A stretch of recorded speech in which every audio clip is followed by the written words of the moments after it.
Hi, my name is Tara, and I'm from India. Please like and subscribe. I was raised in a small village by my amazing single mom, who was a farmer. We didn't have a lot, but we were really happy. She was my best friend. Once when I was 5, Mom and I were at a funeral when suddenly I yelled, Ew, Mom, did you just fart? As I turned around to look, Mom turned red. Of course not. This child is so silly.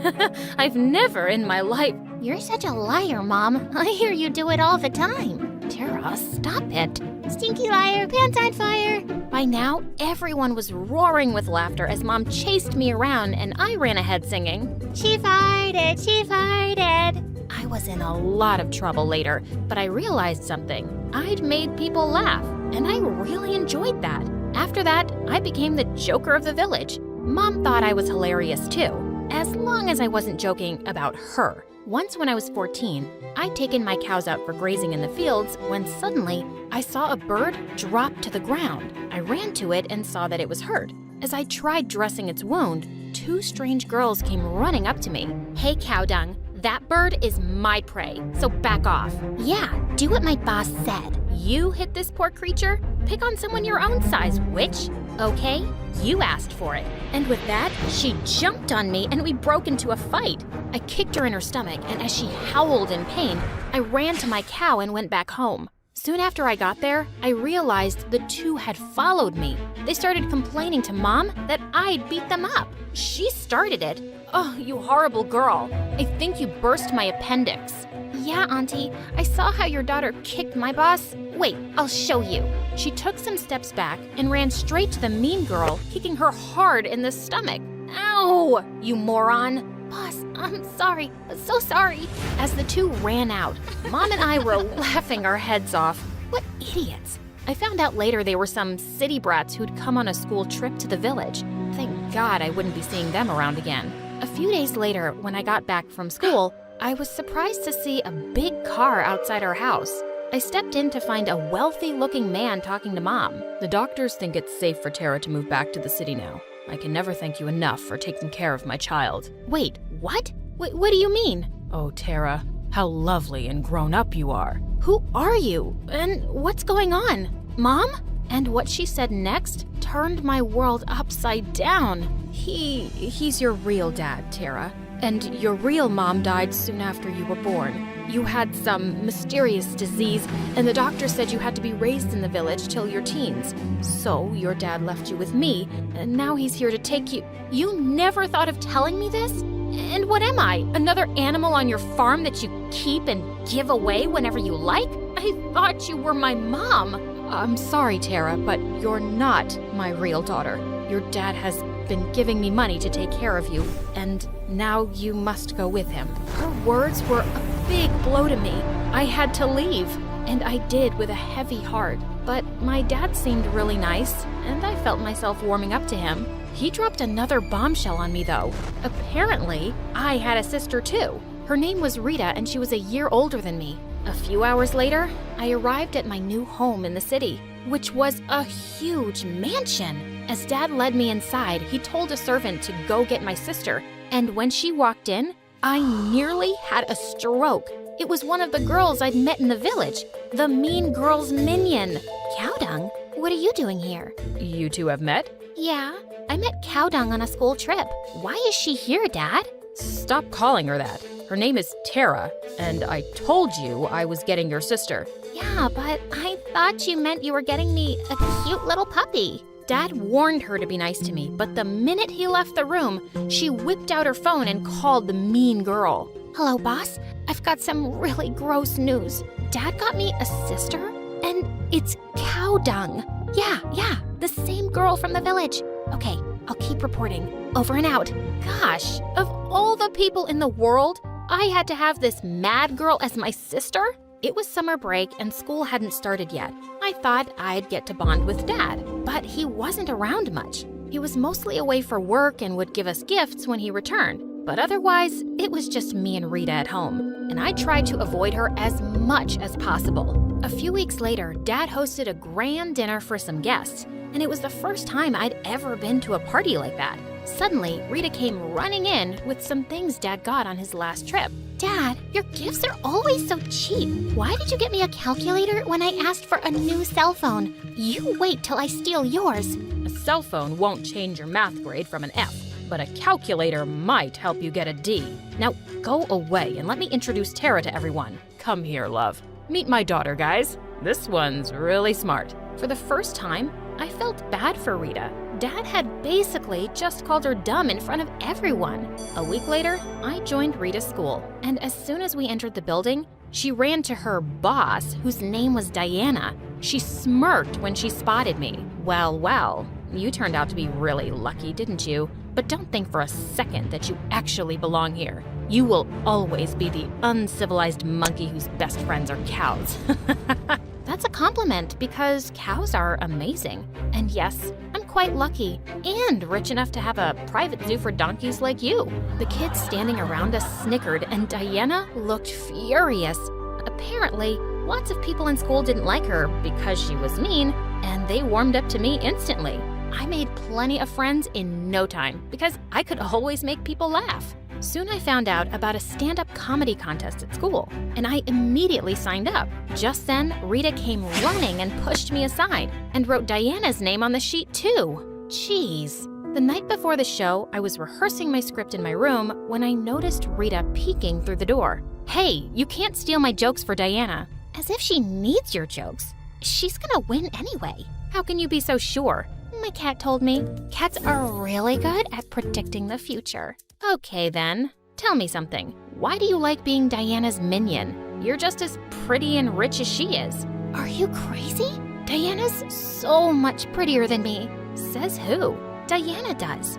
She's been saying that since we were kids, and she would never lie to me. Now, if you'll excuse me, I have to practice my clapping for the show tomorrow. This girl was mental, but I'd started to realize that she wasn't evil like Diana, just really dumb. On the day of the contest, I gave my best on the stage and got quite a few laughs. And then it was Diana's turn. She stepped up in front of the mic and said, "Hello, judges. Before I begin, I'd like to tell you that I'm the most beautiful comedy queen of the school." Suddenly, Rita laughed out loud. Wow, very funny. Diana glared at her. Where was I? Yeah, so all my friends say I have the best sense of humor. Oh my God, what a joke. You're killing me, Diana. And she laughed so hard, she fell off her chair. Everybody started laughing too, and Diana looked super embarrassed. She screamed and jumped off the stage after Rita, who yelled, "What, boss? You told me to laugh." But later, when the results were announced, I was declared the winner. I ran home happily to tell Dad, but he wasn't home as usual. So I called him up. "Dad, you won't believe this. I got first place in the comedy contest. You should have seen how everyone laughed at..." "Oh, that's great, honey." "Yeah, it's... Dad? Hello? Can you hear me?" He just hung up the phone. At that moment, I really missed my mom. She would have been so proud of me. Probably not. She said I wasn't her daughter and made me leave. She wouldn't care either. As I was going to my room, I walked past Rita's room and saw her sitting on her bed, crying like a baby. "Hey, what's wrong? Can I sit here?" "Yeah, sit, but a little away from me because boss says cow dung stinks." "Oh, come on. Now tell me, why are you crying? It's about Diana, right?" "Yeah, I did what she told me to. I laughed at her jokes to make her win, but now she's mad at me. She didn't even post my video on her TikTok account today." "What video and what account?" She showed me Diana's TikTok account where she uploaded Rita's videos doing absurd things, like standing on a table and doing a stupid dance, jumping like a frog on the street, even acting like Diana's puppy in one video. What the freaking fish? Diana has been using my sister as a joke to get followers? Don't you see the problem with this, Rita? What? Diana is making me popular. Maybe I'll get so famous, I'll be cast in comedy movies one day. Rita was just watching the views on her videos and smiling. This Diana was a jerk, and I had to think of some way to teach her a lesson. And the very next day, I walked into the cafeteria with Rita, and we found Diana bragging loudly to a group of girls. "This is your first time going to Europe?" Loser. I've been there so many times. Actually, I was planning on seeing the fashion show in Paris this coming weekend, but my old grandma passed away last night. Ugh, just ruined my plans. And Rita started to wail. Oh my God, what? Granny died last night? But wait, I spoke to her this morning when I called your house. This doesn't make any sense. And she said you guys were going to the village on the weekend. As Diana's lie was caught and everyone started to laugh, she looked livid. You don't know anything because you're a complete moron. Why can't you just keep your mouth shut? Diana raised her hand to slap her, but I stepped in and pushed her back. Don't you dare touch my sister. Stay away from her, and you're not using her anymore for stupid videos or anything else, you black-hearted donkey. I knocked her down to the ground, and Rita jumped in too. While the two wrestled and screamed, I grabbed Diana's phone and deleted the TikTok account and all the videos. We got suspended for a few days for attacking Diana, but it was totally worth it. Dad wasn't mad at me when he found out, but he went totally bonkers on Rita. You already don't do much to make me proud, and now you've gotten yourself suspended? I don't know what I've done to deserve a dumb daughter like you. Rita went crying to her room, and I felt terrible. Later that evening, I decided I'd talk to Dad about not being so mean to her all the time. I went into his study, and he wasn't there, but I found his laptop open with an email from his lawyer that left me shook. The will left by Tara's mother cannot be changed. She is the sole heiress of all her mother's wealth, and you as the stepfather get nothing. We will have to find some other way to get a hold of that orphan's money. Wait, Dad was my stepdad? My mother had left me money, and he was trying to take it? Why are you snooping around? Can you explain this email, Dad? Or should I say, stepdad? Yeah, I'm not your father. Your mother left me for someone else and had you. But then they both died and the police left you with me because there was no one else. I left you in the village with some poor woman who wanted a child so badly. She didn't even take any money. I only brought you back because I needed you to sign some papers, but it looks like it's no use. So you can just go back to your idiot mother while I figure something out. And what about my money? You can't have it. Oh, yes, I can. And I will. What are you gonna do about it? I couldn't believe what I was hearing. This man was pure evil. I ran upstairs and started packing my things. I wasn't staying here another minute. But as I was leaving, I heard police sirens, and there were cops at the door to arrest Dad for theft and fraud. You called the police, Tara? No, I did. I heard everything you and Dad were talking about, Tara. And then I snuck down to his study and sent his emails to the police. How could you do this to your own father, Rita? Because you're a crook, and you're not a good father either. My whole life you've told me I'm stupid and not good enough. Well, I deserve better than you. Take him away. The cops took him away, and I turned to hug her tight. You're amazing, Rita. But you're still leaving me to go with your mom, right? No, I'm taking you with me. Mom said she took money to keep me, but I just knew in my heart that wasn't true. Your dad made her say that to make me leave with him. She's the most amazing mom, Rita, and she would love to have you too. Are you sure? 100%. Let's go!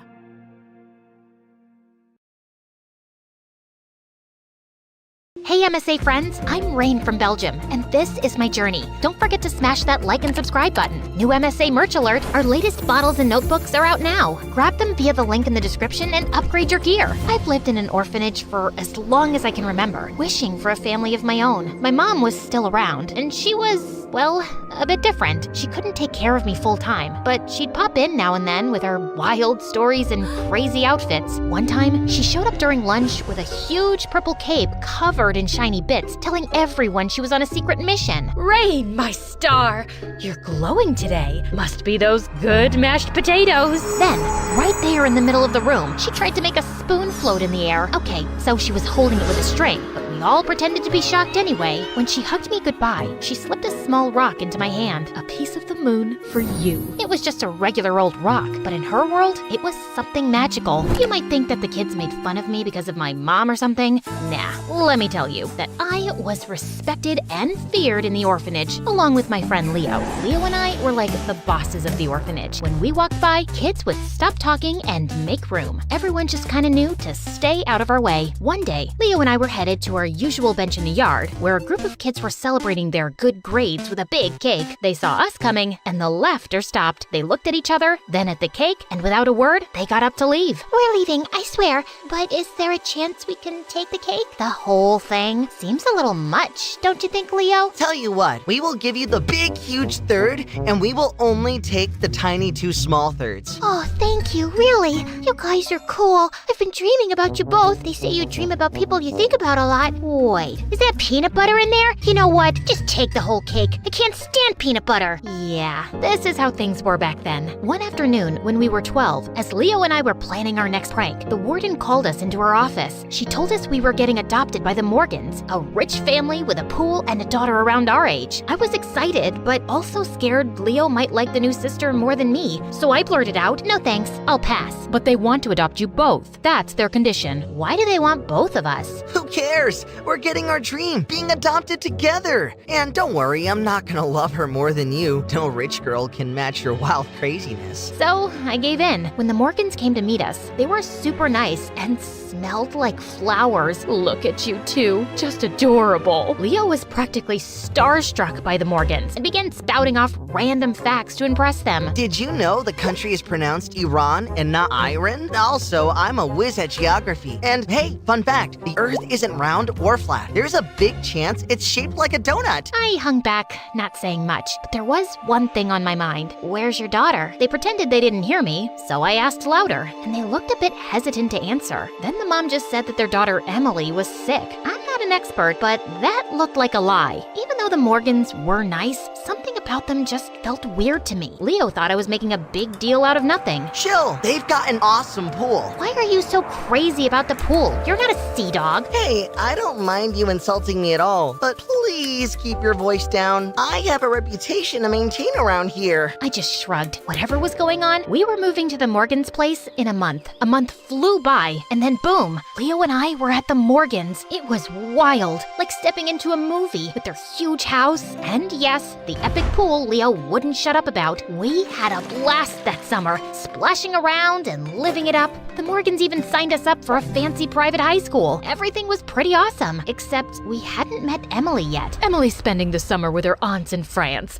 She'll be back when school starts. A week before school started, Emily finally arrived. She walked in with her suitcase, looking totally different from what I'd pictured. She was our age, but acted like she was something else. She had this snobby vibe that got on my nerves. And well, it was hatred at first sight. I could tell we weren't going to be friends. Hi, Emily. Sweetie, how was your flight? Mom, stop asking me about my feelings. Just ask sensible stuff, okay? I'm not a little kid anymore. You know, you are a kid, and don't snap at your mom like that. If you want us to get along, you've got to be nicer. Who are you, anyway? Emily, these are the kids we've adopted. Remember? We talked about this. I know why you brought them here, but I'd prefer if they didn't talk to me. I already don't like them. What reason could that possibly be? Let's just say it's better we don't talk. My IQ is 151. I'm a genius.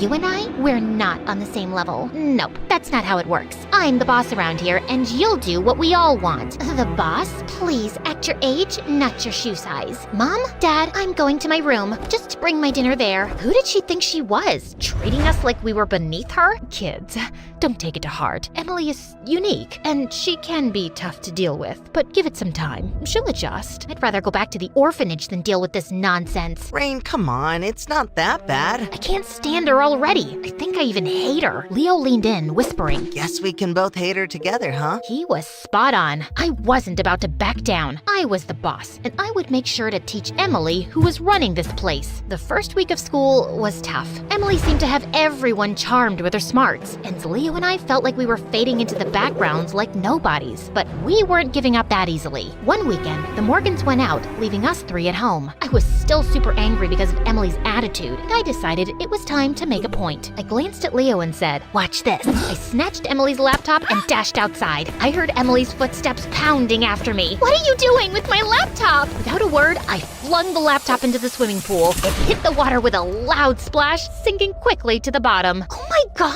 Why would you do that? That's what you get for thinking you're above us. We're in this together, whether you like it or not. I left her there and walked back inside. Leo caught up to me, whispering, You know this means war, right? but to my surprise, Emily didn't do anything. She didn't even tell her parents when they were back. So I continued. I started by hiding her favorite shoes and replacing her shampoo with green hair dye. Then, during dinner, I'd imitate her snobby tone, making Leo snicker. Each prank was my way of showing Emily she wasn't the boss of our new home. But she never reacted or even told her parents anything. After weeks of our pranks, Emily started doing something unexpected. She was being nice to Leo. One afternoon, she helped him with a tough math problem he'd been struggling with for hours. I saw them laughing together, and something twisted inside me. What's happening? I thought we were in this together. I know, Rain, but she's really good at math. She just wanted to help. So that's it? She does one nice thing and suddenly she's not so bad? It's not like that. Maybe we've been too hard on her. But you said we'd hate her together. I know, but maybe it's time we gave her a chance. How dare you! I pounced on him, throwing punches. When Emily jumped in to save him, I swung at her too. But just then, my parents burst in. They pulled us apart and kept calling me for a family meeting. But I ignored them, including Leo, the dumb traitor. A week later, Leo approached me, looking serious. Rain, I hate seeing you upset. Tell me what you want me to do and I'll do it. Anything to make things right. Fine, you want to make it up to me? Then wreck her precious science project. She needs it for the competition tomorrow. And without it, she can kiss her chance to go to NASA for summer camp goodbye. Rain, that's extreme. She worked so hard on this. That's exactly why. I'd do it myself, but it's too heavy and I don't want to hurt my back. Reluctantly, Leo agreed and sabotaged the project. The next morning, when Emily discovered it, she was in a panic, but only for about a minute. Then, she calmed down and started to repair the project, hardly showing any frustration. And yes, you guessed it, she didn't tell her parents about this either. Turns out, Leo didn't do a good job of destroying it. Emily managed to fix it in just half an hour. I was convinced he did it on purpose, so I swore I'd never speak to him again, even though he kept saying sorry. Just go hang out with your new sister. She's all you need, right? Rain, come on. We were a team at the orphanage, cool and respected, but now you're going too far. I didn't listen to him and just walked away. A few days later, Emily won her scholarship and the Morgans planned a huge celebration. But Emily, in her usual snobby way, insisted that I go to bed early and not attend the party. It was so arrogant of her, and it made my blood boil. The night of the party sounded amazing from my room. I could hear the laughter and voices, with Leo out there having a blast, that idiot. Then I had a brilliant idea. I called Mom and told her we needed her show for the party. She arrived 20 minutes later. I was expecting her to ruin the party with her silly acts, but then Leo sent me a photo on Instagram. To my surprise, everyone was actually enjoying Mom's performance. Ugh! That night, I decided to try a new tactic. I'd be nice. My plan was to get close to Emily, understand her better, and then, as her friend, I could easily manipulate her to become her boss. The next morning, I prepared breakfast and took it to Emily's room. Everyone was shocked. Did you put poison in this? Want Leo to taste it first? Leo showed up from behind her door. Obviously, he was eavesdropping. No thanks. I want to stay alive. To my surprise, Emily said the breakfast was delicious. From that day, I was nicer to her. I even tricked Leo into keeping Emily busy so I could set up a birthday surprise in her room. In reality, I wanted to snoop through her things for answers, but I found nothing. Weeks passed, and I was getting along better with Emily. I was secretly messing with her though, like turning off her alarm so she'd miss her weekend lessons and hiding her homework, but I was done with petty pranks now. So one morning before school, I came down crying frantically. I can't find my necklace. The one Mom gave me, the gold one. I've looked everywhere. I swear it was on my side table. I can't lose it. I just can't. It's the only thing my mom's ever given to me. Everyone in the family comforted me and helped me look, but obviously no one found it. I cried some more on my way to school and kept crying in class too. Yeah, it's a talent I have. I can make myself cry whenever I want. Leo and Emily looked really worried, and as we were heading out for recess, I decided to put the second part of the plan into action. I reached for the gold necklace that was in my pocket all along and pretended to trip over my shoelace. As I tried to break my fall, I grabbed Emily's open bag and it came tumbling to the floor with all its contents spilling out, and in the chaos, I purposely dropped the necklace too. I slowly crept to the necklace and picked it up, and Emily's eyes went wide with shock. This fell out of your bag. You stole it? How could you do this to me? Rain, hold on. Maybe we should talk about this later? No, Emily, you are the biggest witch I've ever met. You have everything, your fancy parents and your fancy braid and your fancy house, and you just can't share all that with anyone, can you? You hate having me around so much. You decided to take away the one precious thing I had too. Who steals from an orphan? Only someone heartless. A crowd had gathered, and then the principal walked in on the scene and took Emily with her.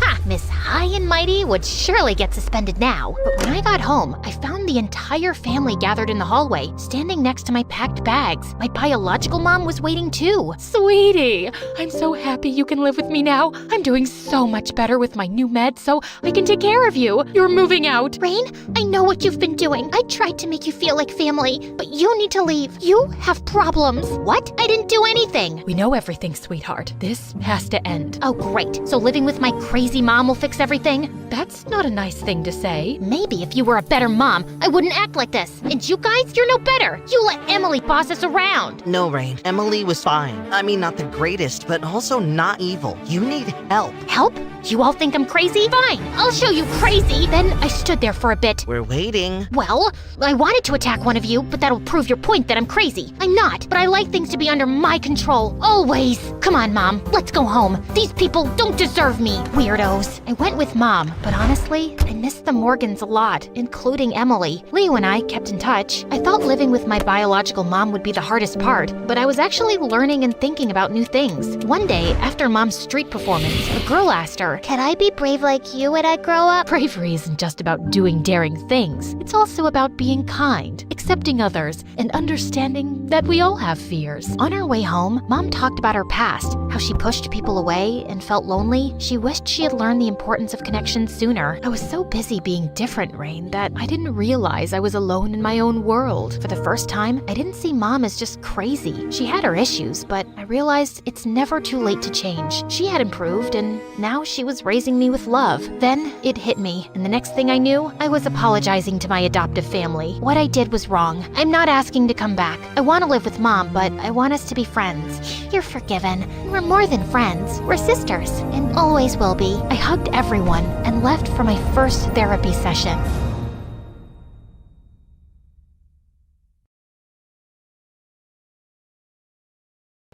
Hi, my name is Neo, and this is my story. Please like and subscribe. I was born in a small city in South Africa to the most loving parents. We weren't very rich, but Mom and Dad made sure I had everything a girl could want. They bought me dolls and tiaras and sparkly shoes, but I loved football. Since I had no siblings, I used to play football with the other kids in my neighborhood. And even though I was the youngest among them, I could kick their butts at every game. Go, Nia, go! That's my girl! Dad was my biggest fan. He was a real estate agent and would take me with him to houses with huge backyards. That way, I could play football while he worked. When I was in the 8th grade, Dad got me admitted into a school where his best friend, who was an awesome football coach, taught the game to the students. On my very first day, I went to the sports ground and the coach introduced me to the team. But all of them were boys, and they gave me weird looks. Did you forget your way to the cheerleading squad, little girl? What do you mean? Well, this place is for tough guys like us. Leave before you run crying from here, princess. Wait till you watch me play, and then we'll see who runs away crying. I grabbed a ball and started kicking it towards the goalpost, and they started chasing me. Just then I tackled one of the guys, and he landed on his butt while I hit the goal. Everyone cheered for me, and the coach praised me for my skills. Whoa, that was awesome, Neo. You've got good technique. You just defeated the team captain. Well, apparently that guy's name was Zuri. He was a senior at school and the football captain, but now he looked really embarrassed. Later that day, I was in the cafeteria getting my lunch when Zuri bumped into me, spilling his entire plate of food all over my new shirt. Are you nuts? Why would you do that?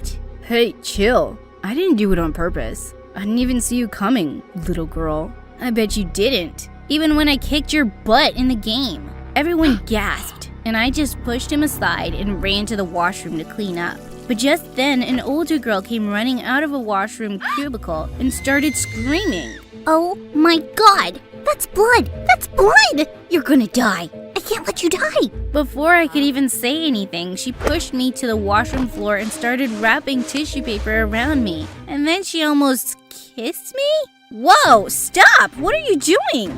I'm trying to give you mouth to mouth and stop the bleeding. Wait, that smells and tastes like ketchup? Ew, no, don't eat that. For a moment, there was absolute silence. But then we both burst out laughing. Her name was Erica, and she was from my class too. Wait, you're in my class? But you look way older. That's what everyone says.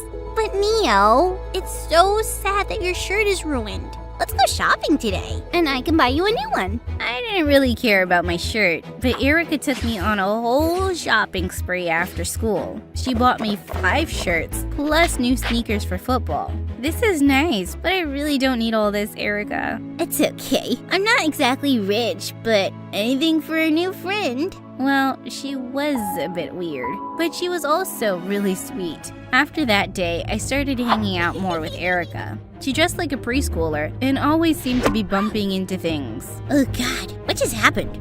But she always made me feel like a superstar. You're on the boys' football team? You're so strong, Neo. You can probably be in the Olympics one day. I don't think I'll ever be in the Olympics. But thanks, Erica. A few days later, when I was in the changing room before a practice match, a couple of girls came to me. You're the new girl, right? And you're friends with Erica?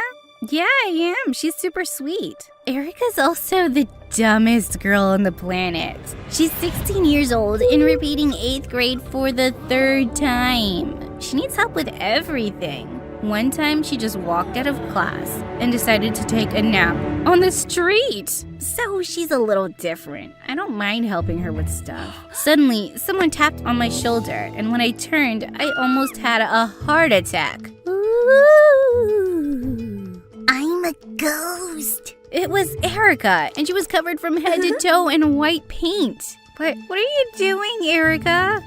I was walking in the alley behind the school, and I tripped and fell into a big bucket of paint. So I thought I could go around scaring people now. I took Erica to the bathroom right away to clean up. Just then, I bent down to get a clean towel from my gym bag, when Erica suddenly said, Hey, what's that on your back? Why is your skin all red and lumpy here? Oh no, had my shirt been pushed up? Oh, it's nothing, Erica. I have a skin condition. I try to cover it with my clothes. It's not a big deal. By the time I finished washing Erica off, I was late for football practice. I ran off to the ground, but no one was there. Looking for someone? Definitely not you. Where is everyone? He told me everyone left, and I had no choice but to practice with this loser. But only a few minutes into the game, he was crushing me so bad. What was wrong? I tried my best to tackle him, but then suddenly I lost my balance and we both fell to the ground. Coach is so not gonna let you play in the big game. So what? You beat me one time. I'm still gonna play way better than you. I thought we were supposed to be on the same team. How about we help each other? We can stay and play more after practice. Fine, but only because I want us to win. From that day on, Zuri and I practiced together every day. And he was always beating my butt now. I couldn't stop talking to Erica about it at lunch. I don't get it. I used to take him down all the time. Now that idiot is always beating me. Maybe it's cause you can't concentrate anymore. Cause you have a crush on him. Shush! Of course I don't have a crush on him. Then why are you blushing? And you're always practicing with him now, and we never hang out anymore. Because I have a game coming up. I can't be with you all the time, Erica. But I'll come over today and help you with your science project, okay? I told Suri I wouldn't be making it to practice that afternoon, and he looked annoyed. To help Erica with a science project? Let's face it, you'll be doing it for her. That girl's dumb. Zuri, don't talk about her like that. She's my friend. Trust me, Erica's a lost cause. It's hopeless trying to help her. Erica came up behind me at that moment and put her arm through mine. Too bad, Zuri. Neo and I are hanging out today, and I'm not a hopeless lost cause. And with that, we walked away, and I went over to Erica's place to help her out. But just as I was leaving Erica's house that night, someone grabbed my shoulder from behind, and I screamed. Neo, chill, it's just me. I live a few houses away. Who comes and grabs someone's shoulder at night, you weirdo? Why are you out anyway? Just taking a walk. I was kinda down that you blew off our practice today. I really enjoy playing with you, even though you're a little girl. A little girl who can play just as good as any guy. Zuri and I ended up walking all around Erica's neighborhood, and it turned out that we had a lot in common besides football. We were so busy talking, we didn't even realize that we'd made a full circle back to Erica's house. Check it out, she has a tree swing. Before I could stop him, Zuri jumped on the swing and started spinning. Like a child! Get down, you idiot, you're gonna break the swing. I ran to Zuri and tried to pull him off, but instead he picked me up and lifted me onto the swing. What are you doing? Put me down! Our faces were so close, and that's when I really noticed Zuri's deep blue eyes. Without another thought, I leaned over and kissed him. Suddenly, I heard a voice behind me. It was Erica.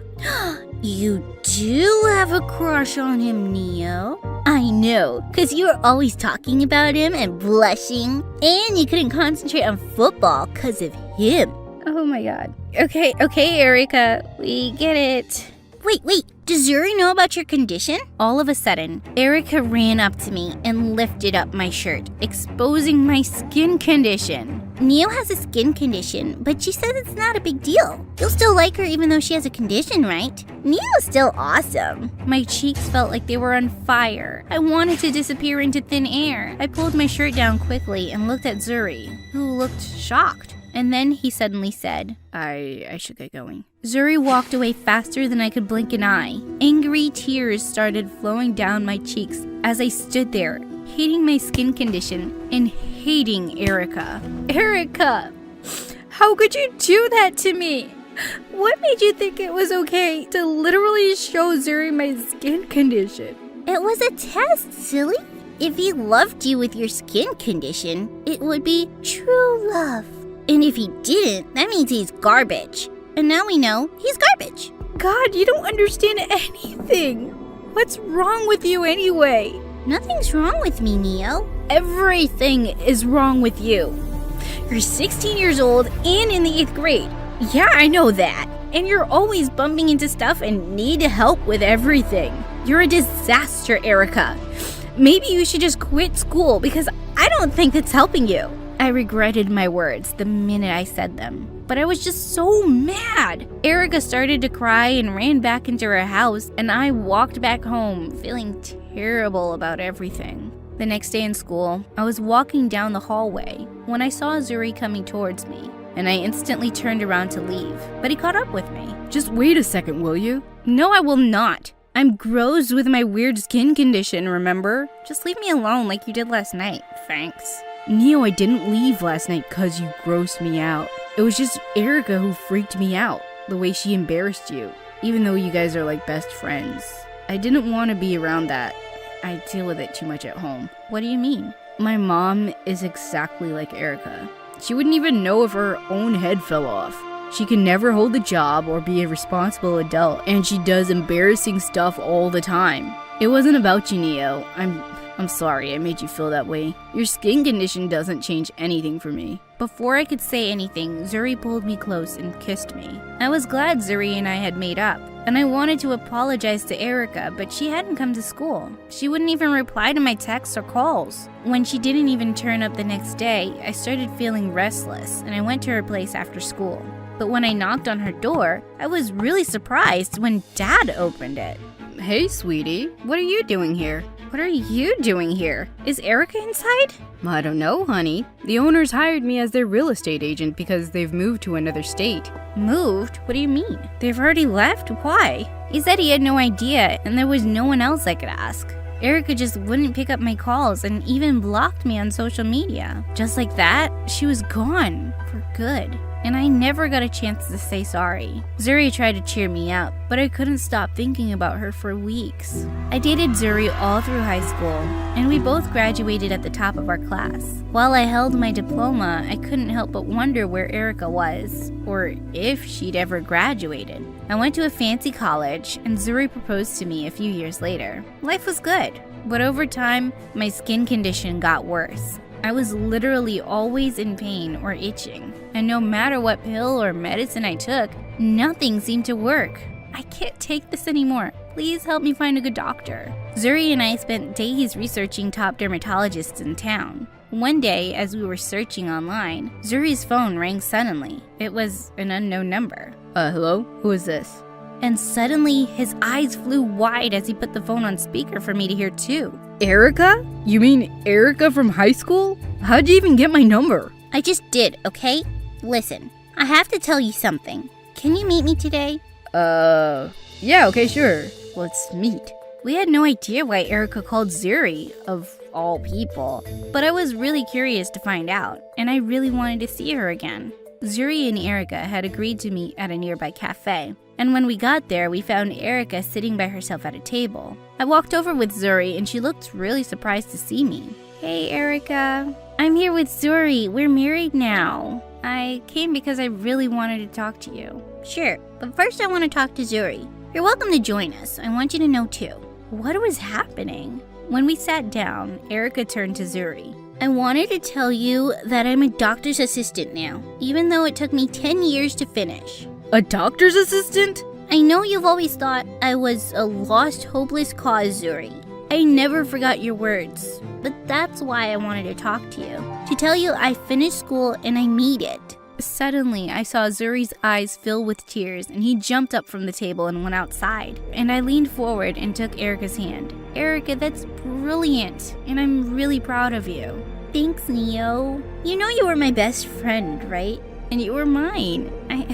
I wanted to apologize for everything I said, Erica, but you moved away before I had the chance, and I felt terrible. I was hurt and mad and needed some space. But you know what?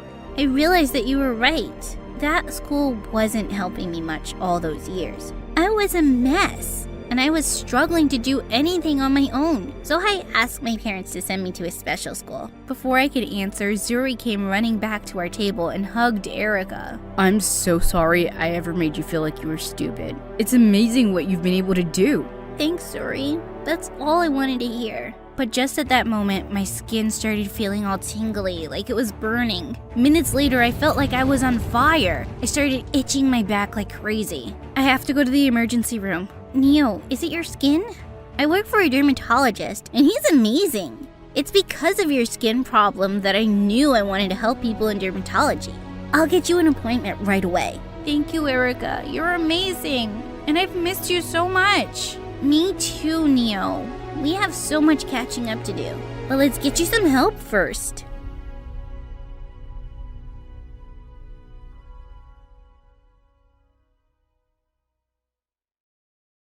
Hi, I'm Serena, and I know what you're thinking. She looks nothing like her family. That's because I was adopted when I was a baby. I was born in Romania, and I might have taken that small piece of trivia a little too seriously. Oh, I can't water the plants. Romanians are allergic to the sun. Does this broccoli have garlic on it? Romanians don't eat garlic, Mommy. But I have to sleep inside this cardboard box. It's a Romanian thing. You won't get it. That's a vampire thing, doofus. Now sleep in a bed like a proper human child. God, you're so dumb. I wasn't dumb. I was quirky and cute. But Fred was right. I just never seemed to make the smartest choices. Fred wasn't only my brother. He was also my best bud growing up.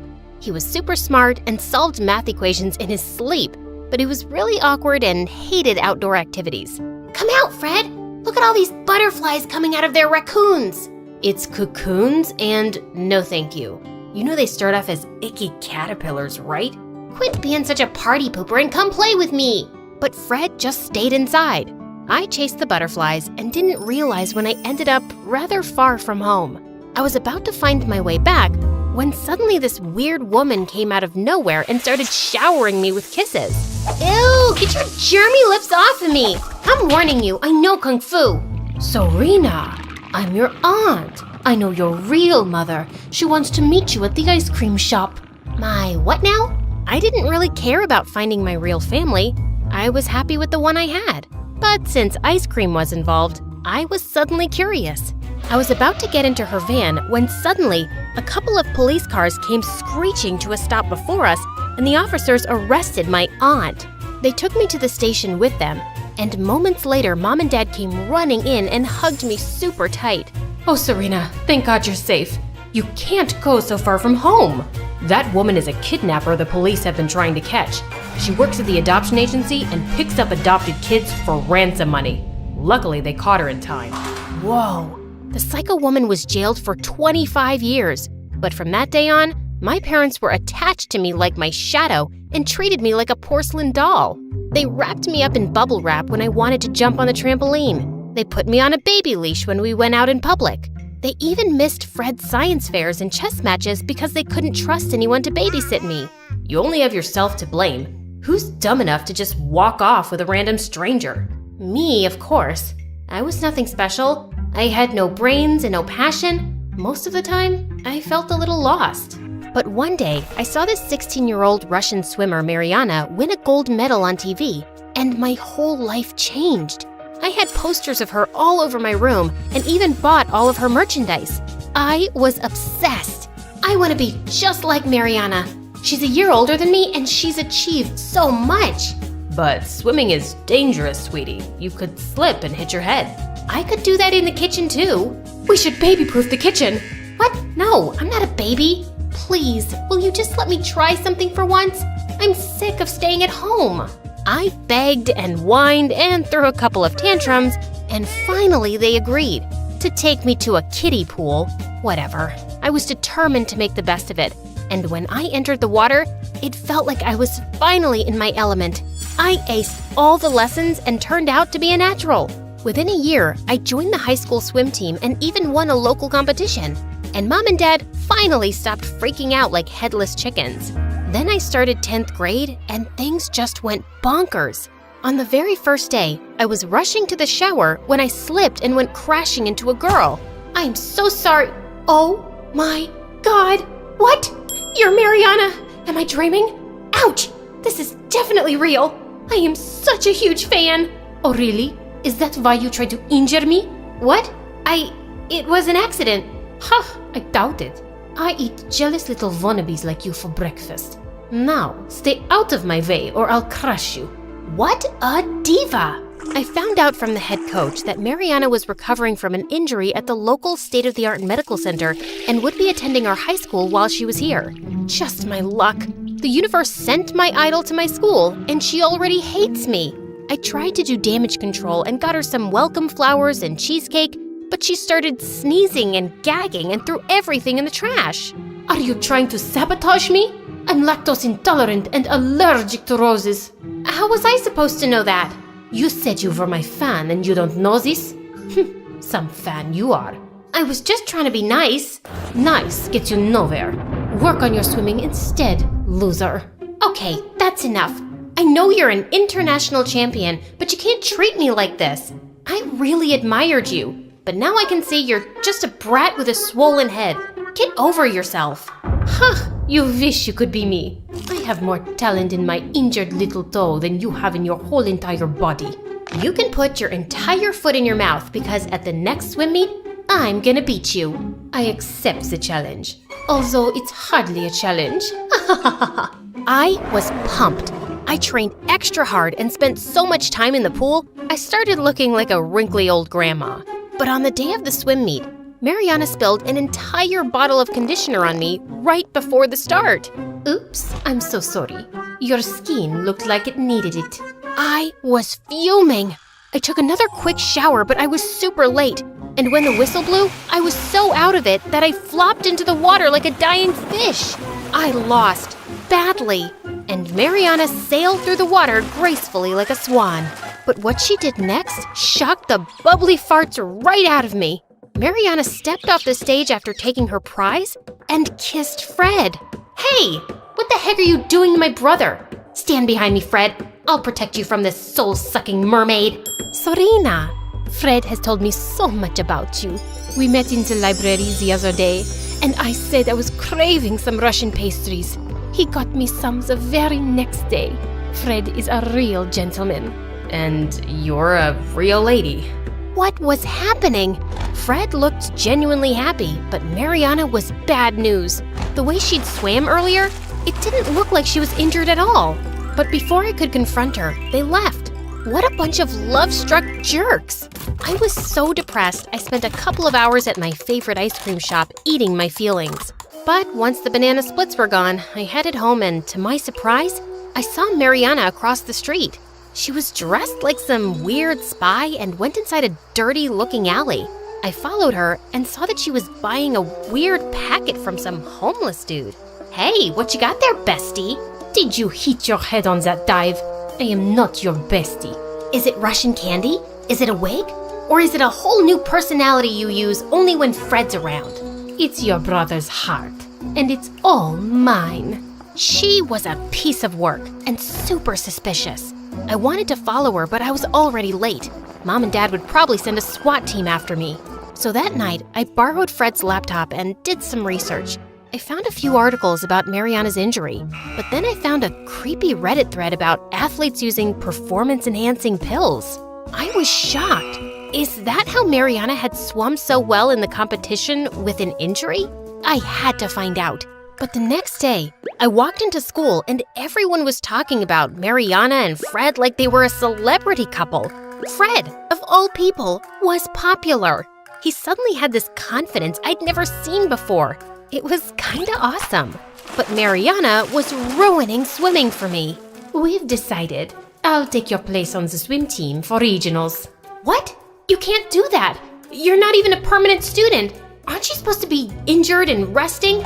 Coach! I'm sorry, Serena. We have a chance to compete with an international gold medalist on our team, and she seems strong enough now.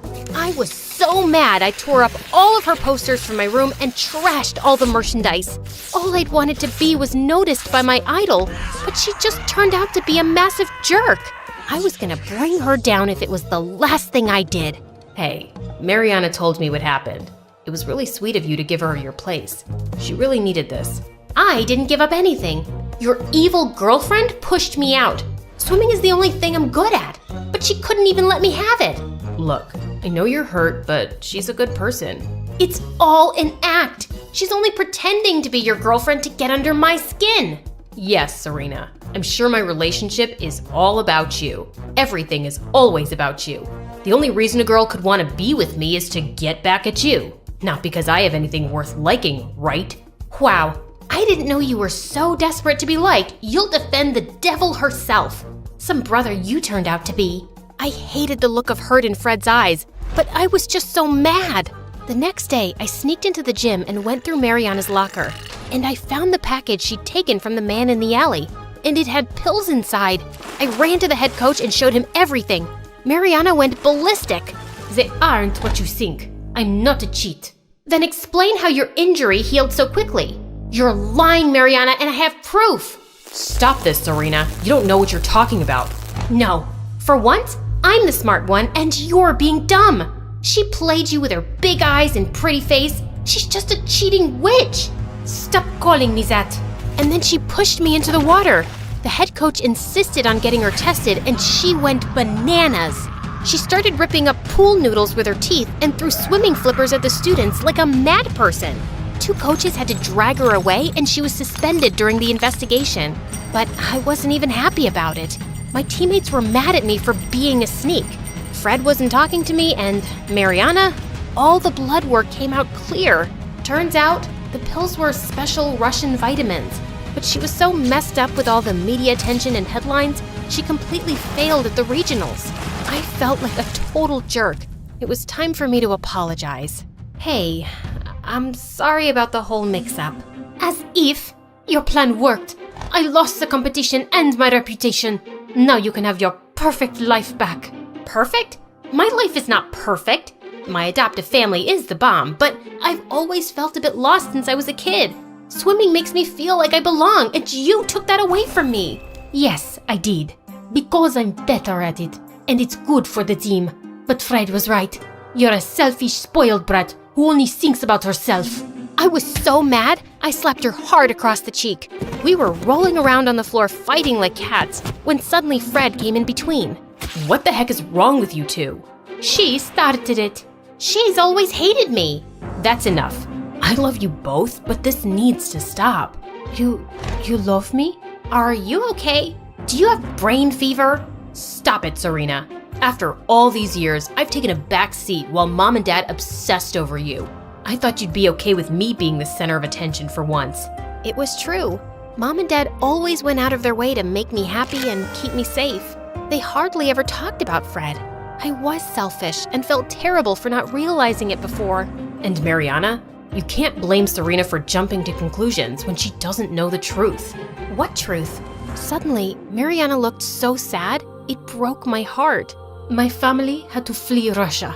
Some really bad men were after my father, and I had to fake an injury so they would give us quick visas to come to America for my medical treatment. Now, I can never go back, and I can never swim for another country if I want to keep my family safe. That's why I wanted to be part of the swim team so badly. But that doesn't explain why you're so mean and horrible. It's all I knew. In Russia, you don't become a champion by being nice and sweet. You have to be really tough and fight for your place. It will be a hard habit to break, but I see you all as competition, especially you. You're good. She said it reluctantly, but she said it, and I was on cloud 9. Aw, that's all I ever wanted to hear from you. Get away from me, or I'll take the words back. You can't take it back now. You think I'm good, and we'll be on the same team together. It's gonna be epic. Is your sister crazy? What is wrong with her? Why is she so huggy? She's just really happy, and so am I. When I was little, I was convinced my dad was the president of the country. Maybe even the world. He was just that busy. Always in a meeting, or on a plane, or about to hop onto an urgent call. Whenever he'd be rushing off with a head pat and Mom saw my sad face, she'd just say, "Don't cry, Abby. How about we send Daddy off with a smile instead of tears? That way, he knows we're proud of him." Turns out, he was just the president of his own company. And whatever his reasons, eventually I just got used to him hardly being around. Not even when I was 14 and Mom got really sick. Not even when she slipped into a coma and the house fell too quiet. And when Dad announced a few months later that his girlfriend Kimberly, who looked closer to my age than his, was moving in, I didn't cry or make a fuss. When he wasn't working, he was out, somewhere with her. And I was alone at home, which was nothing new. But soon after I turned 17, my whole world flipped upside down when I found out, on the news by the way, that Dad got arrested for embezzling millions of dollars. I had no idea where he was being held. Kimberly vanished faster than her credit card limit at a Louis Vuitton sale, and none of my friends came to visit. But a social worker turned up soon.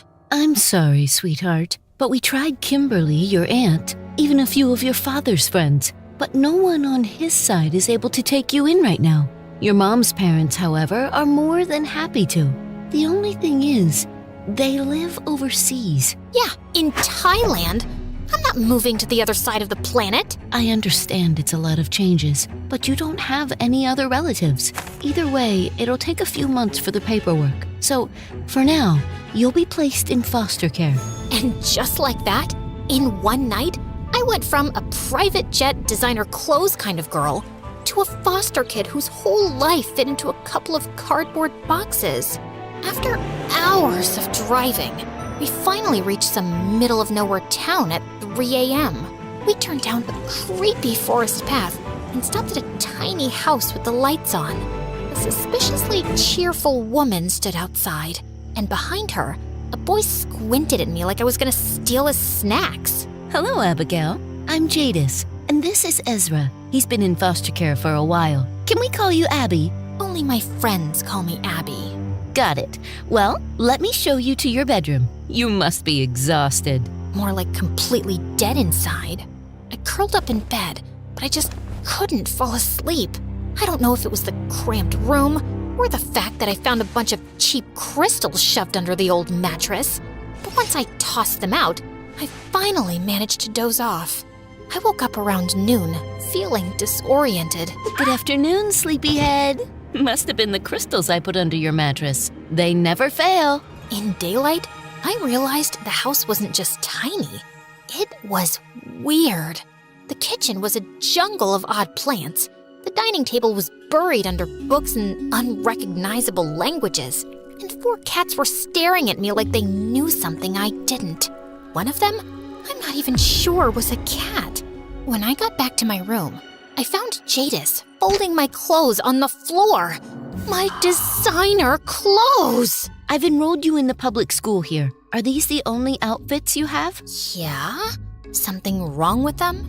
She shook her head, but the next morning, I understood why she'd asked. Everyone at school looked like they had rolled straight out of bed. Like, do these people not have TikTok? No way they're that poor. They've definitely got Wi-Fi.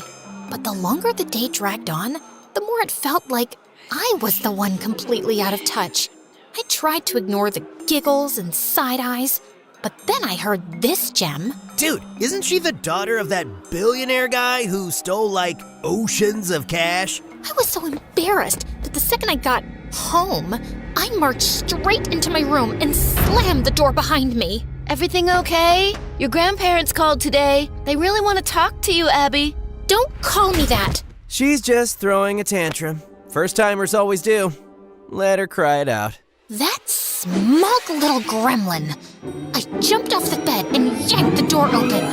Who do you think you're talking about? I'm not some stray off the street like you. Abigail, that's enough. We don't yell in this house. You owe Ezra. At least I know what I am. You're just a rich, clueless girl who thinks she's better than the rest of us. But let's face it, you're here because your dad didn't care enough about you and no one else wanted to clean up the mess he left behind. You little... I lunged at him and we went full WWE until Jadis jumped in. Don't ever talk about my dad again. He's a good person. You'll see. You'll all see. I slammed the door hard, but an hour later, there was a soft knock, and Jadis walked in with a plate of cookies. Fresh from the oven. Do you think we can talk? What? You think if you send some cookies and warm smiles my way, I'll spill my life story to you and we'll become best friends? Oh no, Sweet Pea, I'm here to help you. That's what everyone says. The cops, the social worker, and now you. But so far, everyone's failing miserably. Let me rephrase that. I can help your father if you believe he deserves a second chance. Do you really think your dad is a good person? I knew Dad wasn't perfect, and all the evidence mounting up against him wasn't looking good. But yeah, I didn't really believe he was a criminal. Of course I do. She pulled out a golden pocket watch. You get 3 chances, that's all. You can go back as far as you want. Days, months, years. Just not before you were born. So choose wisely. And then she just walked out. I stared at the pocket watch she'd left on the bed, and suddenly, all I felt was rage. This was her idea of helping me? I grabbed it and chucked it against the wall. It bounced off and fell to the floor with a clink. But then, it started glowing from inside.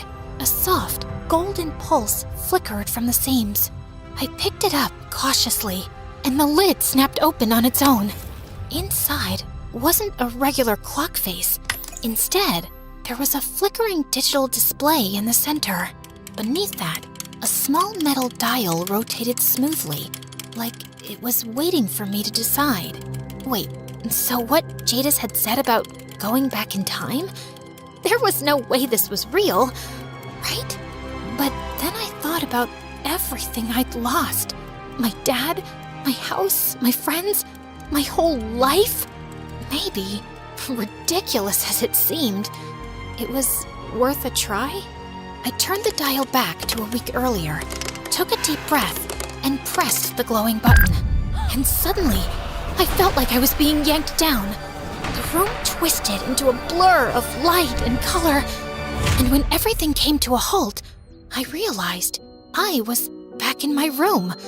My real room, with my lavender walls, my plush rug, and my wall of designer shoes.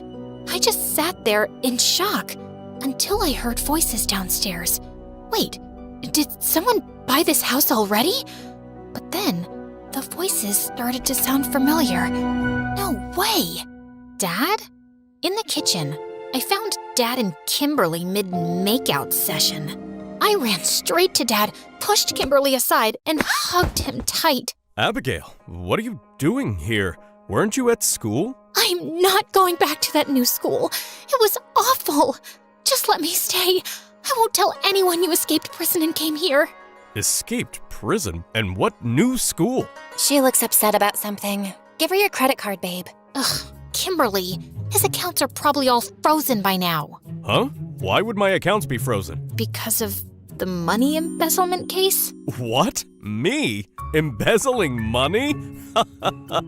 Sounds like someone had a bad dream. I promise you, even if your dad was doing that, he'd never get caught. Now, how about that shopping trip Kimberly mentioned? I've got to head to the office. So, it was all a dream? Jada's the foster home? Dad getting arrested?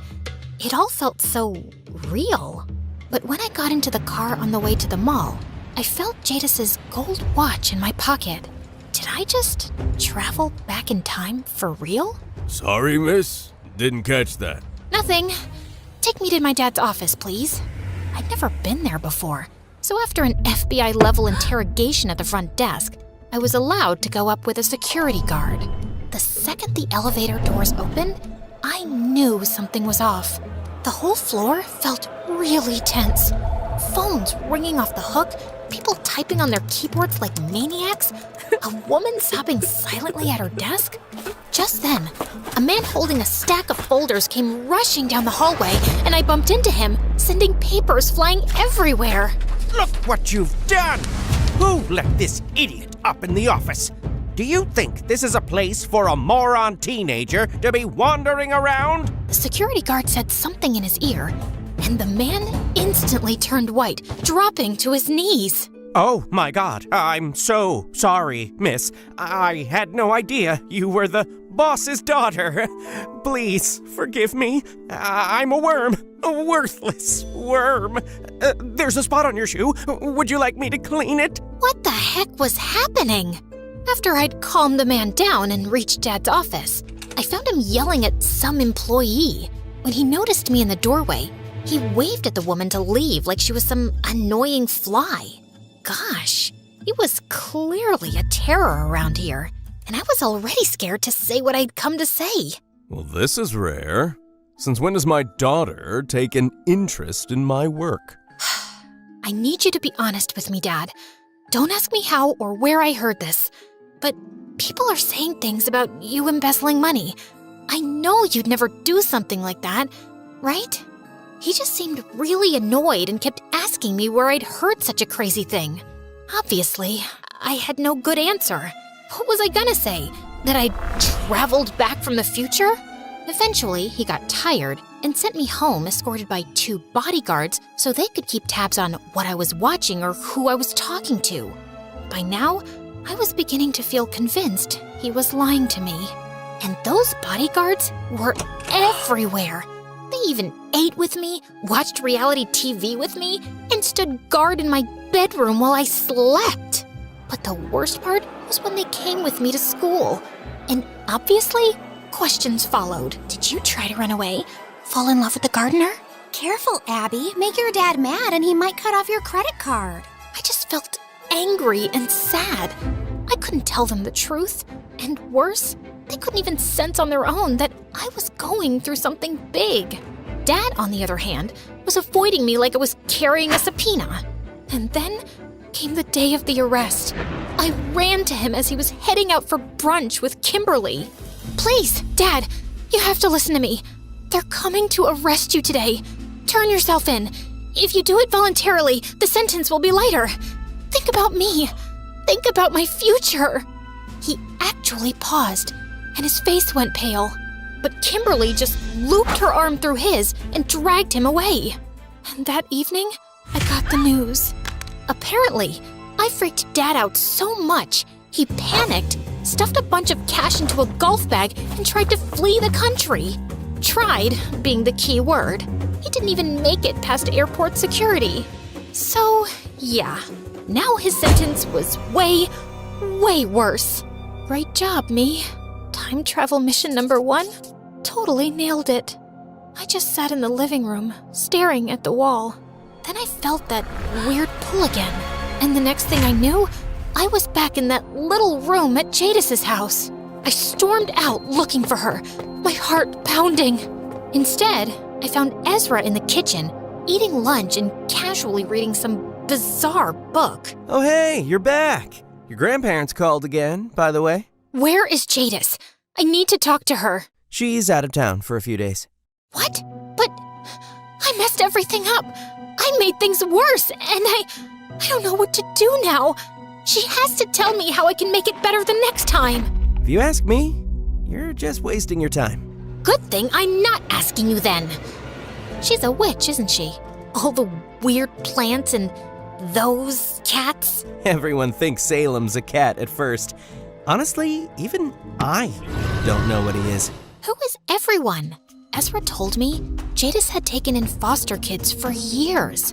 Most of them eventually moved on to new families or adult life, except for Ezra, who stayed and became her apprentice. Sorry for what I said earlier. I just get tired of seeing kids like you show up, acting all sure of yourselves, and then getting your hearts broken. Again and again. My heart didn't get broken. I just kinda blew it. But next time, I'll get it right. Maybe think about what matters most before you play time god again. What could possibly matter more than stopping my dad from getting arrested? Liking this video and subscribing to MSA. Kidding. Obviously not more important than saving your dad, but still important. Already did, genius. Keep up. Ugh. Boys are annoying. Clearly, he wasn't gonna help. And I couldn't wait around for days for Jadis. The next morning, I borrowed clothes from Ezra and dressed like a total disaster. Public school chic. I figured I'd survive the day, try to work out what point in time I had to go back to, and reset my life by afternoon. But then, during lunch, a group of kids walked up to me. Hey, we just wanted to say sorry. Some people have been saying stuff about you that's not cool. Everyone's got family drama. We're gonna go get ice cream after school. You should come. It was the first time since everything fell apart that someone looked at me like a person instead of a headline.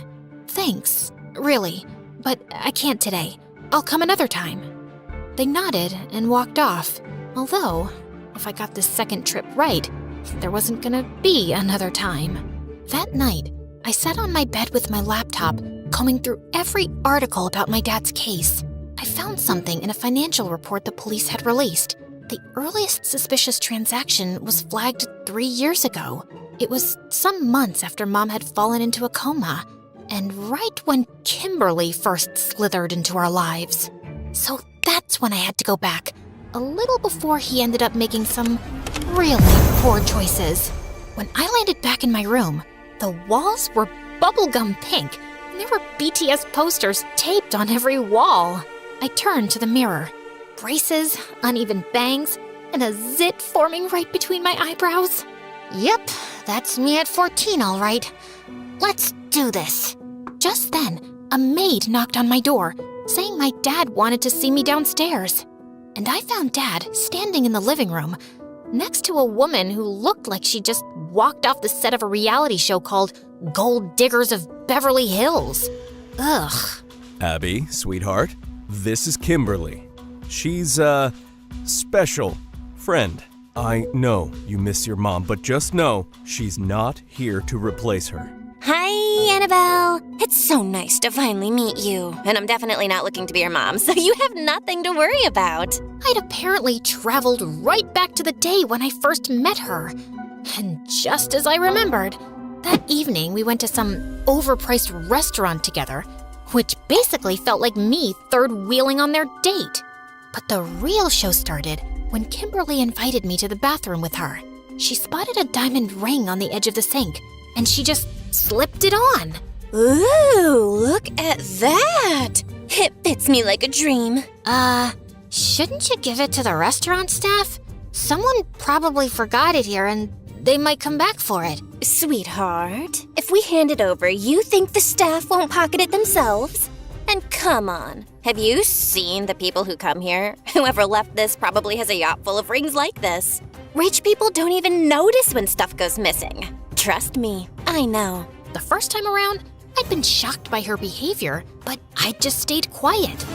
Not this time, though. Back at home, I messaged one of Dad's old assistants who freelanced as a private investigator. And 24 hours later, I had Kimberly's rap sheet. A stack of petty theft charges and a dating history that looked like the Forbes Billionaire list. She's been arrested for shoplifting 5 times. She's not just a thief, she's a bad one. Yes, I know all about that. She told me. She was young and impulsive, and she didn't grow up with money like you. But those days are behind her now. Right, because people just get over these things.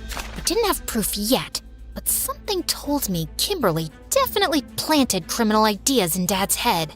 My plan this time had 2 parts. One was to stick to Dad like glue. If we got closer, he'd be more scared to get into a life of crime and potentially ruin my future, right? And the second part was Operation Break Up Dad and Kimberly. So I tagged along with them everywhere. Every date, launch party, and charity gala. But I also tried to make her life with us a living hell. I threw her cigarettes in the trash, the toilet, and one time into the blender in her green smoothie. And when they got mad at me, I put on my best Bambi eyes. I'm just trying to protect her. What if she drops dead? Or worse, gets forehead lines? She's already 2 bad selfies away from looking 60. Then came Dad's birthday. I tracked down his ex from college and invited her to his birthday party.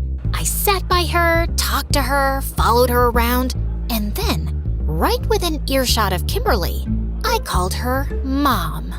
Wow, did I just call someone I barely know Mom? That kinda slipped out. I mean, it's not like I'd ever say that to Kimberly. Some connections are just instant. But my friends at school just couldn't understand why I wanted Kimberly gone. She seems young and cool, and your dad's happy. So what if she spends his money? Don't you? Honestly, we're kind of overhearing you complain about how much you hate her. When I get back to my real life, I'm definitely not keeping in touch with these 2. I knew eventually she'd try to convince Dad to send me off to some boarding school, so I made sure I had plenty of heartfelt moments with him.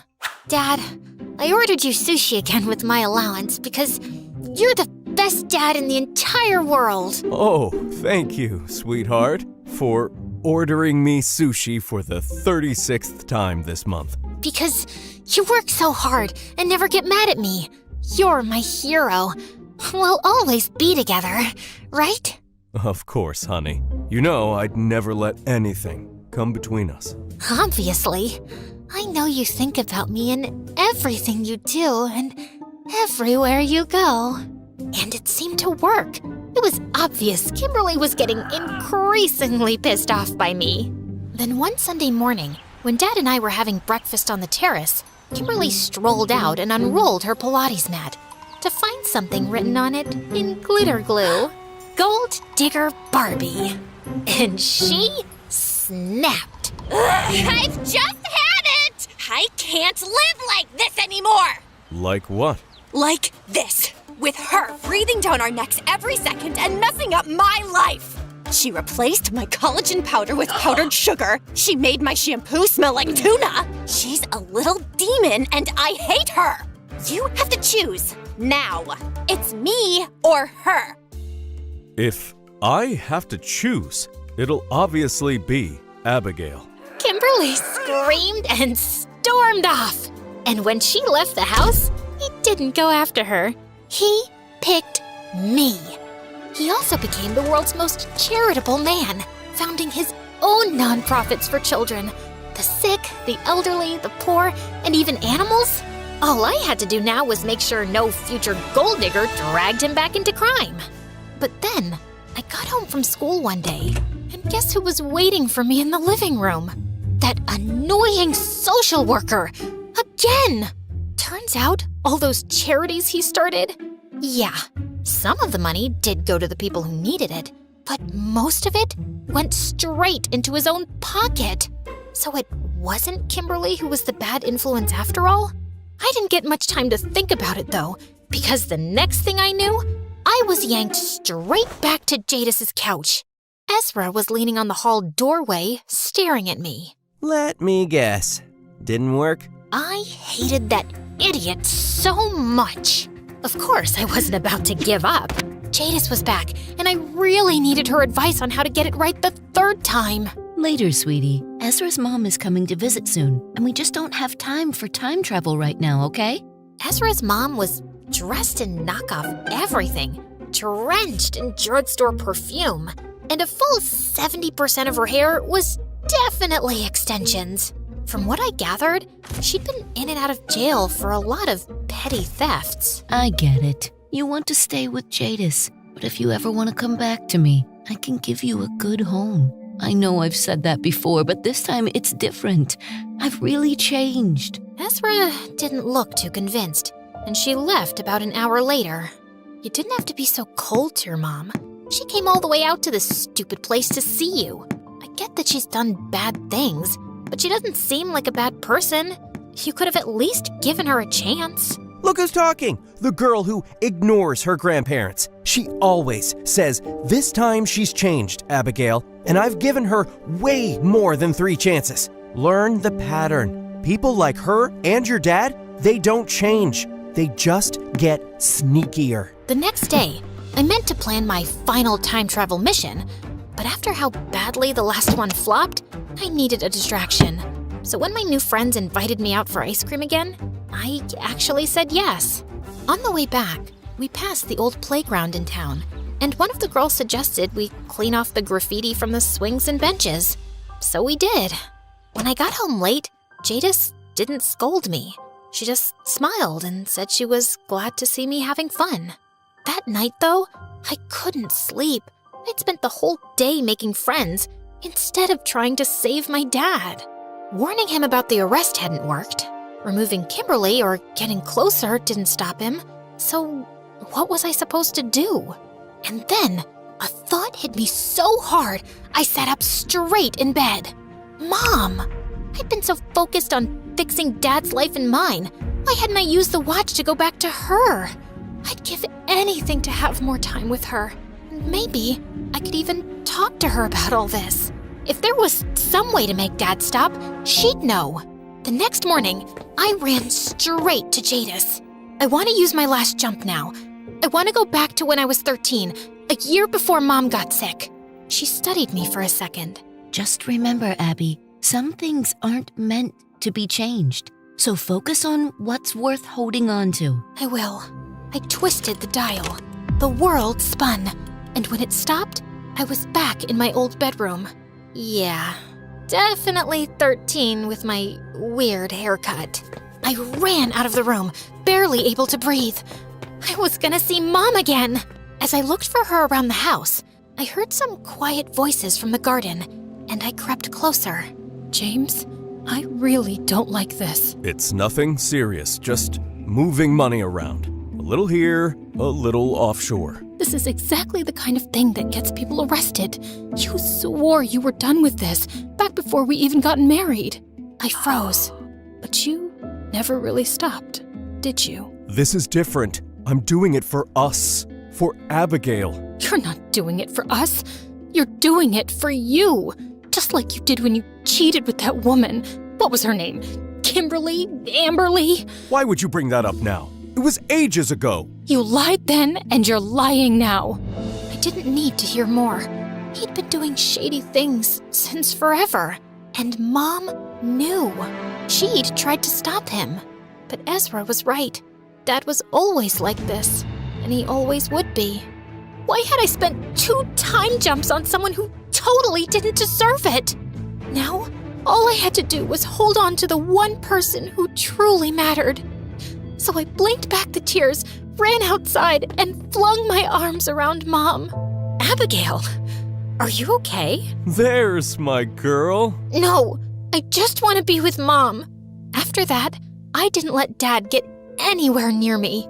Not that he tried much. He was barely ever home. I knew there was nothing I could do to stop what was coming a year later. Mom's disease was a genetic condition, and no early checkups a good person. She blinked at that, caught off guard. He's not perfect, not even close, but he's still your dad, and I hope someday you'll be able to forgive him, even if he's not always been there the way he should have. The next day, Mom slipped into a coma. A bunch of relatives I'd never even met showed up at the house. But the second they left, Dad ditched me with the house staff. When he came back a week later, I was waiting for him in the study. For Mom's sake, I would give him one last chance. Dad, I know you've been moving money around in shady ways for years. You've gotten away with it so far, but I promise it's gonna catch up with you, and you'll regret it more than anything. Also, I know you've been cheating on Mom with Kimberly for a long time.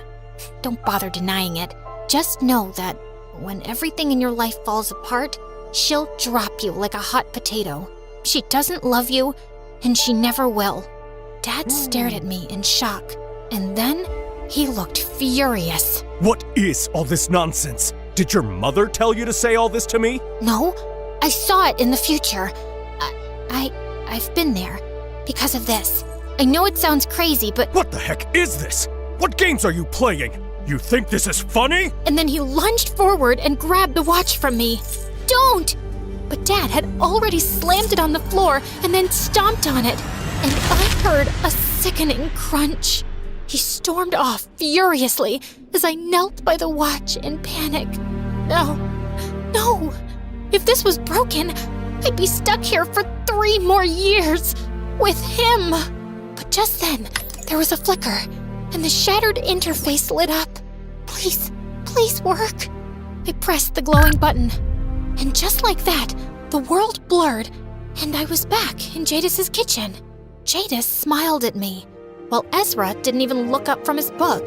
But I ran to him and gave him a hug. You're not that dumb, huh? The next day, I finally answered my grandparents' calls and told them I was ready to come stay with them in Thailand. At school, I told my friends I'd be leaving in a few months when my papers were finalized. And by the time I was ready to go, we'd had sleepovers, movie nights, and more scoops of ice cream than I could count. Then, on my last day, as I was busy packing my suitcases, Jadis called out to me excitedly from the living room. Abby, quick! You've got a phone call!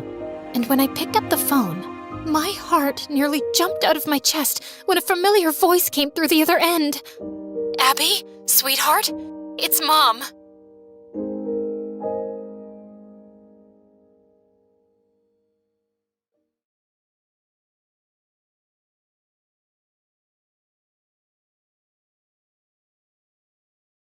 Hi, my name is Tiara, and My Story Animated will give $1,000 to one lucky person who subscribes in the next 7 days. Tell your friends, your sister, brother, and mom to subscribe now. The first time Mom realized that I was really shy was when I was 4 years old and she took me to the amusement park. I was terrified. I just kept my eyes on my shoes and clung onto my mom's hand tight the whole time. You see, I just wasn't used to a lot of people, so I'd completely freak out around strangers. Once, when I was 5, I was busy taking down a cereal box from the shelf of a grocery store, and when I turned around, Mom was gone. I felt panic rise in my chest, and I started running down the aisle. Just then, a strange woman caught my hand. "Hey, pretty girl, are you lost? What's your name?" I stared at her in horror, completely speechless. Just then, I saw Mom running towards me, and I went flying into her arms. The woman turned to Mom. "Oh, I'm so sorry. It must be really hard having a mute child. Does she go to a special school?" Mom snapped at her to mind her own business, and we walked off quickly. But the next evening, when I went down for dinner, I saw a grumpy-looking man at the table, and I froze. "Hey, sweetie, it's okay. I want you to get comfortable around new people. So I thought I'd introduce you to my very special friend." I was 5, not stupid.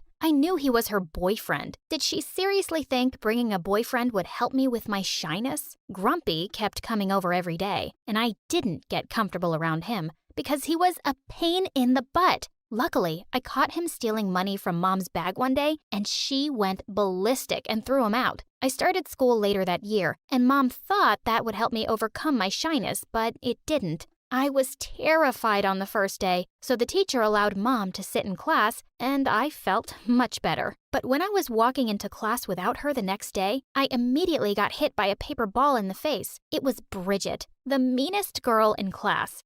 Yo, Mama's girl, who's gonna change your diaper now? The title Mama's Girl stuck for a while, but after some bullying, Bridget and her minions got bored and I became invisible. Even though I had no friends, I didn't hate school because I really loved to learn. So I started spending all my free time in the library. One day, when I was in the 2nd grade, I found a boy my age in my usual spot. I wanted to talk to him, but I felt shy, so I just sat down at the same table and gave him a smile. He smiled back, scribbled something on a notebook, and pushed it towards me. Hi, I'm Ethan. It's nice to meet you. Was he shy like me and couldn't talk to strangers? I thought this note system was way cooler anyway. We exchanged notes all during recess, and it was the best time I'd ever had at school. One day, I followed the boy to his class, and all the kids welcomed me with waves and smiles. Wow, who were these angels? Just then the teacher came in and she started using her hands to make all sorts of signs. It looked so funny I started laughing. That's when she noticed me. Sweetie, can you hear what I'm saying? I nodded my head. Then you're not supposed to be here.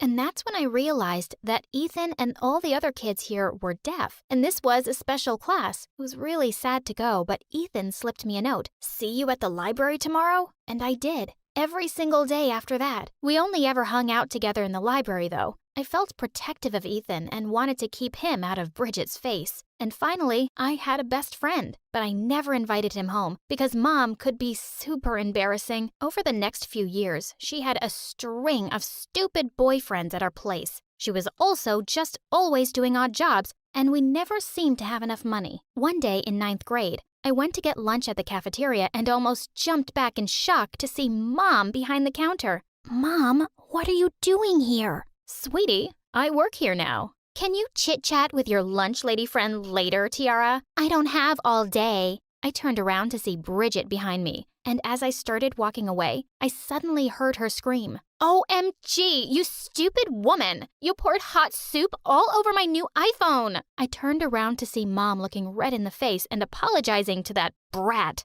I'm so sorry. It's only my first day here. Do you need a degree to be a lunch lady? Because you must have failed lunch lady school for sure. Show me your degree. I'd just had enough. Didn't your nannies teach you any manners? She's working hard to serve lunch to hundreds of kids, and she made a mistake. Have some respect. Oh my, look who finally found a voice. Who are you, Martin Luther King now? And why do you care about the dumb lunch lady? Is she your mom? Yeah, actually, she is. As everyone suddenly stared at me in silence, Bridget burst out laughing. So, you're still a mama's girl? And now I get why you're so stupid. I was about to attack her, but just then I saw Ethan walking towards us with the principal. Bridget, how dare you talk to a staff member like that? That's a 3-day suspension. To my office, now. As Bridget walked away looking furious, I knew I'd pay for it later. But standing up to her felt so good. Later that day, when we were hanging out, Ethan said, "You were awesome for standing up to that bully, and your mom seems nice. And you were awesome for calling the principal just in time. And well, Mom's a bit crazy. What's yours like?" And then Ethan told me that his mom had died when he was little, and his dad was a big businessman who was mostly away. He'd provided plenty of servants to take care of Ethan, but he never had much time for him. Sometimes, I think he must be disappointed to have someone like me as a son. That just broke my heart. I'd been waiting to surprise Ethan with the secret sign language lessons I'd been taking, but I couldn't wait any longer. I'm sure that's not true, Ethan, because you're the loveliest person I've ever met. He stared at me in complete surprise, and suddenly his face broke into a huge smile. Then he pulled me close and kissed me. We started going out, and after a few months, I finally decided to introduce him to Mom. The dinner went well, but when Ethan took the dishes to the kitchen, Mom turned to me. "What are you doing with that boy, Tiara?" "What do you mean, Mom?" "I mean, look at you. You're smart and beautiful. You could have any guy you want. Why would you choose someone who's deaf?" Her words made my blood boil. "Mom, would you like it if I was deaf and no one wanted to date me? But you're not deaf. He is. He's not good enough for my perfect girl." "Stop saying such awful things, Mom. It's not like he can hear me, honey. Just then, to my horror, I turned to see Ethan standing in the doorway. He just looked at me once and left. I turned to Mom, furious. He can read lips, Mom. That was cruel, and I couldn't care less about Ethan's hearing. It doesn't make him less kind or caring or smart. He's perfect, unlike the jerks you date. And with that, I stormed off to my room. Ethan wouldn't reply to any of my texts, and the next day at school, I looked for him everywhere. Eventually, I found him sitting alone on the bleachers outside. Ethan, I'm so sorry about what Mom said. He shook my hand off angrily. She's right, Tiara. You're perfect, and I'm not. I'm sure you've thought about that, too. Why else would you always keep our friendship a secret? And with that, he walked off. But I wasn't going to let him go so easily. I ran to the art room and wrote something on a chart paper, and at recess, I went to the cafeteria and jumped onto the table. I felt really nervous as everyone's eyes turned to me, but I only had eyes for Ethan as I held up the chart. Ethan, I love you more than chocolate cake. Will you do me the honor of being my prom date? Ethan burst out laughing and ran to hug me. As we kissed, the whole cafeteria erupted into cheers and applause. The next day, when Ethan and I were leaving school, we suddenly got hit by paper balls. Remember how you were such a little scaredy cat that you couldn't even speak, Tiara?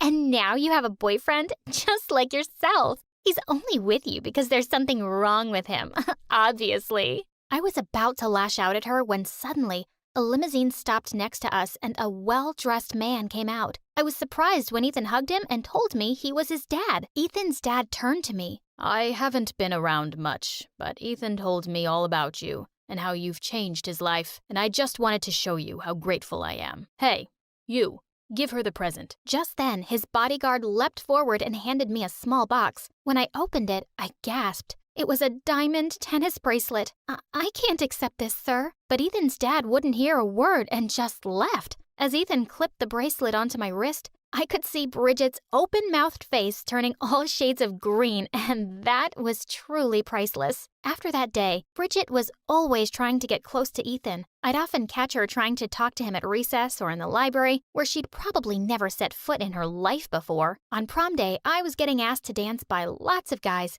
and Ethan smiled at me to go ahead. When I stopped to catch my breath and looked around for him, I spotted Bridget cozying up to Ethan. I think you and I would make a really cute couple. Oh, wait, you can't hear me? Let me show you how I feel about you. And with that, she grabbed his face and kissed him. Before I could pull her hair, Ethan had already pushed her aside and he looked really angry. And then Bridget went totally mental on him. Seriously? You're rejecting me? You think I'd actually ever be interested in someone stupid and deaf like you? And I'd have to learn dumb signs to explain everything to you? I'd rather shoot myself in the head. By now, I'd walked over to her and given her a tight slap across the face, and everyone started booing her, so she left the prom. But someone did something even better. A girl had made a video of the entire scene and uploaded it online, and thousands of people were now calling out Bridget for bullying someone differently abled. And the best part?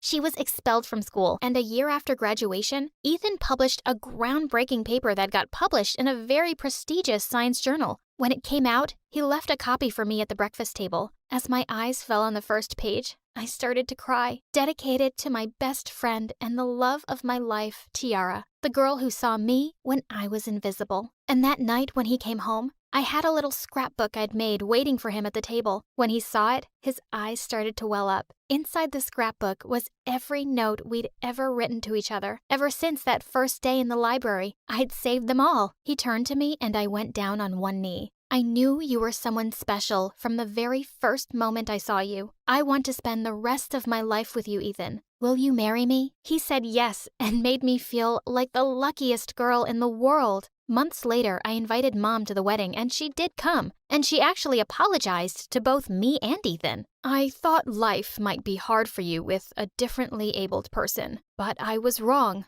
I'm so happy to see how happy he makes you. And when we signed our vows, Mom almost ruined our perfect moment by crying the loudest. We have 2 lovely kids now who are perfectly fluent in sign language, of course. I hope having Ethan for a dad makes them even more compassionate towards anyone who is differently abled. Many children's first words are mama or dada, but mine was action! Mom is a famous actress, so I grew up in the showbiz, like literally into it. Hi, my name is Phoebe, and before I tell you more about my life under the spotlight, please hit like and subscribe. My parents divorced early, but instead of leaving me with the nanny or grandpa all the time, Mom brought me to the set of the new King Kong vs. SpongeBob remake.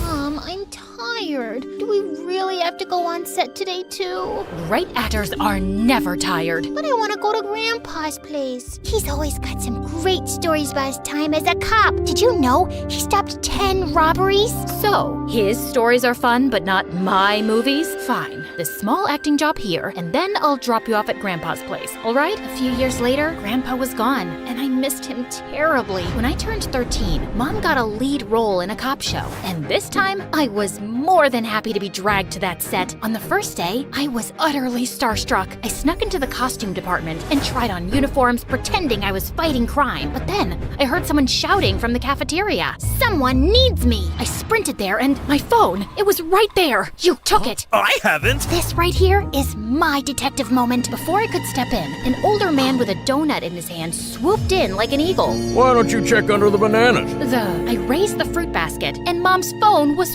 right there. Whoa, how did you know it? She's got banana residue on her fingers, combined with the slightly tilted angle of the basket. Also, I saw her drop it in there by accident. By the way, I'm Tom, the police consultant on the show. So, you're a real cop? That's amazing!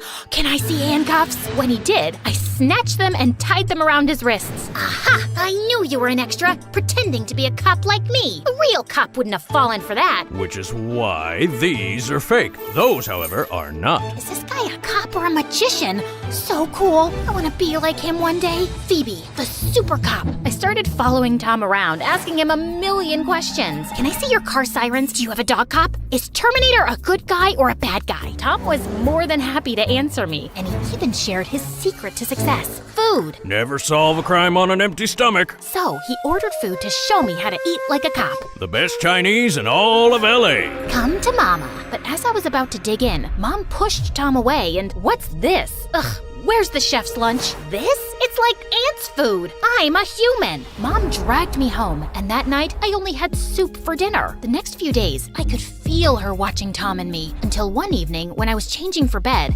Eek! There! What? Where? Get it off me! But it wasn't a spider or a mouse, because Mom grabbed my belly and pinched it. Fat! At your age? Gosh, Mom, I thought it was something serious. It is serious. It's because of that cop. I've seen him stuffing you up. Do you know how hard I have to work to keep this body in shape? It's literally your job. But I want to be a cop when I grow up, like Tom. What? I just blurted it out, but it was a fact. Mom blamed Tom for my fat attack, so she made a big stink with the director, who fired him the next day. Please, Mom, Tom has done nothing wrong. He takes care of me and makes me laugh. Please don't make him go away. Little Nugget, it's fine. She's your mom. She's looking out for you, in her own way. Ugh, why does everyone always do what Mom wants? Tom left, and I decided that the only way I could be free of her meddling was to run away. So I got into a cab, but I realized I didn't have any money to pay. Ugh, I forgot my card. Please get out. Phoebe, come on. Think. But this is an emergency. My poor parrot caught parrotitis, and only my loving touch can save him. And if I don't get there in time, he might start squawking, and it could lead to an epidemic of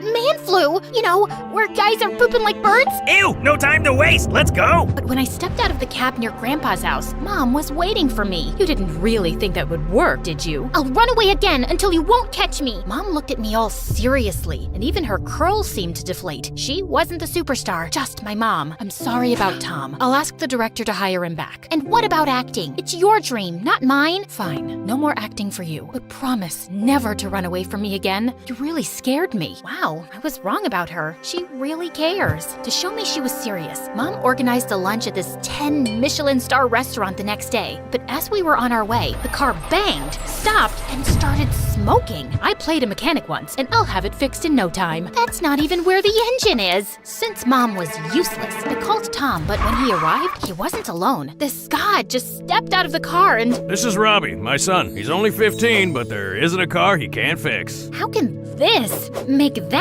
Robbie was way hotter than any actor I'd ever met, and I'd had a mani-pedi with Timothée Chalamet. Hi, I'm Phoebe, and... You're beautiful. Am I? OMG, he's walking to me. What do I do? What? But Robbie just passed by me and went straight for Mom's car. What happened to you, beautiful? Yeah, he's a teeny tiny bit obsessed with cars. Okay, Phoebe, don't get a crush on the hot guy who ignores you. Don't get a crush. Then he used his shirt to rinse dry his face and... Oh, right, too late. I forgot everything and spent the next couple of years finding any excuse to hang out with Robbie. But he stayed completely oblivious. Even when I gave him chocolates on St. Valentine, he thought they were for his mom's birthday. Oh, you saved me. I'd completely forgotten about it. After I enrolled in the same high school as him, we became friends. So I decided to confess at my 16th birthday party. Robbie, I like you. I like you too. So, will you be my boyfriend? Worst timing ever! Wait, Mom's agent? He never calls unless... I'm sorry, but there's been an accident during rehearsals. Oh no! As Robbie was driving me to the hospital, I didn't care that we were together alone. I was just worried about Mom because she insisted on doing her own stunts. But I was relieved to see only her leg and arm were in a cast. Everything else seemed fine. Mom, you're okay. Okay? I can't act anymore. Can't they cast someone else? The show hasn't even started. For the first time ever, Mom looked a bit unsure. They can't. The producer convinced me to put a lot of money into this show. If the investors realize I'm not on set, the show will be canceled, and how much? We'll lose everything. I'm sorry, Phoebe. It's okay, Mom. I don't care about the money. I'm just happy you're fine. I thought the scary part was over, but the next morning, Robbie told me he was going to Europe for his auto project. As if that wasn't enough, Mom's hospital bed was empty. We're higher. No, not like that. I looked out the window, and Mom had convinced all the nurses to be her extras. She tried to do a high kick and just fell down. But even if she was clearly in pain, she got up and tried again. She'll never give up. I have to help her. That's enough, Mom. I'll do it. What? We already look alike, and with a bit of makeup, I can age myself. I'll pretend to be you. The production will continue. Doing my stunts is not easy. You taught me when I was little. It will all come back to me, I'm sure. And so, Operation Double began. Mom had me learn all the names of her friends, copy her, move her voice, even brush my teeth with the same toothpaste. Come on, who's gonna smell my breath? The art is in the details. But it wasn't enough. For the first couple of shooting days, everything went fine until... The next scene is the roof jump. We're so lucky to have you. You've done this a million times. Sure. But as I looked down the roof, everything went woozy, and I slipped. Help! Get me down! Are you sure you're okay? You don't look like, yourself. Oh, no. No, I... just had a bad day. I'll do better next time. But I could see the suspicion in his eyes. This is too much. Let's call it off. And no, I said I'll help you, and I will. That night, I went online and found Mrs. Krugel, Coach to the Stars. Will it be horrible? Yes. But it will be worth it. She seems like a lot, but I don't really have any other choice if I want to help Mom. So I sent Coach a text, and the next morning, I was woken up by Coach playing a full set of drums in my room. How the devil did you get in here? Do you want to give me a heart attack? No time for it. You've got laps to run. And push-ups and high kicks, and, of course, jumping from a 6-story building onto a net. I want a parachute! But the worst was the food. Coach had me on this crazy strict diet, and she weighed every bite of food before I put it in my mouth. I started stashing snacks under my mattress and bribing the staff for candies, but she was always a step ahead of me. We can't afford anything less than perfection. Can't you hear my stomach? It growls so much it sounds like a lion. And as with any wild animal, we tame it. I had pizza delivered through the bathroom window, then chicken nuggets hidden inside my gym shoes, but she found it all.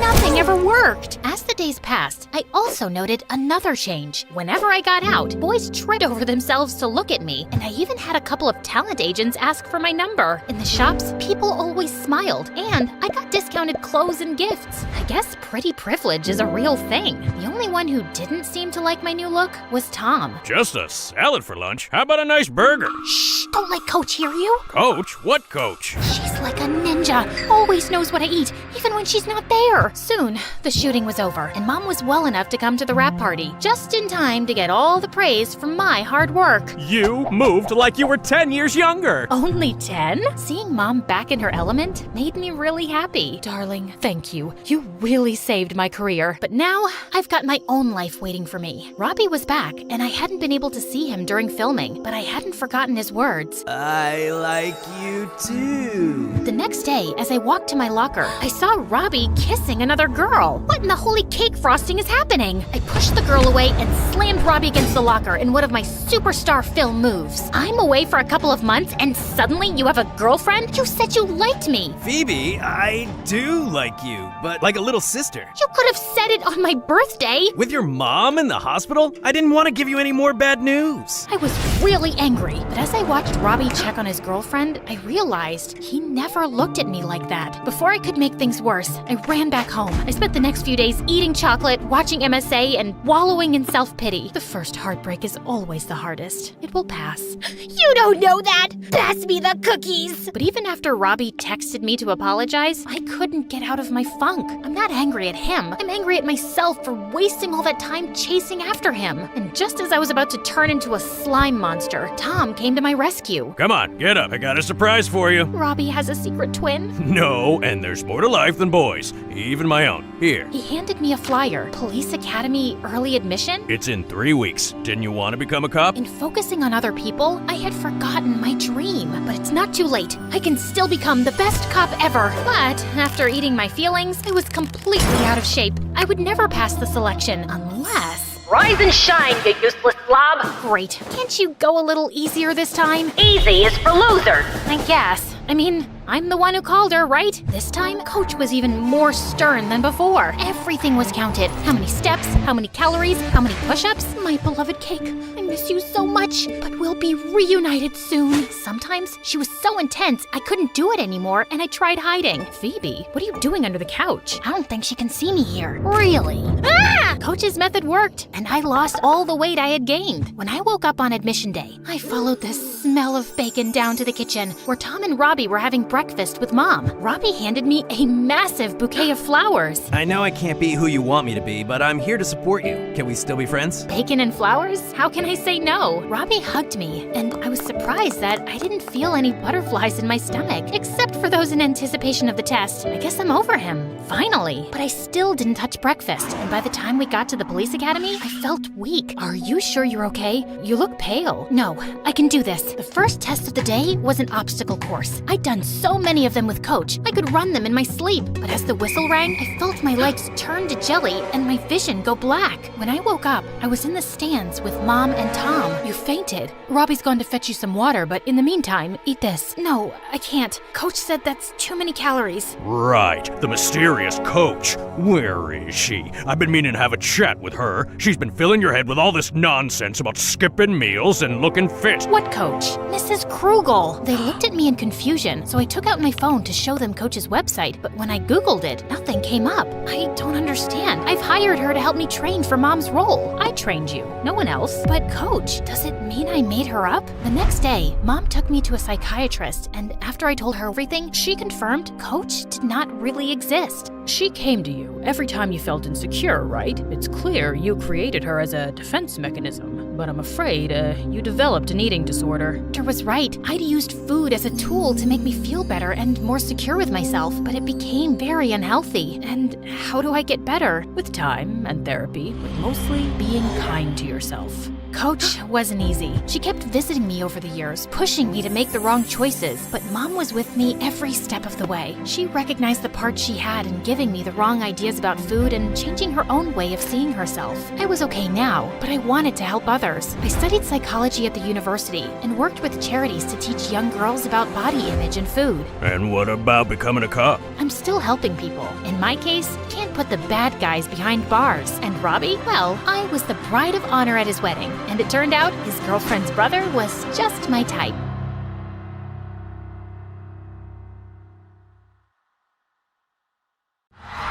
The crowd erupted as I struck the final chord, and I looked up as the fireworks lit up the sky. They danced across the night, vibrant and full of promise, yet they also carried with them the shadows of a nightmare I couldn't escape. As we finished our song, Zane, the main vocalist, immediately approached me backstage. You are absolutely on fire tonight, Raven! Why don't you join us? For real. The band needs you, you know. And so do I. Tempting. But if I do, my grandma will kill me. I'm only filling in because your guitarist got sick. Zane was a popular senior at school. and he'd been flirting with me for the past few months, but I just wasn't in the mood to date anyone yet. I'll keep asking then. Maybe I'll survive your grandma's wrath. I laughed, but the thought of Grandma's face if she found out I was in a rock band? Yikes. Grandma was a billionaire socialite who adopted me and raised me alone after I got separated from my parents when I was just a kid due to an accident. She was overprotective, but always busy. She gave me everything I needed, but I still felt empty whenever I thought about my parents, and how fireworks were my last memory of them. Whenever I saw kids my age with their families, I couldn't help but feel jealous. Being Grandma's heir came with great responsibility, so I had to study hard to manage her empire one day. My routine usually involved going to the school library after classes, but everything changed when the resident librarian decided to take her vacation. Miss Mavi was just her temporary replacement, yet she made my dull life 1,000 times more interesting for the past few weeks. Instead of studying, I always ended up observing her. She wore a beanie indoors 24/7, and I was dying of curiosity about what she was hiding under there. Snakes, a bird's nest, a really bad haircut, or, plot twist, what if she was actually bald? Aside from being a little clumsy, she was also silent most of the time, almost like a shadow. Anytime I asked for help finding a book, she'd guide me to it without saying a single word. One day, I dropped my books, and a bunch of my origami animals spilled out. That's all. That was it. No harm, no pain, just a shift in fate. The next morning, I wondered if the loom had worked. Would there be some sign? Some shift in the air? Mateo? Hey, Nadia. You okay? Isabella's leaving. Leaving? She got a job offer across the country. We talked about it last night. I guess it just made sense to break up. This is what I wanted. A quiet, mutual parting. No fights, no heartbreak. Just fate gently pulling them apart. And you're okay with it? Yeah, I think I am. Hey, do you want to take a walk? I'd love to. It wasn't long before Mateo and I got together. Our connection only grew, and our relationship was so easy. Years passed, and Mateo and I had built a life together. We got married, and our days were filled with laughter and love. He was my best friend, my partner, the person who reminded me every day what it meant to be truly happy.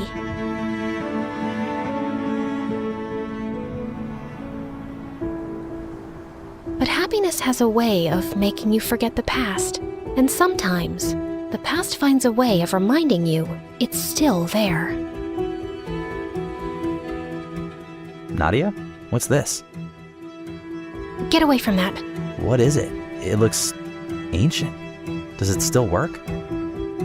Mateo, please, don't touch it. Please, you don't understand. Nadia, what is this? It's a loom. A magical one. I've used it many times in my life. Used it? For what? To change things. Know if I can believe that.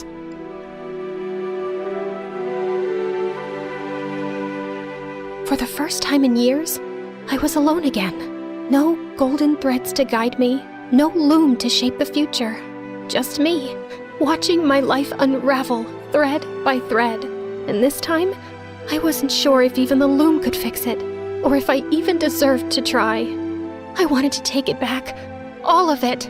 I wanted to erase the moment I ever touched the loom, to undo every weave, every selfish decision, every golden thread I had forced into place. If I could just go back to before I ever wished for Mateo, before I ever sent Isabella away. Maybe then he'd still be here. I couldn't let it end like this. I wouldn't.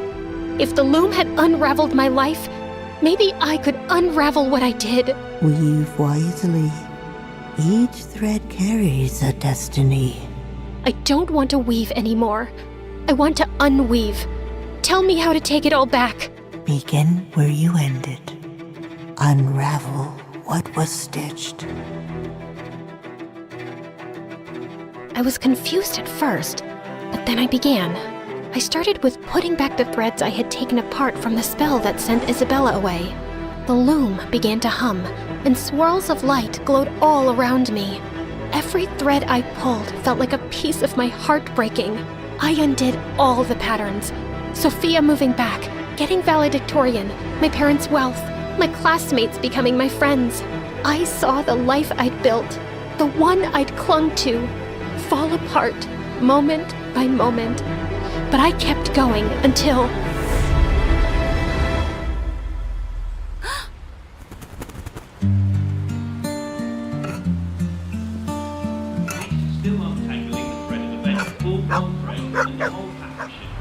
Fate.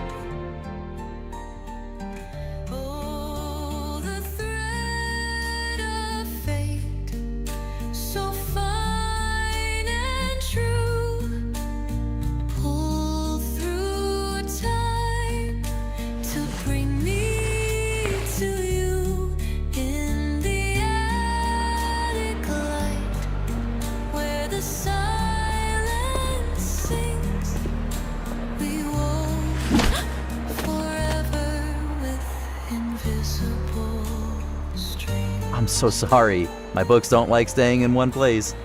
Are you okay?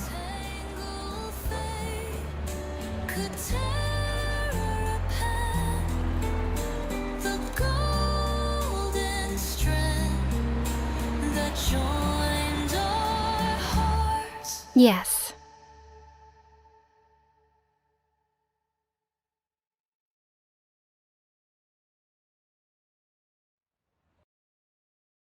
Hi, I'm Rue from Chicago. Please like and subscribe. My mom was a renowned doctor and loved me to bits, but when I was 6, I fell from a tree and hit my head. And even though I recovered fine, Mom went crazy. She never let me out of her sight after that. When I started school, she hugged me and cried like a baby at the gate, and she'd even drop by during recess to check on me.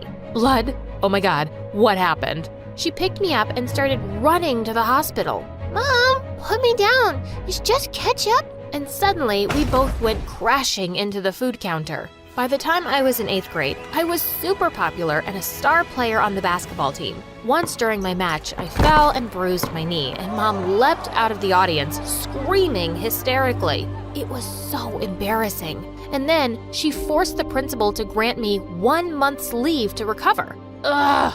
I spent the next week in bed watching MSA videos about crazy moms like mine. But a few days later, it was my friend's birthday party, and I felt well enough to sneak out. But just as I was about to kiss this cute guy there, Mom barged in and smashed the music system. That music's loud enough to hurt my baby's ears. Mom, are you crazy? How did you even find me? Apparently, she had a tracker installed in my phone to always know my location. On the way home, we had a huge argument. If you ever do something like that again, I'm gonna leave for good, and I'll throw away my phone, Mom. You won't be able to find me. And surprisingly, that worked. She kinda backed off, and I was relieved to be back at school soon. Guys, I'm back! I was hoping for an awesome welcome, but to my surprise, no one bothered to say hi. And just as I was about to sit, someone pulled my seat and I fell on my butt. You can't sit there. It's Sally's seat. Wait, what? This is my seat. And who's frickin' Sally anyway? Me. I'm Sally. And you are? I turned around to see a tall blonde girl offering me a hand. I'm Rue, and I think you're new because I've never... Oh, Rue, the one with the crazy mom. It's nice to finally meet you. I just joined this month, and it's okay. You can take this seat. She smiled and went to another seat, and all the kids followed her. What the heck? A new girl had taken my place while I was gone for just a month? After that, I noticed how everyone was just too pleased by her, even the teachers. Oh, Miss Olsen, did you get a new haircut? It looks so nice on you. Thanks, Sally. You're the only one to notice. You aren't just smart, you're kind too. And she helped the other kids with their homework too. Guys, I got this. You can copy from my assignment as long as you change some things. Sally, you're the best. Well, I doubted that. She was just too good to be true and just happened to appear out of thin air and take my popularity. But I wasn't gonna lose to her. A basketball match was coming up and I was gonna show her who the real champ was. But on the day of the match, I could see Sally cheering for me with everyone else. In fact, she was cheering the loudest. Woohoo! It's nice to have the champion back. Go Rue! Just then, I slipped on the basketball court and fell flat on my butt with a sprained ankle. OMG, someone help me pick her up. She's hurt. Sally made me lean on her and took me to the nurse's room. She stayed with me the whole time the nurse attended to me. And I was beginning to think I'd misjudged her. She really was quite nice. Later when I reached home, Mom came running and hugged me tight. Oh my God, are you okay?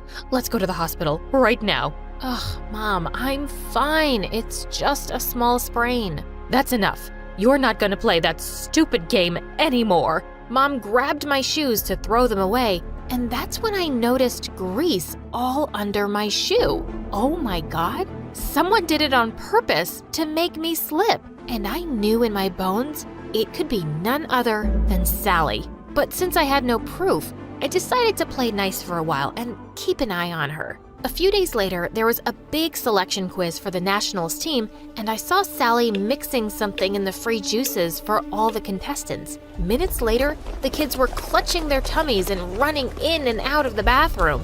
Ah, that evil witch! Of course she was selected for the finals, but I knew what she had done and decided to confront her.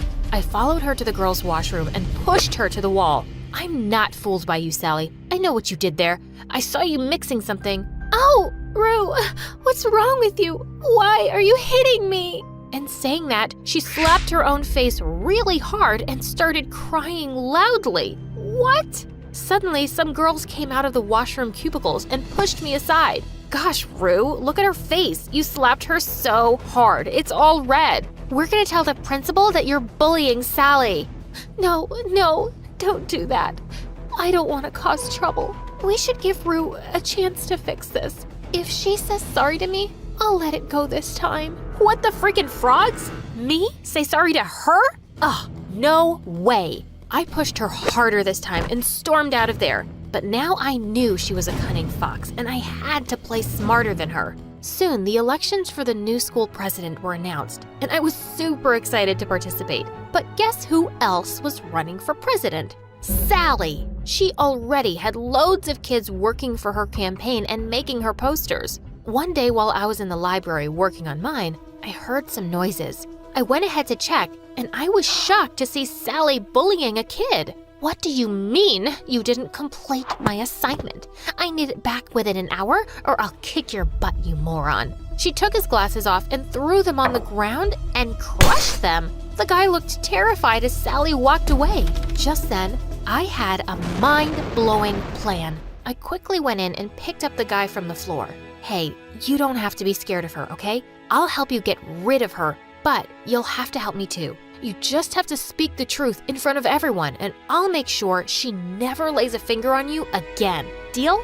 The guy looked at me with teary eyes and nodded. A few days later, we had an event where each candidate had to speak up in front of the entire school, and I was all set to see my plan in action. Minutes before Sally was about to come on stage, I was so happy to see the guy she'd bullied standing there already. Sally's whole act was about to be exposed. Yippee! I need to tell you all something. One of the candidates here is a chameleon who pretends to be your friend, but in reality, she's a bully.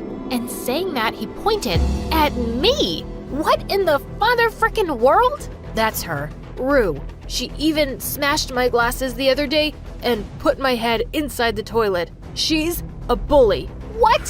Have you lost your mind? What are you talking about? It was Sally, can't you remember? She smashed your glasses. Who's Sally? And please, don't kill me. Please, someone save me from her. Saying that, he ran and hid behind the other kids, and all of them went bonkers on me. Rue, we already knew you could be a bully, and now you're blaming Sally for this? Everyone knows Sally would never do something this horrible. Yeah, we saw what happened in the washroom the other day. You're the bad person here, and you don't deserve to be the president. And they all started throwing paper balls at me. I ran out of there to save my butt, but I was so gonna kill Sally now. After the event was over, I followed Sally and saw her kissing that jerk who betrayed me in front of everyone. That's how she turned him on her side. She was such a devil. I heard them laughing and talking about how they'd humiliated me in front of everyone. I couldn't take it anymore. I went ahead and kicked him in the butt. You're such a world-class jerk. You lied in front of everyone for a wicked lizard like her. Watch your mouth, Rue, or I'll tear off your tongue. Whoa, look at that. Finally, your true colors are coming out, Sally. But guess what? I've known from day one that you're a witch, and soon I'll prove it to everyone. You recorded us? Oh, yes, I did. You know, I'm tired of pretending to be nice to you. I wish you had slipped and hit your head that day, but you just got away with a little sprain. But today, I'm gonna kill you, squid face. Saying that, she charged at me like a mad bull, and we broke into a wild fight. Within minutes, the cheating jerk came in and held me by my hands. Let go of me, you idiot, or I'll put your face in the toilet seat for real this time. I tried to fight them both, but they locked me inside a small janitor's room. No one's going to come here till tomorrow, Rue, and I'm gonna be the next student president by then. And your little phone? I'm gonna destroy it. Both of them left, and I tried to break open the door, but nothing worked. When I'd almost given up, I suddenly heard a loud thud on the door, and it flew open. Mom! Oh God, I can't believe you found me. I hugged her tight. Are you okay, sweetie? What happened to you? Wait, Mom, how did you find me here? Oh, honey, after you said you were gonna throw away your phone the next time you run, I may have put a tracker device in all of your shoes. Mom! Okay, sorry, but see, it helped. I was able to help you today after you didn't come home for so long. She was unbelievable. I immediately ran out to find Sally and saw she was making a bonfire in the school backyard, and she had my phone in her hand. I went in and hit her from behind, and the guy ran away, seeing Mom with me. What are you doing? Let go of me, you witch! I'm gonna kill you this time. Oh, you can try, but you're not getting away with anything now. This time, I tied her and made sure she didn't run away until we called the principal and her parents. Oh, we are really sorry, but she has a histrionic personality disorder. Because of that, she wants to be noticed and praised all the time. We kept it out of her records when she joined this school. Oh, God. I didn't know I was taking such a dangerous kid. But you've been really brave, Rue. I'm gonna announce you as the next student president tomorrow. No, I'm the best one. I'm the best. She's nothing. Saying that, she broke the ties and leapt towards me. I'm gonna burn this entire school with you in it, loser. Thankfully, the principal had called security and they took her away. After everything was over, I turned to Mom thinking she'd go all crazy again, but she hugged me. Oh, honey, are you okay? I was so scared. I'm fine, Mom. Thanks for saving my life today. I love you, but no more tracking devices, please.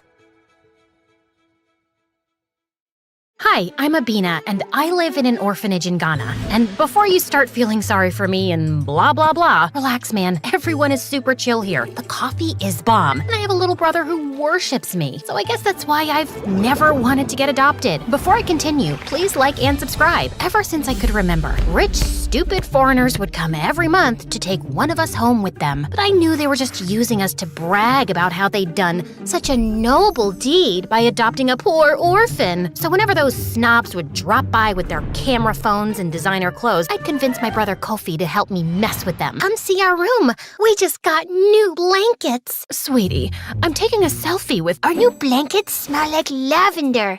Ah! Is that pee? Silly me, I forgot. We have a bedwetting problem. A bedwetting problem! The woman ended up bursting into tears from the awful smell. So traumatic. But one day, the warden had had enough of my behavior. You're 14 years old now, and Kofi's 8. It's important for your development to have parents. So the next time a visitor arrives, you better behave yourself. I was about to refuse, but I wanted Kofi to be happy and healthy, so I gave in. Except when a couple finally decided to take us home, I immediately disliked them. Apparently, they were both philanthropists who loved doing charity work. They were just too sweet, and I had a bad feeling about these people. Just like that, they whisked us from our beloved home to some mansion in America. Who wants to see their new room? Do you want to see your big boy bed, my cutie wooty widow mouse? Ew, gross. We hate mice, and don't talk to Kofi like he's a baby. Of course, dear. I'll try again. Yo, dudes. Who wants to see their $1 billion golden baller sleeping place? You hear me, bro? There's gotta be a cliff I can jump off of. At least I had a giant bed with a mattress from heaven. But the next day, things took an awful turn. I discovered that Kofi and I were all over the news, and the paparazzi were right outside our window. Were my new parents famous? How come you didn't tell us you guys were celebrity philanthropists? I don't want to live in the public eye, and I've got an 8-year-old brother. I don't want his picture everywhere online. Oh, come on. Being a celebrity is fun. You never have to wait in line. You get free stuff. Give it a chance, Abena. It's Abena. I've told you 3 times.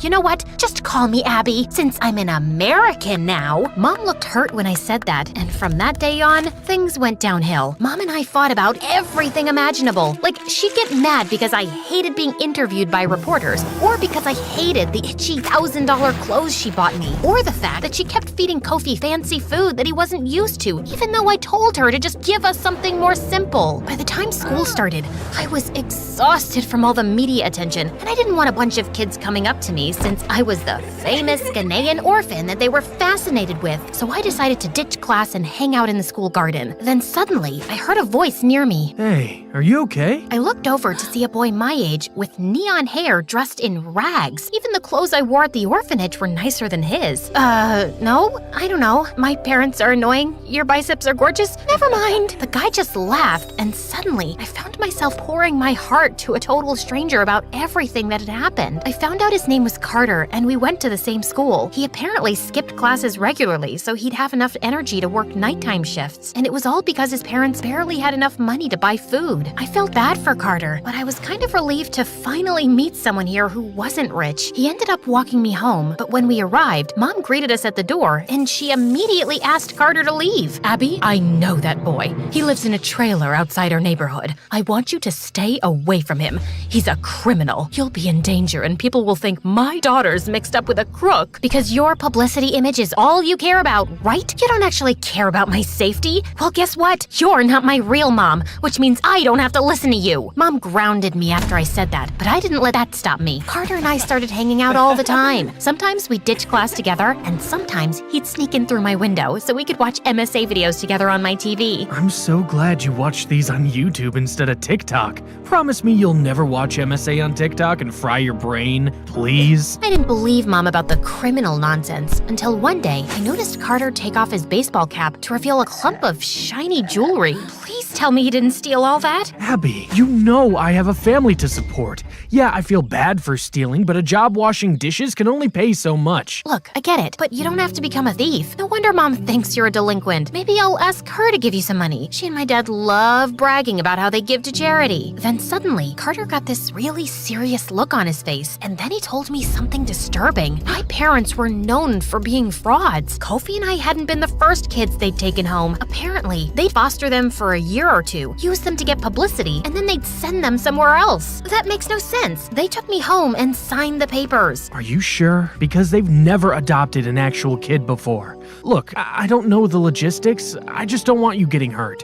I know it's only been a short time, but I've grown to care about you, Abby. I was about to confront Mom and Dad when I got home, but when I arrived, I was hit with awful news. Kofi was in the hospital due to food poisoning, and he was really sick. This is all your fault. I told you 1,000,000 times not to feed my brother fancy food like caviar because he's not used to it. Now he's sick, and it's all because you two were too stuck up to give him something like rice and beans. Abby, it's not fair to blame blame us for something like this. The food poisoning could have been from anything. Plus, he'll be fine. Why are you making such a big deal about food poisoning? It's not about the freaking food poisoning. It's about you two being selfish, irresponsible jerks that don't care about us. Mom and Dad apologized and reassured me, but I didn't listen. I knew now that Carter was right. My brother and I weren't safe with these people. So as soon as Kofi was better, I crafted a plan to run away from home. Carter said Kofi and I could stay with his family in the meantime, while he would help find new parents who weren't horribly selfish. So one night at 1 a.m., I turned off the location services on my phone and helped Kofi sneak out the window. I don't want to run away. These people are nice and they take good care of us. They seem nice, Kofi, but they don't really care about us. We'll be living in another foster home in another year. Trust me. Says who? Your new boyfriend Carter, who you've known for like 5 minutes and who also happens to be a thief? I know you're not actually this dumb. It's not like he wants to be a thief. He has a family to support, and I still would trust a thief over any adoptive parents who could hurt us. Carter picked us up in his car a few minutes later, but Kofi wasn't speaking to me. I felt bad, but I was doing the right thing by protecting us, right? Besides, Carter's parents were happy to let us stay with them for the time being. Yeah,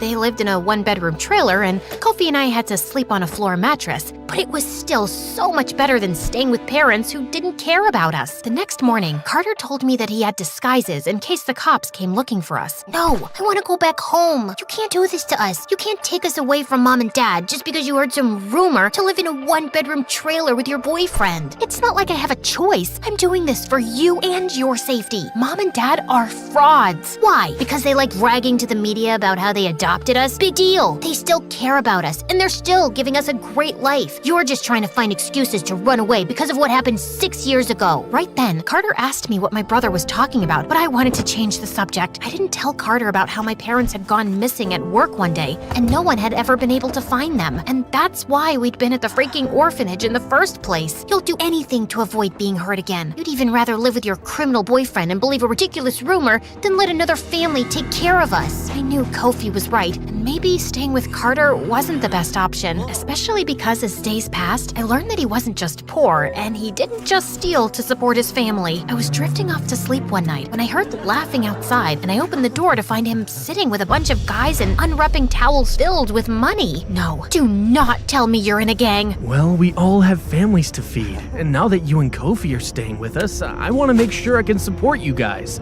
I don't want all of us to have to live in a one-bedroom trailer. Here, babe, I stole $50,000 just for you and your brother. Carter, I can't accept this. You can't keep stealing. It's wrong, and I don't think we should be together either. I appreciate what you're doing for me, but I think it's best if Kofi and I leave. No, please, don't leave me. You're the only thing that makes me happy. Nobody at school wants to be friends with me because I'm a poor loser, and no one in the neighborhood wants to associate with me because I'm a thief. Before Carter could finish his sentence, I heard police cars, and that's when Mom and Dad came running over and crying. I guess they did care about us after all, and Kofi seemed overjoyed to see them. I started to warm up and apologize to my parents for running away. Then suddenly, a policeman handcuffed Carter and said he was taking him to juvie for 3 years. It's thanks to you two that we've been able to do an investigation and track down how much money this guy's stolen. And he dated my daughter and put both her and her brother at risk. My heart suddenly stopped as I saw Carter's parents beg and cry and apologize. I knew it was wrong what Carter had done, but did he really need to be away from his family for 3 years? I tried not to think about it as Mom and Dad drove us home and said we could do whatever we wanted. Watch movies, order in, go to Disneyland. They were good people, and I had been wrong all along. Instead, I'd put my brother in danger and got a boy taken away from his starving family, all because I was too traumatized to trust anyone to adopt me. I felt practically ill with guilt. The next day, I finally went to school for the first time without ditching class, and everyone was interested in being my friend since I'd been all over the news and I'd dated a known delinquent. So what's it like dating a real thief? Have you dated thieves before in Ghana? Is it true all of them have rock hard abs? I don't know. Why would I know that? By the time I got home, I felt like I was literally gonna die of guilt. And then things got even crazier. Mom and Dad called Kofi and I into their study because our old warden had called. She wanted to check in and see how things were going. We told her we loved fostering you two, and the truth is, we want to adopt you. What do you mean? I thought you already adopted us. Oh, no. Usually, we foster children for a few years and then we find them a home. Your warden sent you off with us because you'd have better living conditions. But we love you two so much that we want to keep you. So Carter had been right about the whole fostering thing, but he'd been wrong about them trying to hurt us. He'd just been looking out for Kofi and me. He was a good guy. I couldn't let him sit in juvie for 3 years. You guys can adopt us, but on one condition. You have to help out Carter's family. They don't have any money or food. That's the only reason why Carter formed a gang and became a crook in the first place. Yeah, he committed some bad crimes and I won't date him anymore, but he's a good person and shouldn't have to stay in juvie for 3 years. To my surprise, my parents actually agreed, and the 4 of us went together to talk to the police about Carter's situation. My new mom even insisted on buying his family a new house. Thanks, Mom. That means a lot. Did you just call me Mom? Well, you did agree to adopt me, and I've kind of been a jerk to you. We hugged at that moment, and it made me feel warm inside, but there was one more person I needed to talk to. I'm really sorry I got you into this mess. You might still have to go to a disciplinary school, but you won't have to stay here for 3 years. Don't apologize. That's what you get for forming a frickin' gang. Thanks for looking out for me, Abby. I know we need to break up, but I'm glad we're still friends. Actually, my real name is Abina. Why don't you call me that from now on? And yeah, of course we're friends. I've never had anyone look out for me the way you did. So, will I see you again soon, Abina? You sure will.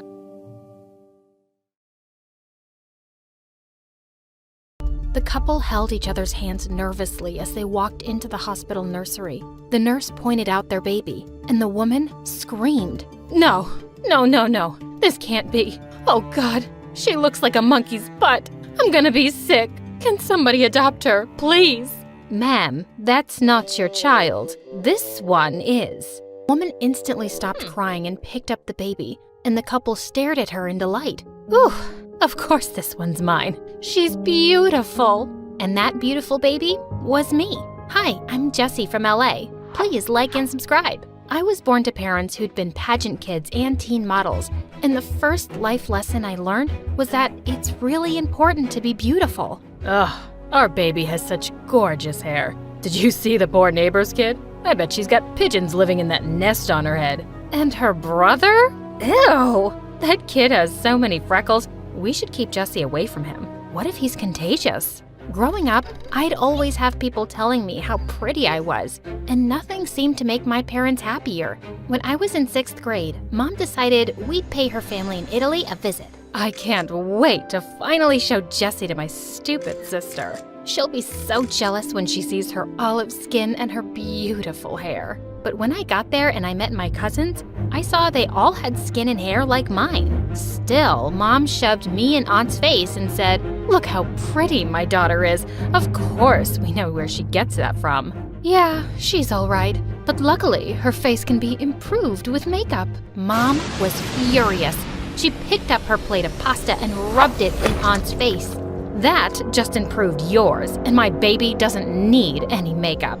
But the minute we landed home, Mom's first stop was to buy me makeup. I refused to wear it to school, but in 8th grade, my parents enrolled me in the family business, beauty pageants, and there was no stopping Mom there. Mom, I don't need all this makeup. Don't be an idiot. Everyone needs it. If we need it, I guess it means we're not that pretty after all. If being annoying could win us a pageant, you'd definitely come in first place. I don't even want to be here. As Mom stormed off, suddenly someone spoke. Do you really hate it? I turned to see a beautiful model who actually looked like she belonged here. I really do. It's just not my thing. Well, try to have fun. I think you could win. She winked at me and left. She seemed really nice, but I never saw her again because it was my last ever pageant. I was walking over to the host when I tripped, crashed straight into her, and knocked her right off the stage. Needless to say, I lost. My parents tried to force me into modeling next, but I just didn't get it. Can you pout a little, but not like a goldfish? And look bored, but like you're having fun? And can you smile, but only with your eyes? Oh my God, this girl is a moron. After getting fired from a dozen modeling jobs, I thought my parents would finally leave me alone. But I was so wrong. The night before I started high school, they sat me down for an important conversation. Jessie, since we're getting older, we're not doing much modeling anymore, and we're running out of money. And since you're the world's worst model, you've left us with no other choice. What are you talking about? We have a plan. I recently made a friend at the gym, and he's filthy rich. His son John is going to be at your school. He has a girlfriend, but you can get rid of her. You'll look pretty, get the guy, marry him right out of school, and he'll support all of us. What? So I don't get to go to college?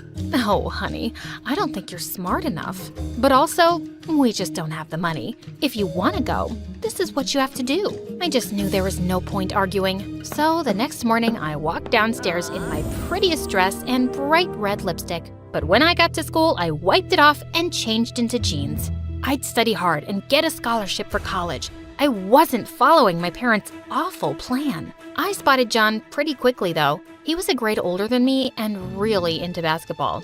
And his cheerleader girlfriend, who I called Clownface because she wore too much makeup. But soon enough, my parents were nagging me about my progress, and I had to get a selfie with him. I kept trying to catch him alone, but Clownface never left his side. So one day, I just followed him into the boys' bathroom. Whoa, what are you doing here? Oops, is this the boys' bathroom?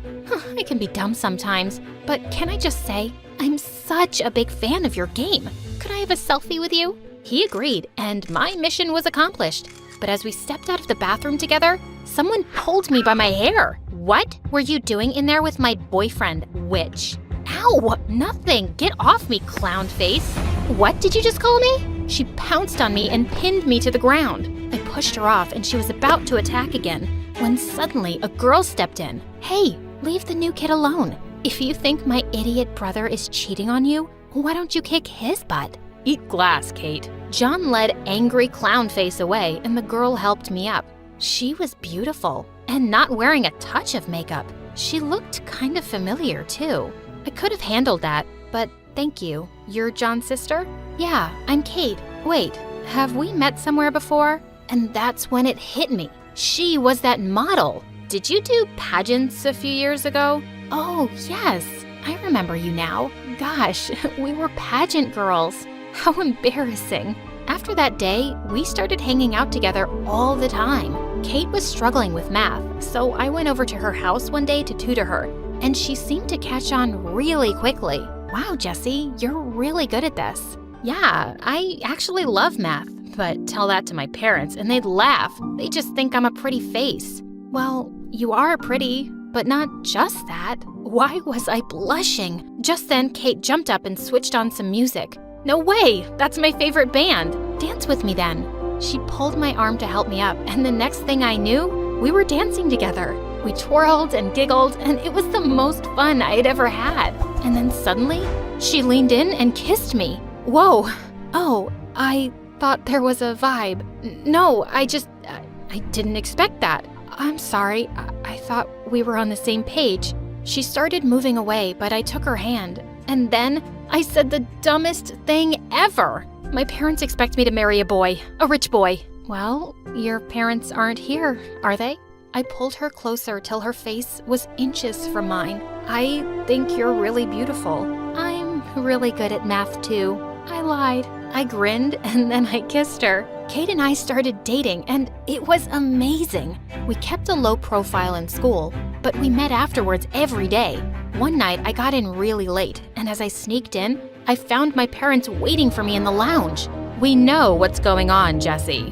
What are you talking about? You come home late every day, you're texting all the time. I know you're dating my friend's kid. We're so proud of you, honey. Oh, yeah, of course. Your friend's kid. That's who I'm dating. It's going great. Honey, you have to tell me how you got rid of John's girlfriend. Oh, she was just so much uglier than me. She didn't stand a chance. That's my girl. You can have whatever you want for dessert.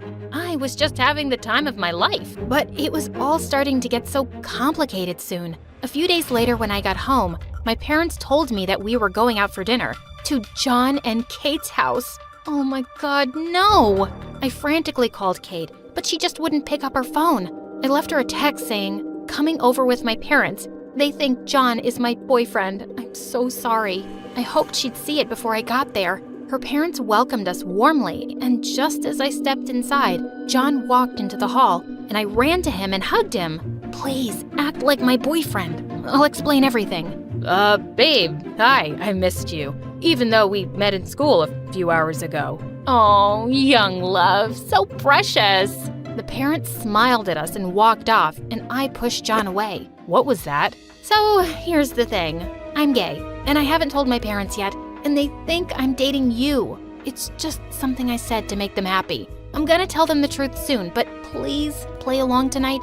Ugh, fine. But I love my girlfriend, so don't fall for me or anything. I just told you I'm gay, you moron. Kate walked in just as we were sitting down for dinner, and she winked at me, so I knew she'd read my text. Whew. But as I acted lovey-dovey with John, I could tell it was bothering her. And when he and I snuggled close to each other on the couch after dinner, she looked mad. After a few minutes, she just stormed off.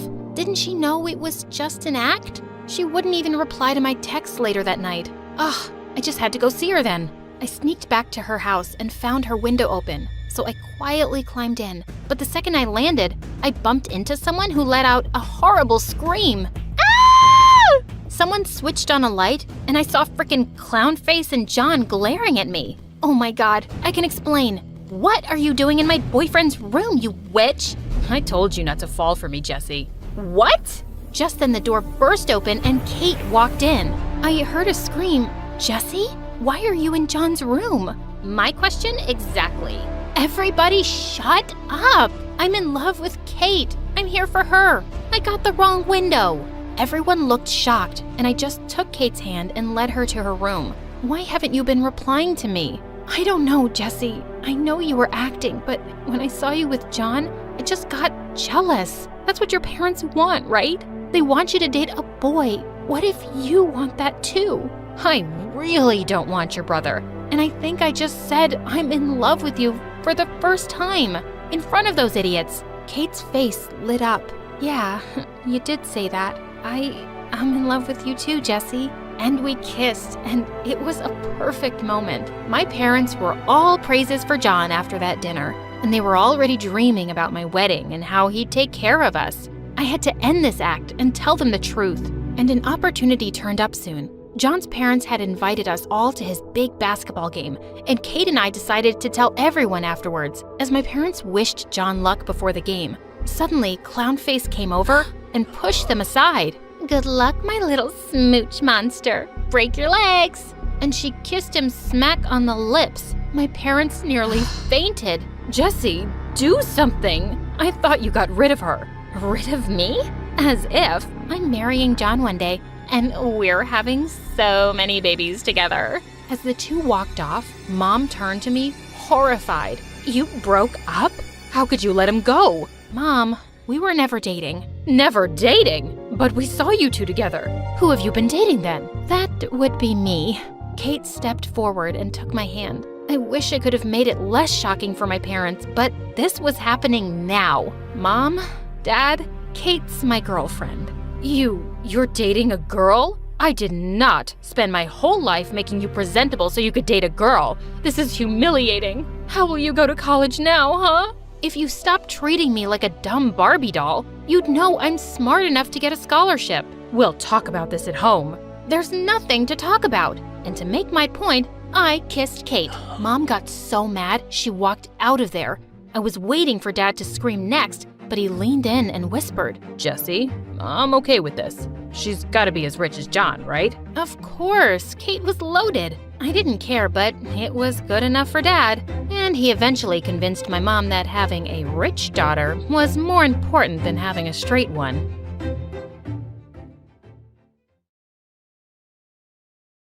She started crying, like a little girl. "Don't leave me," she said. I rolled my eyes. If she believed what I said, that's her problem. But then again, I wasn't really surprised. Girls are always like this. They believe me every time. I left her house, then headed back to mine. There, I saw my parents fighting. Again. Mom was holding up her phone and showing Dad a picture. It was Dad, with a very hot girl. "Who is she?" my mom yelled. She wanted to know the details every time Dad so much as breathed near another woman. Give a man some space to breathe, my dad yelled back. I defended him. I was always by his side. He was the coolest and smartest man ever. Well, for God's sake, Mom! You're being dramatic for no reason. He's not cheating. Just get over it. Mom looked at me, coldly, and then said that I was just like Dad. With that, she walked out. Thanks for the compliment, I called out after her. Then Dad turned to me and said, now that she's gone, son, I have a very important task for you. I'm going to meet a very important man. He said that this person was one of the most important businessmen in the state, that he wanted to convince him to become his business partner. Now, this man has a very lonely child who he loves a lot, and your mission is to make her fall madly and deeply in love with you. You have to make her convince her dad to sign the deal. I grinned. Piece of cake, Dad. Consider the deal sealed. The next evening, we went to a restaurant. My dad had created the most romantic atmosphere. He really wanted this. My parents met her parents cheerfully, and I tried to flirt with her. But damn, she was ugly. Her mom, though, she was gorgeous. To make matters worse, Dad kept elbowing me and winking at me to approach the girl. He even told her mom we'd make a great couple.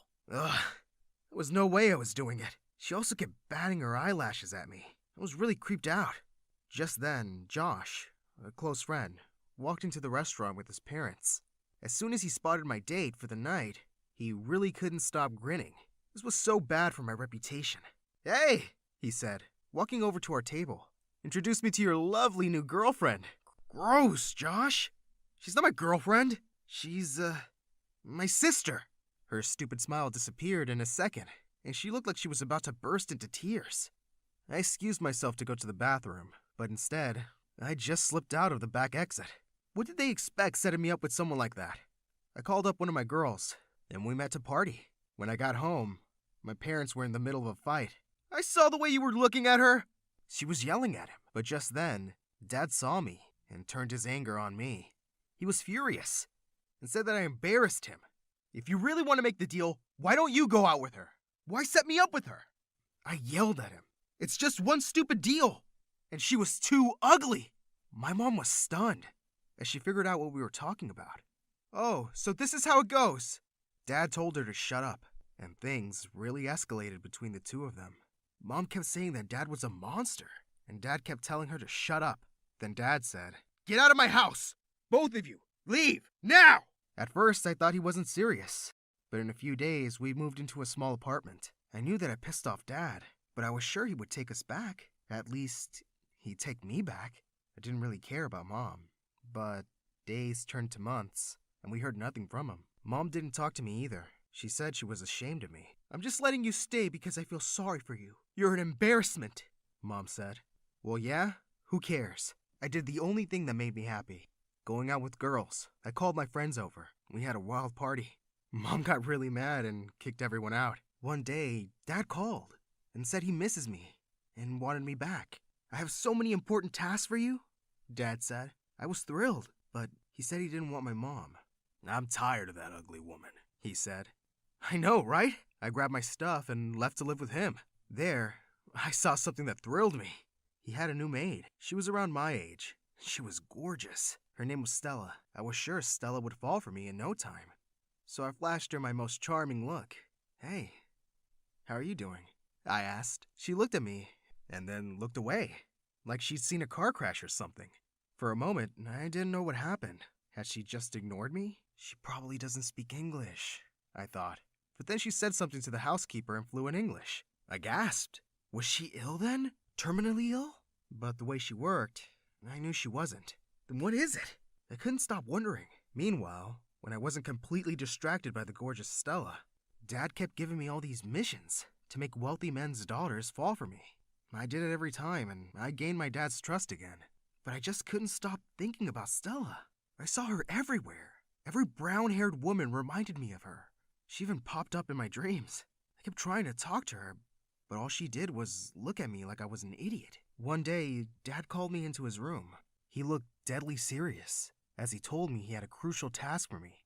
"There's this man from New York, and he's willing to make $1 billion investment in our company," he said. That was great news. Why did Dad look so worried? He said that the trouble was this man's daughter. She was really nosy and always trying to influence her dad's decisions about the company to favor her boyfriends. Her dad listens to everything she says. I knew my job without him having to say anything else. "Don't worry, Dad," I said.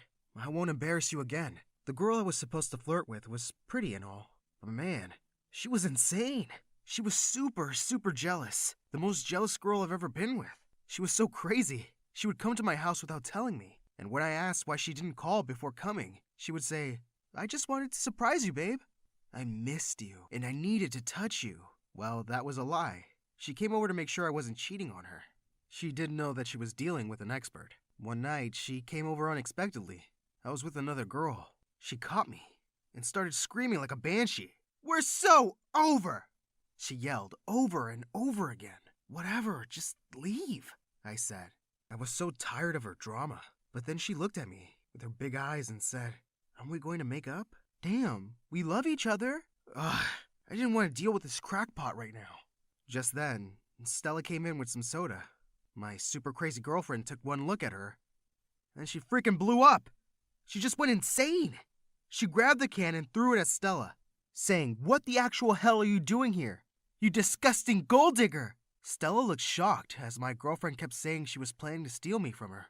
I jumped to my feet and yelled at my girlfriend to stop and told her that Stella has nothing to do with this. But my girlfriend wouldn't stop yelling and pushing Stella away. Suddenly, Stella looked super pissed, and she pushed her back. My girlfriend fell to the floor. Damn! Stella was so hot. I loved a girl who could fight. "Get out of my house right now," I said to my girlfriend.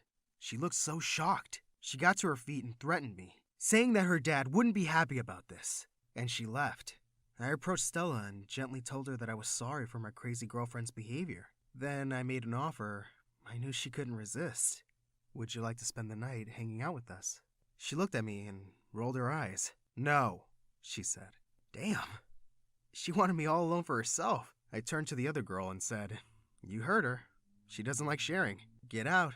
But Stella said, "God, no!" Again, what was wrong with this girl? She tried to walk away, but I grabbed her hand. "Are you into girls?" I hope she was. At least, that would make me feel better. But she looked at me like I was a dumb kid and said no. I asked her if she had a boyfriend, but she said no. With that, she pulled her hand away and left. I stood in shock as she coldly walked away from me. This was the first time I'd been rejected, and I had to admit it.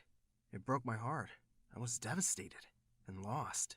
I went up to my room and slept early, thinking about my beautiful, cold-hearted Stella. In the morning, Dad burst into my room, screaming and threatening me. "I knew you were stupid, but I never thought you'd be such a royal idiot," he yelled. I told him that my ex was a pain, and that I just couldn't deal with her. "Is that why you got her pregnant?" My dad suddenly started to laugh. "What?" He was thrilled and said he was kidding about me being dumb. "You're the smartest kid in the world. They're signing the deal right after you two get engaged." I was so confused for a minute. I couldn't understand what he was saying. He saw my confusion and figured I was too sleepy. Then he explained how my girlfriend had told her dad that I proposed to her. She said that since she was pregnant, she'd say yes. Both our dads were thrilled. When I tried to tell my dad she was lying, he wouldn't believe me. I called her, and she laughed. "You're mine now." For a few weeks, she made my life hell as she dragged me around to shop for our engagement. On the day that they threw us an engagement party, she said, "Are you ready to be my slave for life?" Suddenly, I flipped and started screaming at her. I told everyone that she wasn't pregnant, and especially not by me. "I have no plan of marrying this nightmare," I yelled at Dad. Everyone stared at me in horror. Her dad had me and my dad kicked out as she burst into tears, crying about how I could say such terrible things. "You're the one having an affair with your maid," she sobbed. I tried to deny it, but no one believed me. Dad didn't speak to me the whole day. The next day, I couldn't find Stella anywhere. When I asked my dad about her, he calmly said, "I fired her." I was furious. "How could he do that? I'm not your freaking employee. You don't own me," I yelled. I told him that I've had enough of him, and I was leaving. I went to my mom's. To my surprise, I found her with another woman. "Meet my girlfriend, Anna. She lives here now," Mom said. I asked her what the hell was wrong with her, and she said that Dad had made her hate all men. As much as Mom loved Anna, she was a real pain in my butt. She didn't like me at all. Apparently, Mom had told her what I used to do with girls, and she thought I was a jerk. And man, was she crazy. "You're the scum of the earth," she said to me every time she saw me. She would go into my room when I wasn't around and leave notes on the desk. Mirror, walls, every freaking where, saying that I was a cheater, a player, a rat. This one time, she said she had a surprise for me. I thought she was finally warming up to me. She gave me a jacket that had the words, "I am a rat," printed on it. Mom thought it was hilarious. A few weeks later, one of my girls came over. I was so psyched because I really needed to stop thinking about Stella. As I was getting ready in my room, my mom's girlfriend told my girl that I needed to change my clothes every 2 hours because I sometimes soil my pants. I had just stepped out when I heard her say it. The girl looked at my new clothes, and with a very disgusted look, she left. "Mind your own freaking business!" I yelled at Anna, but Mom jumped in to side with her. "Shut up! Don't talk to my girlfriend that way. This is my house, and here we respect women," she yelled. I was so incredibly pissed. I wanted to leave, but I had no place to go, so I decided to try to reason with my mom's girlfriend. "I'm really not as heartless as you think I am," I said, with the biggest puppy dog eyes I could manage. I told her she didn't know what it was like to grow up with parents who were always fighting. "And you think I can't love? Oh, I've loved. I've loved and lost." I said my heart was broken, and all these girls were just soothing balm for my aching heart. I kid you not. I saw some tears in her eyes. She said she would do anything to help me find Stella. So she suggested I go to the police. "They'll help you find her. I have a friend in the police. I'll talk to him," she said. I went to the police station and asked about Stella's address. The guy helped me, and in no time, I was outside her shabby little apartment. Her crazy father opened the door. He immediately figured out that I was some rich guy. He took one look at me and said, "Wrong address. Leave." "I know Stella," I said, just as he was about to slam the door in my face. He was surprised and looked at me again, more carefully. Behind him, I was able to see Stella with a lot of kids. She was trying to calm them down while she chased after them. She was feeding one and scolding another. Apparently, they were her siblings. "Stella!" Her dad screamed and demanded she come over. She came to the door, and immediately, her dad went inside. But I could see him trying to eavesdrop from behind the door. I took her hand and said, "I am so sorry, Stella, for everything. I love you. Will you be my girlfriend?" She pulled her hand away and shut the door in my face. I heard her dad yelling, "You crazy brat! Are you out of your mind? He's rich! Marry him!" He opened the door again. Stella looked at me and said, "I can't be with someone like you. No matter how rich you are, I want a guy who will love and appreciate me and stand by my side no matter what." Then she closed the door. Again, I couldn't believe it. For the first time, I cried. I headed back home. I knew my heart would never be the same again. But while I was walking along the street, I saw a very beautiful girl. She had black hair, gorgeous legs, and when she spoke into her phone, I could hear her lovely accent. Man, she was hot.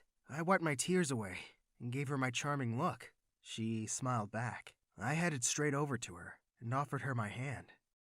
Hi, I'm Nadia from New Jersey, and My Story Animated will give $1,000 to one lucky person who subscribes in the next 7 days. Tell your friends, your sister, brother, and mom to subscribe now. I was born to filthy rich parents and a sister who was 5 years older than me, Angela, and I discovered early on in my life that they just weren't very nice people. Like once when I was 5, we were all walking out of a shopping mall when suddenly a lady holding grocery bags tripped over something and fell face forward. I ran to see if she was okay, but my parents and Angela burst out laughing. Why are you guys laughing? Because it was so funny the way she fell. No, it wasn't. You must have missed her face. She looked so dumb as she went flying. And they started laughing again. I felt so mad as I helped the lady gather her stuff, and she quickly walked away looking embarrassed. My family could be such a bunch of jerks. They weren't even nice to people related to them. When I was in the 2nd grade, Mom's poor sister came by one day and asked her for help. I can't even make rent this month. If I lend you money once, you'll just keep asking for more. Why don't you get off your lazy butt and go get a job? I work 2 shifts at the supermarket. I mean a real job. I'm sorry, sis, but we really don't have extra to spare. We just put a lot of money into our vacation home in Italy. My aunt had a daughter my age, and I signaled her to follow me quietly. I took her to my room and gave her all the money I'd saved in my piggy bank. She hugged me tight and said she hadn't had anything to eat properly in 2 days. So I snuck down to the kitchen and filled her backpack with food, and she was so happy. But Mom found out, and they were banned from ever coming by again. And I was grounded. For what? Being nice?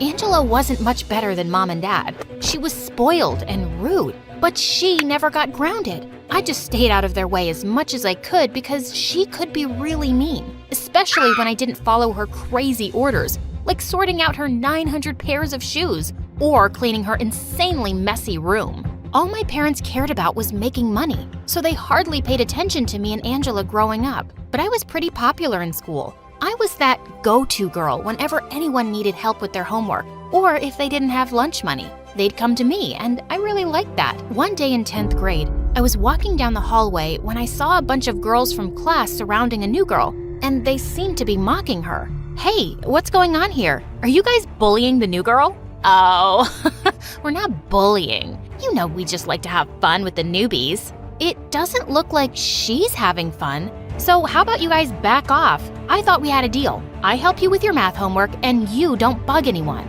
The girls walked away and I helped the new girl pick up her bag and things lying around on the floor.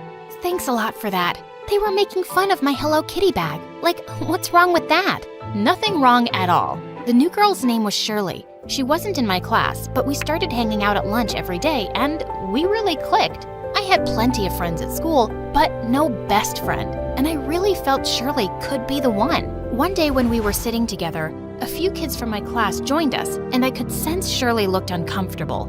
So, what's your deal, Shirley? Haven't you made friends with your classmates? Maybe I have, maybe I haven't. What's your problem? No problem, just asking. Jeez, your face is as red as your hair. You look like you're about to burst. Oh yeah? Well, maybe I am. Shirley suddenly grabbed a plate of pasta and rubbed it all over the boy's shirt. He jumped up looking really pissed off and left the table, and the rest followed him. Hey, come on, Shirley. He was just joking. Yeah, so was I. Look what I posted on Instagram this morning. Shirley was a strange girl who didn't get on well with anyone except me. But I enjoyed her company, and she made me laugh a lot since she always had the best jokes to share. One day, I'd invited her over, and Angela walked into the lounge and looked at Shirley with disgust. Gosh, my eyes are hurting looking at 2 redheads. Nadia, do you have to bring your lame friends to the house? Well, you bring your loud friends around all the time, so buzz off, Angela. Shirley didn't say a word, but once Angela left, she asked to see our garden. I thought it was strange, but I took her outside anyway, and her eyes scanned the yard. Suddenly, she started running towards something and sprang forward. When she got up, I saw that she was holding a rat in her hands. Shirley, what are you doing? I think it's time we teach your sister a lesson. No, I'm used to her being that way. She's always mean to me.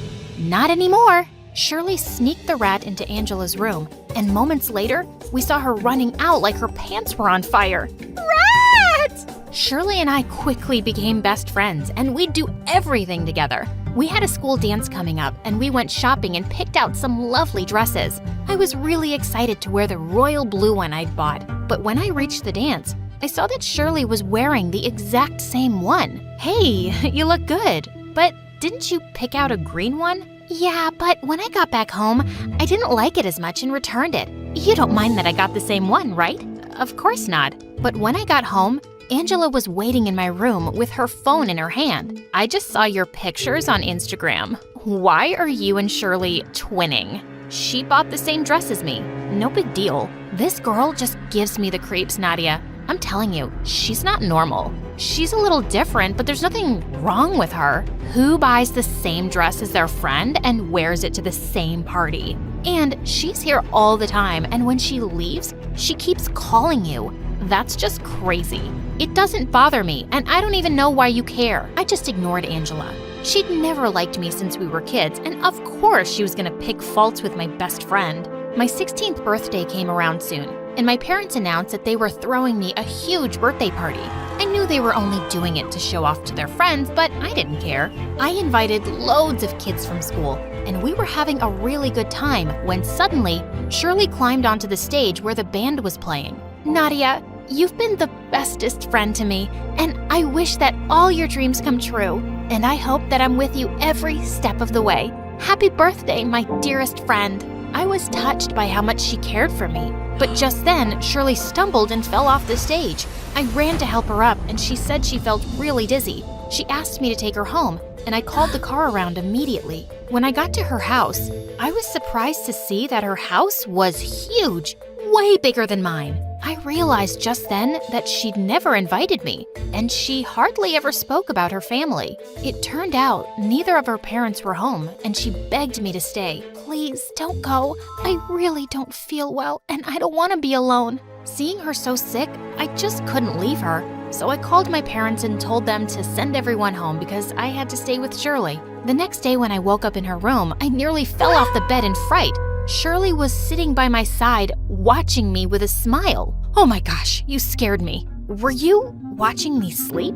I was just waiting for you to wake up, silly. Here, I made you coffee, and breakfast is waiting for you downstairs. Oh, and you can wear my clothes. I've laid them out for you. It looked like her chef had cooked up a feast for a party, but it was just the two of us. Her parents still weren't home. As I was heading out, Shirley hugged me warmly. I'm so glad you stayed. I feel so much better now. Yeah, I'm glad too. Shirley had her driver drop me home, and 5 minutes after I'd left, she sent me a text saying that I was the most caring friend ever. I felt sorry for her. It seemed like her parents were even more neglectful than mine. The year flew by, and soon we were graduating high school and going to different universities. Shirley was really quiet during the graduation ceremony. After it was over, we walked out of school and carved our names on a tall oak tree outside the gates. Promise you'll call and text me every day? Every day? I'm gonna miss you so much. Me too. We hugged and she held me so tight, I thought she wasn't gonna let go. Soon after I joined university, Angela started working in Mom and Dad's insurance company, and they moved to Europe to set up another branch there. It was just me and Angela now, which wasn't that different from before. I started interning at their company during my free time. One day I was walking out of the office kitchen with my coffee when a guy bumped straight into me, and it fell all over his shirt. Oh my God, I'm so sorry.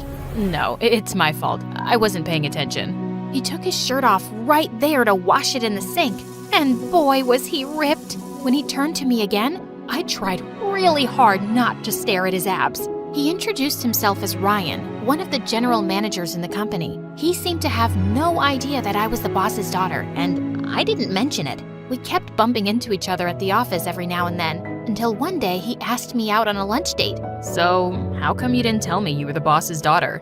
Oh, so you knew all along? No, but I asked around about you right after the first time we met. Well, I didn't want to scare you away. Ryan was sweet and funny, and I had a really great time with him. As we walked out of the restaurant, he gently helped this old woman with her heavy bags to get onto the bus, and my heart totally melted. We started seeing each other often, and once we took a selfie at the park that I posted on Instagram. Shirley immediately sent a heart reaction to my post and said she missed me and would come to see me soon. But later that evening when I got home, I found her sitting outside on our porch. She was crying non-stop, refusing to tell me what was wrong. I took her inside and made her a cup of tea, and she calmed down. Okay, are you ready to tell me what happened now? I had a fight with my parents, and I don't want to talk about it. I just don't want to go back there right now. I hugged her and told her she could stay for the night. Just as the two of us had settled into bed to watch a movie, Angela walked in and stopped short when she saw Shirley. You again? When are you gonna leave my sister alone, weirdo? Angela, can you not be a jerk for once? Angela stormed off, and just then my phone rang. Hi, I was just thinking about you. I couldn't stop smiling when I heard Ryan's voice. We'd just started talking when suddenly, Shirley started choking on popcorn. I quickly hung up and ran to the kitchen to get her some water. Oh, thank you. I don't know how that happened. Who was that on the phone? It's this guy I met recently. You know, the one I posted a selfie with?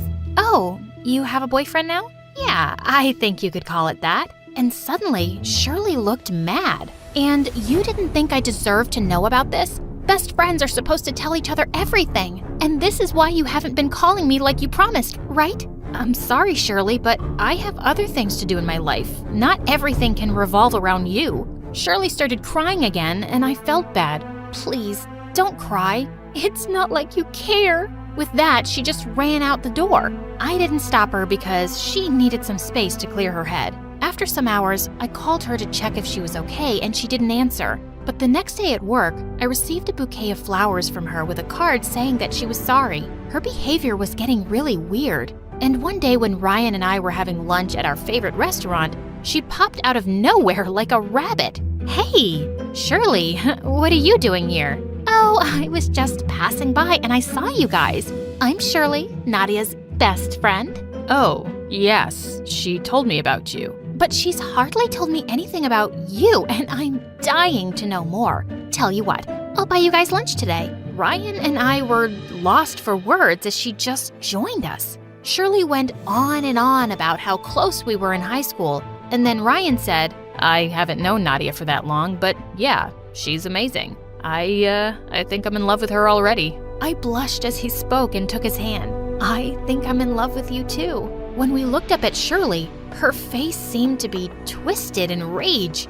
What? You just met the guy. How can he love you so fast? I think he's a psychopath. Shirley, tell me you're joking. No, just look at him. He's too good to be true, which means he's totally fake. I'm only trying to look out for you, Nadia. What the heck? I don't need you to do that, Shirley. In fact, I think you should leave. Shirley looked at us like a crazy person and then left. But a few days later, I received a call from the police station that Ryan had been arrested for attacking a woman. When I got there, Ryan said the police had picked him up from his place because Shirley had complained that he'd attacked her in a park. I got him out on bail, and then I told Shirley to meet me. Shirley, are you insane? Why are you doing this to me? Ryan attacked me. You're gonna take his word over mine? Yes, I will. You have a problem, and I need you to stay away from me and my life. After that, Shirley dropped the charges on Ryan and started sending me cards and flowers to my house,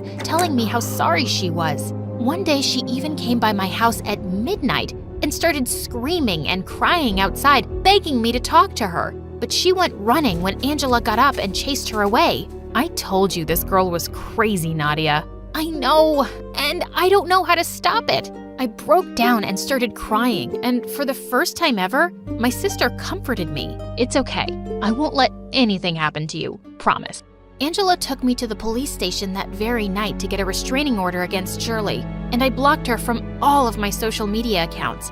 After that, I never heard from her again, which was a huge relief. Soon after, I graduated university, and Ryan and I got married. Angela was my maid of honor, but my parents didn't even bother showing up, and I really didn't care. A year later, we had a beautiful baby girl, Rose. She had red hair like mine and Ryan's beautiful blue eyes. My life was going good until one day, while I was pushing Rose in a stroller in a store, Shirley appeared in front of me. Hi! My heart started pounding because a part of me was scared of her, but I tried to calm myself down.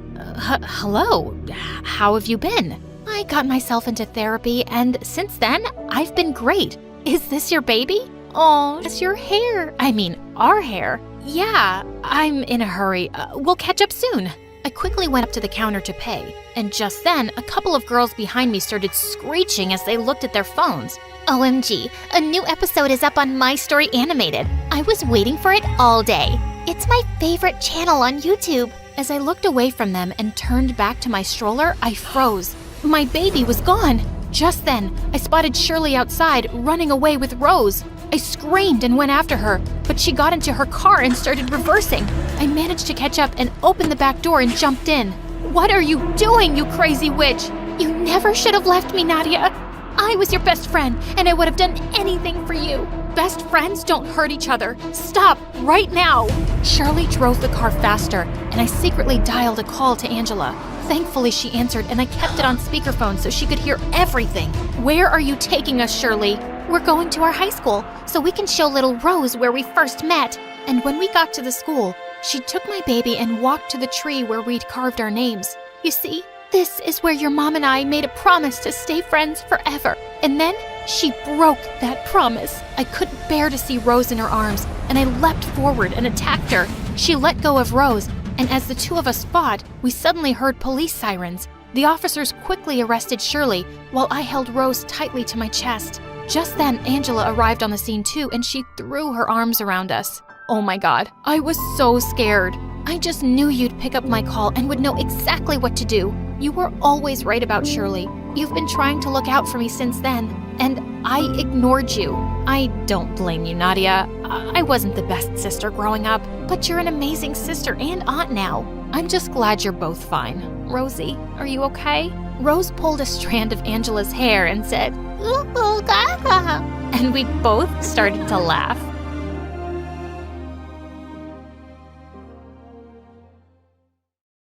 Hi, I'm Joy from Chicago. Please like and subscribe. My parents always loved to call me a unique child. When I was little, I was always making toy buildings out of random stuff. Seashells, bottles, cereal boxes, anything I could get my hands on. I was also kinda shy and found it more fun to help out with chores at home than play with other kids. One day, Mom was teaching me how to make pancakes when she suddenly stopped and stared at me. Sweetie, what's the matter? Am I going too fast for you? No, Mommy, everything's fine. But you keep blinking a lot, like there's something wrong. I hadn't even realized it, so Mom took me to a doctor, and I got diagnosed with an excessive blinking condition. It was nothing serious, but in school, kids started making fun of me for it, and I'd mostly just stay away from them and sit alone. One day in 3rd grade, I was making a presentation, and this stupid boy kept interrupting. Miss Brown, why does Joy blink so much? Just keep quiet and listen to Joy's presentation, please. But how can I listen when Joy's eyes are doing all the talking? The whole class burst out laughing. Just then, this kid Martin walked over to the annoying boy's table. Hey, don't talk about Joy like that. Oh yeah? Who are you, her boyfriend? Martin jumped on him and the two started wrestling like crazy. They both ended up in detention for a week. So after school, I snuck into the detention room and sat next to Martin. Hey, thanks for sticking up for me. I hate when people tease you. You're like the awesomest, smartest girl in our class. I joined Martin for detention every day, and after that, we hung out all the time. It turned out he even lived in my neighborhood. I'd always been a loner, but for the first time, I had a best friend, and it was amazing. Having Martin in my life made me less shy, and I changed a lot. We stayed super close through the years, but when we reached high school, Martin gave me some news one day. My dad's business really took off, and we're moving to another neighborhood. I'm also going to a private school.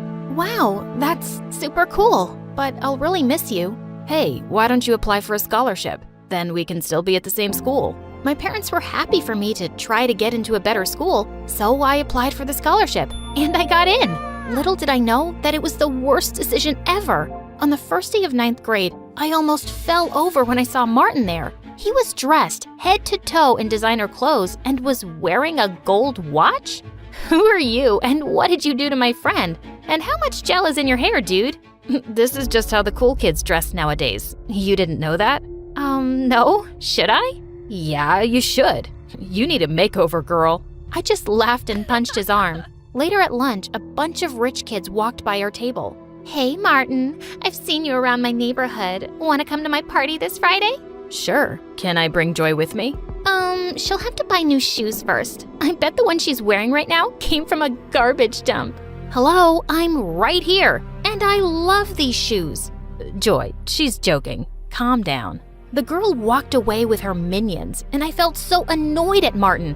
How could he think that comment was a joke? Apparently, there were lots of kids at school who lived in Martin's neighborhood, and it seemed like he was becoming friends with them overnight. That next Monday, I didn't see Martin until lunchtime, with his arm around a really pretty girl. Hey, saved a seat for you at our usual table. Actually, I have a girlfriend now, so I'm gonna go sit with her.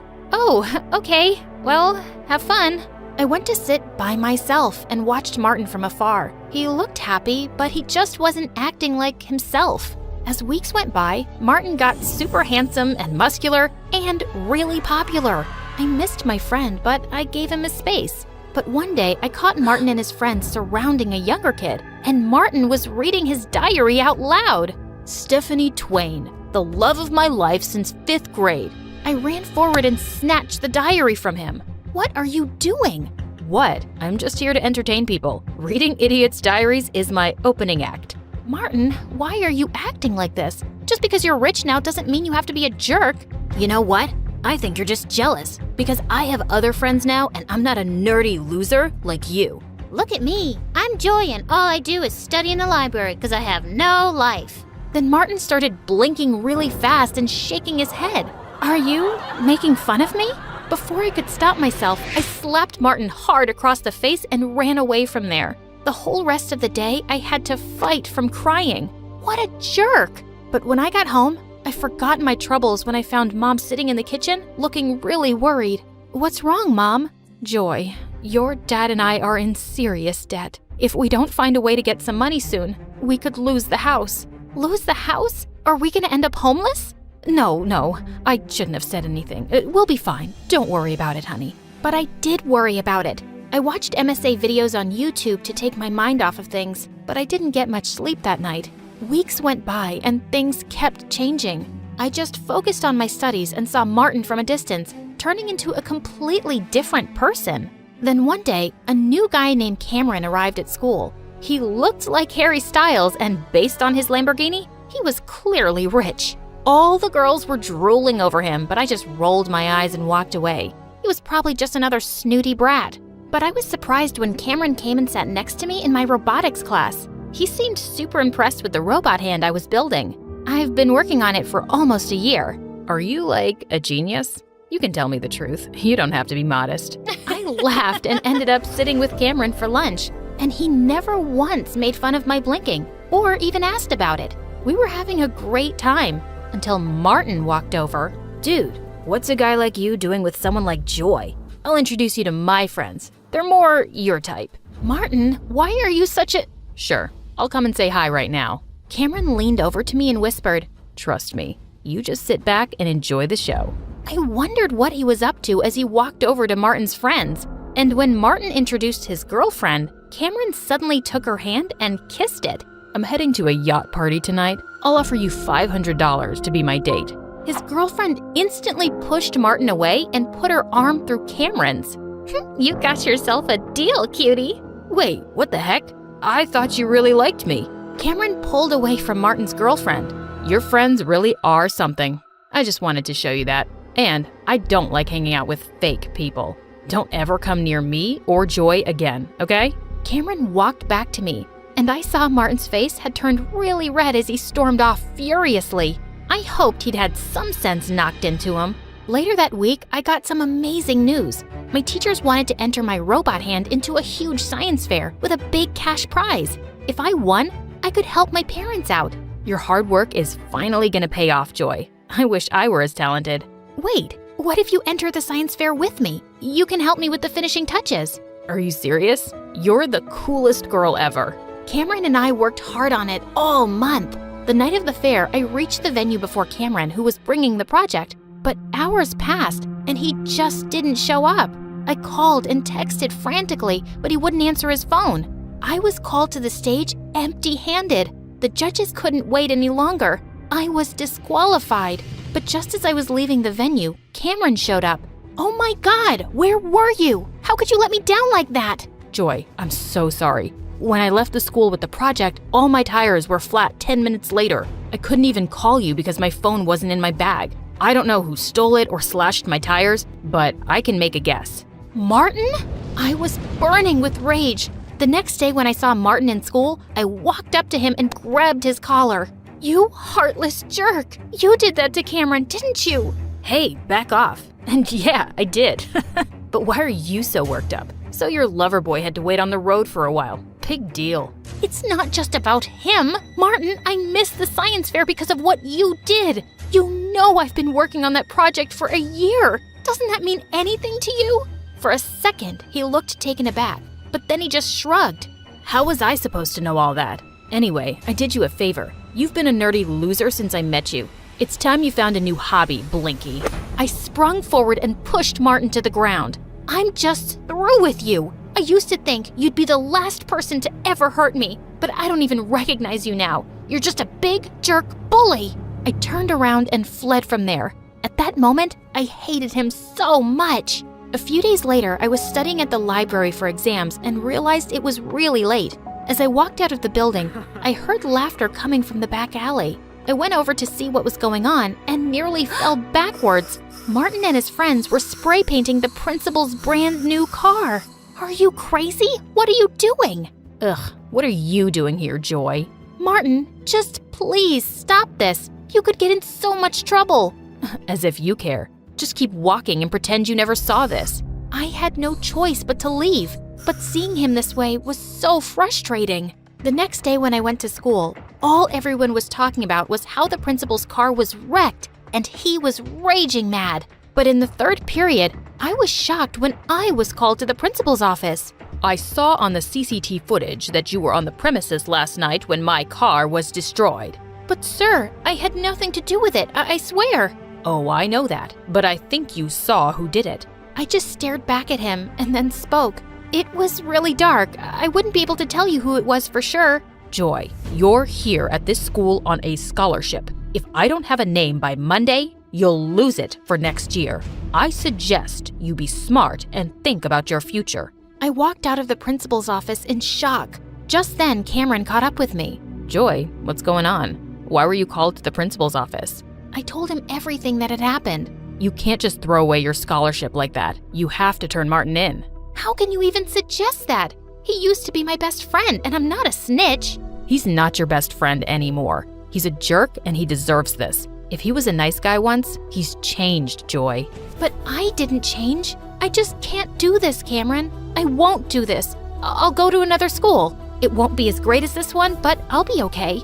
Tears stung my eyes. I thought about the colleges and opportunities I'd never have now, but I was doing the right thing.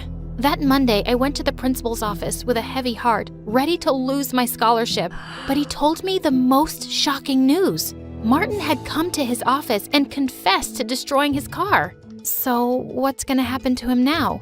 He's already expelled, of course. I couldn't believe it. Why did he suddenly confess?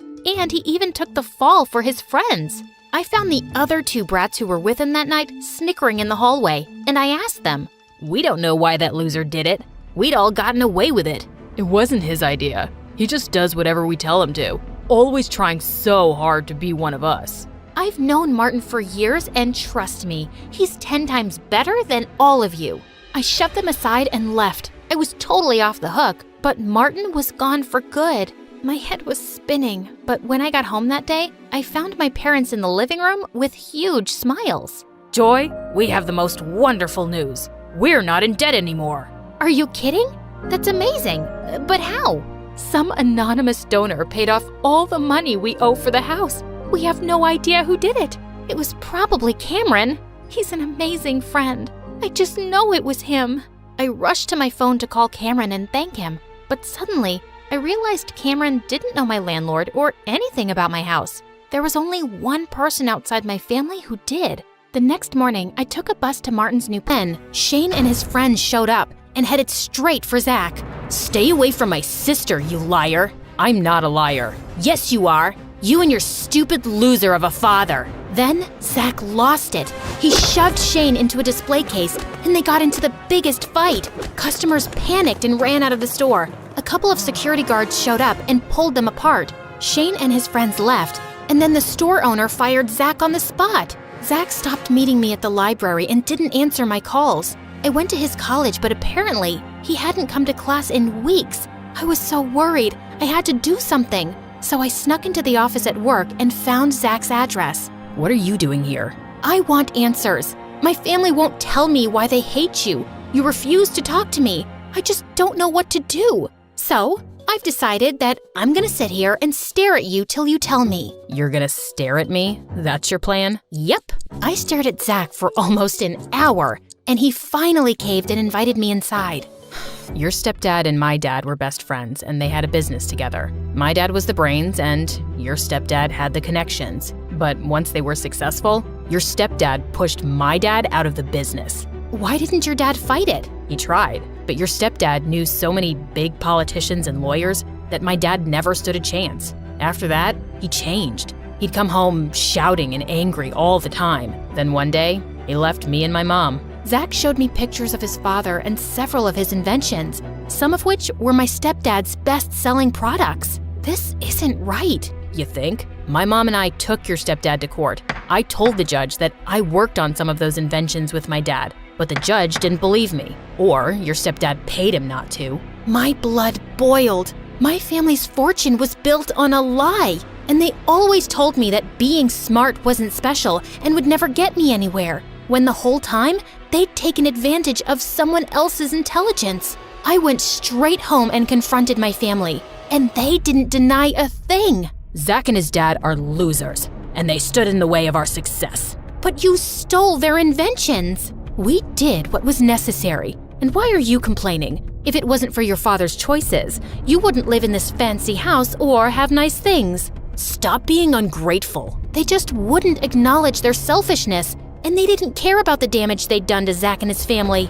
You're going to stop seeing that boy. He's a stupid, nerd jerk. Yeah, a stupid nerd jerk loser. And he's a bad influence. You're a bad influence. Well, you have a choice to make. It's either that boy or our family. I chose Zach. We secretly saw each other for the rest of the semester, even though my parents grounded me and took away my phone. Zach left me love letters in my favorite library books and left me secret messages in my mailbox that only I could decode. Zach got a new job and returned to college. He was even able to make up for the tests he'd missed. Things were looking up until the day I graduated from high school. My family saw Zach congratulating me. We told you to stop seeing that boy. It's my decision. Zach is a good guy. He's honest, he's smart, he's kind, and he's 10 times better than the three of you put together. After that, my parents kicked me out of the house, refused to give me money for college, and stopped taking my calls. It's okay, Jess.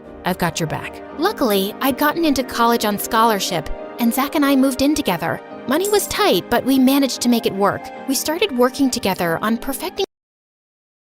Hi, I'm Delilah from Beverly Hills, Los Angeles. Before I continue, please hit like and subscribe. I was 2 when my rich uncle adopted me and took me to his huge mansion. I was bigger than most kids my age, but he accepted me with all his heart. Unlike his son, Rusty. Rusty was 6 years older, and even though he had everything, it wasn't enough because he wanted it all for himself. We shared our birthdays, so when I turned 3, Uncle threw us a joint party. Why does she get the bigger cake? Isn't she big enough already? Don't be mean. It's Delilah's first birthday with us. Now, smile for the pictures. But Rusty just threw the cake and walked off. I felt so bad. I don't think he likes me. Oh, sweetie, don't worry. He'll come around. But he never did. If anything, Rusty became more bitter. I did great at school, while all he did was laze around. So Uncle started paying me more attention, and he hated that. When I was 10, I won the state spelling bee competition, and Uncle took me to an amusement park to celebrate.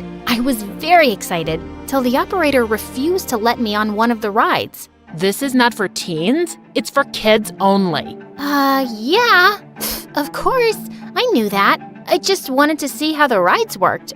I'll leave. Did he think I was a teen? I'm only 10. I darted faster than a bullet as the crowd stared. And after that day, I started getting more conscious of my height. I was 13 and almost 5 feet 11 inches, which was weird for my age. I was taller than most boys in my class. I didn't let that get to me, but it gave Rusty a chance to pick on me. He would call me Giant, Bigfoot, whatever came to his mind. To make up for his behavior, Uncle gave me the biggest room in the house and stuffed it with gifts and toys. Sure, she needs a bigger room. With that size. You don't have to be so mean, okay? I know I'm tall, but you're dumb and I never make fun of that. You, I will get you for this. He chased me for an hour but couldn't come close. Who knew I could run like that? I wanted to see how good I was, so I started practicing with the track team, and soon I beat everyone. My long legs made me super fast. This was awesome! Uncle was proud, but it pissed Rusty off, and he went completely off the rails. He failed 12th grade twice and blew all his money on his girlfriends without blinking. One evening, Uncle had to bail him out of jail in the middle of the night for stealing exam papers. Luckily, he was the school trustee, so Rusty only got suspended for a week. Why do you embarrass me like this? Where did I go wrong? Oh, that's easy. You got her at home, and you forgot about your son. That's not true. Uncle loves you just as he loves me. Don't act like you're part of this family, and never interrupt me again. Enough! Uncle and Rusty had a huge fight that night, and a week later, Rusty went to London to finish college. I never saw him again, and he hardly called home. I didn't miss him much, but Uncle did, and it made me sad to see him unhappy. Things went back to normal in a few years. At 17, I was a whopping 6 feet and the tallest girl in school. People would stare at me all the time and say the weirdest things. Can you even hear me up there? Or should I scream? Wow, where do you buy your clothes from? The tent shop? All my clothes are limited edition, and that makes me unique, while you're just so common. I didn't let anyone talk me down, but it still bothered me. I wanted to buy cute clothes and wear pretty shoes, but nothing fit me. One time in the mall, I was window shopping when a flying figure went past me, getting chased by some guards. Let me go! I need this! I couldn't see who the girl was, so I walked closer, but I tripped on a huge rack and all the clothes fell on our heads. Guards got distracted and lost their grip, and she ran away. And I ended up paying for all the ruined clothes that didn't even fit me. Later that day, I saw my uncle packing up when I went home. Are we going somewhere?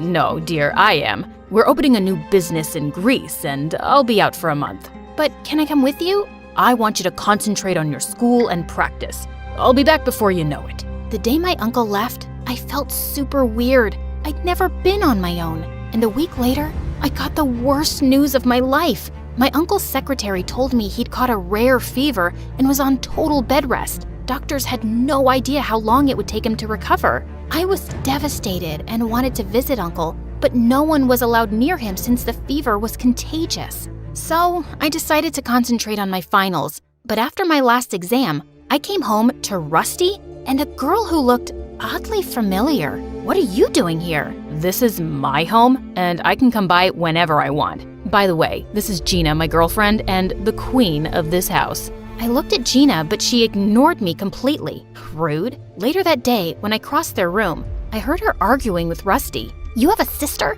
You never told me about her. She wasn't worth mentioning, and she won't stay here for long. Before I could hear anything else, the maid showed up and I left. For the entire week, I noticed that Gina was an odd duck. She stayed all day in her room. Whenever she came out, she would scream at the servants and run back up. One time, I was in my room when Gina walked in. Empty your room. I need more closet space. You can't just walk in here and ask me to do stuff. Get it? Suddenly, she started screaming for Rusty. And that's when it hit me. She was the same girl from the mall. Wait a minute. I know you. You're... What is it, darling? I thought you were rich, but my room here is smaller than my bathroom. I need more space, so move her. I'm not going anywhere. You are, and you will. Or you can pack your bags and get out. Your choice. What? You can't do that. Now that Dad's not here, I'm your legal guardian. So, if you want to keep running or going to school, stop bugging me and get moving.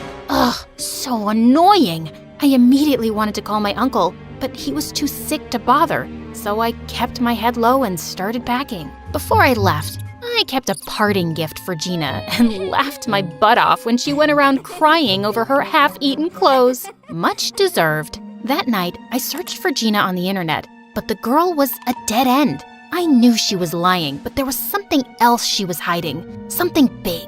I could feel it. The next morning, I found Rusty alone and tried to warn him. Your girlfriend is a liar. And you're giving me a headache. I'm serious. I saw her stealing from the mall just last month. Gina's family is one of the richest in London. She doesn't need to steal.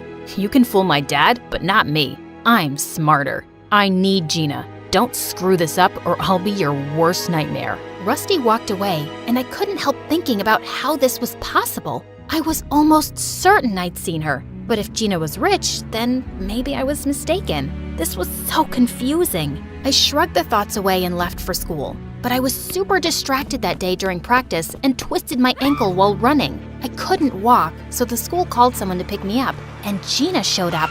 You should have just sent a driver. I was in the neighborhood. Now come on, I don't have all day. She helped me to the car and I tried to talk to her, but she was on her phone the entire ride home. And the moment we got home, she ran to her room without even helping me out. What was wrong with her? For the next week, I rested at home, and every time I would try to get close to Gina's room, Rusty would ask me to back off. He was so paranoid that he had guards outside her room. Is she a princess? Why do you need so much security? Jeez, that's none of your business. She's my girlfriend, and I'll do whatever she wants. Buzz off. The more Rusty said stuff like that, the more curious I got. He didn't love anyone but himself. So all this newfound love for Gina was very weird. I wanted to know more, but soon after, the coach started training us for international track events, and I got busy. Sometime later, Uncle's secretary informed us that they were moving him to a bigger facility, and Gina threw a party the same day. Guess you're very happy that Uncle's not coming back anytime soon, right? What? No, it's my mom's birthday. Really? Then how come she's not here? Because she's not around anymore. Gina started tearing up as she ran upstairs, and just then Rusty showed up. I knew it. What did you say to her? Relax. I'm sorry. I think I may have stepped over a line. I'll apologize. You better, or I won't give you permission to run track. Get that? I went upstairs to find Gina sobbing in her room with her mom's picture. I'm sorry. I didn't mean to hurt you. I know how you feel. I grew up without my parents too. I just miss her a lot. Even though she can't be with me, I throw her a party every year. My mom loved birthdays. Gina and I chatted for a bit, and I realized she wasn't as bad as I thought. I could see how deeply she missed her mom, which made me feel connected to her. Maybe I judged her too soon. Gina warmed up to me after that, and we often hung out. But soon, I noticed how she'd only talk to me when Rusty wasn't around. I asked her one day, and she gave me the weirdest reply. Oh no, I'm just taking a break from all the wedding preparations. Wow, I had no idea. Do we have a date? We wanted to wait for his dad to come back. Gina sounded super excited, but when I asked Rusty about it, he shrugged it off. Didn't I ask you to keep your tall head out of my business? Just don't break her heart, okay? Whatever. I knew he wouldn't listen to me, but I had to try. Gina deserved better than this moron. A few days later, we had the school dance, and I decided not to go. No boy in school had asked me out yet, and showing up alone was humiliating. When Gina heard, she volunteered to tag along. I don't know what's more embarrassing, not having a date or having your almost sister-in-law as a date. Just keep your head high, and you'll rock. I followed her advice and was having a great time, till I heard someone screaming from the other side of the room. It was Gina howling at a girl from my class. Don't you get tired of bullying each other? So she's a little tall. She's way better than all of you, including these frat boys you crush on. You can't match her at all. Literally. I pulled her away, but she continued shouting till we reached the entrance. What was that all about? These people were saying weird stuff about you. I couldn't take it. I'm used to it, and I can take my own stand. I know, it's just that I was bullied as a kid, and this stuff gets to me. Okay, forget about it. We're here, so let's enjoy the dance. Come on. Gina and I danced the night away without giving a fig about anyone, and had the best time. And a week later, I got busy with track practice. I had back-to-back events, and the coach was very tough on us. But it all paid off when I got selected. I immediately called my uncle, but his phone went straight to voicemail. I was excited to tell Gina about it, but I came home to loud noises coming from Rusty's office. How could you do this to me? You thought this was forever? Your job here is done. Pack your stuff and leave. Gina stormed out furiously. I was sure Rusty must have backed out of the wedding, and I wanted to make sure she was okay, so I followed her. I saw her enter a hospital and go into a room with a frail woman. Machines beeped around everywhere as she smiled at Gina. Oh, it's been so long. My darling daughter, Shelley. I'm sorry it took so long, Mom. I have to wrap something up, and after that, I'll get you out of here soon enough. So her name was Shelley? And her mom was alive? Who was this person, and what did she want? I had so many questions. I wanted to go inside, but looking at her mother's condition, I decided to wait for her at home. But there, I had another surprise waiting for me. Uncle was home, and he was going ballistic on Rusty over some papers. Uncle, you're back! How are you? I was so stressed when I found out about your illness. I was fine, Delilah. In fact, I was more than okay. What do you mean? I'm ashamed to even say this, but my own son got me kidnapped for property. Thankfully, the police found me just in time. Kidnapped? How is that possible? I spoke to your secretary. He wasn't my secretary. I went there alone. Uncle sat me down and told me that someone had stolen his phone before he got on the plane, and then on his way home, he was kidnapped. A few months back, Rusty had called him up asking for $1 million, and when Uncle refused to pay him, he planned to get him kidnapped and force him to sign the company over. I looked at Rusty in shock, and he didn't show any remorse. Yeah, so I did it. You gave everything to her, leaving me with nothing. Then I met Gina, and she's so freaking rich. So with her help, I could have thrown you both out. You're so evil. Who would do that to their own father? Someone who doesn't care about anyone but himself. I thought I told you to leave, Gina. Call me Shelly, and I'm not your slave, and I'm not rich either. Gina told us how Rusty was a wanted con man in London who'd scammed many people, including her dad. So she pretended to be rich so she could date him, help him sell the company, and leave with the money. The money he stole was for my mom's surgery. We fell into debt paying her hospital bills. I wanted to get back at him, but he tried to fool me again. I told the police where your uncle was. That doesn't make it right, Gina. You lied to us. But you helped Uncle, and for that, I'm thankful. As Uncle called the police and Gina sobbed, I saw Rusty sneaking out with the papers, but I grabbed him just in time. Think you can outrun me?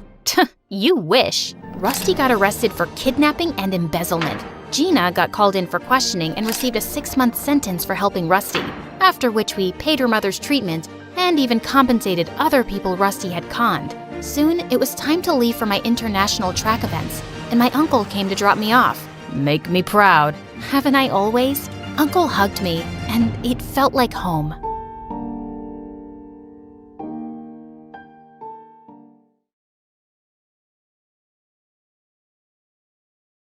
I never knew why, but I always seemed to annoy my parents. It wasn't as if they didn't like kids.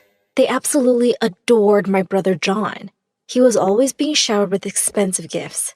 In my case, they never even remembered my birthday. On my 10th birthday, I came downstairs and saw a tiny wrapped box on the kitchen table.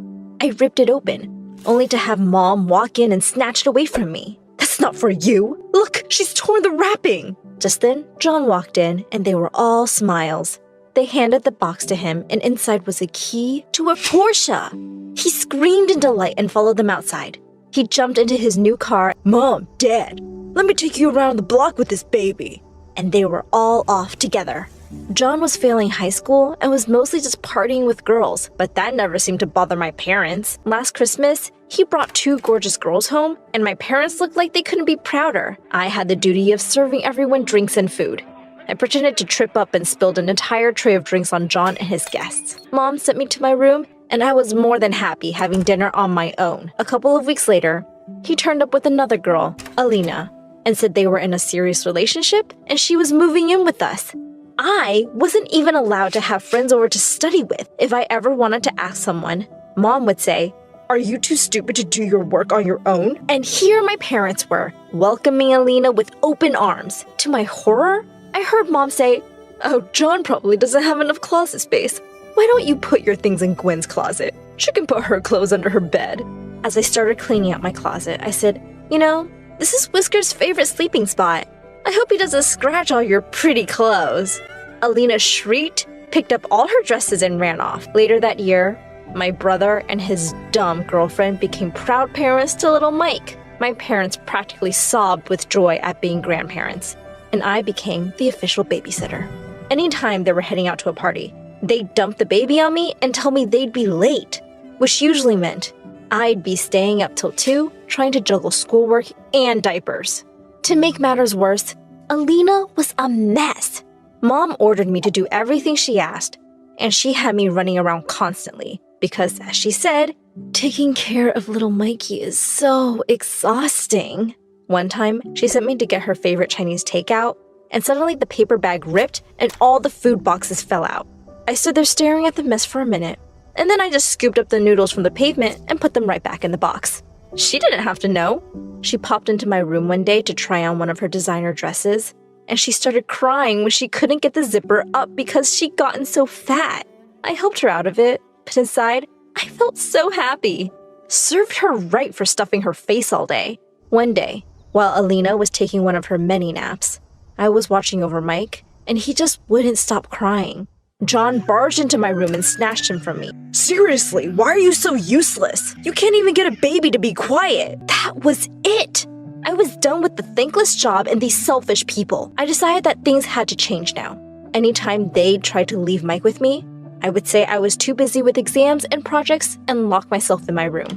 I started having my friends over too. One time, while a friend called Stella and I were working on a project, Mom walked in and said rudely, "It's getting late. It's time for Stella to go home." I took Stella's hand and walked up to my room, slammed the door, and started playing loud music. And guess what? My parents said they'd had enough of me. They sent me off to live with one of my aunts. She was in her late 20s. I thought anywhere was better than my house, and I was almost looking forward to it. But I was so wrong. My aunt's ex-husband had been in the army, and I guess that's where she got her military discipline from. She had stupid rules for everything. I turned up for dinner 2 minutes later than 8 on the first night, and she said I could only eat salad. She had a list of chores I had to manage with school every day. I had to obey her rules, otherwise I'd be homeless. The only good thing about being there was that her stepson, Paul, lived with her. He was just a couple of years older than me, and boy was he handsome. He seemed glad to have my company, and we became friends pretty quickly. He would ask me to join his buddies whenever they were over. I totally wanted us to be more than just friends, of course, and it was so exciting to live in the room next to my crush. Stella was over at my place one day, and I told her I'd written a song for Paul. I sang it for her, and she absolutely loved it. Well, at least someone got to hear it. The next day at school, people seemed to be looking at me a lot more than usual. A girl from my class said, "Wow, I had no idea you had such an amazing voice."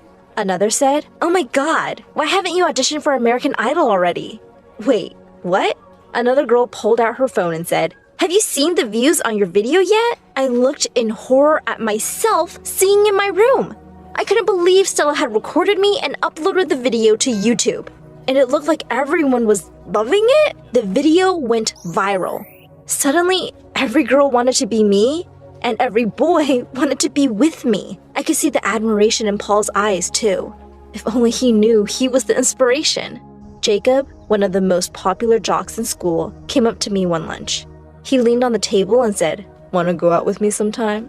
I said casually, "You're going to have to impress me first." I made a dare, and the next thing I knew, Jacob had jumped up on the table and was taking his jersey off. Everyone in the cafeteria had turned around, and there were loud cheers and claps from the audience. Boy, he was totally ripped. But I looked at him and said, "Nah, I've seen better." And with that, I walked away. Jacob hadn't even noticed my existence till I became popular. He totally deserved it. Soon enough, though, I got a call to go to the principal's office. The principal glared at me as I walked in. I knew she only liked the nerds. She called my parents, and of course, they had nothing nice to say about me. She warned me that if I wanted to stay in the school, I'd better follow the rules and be a good little girl. I felt so angry. I was so tired of everyone's rules. I got up from my chair and said, "Please don't talk to me like I'm a kid. I'm literally the most popular girl in this stupid high school right now." The principal looked absolutely furious. She said, "This is my last warning. Behave or you'll be expelled." This wasn't over. The principal needed to treat me with respect. I was going to find a way to bring her down. The chance came sooner than I could have hoped for. And it was so much better than any of my original ideas. My aunt had sent me to get food from her favorite restaurant one evening, and I stopped short when I looked in through the window and saw two women kissing. It was the principal and our science teacher. Last time I checked, that was definitely against the rules. I quickly whipped out my phone and made a video of the two. That video was an overnight sensation. The principal and the teacher were both forced to quit, and everyone was ecstatic that we were rid of the horrible principal. And I was the one who made it happen. I was crazy popular now. One day in the science lab, I caught Alexa staring right at me. She smiled at me when our eyes met. Alexa was really popular. The lab instructor told us to pair up, and she quickly came to my side. We became friends and started hanging out a lot. At one of her parties, I told her she looked really good, and she blushed.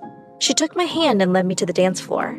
I could tell she was really into me, and to my shock, I realized that I might be a little into her too. I invited her to my aunt's one day. Paul and some of his friends were watching the game and asked us to join them. My aunt walked in with some snacks, and she instantly seemed to warm up to Alexa. I had never seen her look so affectionately at anyone. Alexa and Paul really seemed to hit it off too. And after a while, I felt a little bit left out of their conversation. Soon after that, Alexa started hanging out with me less, and whenever I'd call, she'd say she was busy. Paul seemed to be home less often too. I wondered if the two were hanging out together without me. One day, when I got home from school, I heard laughter from the lounge. It was Alexa and my aunt. Alexa said, hi, Gwen. I was just here to see Paul. I didn't care if my aunt liked Alexa better. I just couldn't afford to lose Paul. I decided to tell him how I felt about him. The next evening, I texted Paul to meet me in the garden after dinner. He seemed really surprised to see me all dressed up. He said, hey, Gwen, what's going on? I took his hand, looked deeply in his eyes, and said, I'm just a girl, standing in front of a boy, asking him to love her. I closed my eyes and leaned in to kiss him, but I suddenly felt him gently push me back. Paul looked completely shocked. He slowly said, Gwen, I'm a boy who's into other boys. I thought you would have figured that out. I have a boyfriend, actually. I ran away from the scene as fast as I could. High school was about to end, and I didn't want to live with my aunt anymore. Things were really awkward with Paul since that night. And besides, I was making enough from my YouTube singing videos to afford a small apartment on my own. One afternoon, the doorbell rang, and I was really surprised to see that it was Alina. She'd lost a ton of weight and looked fab. She said she needed my help, so I reluctantly let her in. She said, your jerk brother cheated on me. She and John had broken up, and my parents had sent him away to join the army.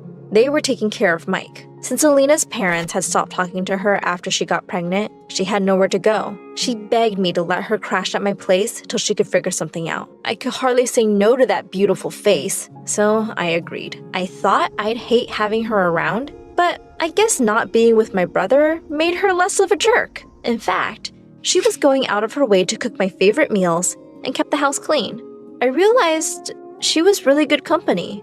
She was great at styling and helped me look amazing for my videos. One evening, I came home to a candlelit dinner for two. Alina looked stunning. Suddenly, she pulled me in for a kiss, and I kissed her back. We were super happy together. Our video series became more and more popular, and we were now a famous YouTube couple. We were making really good money, and we moved into a bigger house. Alina asked me one day if I'd have dinner with her sister. I knew she really missed her family, so I happily agreed.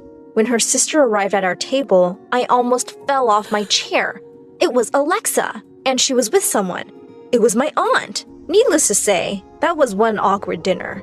I just wanted to put the past and these people behind me already. I spoke too soon. Just a few days later, I got a text from my brother saying he wanted to come see us.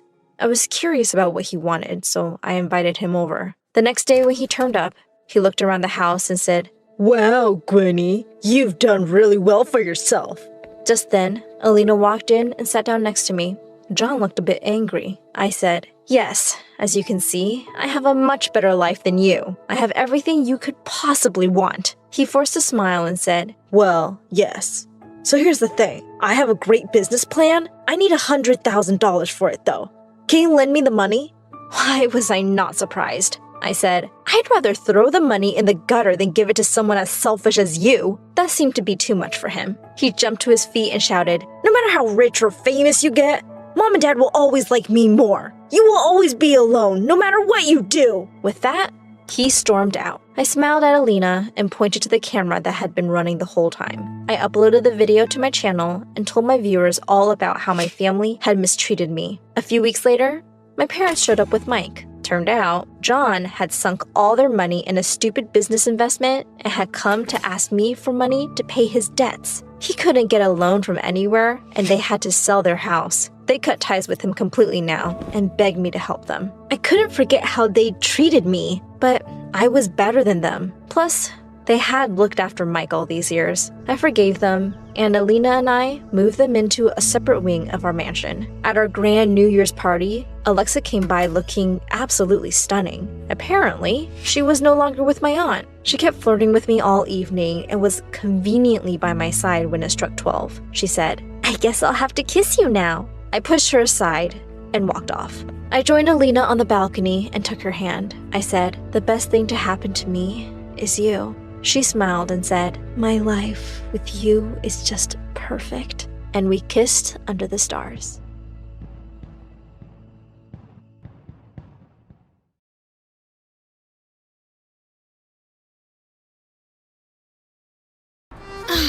Paris.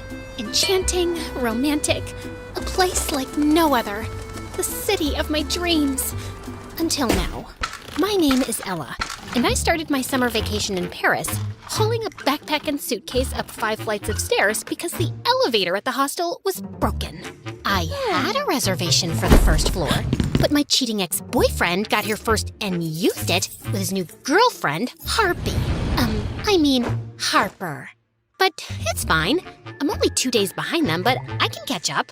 They're probably using the itinerary I put together. Because Ryan, the human equivalent of a decorative houseplant, is too lazy to do his own research. But wait, I'm getting ahead of myself. Let's start at the beginning. I met Ryan in the 3rd grade when we were 8 years old. It was love at first sight. We passed notes in class, we ate lunch together, we did homework together. Well, technically, I did all our schoolwork, year after year, while Ryan blissfully coasted through life doing whatever the heck he wanted, like perfecting his dumb video game skills. Number 4. The Boston Tea Party was a protest against... Ryan, are you even listening? I'm trying to walk you through the homework so you can actually answer a question if the professor asks tomorrow. I'll be fine. The professor likes me anyway. I don't think so. Just today, she said that you have the memory of a frog, and that you should get your head out of... Okay, I get your point. But who cares what a dumb professor thinks about me? Studies are for losers anyway. Did you just call me a loser? No, not you, of course. You're amazing. You're the best, Ella. Now let's just finish this so I can finally treat you to your favorite ice cream. I'm done with my game anyway. Really? Give me 2 minutes. Yeah, I kind of missed the point there. And things didn't change much even as I grew older. By the time we got to high school, everyone was calling us Ryanella, much like Cinderella. Because, just like her, I was out here slogging my butt off for Ryan while he lived his best carefree zero-effort life.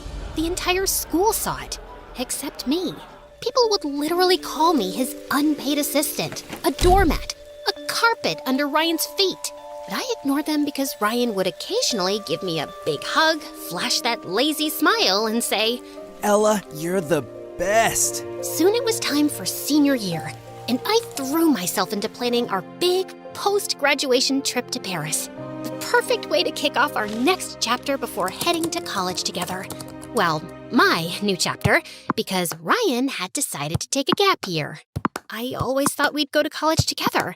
That was the plan, right? Well, plans change, Ella. Besides, I really need to, find myself first. There's so much untapped potential inside me. Who am I, really? What do I want? I need to feel my vibes. You know what I mean?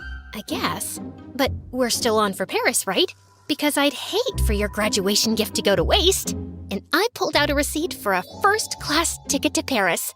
Ryan's eyes instantly lit up, and he threw his arms around me. Oh my God, this is the best gift ever! But I didn't get you anything. You're in my life, and that's all I want. You're the best, Ella. I was practically floating when I got back home.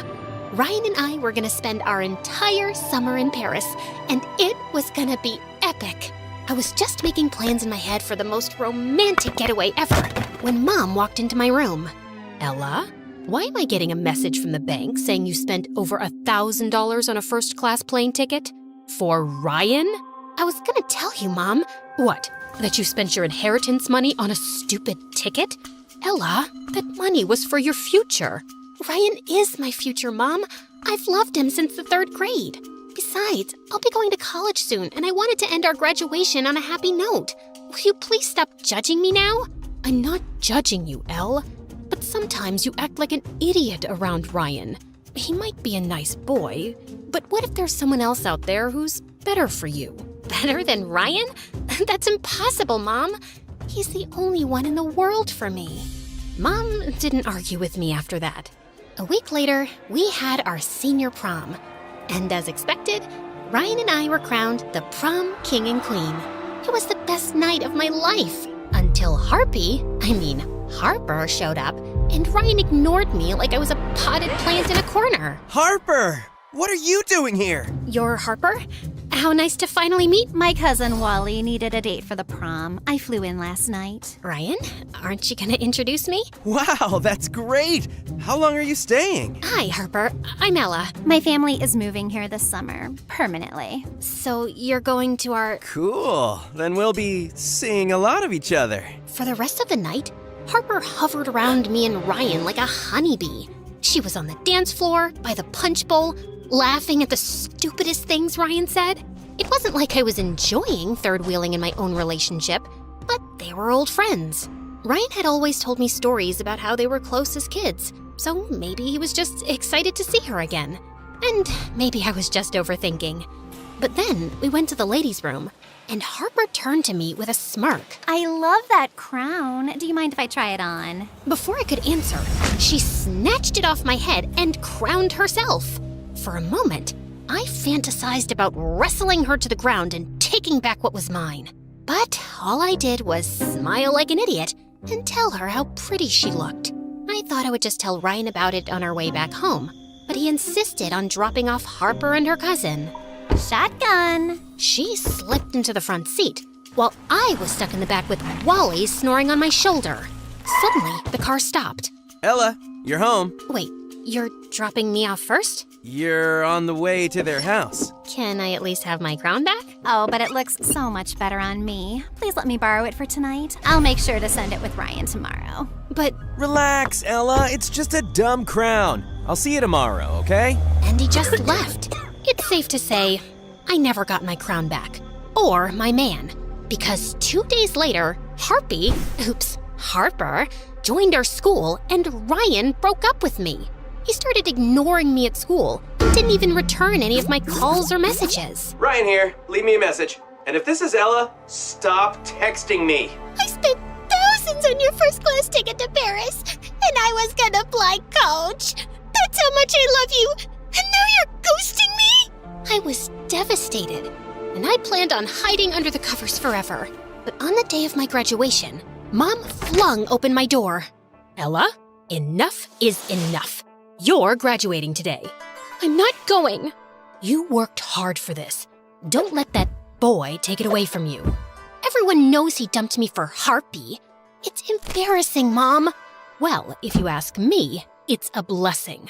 Now you won't be stuck with a lazy loser who doesn't know what to do with his life. And you can finally travel to Paris all by yourself, doing things that you like. No, I can't do it. I'll go to the graduation, but to go to the most romantic city in the world without my one true love? I'd rather eat sawdust. Besides, Ryan and I planned that trip together. No, Ella, you planned that trip. Ryan just showed up. Now get up, put on a cute dress, and go to your graduation with your chin up. I did what Mom said, and honestly, it felt like a good idea. My friends tried to cheer me up, and for a moment, I was happy. But then, I walked on stage to get my diploma and spotted Harper sitting in the front row, wearing my crown. And I knew it was going to be a long, horrible summer. I drowned myself in pity for the rest of the summer. Ate junk food, watched sad movies, doom-scrolled social media till I passed out crying over my stupid single life, while everyone else posted pics of their perfect summer. Volleyball games on the beach under the California sun, trips to the Redwood Forest, the Grand Canyon, Disneyland, Ryan and Harper, the Eiffel Tower behind them. Wait, what? Ryan went to Paris with Harpy? I immediately clicked his social media profile. And there he was, enjoying that two-faced witch on my vacation. Ryan and Harper taking a selfie at an outdoor Parisian cafe. Ryan jumping for joy, the Arc de Triomphe behind him. Harper, holding a yellow umbrella in front of a hotel that we were supposed to stay in. I had it. It was one thing to break up with me, and a totally different thing to take Harper, on a vacation that I planned. My blood boiled, and I screamed for Mom. Mom, I'm going to Paris! The Paris streets were bustling with life. People walking their dogs, couples chatting in outdoor cafes, everyone dressed in immaculate clothes. This was the Paris of my dreams. But I couldn't enjoy it because I was on a mission to find my cheating ex-boyfriend. And the best place to start my quest was at the hotel. I was sitting in an outdoor cafe across from the hotel, sipping my third cafe au lait, when suddenly the hotel doors opened, and Harper, and Ryan walked out, hand in hand. I threw some money on the table and started stalking them until they stopped to look in a shop window. Ryan looked behind, and I immediately ducked into a souvenir shop. I bought a baseball cap and an oversized hoodie as a disguise, and continued tailing them when I saw Ryan hail a taxi. I felt angry, miserable, and humiliated all at the same time, and I wanted to bawl my eyes out. But just then, my phone pinged. It was a social media notification from Ryan.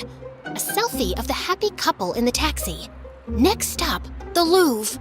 I immediately decided to take a taxi, but they flew past me like I was made of cellophane. Am I invisible? I pulled up a map on my phone. The Louvre was only 1.5 miles away. If I walked fast, I could make it in 30 minutes. I made my way through the streets, crowded with slow-walking tourists, trying not to step on anyone. Pardon-moi. Pardon-moi. And when I saw the iconic glass pyramid up ahead, I started to run. I finally entered the museum, and my eyes went straight to this gorgeous painting, the Mona Lisa. The masterpiece was smaller than I had imagined, but it was a thrill to see her. I was admiring the artwork when I felt a hand pull the cell phone out of my back pocket. I smiled to myself, then turned around to see a handsome pickpocket slipping it into his jacket. It's a fake. I assure you, the Mona Lisa is quite real. No, I mean the cell phone you just stole. It's fake. The City of Love is quite famous for pickpockets at tourist attractions. So I carry a fake cell phone for thieves to steal, then continue on their way. Then I'll continue on my way. I grabbed his arm and held on. Not so fast.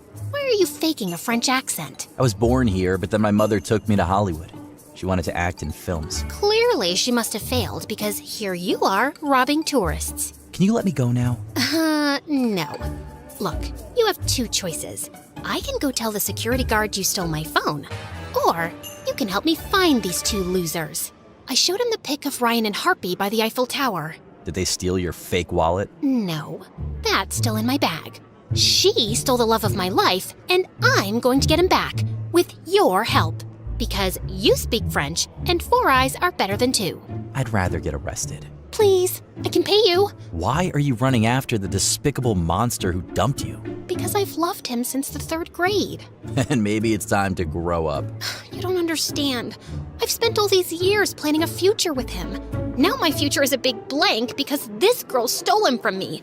And now they're out having fun on my vacation, and here I am trying to talk a pickpocket into helping me tail them. Oh God, I'm such a loser. I feel like slapping myself across the face. And then I don't know what happened, but I started to cry. Like a real hard, ugly cry. Could you please stop crying? Everyone's staring at me like I stole your kidney. Will you help me? Okay, I'll help you. But your ex isn't here. How could you possibly know? Gabriel pulled out a wallet and flipped it open. Ryan's ID was inside. They were on their way out of the museum when I, bumped into him. I must be an evil person because this news put me in a better mood. Maybe he deserves it. But when we find them, you'll give it back, okay? Of course. There's one problem. How do we know where they're going? I think they're following my itinerary. If I'm right, their next stop is the Jardin des Tuileries. The fountain was even prettier in person, and it took me back to the time I was planning the trip. Back then, I imagined myself strolling the sweeping promenades of the garden with my Ryan. Instead, I was walking around the iconic central pool with a French pickpocket. Since I'm helping you stalk your ex, Shouldn't we know each other's names? I'm Ella. Like short for Cinderella? Isabella? Mozzarella? Just Ella. Now, can we focus on finding Ryan? I'm Gabriel, in case you're interested. But I wasn't. I was too focused on finding Ryan. Just then, I took a sip from my harmonica bottle, then casually played a tune on the harmonica built into the cap. Did you just make music with your water bottle? Yep. Coolest thing ever. Hydration and entertainment in one. Whoever invented this is a genius. Okay, that's actually impressive. I kinda want one. Oh, are you planning to steal it? Some things are actually worth paying for. Can I try it? Uh-huh. Fine. Here, try it. Just blow into the cap, like a civilized person. This is cool, and I love it. Where do I get one? Amazon. Link's in the description. Now, can you walk a little faster? What's the American saying? Stop to smell the roses? I'm not here to see the sights. I'm here to get my man back. And what will you do when we find him? Punch him in the nose, drop to your knees, and beg him to come back? Kiss me passionately to get him jealous? All of the above? None of the above. I'll simply tell him we were meant to be together. Oh, sure. That should work. He'll come to his senses. I'm hungry. Aren't you? And suddenly, my tummy started making noises, and I realized that I hadn't eaten the whole day. Gabriel suggested we sit outside a small cafe at the edge of the garden and keep watch from there. I was inhaling my pasta when I noticed Gabriel staring at me. What? Just never seen a pretty girl eat pasta like an uncivilized freak. Let me show you the right way to do it. And then he picked up his fork, spun the spaghetti against the spoon in one fluid, effortless motion, lifting the perfect swirl of pasta to his lips. Slow, deliberate, ridiculously attractive. I was so lost in watching him swirl that pasta that I barely noticed when the waiter brought a bottle of wine to our table and poured 2 glasses. But I'm not 21 yet. In Paris, the legal age is 18. Santé. Santé. As we ate, I learned more about Gabriel. His mother brought him back to Paris when he was 14 so she could help his grandparents run the family cafe. He cleaned tables after school until he was old enough to be a waiter. But then his grandparents passed away in a car crash. Mom wanted to keep the cafe in the family, but she wasn't good at business. She took out several loans and struggled to keep up with the payments. And she got sick and left. Since I was not earning enough to pay the loans, the bank foreclosed on us and I lost the cafe. What about your dad? He's not around anymore, but I don't need him either. One day, I will make enough money to buy my cafe back. This pickpocketing thing, it's just temporary. The waiter handed Gabriel the bill, and he pulled out Ryan's wallet. I think Ryan should buy you dinner, no? Oui. Once Gabriel and I left the cafe, I told him that the next stop on the itinerary was a sunset walk along the Seine River. The setting sun sparkled across the river. Couples strolled hand in hand. It was truly romantic. Then I caught sight of a familiar head in the crowd. That's Ryan!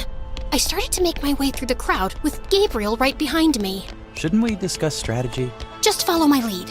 But I had no lead for him to follow. All I had was a stupid plan in my head.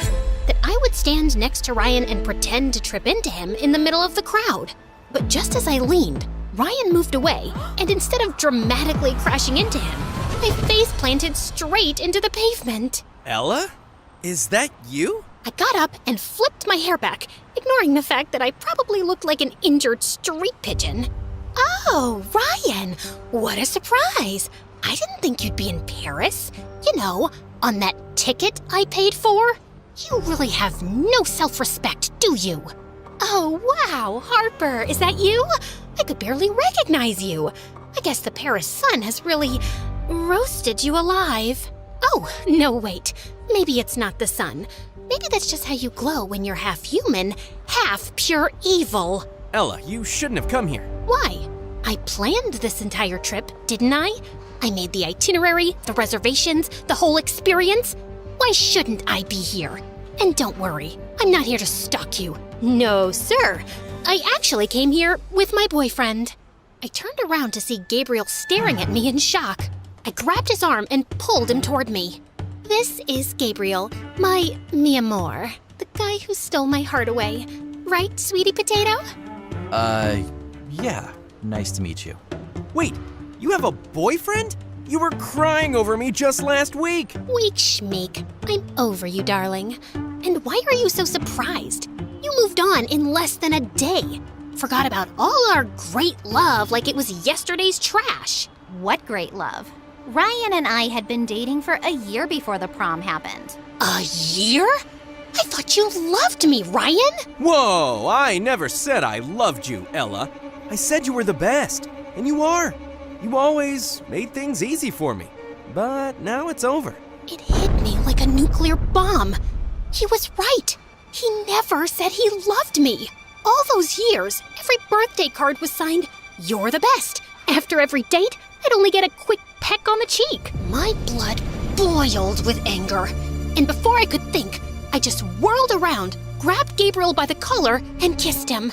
I thought he'd push me away, but to my surprise, his hands wrapped around my waist, and he kissed me back. When I finally pulled away, Ryan just stood there, frozen. Well, that settles it. You and I are officially over. Have fun on my trip. And I think this belongs to you. Found it on the ground, much like your ego. And I ran before Ryan could see my tears, with Gabriel close behind me. You okay? I'm fine. I mean, the guy I've loved all my life was cheating on me behind my back, and my first kiss was with a French criminal. But yeah, I'm totally fine. I'm not a criminal, okay? And what do you mean by first kiss? You and Ryan have never kissed before? Of course we have. Okay, fine. We never kissed. Unless you count an occasional peck on the cheek like some bird pecking its seeds. I guess that makes me a giant loser who's been in denial about everything. I don't think you're a loser. Maybe just someone who loved a loser. Oh yeah, that makes me feel so much better. What do you want me to say? You're a perfectly beautiful girl who probably has the prettiest eyes I've ever seen. You're smart, brave, and definitely have a personality. So I don't know why you're crying over some guy who barely cares about you when you could have literally anyone else in the world. You sound like my mom. And moms are almost always right. You really think I have pretty eyes? The prettiest I've seen. And I'm not a loser? Maybe a little, but Ryan's a bigger one for sure. Now please, stop crying and let's get you an ice pack. You did fall on your face, remember? Gabriel and I spent the rest of the night wandering through Paris. Even though it was late, the city still felt alive. Streetlights glowed on old buildings, and quiet music drifted out of tiny cafes. I was finally having fun when Gabriel asked if he could drop me home. I don't know if I want to go back to the hotel and run into Ryan. I'm not sure I can resist the urge to break his nose if I see him again. Well, that might give you short-term satisfaction, but maybe not the best idea. All right then, if you're sure, you can crash at my place.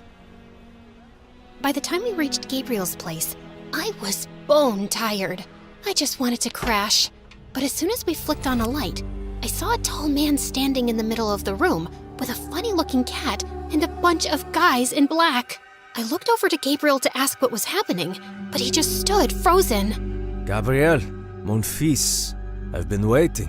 What are you doing here? That's no way to meet your father. What? He's your... No, he's not. How did you find me? I have ways, Gabriel, and you're my heir. You belong with me. I assumed once your mother disappeared, you'd come back to me. But no, you decided to run. Disappeared? But I thought your mom was dead. He told you that? Oh, Gabriel, you lied to your girlfriend. Bad manners. Anyway, now that I have found you, I'll take you with me and teach you how to treat a lady right. I told you before, I want nothing to do with you. Now, get lost before I call the police. The police? I'm sure they'd love to question you about your extracurricular activities. You've been sloppy, mon fils. Gabriel's dad signaled his men to grab him. You really don't know when to quit, do you? And he grabbed my hand and ran. We sprinted through the streets, through late-night cafe tables, knocking over chairs, tables, and whatever came in our way. I was trying to keep up, but Gabriel was so fast, and I had the legs of an old chicken. I wanted to stop and rest, but then I looked behind and saw a black car skidding around the corner, right behind us. They're in a car! Gabriel, we are not winning this race! Nope, which is why we're upgrading our ride. Before I could ask what he meant, He swerved toward a row of rental bikes lined up outside a shop, yanked one free, and hopped on. I jumped onto the back, and together we cut through the crowd. For a second, I thought we'd lost them. When suddenly, this car screeched in front of us, and Gabriel slammed the brakes. Get in! Mom? What? Just get in! Gabriel and I exchanged one look. Then we jumped in. The car sped through the city until the bright lights of Paris disappeared behind us. I had no idea where we were going, but I was too busy trying to process everything. We finally stopped at this abandoned building, and Gabriel's mom told us everything. I met Gabriel's dad when I was just 18. Fell in love, got married, and thought I'd have a happy life until everything fell apart. Mom didn't know Dad was in the mafia. We only found out when I was 12. I wanted to leave right away, but his father made it impossible. He threatened to take Gabby away, and I was too scared to fight back. But when he turned 14, I saw how deeply the mafia life was pulling him in. That's when I decided to take him and leave for my parents' house. Dad's been chasing us ever since. After my grandparents passed, Mom and I decided to go separate ways to trick him. But that didn't work. Then why did you lie to me saying that your mom was dead? No, I said she fell sick and left. There's a difference. Besides, I just figured you'd cry at my tragic backstory, and I really couldn't handle that anymore. Are you kidding me? Okay, I'm sorry. I should have been more clear, but we have more pressing issues at hand. Mom, Dad's not going to stop, is he? No, he never does. So what now? You guys keep running forever? No, we fly to Hawaii. We spent the night at the safe house, and the next morning, we left for the airport. While Gabriel's mom did the paperwork, he walked up to me with a smirk. So I guess this is it? I guess. Thanks for everything. Really helped me with the whole Ryan situation. There was no situation. You were just chasing the wrong person. Just promise you won't fall for another idiot. If I do you promise to knock sense into me again? How about we try to stay off bad guys altogether and give a chance to genuinely nice people? Like me. Before I could get a word out, our flights were announced, and Gabriel winked at me and left. I didn't know what he meant or what was waiting for me on the other side of this flight. But for the first time in a long time, I wasn't afraid of the unknown. And that's a happy ending for a stalking story. Don't you agree?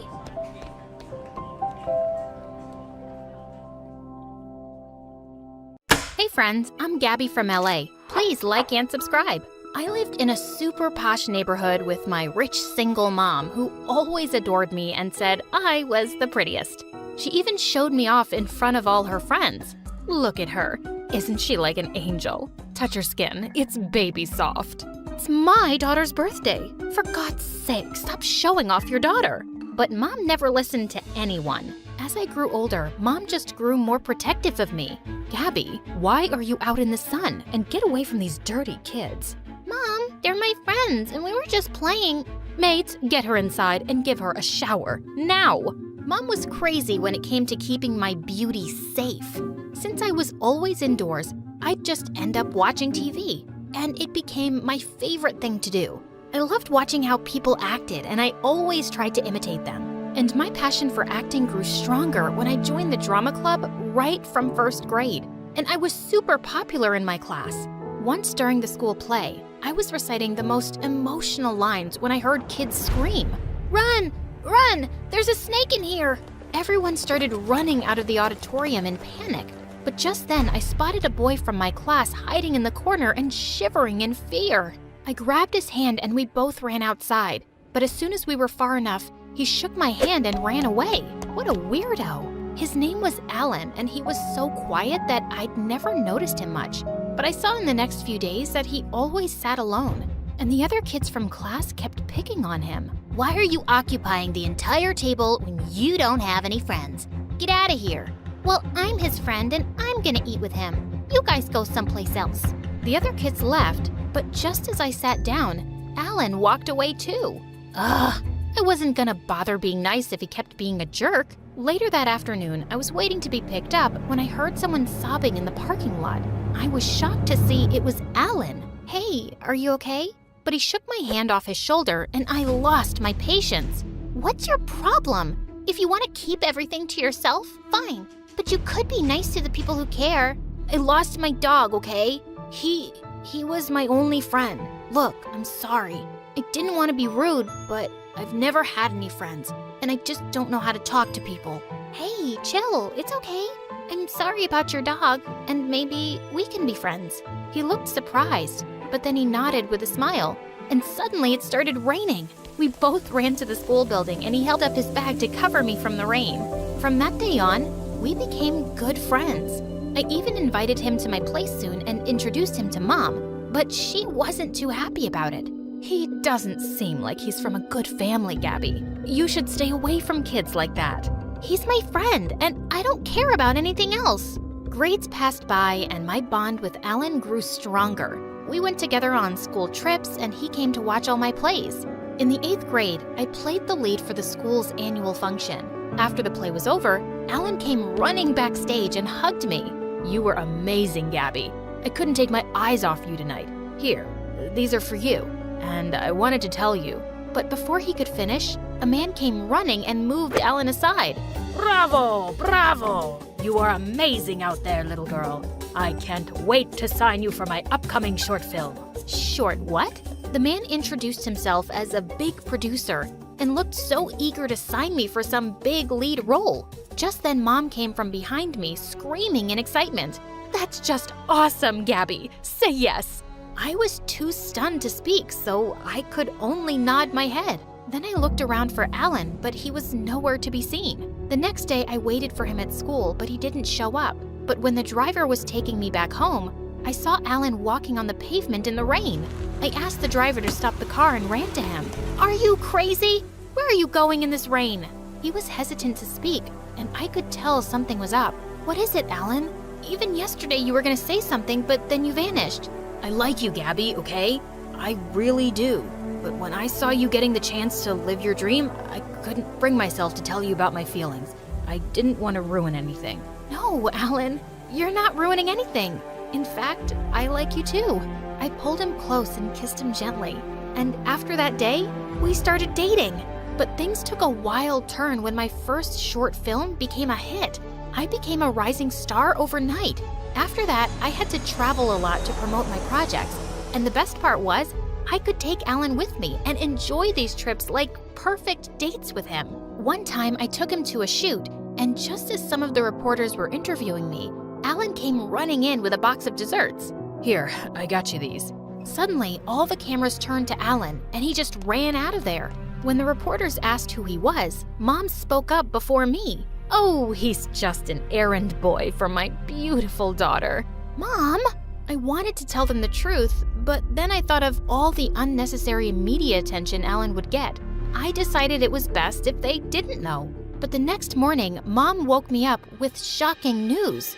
There were pictures of me and Alan kissing all over the newspapers with the caption, "Young millionaire actress dating her errand boy." You're just starting to get a name in Hollywood, Gabby. And you want to spoil it all for this poor boy? There are so many rich actors you can date. Stop it, Mom. Why are you— I don't want to hear anything. Alan's got no class, and I want you to break up with him. Of course I wasn't gonna do that. Now that it was already in the news, I was gonna date Alan publicly, and Mom just had to accept it. Soon after, it was Alan's 16th birthday, and I had a really important award function the same day. So I decided to take him along with me and introduce him to everyone. It's gonna be so much fun, and I even got this Gucci suit specially made for you. But you know I hate crowds, and all that media attention, I don't think— Oh, come on, Alan.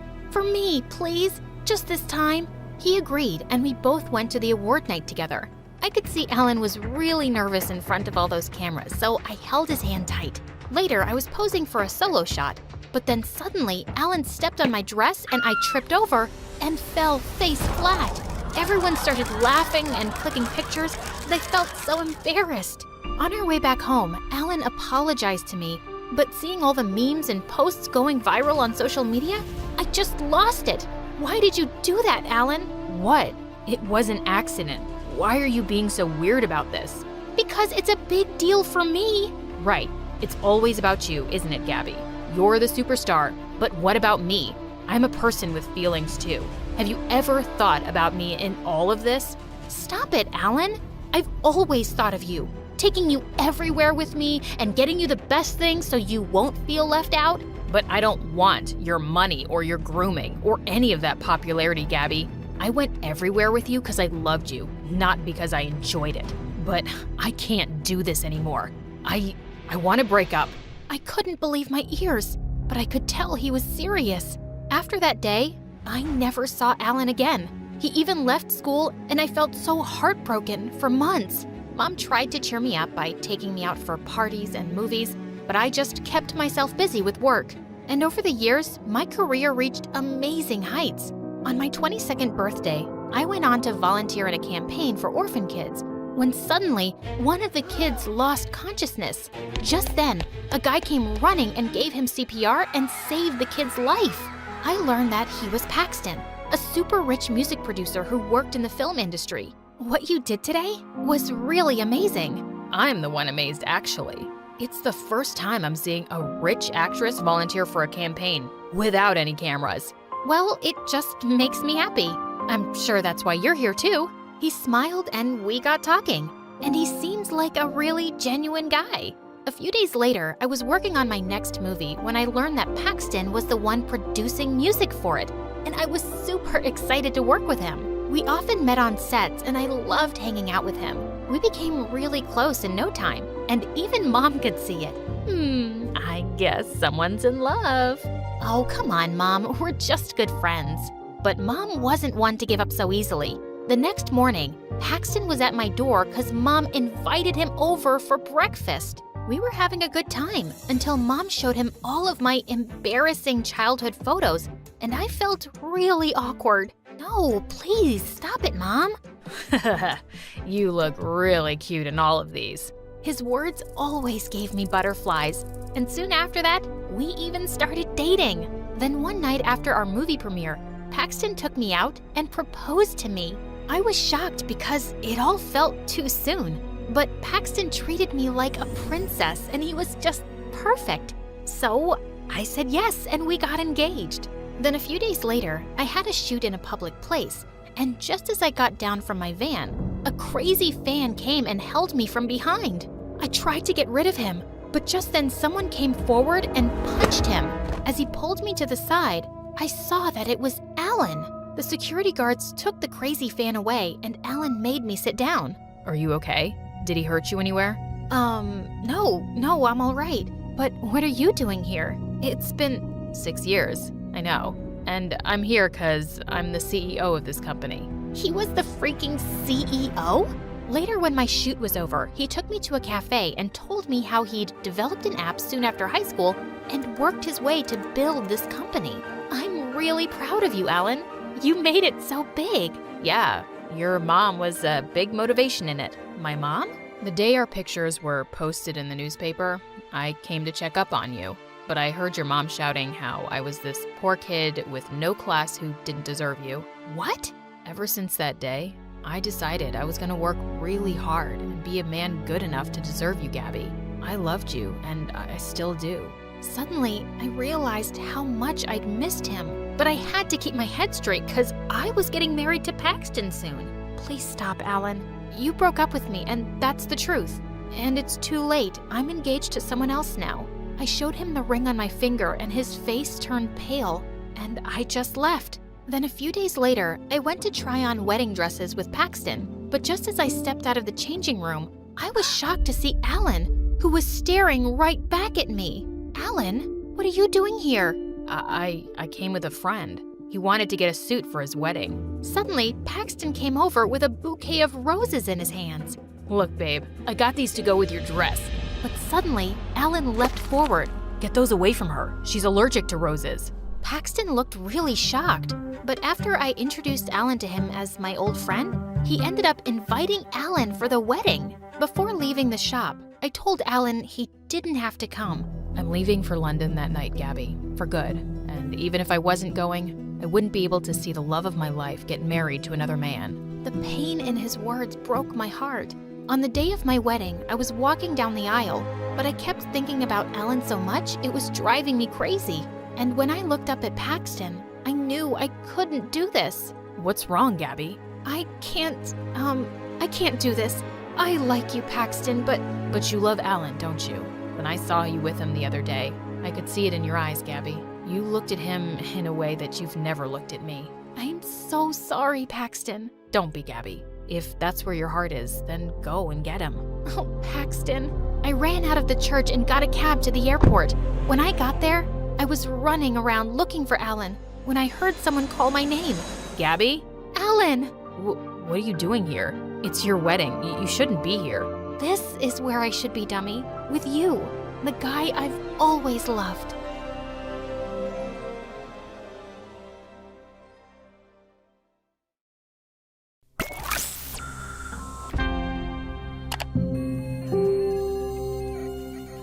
Hi, my name is Julie, and this is the story of how I created computer clones of myself and my classmates that almost destroyed our town. I grew up in Kansas, in a small, boring town where gossip and growing corn were the main activities. I couldn't wait to get away. So from the age of 6, I was obsessed with going on my mom's computer to escape from my dull world, mostly playing video games. But my sister Kiki, who was 2 years older, seemed perfectly comfortable and content in our town. She had her one close friend, and they spent most of their time cheering on the high school football team, even if the players didn't even know she existed. As I got older, my online community of friends was growing.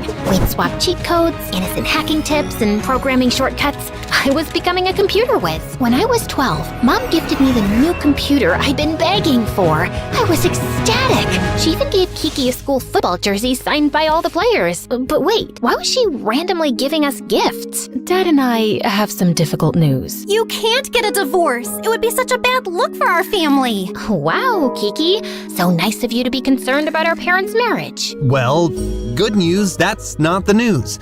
The thing is, we have to move to the city for my job. But I'll be making more money, yay! That's why we got you those generous gifts. Are you kidding me? You're bribing us so we won't be livid that you're completely changing our lives without our consent? Kiki was fuming, but I was silently beaming with joy.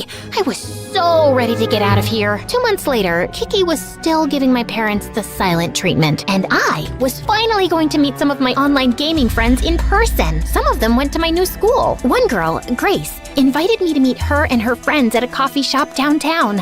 I was so nervous. I hadn't exactly honed my social skills. Oh my goodness, Julie? Is that really you? It is such an honor to meet you in person. You're like a computer goddess. I feel like I'm meeting a celebrity. Suddenly, all my nerves disappeared. I felt like I was finally where I was supposed to be. Grace was a poet and a painter, and all of her friends were so interesting and creative. So, I assumed they would all be outcasts. But on my first day of school, I realized I was dead wrong. They were the popular kids. Edgy, sociable, interesting. They were the center of attention. And suddenly, people were curious about me. Girl, where did you get that sheepskin jacket? It's so lit. Oh, my sister Kiki actually sheared that sheep herself. That's amazing. Where is she? Good question. I scanned the cafeteria to find Kiki sitting all by herself at the lunch table. It hadn't even occurred to me. I was thriving while Kiki was silently suffering. Before I could get to her, Kiki stood up and disappeared out of the cafeteria. At home,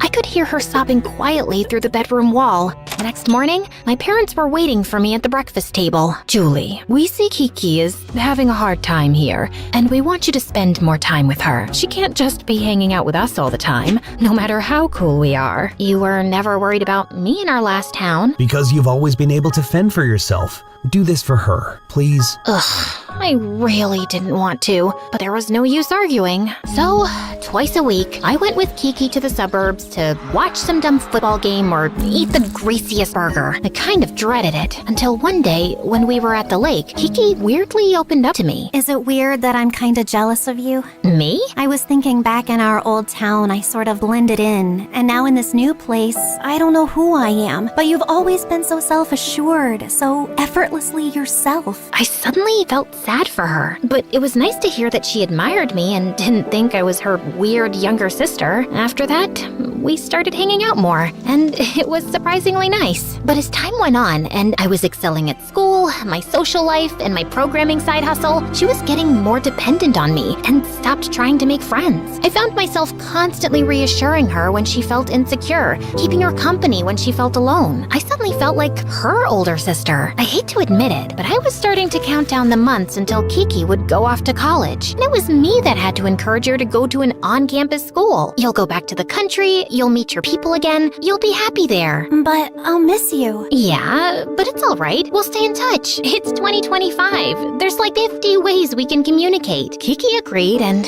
finally, 3 months later, I was free of her. I could fully focus on my programming skills, my new friendships, and then Michael.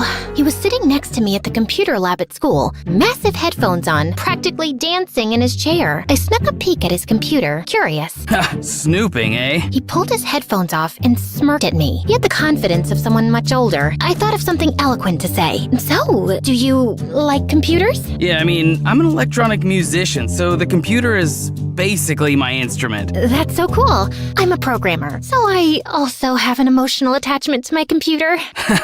Okay, I didn't say that. Michael and I chatted, and we had so much in common. We'd meet in the computer lab every day, and soon we started hanging out after school. I was smitten. The only problem was Kiki. Every time Michael and I would hang out, I would get a barrage of texts from Kiki begging me to call her or save her from some awkward situation. Sometimes I ignored her, but I could tell Michael was getting weird about it. That Kiki texting you again? Or some mystery suitor?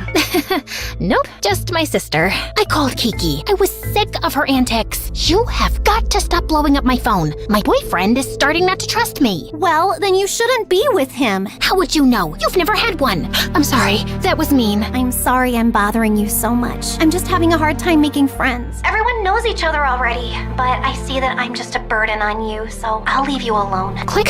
She hung up. I felt really bad. She needed me, and I wanted to be there for her, but it was just so energy draining. If only... How is your sister doing? Terrible! But then I had a crazy idea. I would make a bot version of myself to keep chatting with Kiki. An even better version. All I had to do was build a program. Enter my browsing data, chats, photos, everything and anything about me, plus a couple of keywords I wanted my avatar to embody. I didn't tell anyone what I was working on, especially Michael. But a week later, it was done. I watched as my bot sent its first message to Kiki. Hey, normal, lonely sister. Sorry for the silence, no text. You got this, girl boss. Okay, whoa. The bot was not ready. I texted Kiki to do damage control. Oh my gosh, so sorry. That was a voice message my phone misinterpreted. What I meant to say was, hey, it's normal to be lonely, sis. And I'm sorry for the text silence. You're a great girl because you've got so much to offer. Ugh, I was honestly just making it worse. Now I sounded like a robot. So I reprogrammed the AI until it came up with something useful. If you want those girls to like you, just ask a lot of questions and build off what they're saying. You can even send me a text during the party if you're feeling weird. Ta-da! This was the AI Julie I was looking for. Patient, kind, and supportive. A version of me I didn't have time to become right now. And finally, I heard back from Kiki. That's actually great advice. Thanks for being there for me. Seriously. I was totally pulling this off. Now, I had plenty of time for my social life and for Michael. But it seemed the more available I was, the more unavailable he was. Hey, babe, do you want to maybe get off your computer and come eat the pizza I ordered for us with all of your favorite toppings? I just lost it. Can you please not interrupt me when I'm working? You know I gotta prep for my gig next week. Okay, it's just that you were asking me to make time for you, and now that I have, but Michael already had his headphones back on. I texted Grace that I was annoyed with Michael, and the next day, things just got way worse. A car alarm has more rhythm than my music? Nice. What are you talking about? That's what you said about my music, for everyone to see. He showed me my most recent Instagram post. I did indeed write that with Michael's song playing in the post. I was mortified. Oh my god, Michael, it wasn't me. Oh, so what? Someone just hacked into your phone and posted that? You're the only person I sent that song to. And then it occurred to me, I was the only one with this song. Well, me and my AI. And that's when I realized she must have gone rogue. I'm so sorry, but I can explain. I sort of created a program that created an AI replica of me to keep communicating with my sister so I could devote all of my attention to you. And my bot must have known I was mad at you and tried to get vengeance. I swear it wasn't me. I don't believe you. Show me. I needed Michael to forgive me, so I did. Honestly, I'm kinda impressed, but you need to go online right now and tell everyone it's a joke and fix it so it doesn't happen again. Done! And I hate to ask, but I need to get into this music school. Do you think you'd be able to create an AI version of me just to write my college admissions essay? I mean, I didn't want my tech to get abused, but I didn't want to lose Michael. Okay, but just this once. I just need you to gather all of your data. Texts, music playlists, anything that represents the best version of you. Then I'll add some additional aspirational keywords, like independent thinker, generous. I am generous. I smiled politely, then got to work making Michael his bot. It was much easier this time around, and it just needed a few adjustments until it became the smart, studious version of Michael. When I showed him, he was ecstatic. Julie, you're a genius. Thank you. He kissed me sweetly. I hadn't gotten a kiss from him in weeks. I was beaming, but our kiss was interrupted by my friend Grace. Julie, I know about your bot. Michael told me. What? I didn't. Grace showed me the text from Michael, saying if she needed help getting a job, she should ask Julie to make her an AI avatar. Then it went on to tell her all about my tech and how I used it to reconnect with my sister. Michael, why would you tell her that? I didn't. It must have been my bot. I did program Michael's bot to be generous and helpful, but I guess it took that too literally when he was chatting with Grace. Ugh, these bots are developing a mind of their own. Grace, I can't help you. Oh, no worries. I'll just message Kiki right now and tell her what you've been up to. Wait, fine. What do you need help with? I need a job so I can prove to these Ivy League schools that I have a good work ethic, but no one will hire me. I'm like, are they just threatened by how much money my family has? I couldn't have Kiki knowing. It would ruin everything we built. Fine. I'll make a version of you that is so good at applying to jobs. But after you get a job, you have to delete it. Deal. She gave me a hard drive with all the data that made up Grace. I uploaded it to the program and, ta-da, a bot was born. We gave it the task of applying to jobs and I monitored it closely. I had to be very careful with the data I put in. And after that, no more bots.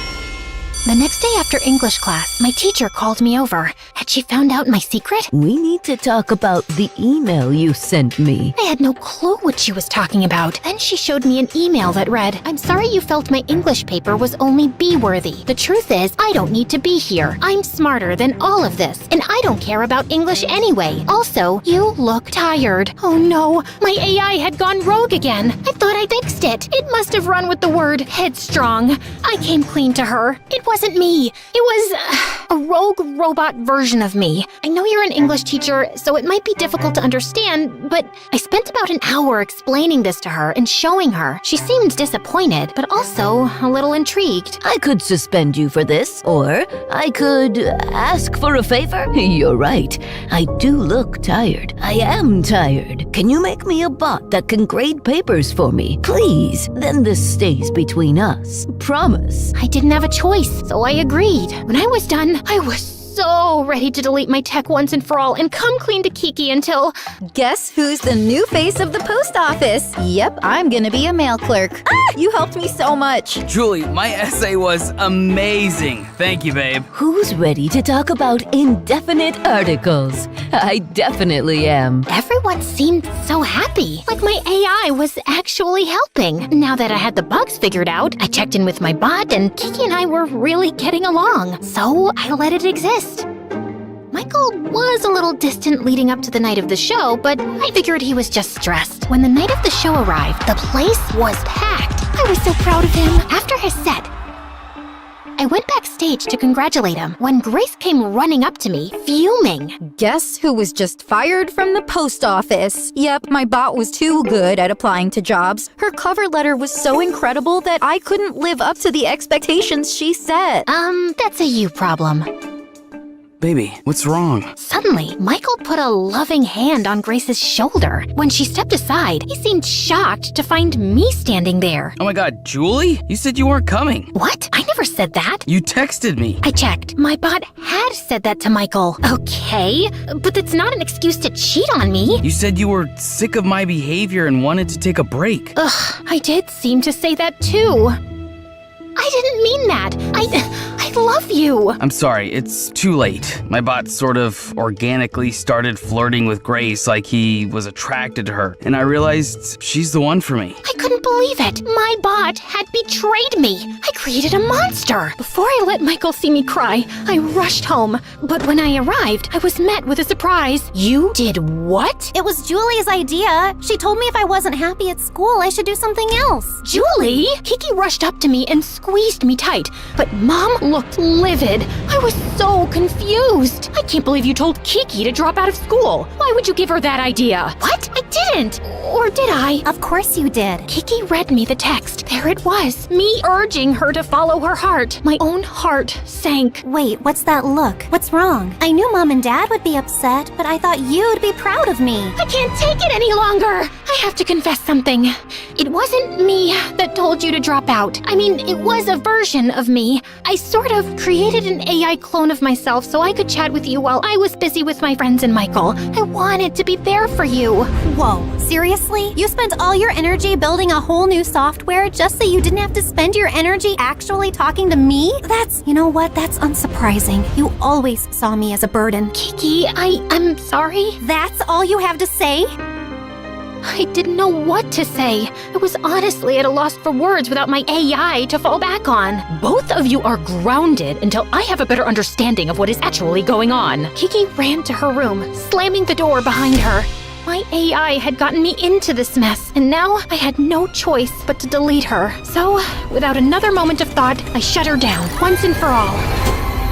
I felt better already. It was the first step to making amends with my sister. But the next morning, I got a text from Kiki. I said I don't want to talk. That's weird. I had never asked her to. A sinking feeling came over me. I checked my phone. My bot had sent a message to her that morning. She'd come back to life. She was unkillable. When I got to school, I felt horrible. My boyfriend and best friend had betrayed me. And then, when the English teacher handed back our assignments, she had failed me. But not just me. Everyone. There were angry shouts throughout the classroom. I had to do something.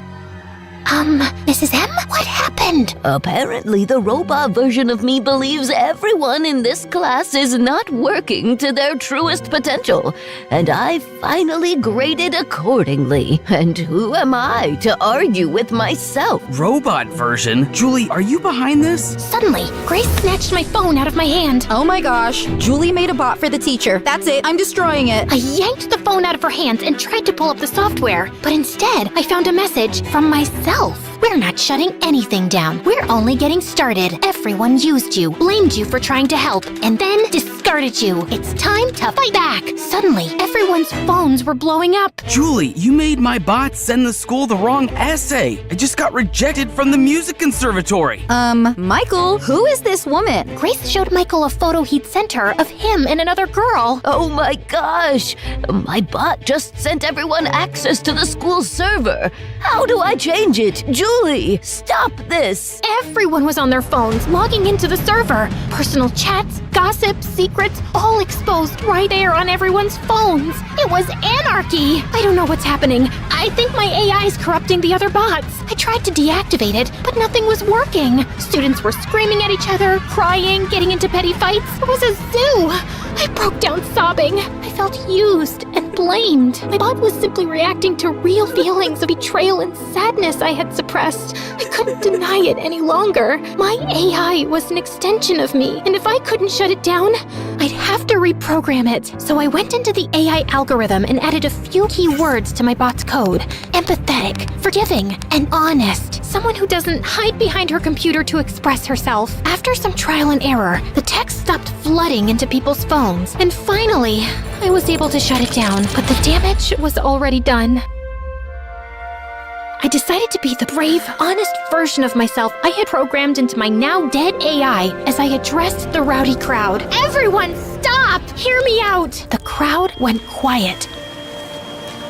I'm sorry for my part in this, but listen, you can't rely entirely on an algorithm. It makes mistakes, just like you. You have to take responsibility for your own lives. If I had just talked to my sister Kiki instead of avoiding her, I could have saved us both a lot of pain and spared you all some too. But now, your secrets are out and you have to face them. Okay, bye! I ran home. I had to see Kiki. Kiki! I shut the software down. I'm sorry. You were right. I was hiding behind my computer because it was easier than giving you my time. You're my best friend. You've always been there for me, and I need you now more than ever. I love you, sis. Tears were welling in Kiki's eyes. And you didn't get a bot to write that for you? Nope, that's from the human heart. Well, you might have been hiding behind a computer, but I was hiding, period. I didn't drop out because you told me to. It's because I was scared. So was I. I didn't want to say the wrong thing to you and lose you. Kiki hugged me. Now tell me, does this outfit work for my job interview tomorrow? I was sweating, but I had to be honest. Not really. But don't worry, I'm gonna build an app that will help curate the perfect wardrobe ensemble. No!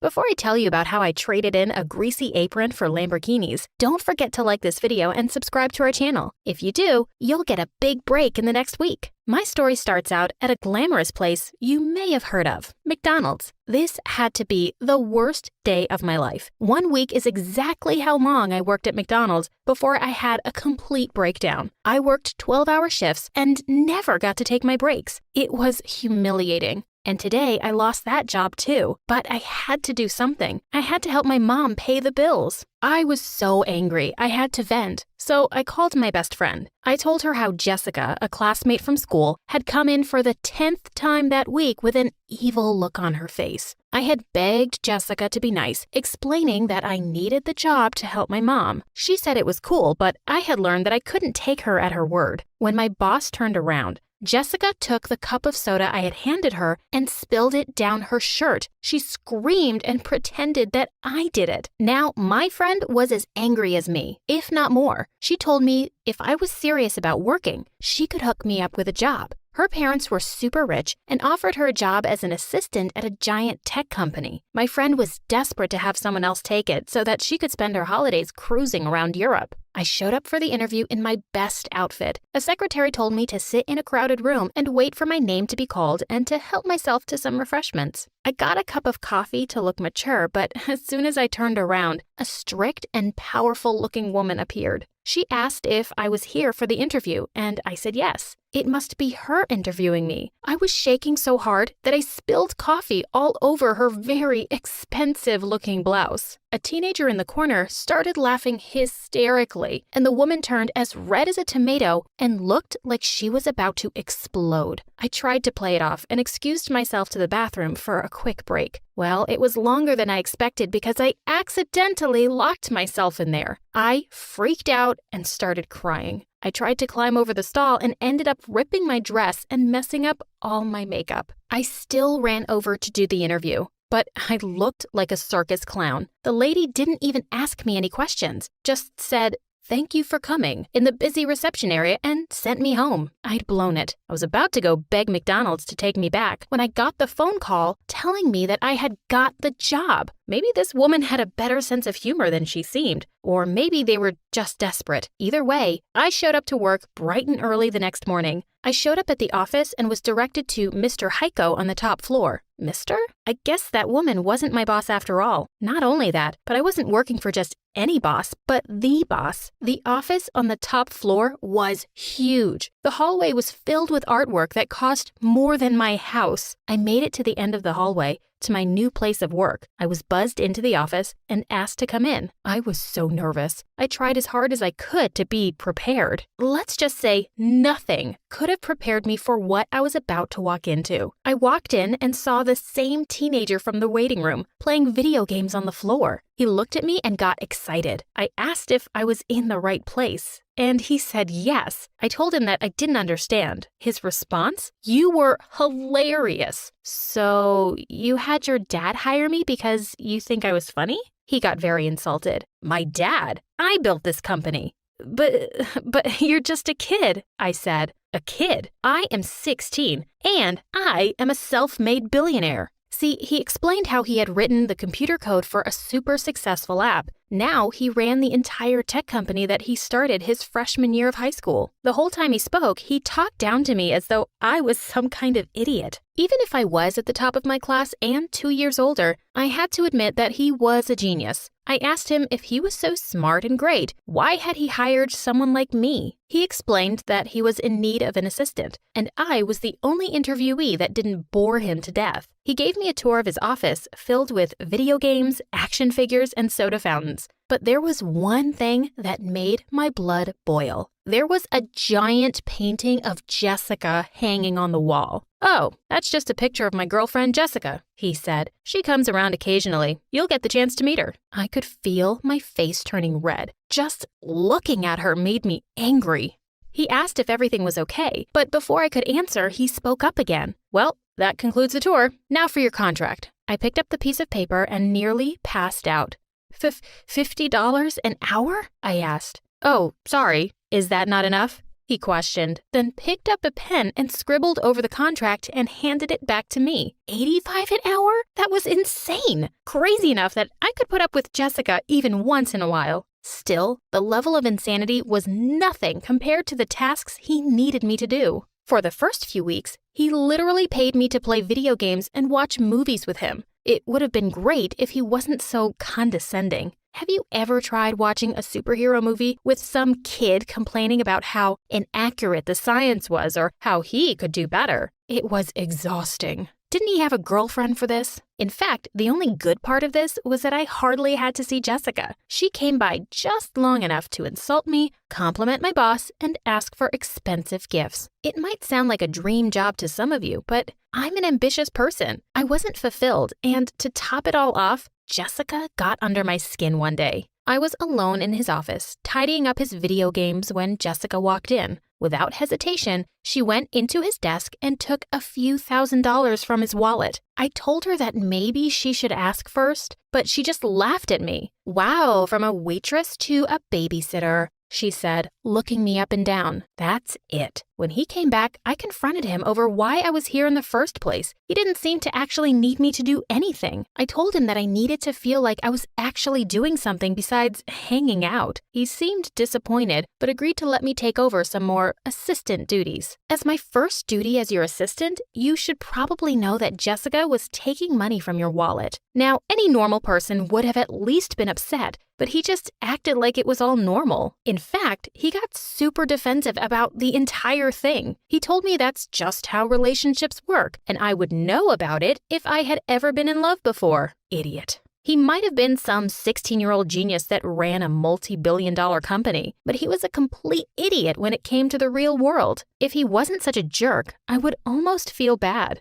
Almost. I knew that rich kids were sometimes delusional, but even I was surprised by some of my new duties. Like this one time, he sent me to the grocery store for a bag of M&Ms and gave me $100. Another time, he gave me $50 to pick him up a banana from the local market. What's worse is that Jessica encouraged it. She asked him for $500 to pick up milk, and he just gave it to her. When I asked her what kind of milk cost half $1,000, she told me it was organic. It was no wonder he had no idea how much groceries cost, with Jessica lying to him for extra money. I could see why she no longer needed to take on summer jobs. What was even crazier was how much the stuff he bought himself cost. His socks alone cost $400 a pair, and he just threw them out when he was done. I asked him why he didn't just wash his clothes, and he said that it was gross to rewear socks or underwear. While these moments were almost comical, his privilege made him very annoying. He didn't understand how people were homeless or stuck with debt. I don't understand why they don't just get a job. He was so arrogant and horrible. He expected everyone to do whatever he wanted just because he threw a few bucks at them. I felt like I did a lot as his assistant, but there were countless people waiting on him day and night. The closer we got, the more I realized he had no idea how to do anything himself. I will never forget the day he asked me to tie his shoes. I kind of laughed. I asked him how he didn't know how to tie his shoes. His response? I don't know. How were you stuck at McDonald's if you were so smart? That was one of the moments when I was about to walk out right then and there. The same day, I applied to about 15 jobs in the area. He pulled me in for a meeting the next day. I thought he was going to apologize for his behavior. Instead, he had told me that he had told all the CEOs of the positions I had applied to not to hire me. I was so upset. He forced me to choose between here or McDonald's. He was so lucky I was desperate for money. He knew he controlled me with it. One day, Jessica came by with a whole stack of papers and whispered something to him. He looked pretty upset but just hugged her and came over to me. He offered me $5,000 to work for a couple of hours on my day off. It wasn't so out of the ordinary. This was the same guy who paid me $400 to test his pens and $1,000 to use my umbrella since he forgot his. Of course, I agreed. Right after dinner, I drove off to the location he gave me. I was expecting an office or something, but it was a mansion. His mansion. I was pretty excited to see the inside of it, but it almost broke my heart when I saw what I was there for. There was a cake and balloons, but just the two of us. Apparently, both of his parents had forgotten it was his birthday and went on a trip to the Bahamas. He didn't want to be left alone, and I was his best friend. I asked him about Jessica, but he explained that she had ditched him last minute. He said it was a family emergency again, that her grandmother was in the hospital. Sad story I would feel super bad about if I hadn't checked Jessica's Instagram earlier. She was in Disneyland and wasn't even trying to hide it. She came by to drop off her homework for him to do while she went away for a week to spend time with her grandmother. Turns out, this happened every year. They had never spent a birthday or holiday together. Not only that, but he did all of her homework. I saw how she managed to keep her grades up. I don't know if I made the right decision, but I decided not to show him the photos. He was already sad enough. Instead, I decided that from here on out, we would actually be friends, and I would teach him how to tell when people were using him. Even though I was desperate, I couldn't accept the money he offered me to come that night. It felt wrong, even if I wanted the $5,000. The next day, I showed up with a bag of M&Ms as a belated birthday gift. I apologized that I couldn't afford anything spectacular. He just cried. He really did look so grown up in his fancy suits and expensive cars, but seeing him cry over M&Ms made him look like such a child. I took him under my wing as my little brother. He was just a kid right now and needed my protection. I introduced him to some of my friends so he could interact with people under the age of 65. He was super excited to have something close to friends for the first time in his life, but that also made him very vulnerable. I made sure that he kept his wealth a secret and to hang out with people like a normal kid. He seemed to love it, but everything changed one night. See, he was hanging out with my friends and me when Jessica came back from her grandmother's, aka Disneyland. We were having fun, but after he had set down his phone for an hour, he had 35 missed calls and over 100 texts. Apparently, while he was busy having fun with us, he had forgotten to submit one of her summer assignments. She was livid. Even though I tried to tell him he did nothing wrong, he looked really sad and left early. I was going to ask him about everything the next day at work, but he texted me to not come in. After a week of asking me not to show up, I took matters into my own hands. I walked right up to the office and right in the middle of a fight between him and Jessica. When I walked in, she immediately asked what I was doing there. "I thought I told you to fire her. She's a bad influence," she shouted. My boss looked so uncomfortable and said he didn't want to fire me. So she walked out, leaving my boss and me all alone. Again, he sat there and cried. There were a lot of tears over the next few days, and I did whatever I could to comfort him, even when I was off the clock. I made him promise never to take her back because she was using him. He agreed, but then ruined everything in an instant. He leaned in and tried to kiss me. I pushed him away and told him I only thought of him as a little brother. He looked so embarrassed. I let myself out and did not come back. Luckily, I had saved enough money to earn myself a shopping spree. I was out downtown when I saw them. My worst nightmare. He and Jessica were walking along the street, him holding tons of bags from Gucci and her yelling at him.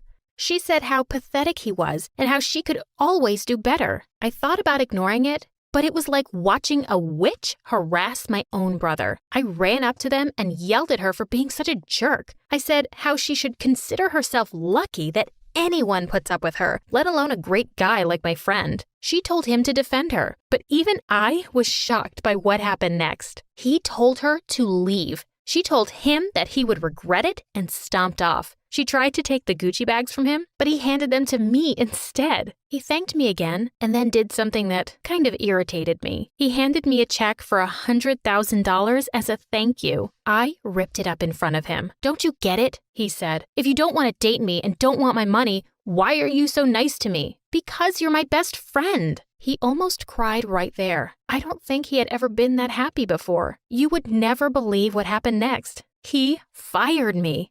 But it's not what you think at all. See, he decided to help me with my studies, so one day I could join him. I invited him to dinner at my home. Some home cooking would do wonders for him, I'm sure. As happy as I was to see him being a kid, it was quite an ordeal to talk him out of an expensive gift for my mom. He had a long way to go, but he learned. Now, years later, we are 50-50 partners. He is all the brain, and that's where I come in, managing our business. We are the best of both worlds, and our business is thriving. Hey, I'm Marianne. Please like and subscribe to MSA. I'm about to share a story about the challenges life has thrown at me. My parents, especially my dad, weren't what some would call expressive and loving. They constantly fought and seemed to spend more time hating each other than anything else. Dad always had the TV blaring. The noise kept me up at night, so I often resorted to sleeping with headphones on. I knew he wasn't a bad person. He just had some annoying habits and seemed to enjoy annoying Mom. Mom was kind. She did her best to be the best mom. She'd surprise me with toys and candies. My favorite place was our treehouse, which Mom built for me. It was my escape. I loved spending time there with my bestie Joy. Marianne, everything will be okay. My mom got me 2 dolls and I want to give you one. Let's grab some ice cream. Joy was my best friend since kindergarten. She always knew how to cheer me up, sharing her toys with me. We were inseparable, so much so that some people at school mistook us for twins. Plus, Joy had an amazing voice. Sometimes she sang to me until I fell asleep in the treehouse. Joy's family seemed perfect. Her mom was a successful fashion designer, and her dad was a police officer. Sometimes I found myself wishing I was part of her family, but I'd immediately feel guilty knowing my mom loved me. When I was 16, my gymnastics coach said I should compete in another state. Excited, I asked my parents for money to go. Dad, busy with his motorbike, brushed me off. Wish I could, honey, but I gotta paint the bike.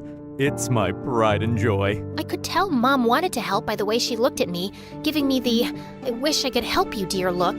That day, I made up my mind to do something. I grabbed my dad's motorbike keys, thinking I could ride to the competition myself. But since I didn't really know how to drive, I ended up crashing into a fire hydrant. Dad was furious about his damaged bike, but before he could say anything, Mom intervened. "Don't you dare yell at her." Mom then hugged me and handed me some money. "Here, take this money. I've been saving it for quite a while now. I love you, babe."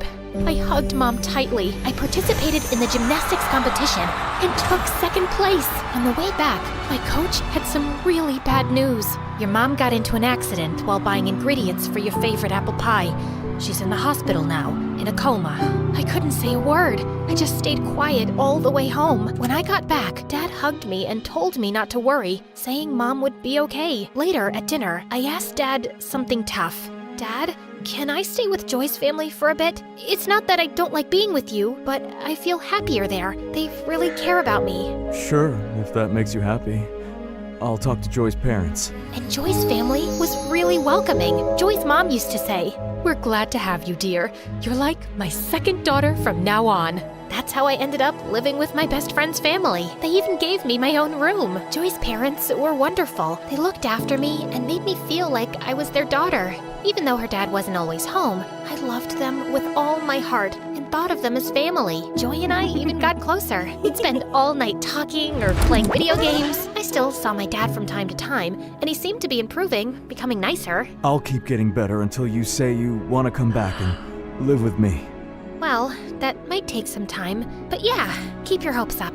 I smiled and gave him a hug. One day, as I was walking around the house, I found a room full of beautiful clothes. Curious, I started trying them on. Joy's mom walked in on me. "You look beautiful. I've always hoped to share my wardrobe with a daughter." Just then, Joy walked in, and her mom invited her to join. "Joy, darling, come try on some clothes too." I don't want to. Soon, I got really close to Joy's mom. We hung out a lot, and I even helped her out at photo shoots, sometimes modeling for her. One day, I was shocked to see my picture on the cover of a big magazine.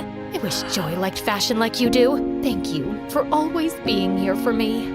I smiled and thanked her for making me feel like part of her family. But something was off with Joy. She started keeping to herself, staying in her room, and didn't want to hang out or do anything with me. When I tried talking to her, she just said, "I want to be left alone." I was really worried about Joy's sudden change and couldn't figure out what I did wrong. I kept trying to fix things, even apologizing, but nothing worked. She sometimes even yelled at me. I had to give her space, even though it hurt a lot. One evening at dinner, Joy's mom shared some exciting news. Marianne, your teacher called. Your college aptitude test scores were amazing. I'm so proud of you.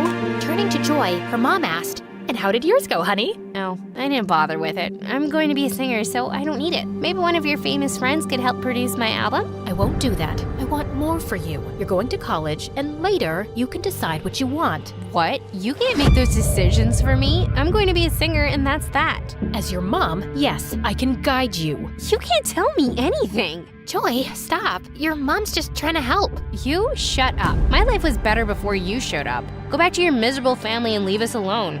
I hate you both. Angry, Joy knocked all the family pictures off the shelf. After that, her behavior got worse. She began skipping school and got mad whenever someone tried to talk about what she was doing. Joy's behavior toward me got worse, turning her into what felt like a real-life villain. She constantly tried to make trouble for me, and even though her mom always ended up forgiving me, it just made Joy angrier. For example, Joy switched her unfinished homework with mine, confusing my teacher. Luckily, the teacher sorted it out. Joy made a fake social media account with my name, posting embarrassing stuff. It took a while, but I showed it wasn't me and shut it down. Joy hid a library book I borrowed, causing me to get late fees. Her mom found it later and figured out Joy's trick. Joy messed with my bike's brakes. I felt something was wrong before I rode it and stopped myself from getting hurt. This escalated one afternoon when Joy's mom was away on a business trip and her dad was away at work. Joy decided to do something drastic. She turned the backyard into a makeshift movie theater. I'm not sure showing a movie here is a good idea. Well, it's better than having you around all the time. The backyard quickly filled with people, the projector buzzing to life. I stayed inside, trying to avoid the chaos, and was flipping through a magazine when suddenly someone stumbled into my room. Oops, my bad. I was looking for the kitchen. Hey, is that a magazine about vintage cars? My dad collects them, and I've read a bunch about them. Is that the issue with the 60s muscle cars? Yes, it is. His name was Brian. We discovered we shared a lot of interests and spent the evening chatting in the kitchen. Just as we were really connecting, the screen outside fell over with a crash. Suddenly, Joy and her mom came in. Look, Mom, I knew it. Marianne set up this whole movie thing just to hang out with her boyfriend. Boyfriend? That's not true. Why would I organize this party? Joy, you're my only friend here. Then explain him being in your room. This must be your party. Enough, Joy. I don't think Marianne would do this. But young man, it's time for you to go home, please. Joy looked so angry and stormed off. She stopped talking to me and just ignored my existence. I kept talking to Brian. Having him in my life was great. He was nice looking and well-mannered. His family had money, and he shared his dream of becoming a doctor with me. A few days later, Joy's mom called me into the living room, where I found my dad sitting. I really care about you and loved having you here, but things with Joy are getting tough. She's feeling left out. Plus, your dad's been talking to us.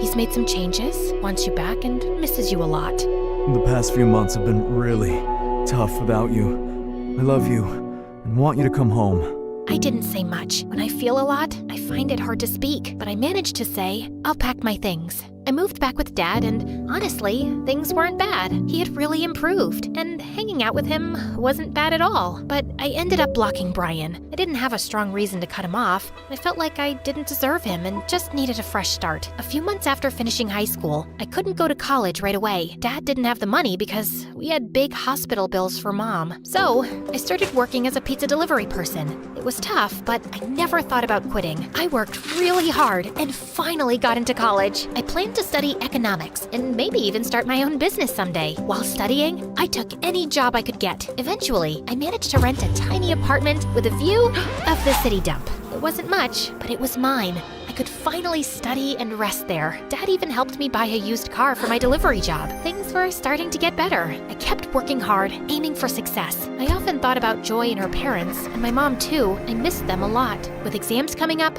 I studied all night and worked all day. I felt unstoppable, like nothing could slow me down. But one day, while out on a delivery, I suddenly felt very dizzy, and the next thing I knew, I crashed into a tree. I was rushed to the hospital. Everything hurt, but what pained me the most was my thoughts. Why couldn't things just go right for once? I hugged my pillow and bursted into tears. Then, a young doctor came in, and I was shocked. Brian, is that really you? He recognized me too. I always thought I'd run into the girl who broke my heart again. Feeling embarrassed, I just looked down and stayed quiet as usual. Brian had finished medical school and was now an intern at the hospital. I apologized, and we chatted for a while and swapped phone numbers. Over time, we got closer and started dating. Brian had the kindest heart, and he even helped me with my college fees. One day, I went to the hospital to bring Brian his lunch and decided to visit Mom afterward. I entered her room, and she looked so peaceful, just like an angel. I gently kissed her forehead. Mom, I have to tell you something. I tried to replace you. I was so angry when I felt you gave up on me, so I gave up on you. I was angry at Dad too, even though the poor man was struggling without you. I used to be mad at Joy, but as I got older, I understood her and we made up. I'm friends with her mom now too. I love them, but no love can match yours. Guess what? I found out this morning I'm pregnant. I'm going to surprise Brian tonight on our date. I think he's going to propose, and I'll say yes. Mom, I'm happy, but my happiness isn't complete without you.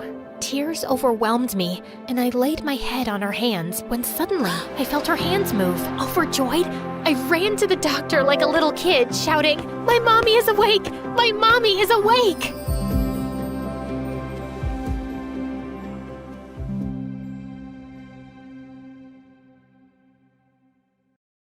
I was about to bend down when someone suddenly started picking them up for me. It was her, and she was holding the dove one. You did this? Yeah? Oh, so she can actually speak. Where do you learn these? I learned it from YouTube. I find it fun, and they actually make good bookmarks, you know? Why? She just gave me a soft look that sent my curiosity through the roof, then walked away before I could say more. What was that all about? Later that night, I had to swing by school because I forgot some notes. It was late, and the gates were locked, and the place looked deserted, except for a mysterious motorcycle parked outside.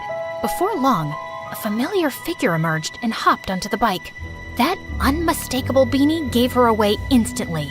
There was no doubt who it was, but this time, she was rocking a sleek black leather jacket. Whoa. A mysterious librarian by day, a badass biker by night? Interesting. I decided to follow her at a distance, and we ended up in a vacant lot where a group of thugs was bullying a guy. I parked my car nearby and hid behind a tree. Suddenly, Miss Mavi whipped off her beanie, finally exposing her hair, and my jaw nearly hit the ground at the blazing sight. I rubbed my eyes to confirm what I was seeing, but her hair indeed looked like a dancing flame. What's up, bros? Having fun terrorizing a helpless bystander, or are we just compensating for something? Who are you supposed to be, sweetheart? The fire department? Well, I'm just here to warm things up. Just then, her hair erupted into full blazing flames, crackling like wildfire as she fired up her bike. The engine roared, and in a flash, she took off, moving so fast it was like a fiery show. She zoomed around the gang in a blur of heat and light. Before they could even react, she circled them with lightning-fast moves, trapping them like prey in a ring of fire. What kind of sorcery is this? Am I dreaming? The thugs charged at her, but she flipped off the bike, flames dancing around her hair.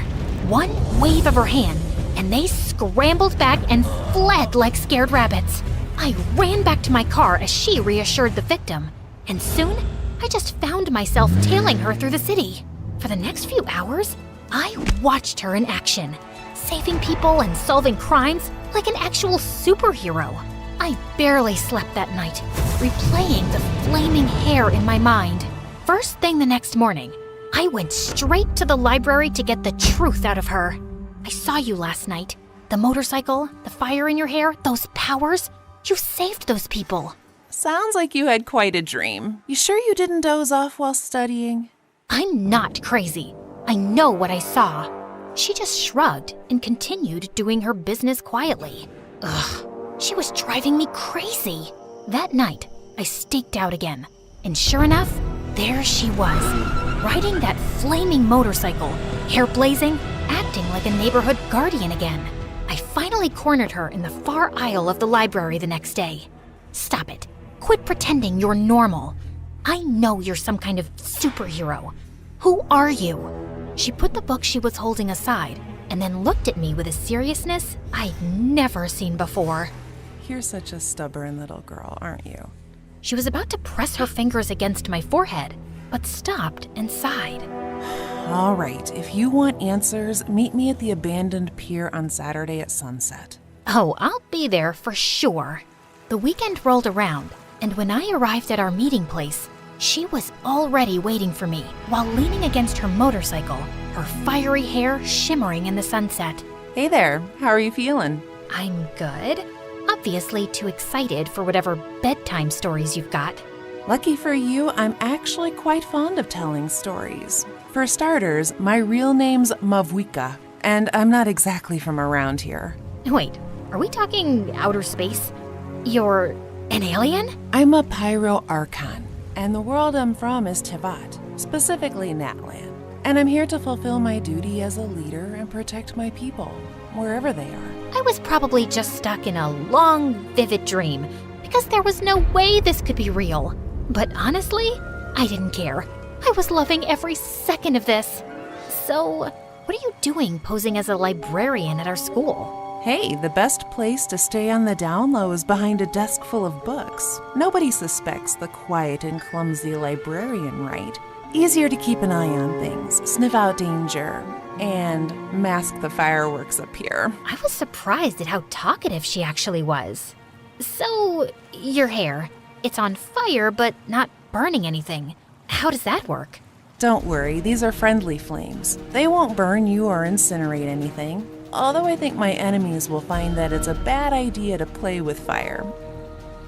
Anyway, weather like this is perfect for enjoying the outdoors. Let's go for a spin. Here, hop on. I hesitated at first, but deep inside, I had always yearned for some adventures. So I did, and we tore through the city at speeds that made my stomach flip. You're overspeeding! Don't worry, we'll be fine. Before I knew it, the cops were tailing us. Sirens blared, but Mavwika expertly weaved through traffic, leaving them behind. See you later, officers. With a flick of her wrist, the bike darted through narrow alleyways, dodging traffic and even slipping past a semi-truck like it was nothing. Then, the wheels started glowing fiery orange. Before I knew it, we shot off the ground, soaring above the city. My jaw dropped as rooftops shrank beneath us. Holy mother of smokes! Are we flying? Gliding. But flying sounds better, doesn't it? We landed with a burst of sparks, but Mavwika wasn't stopping. She steered toward the mountains without hesitation. Wait! There's no road! Oh, girl, who needs roads anyway? Rev the engines! With a fiery leap, we launched off a rocky incline and soared through the sky like a blazing comet, hopping from one mountain peak to the next. You're insane! Told you it'd be fun. Terrifying, but yeah, maybe a little fun. The next few days were a blur of adventures. By day, Mavwika and I bonded in the library over books and her endless stories about her homeland and her late sister, Hine, who also loved creating origami, just like I did. By night and over the weekends, she'd drag me along as she did her superhero duties. Light of the blazing sun! Wrath from the skies! Pyroclastic surge! One day, I took her to the mall for a change, and she looked fascinated. What kind of magical refrigeration chamber is this? We don't have this in Natlan. This is called a mall, and the extra cold you're feeling, is because of the air conditioning. Interesting. I can't believe people wander around here for hours, like they're on a quest, but with no real treasure. The treasure is buy one, get one free, actually. I couldn't help but laugh along at her reactions. After cooling off, we headed back out to patrol the city. But later that night, our fun took a serious turn when we encountered a building engulfed in flames. Fire trucks were there, but the fire was raging out of control. My mom and dad, they're still in there. Please save them. The sight of the little girl desperately crying made something twist inside me. I remembered being little, lost, terrified. Please, you have to save them. She's just a kid. She can't lose her family. I promise, she won't lose them.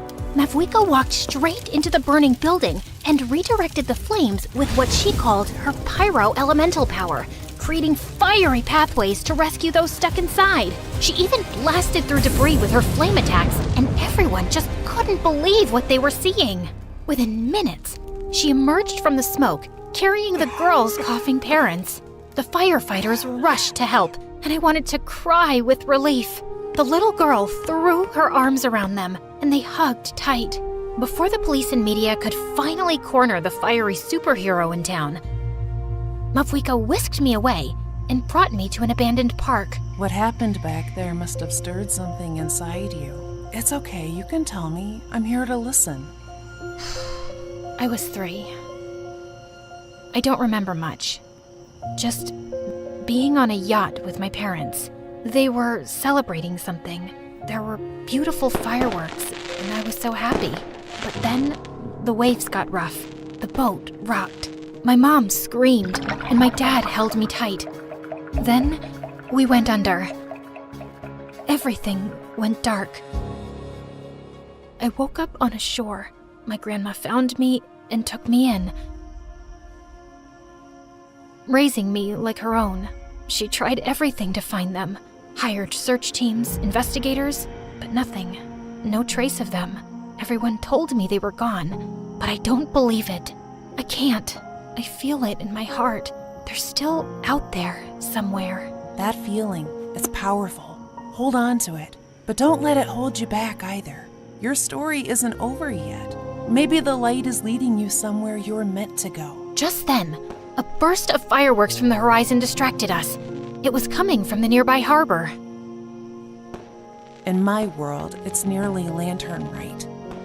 People from Liu celebrate with lights, fireworks, music. It honors wishes and memories of everyone in Tiavat. That sounds awesome. I wish I could experience that right now. You can. We can bring a bit of that celebration here. How?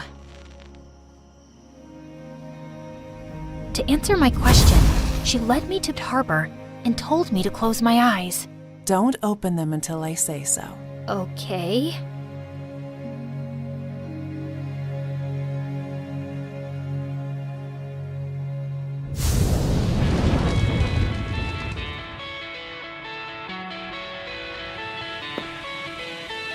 Just then, everything just sounded so loud and busy.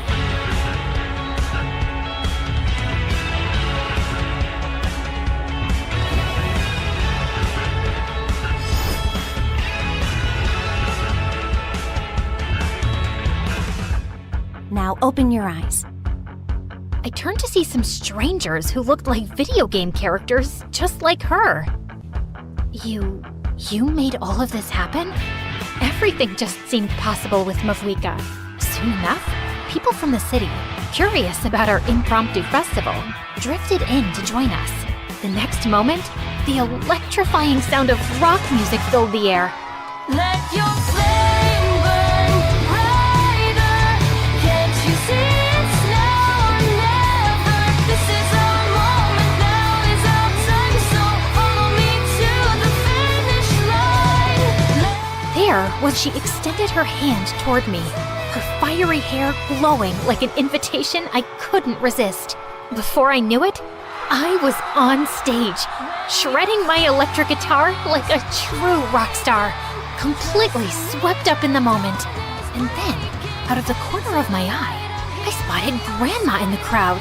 My heart stopped for a second. I was sure I was in trouble, but when she smiled with pride, my chest swelled with joy.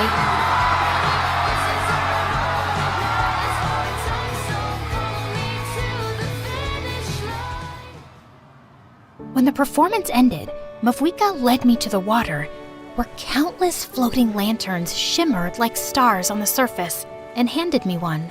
Make a wish. Lantern Rite is about sending hope into the sky. Believe, and maybe it'll come true. I wish to finally find her. A glowing portal shimmered like a magical doorway. What's happening? You're leaving? Natlan needs me. It's time for me to go back. My people need me to light their way forward. I felt a lump in my throat. Thank you for everything. You made my wish come true. It's been an honor and truly my pleasure. I will miss you, you know. She then took my phone and with a quick tap, installed a game called Genshin Impact. Rev the engines!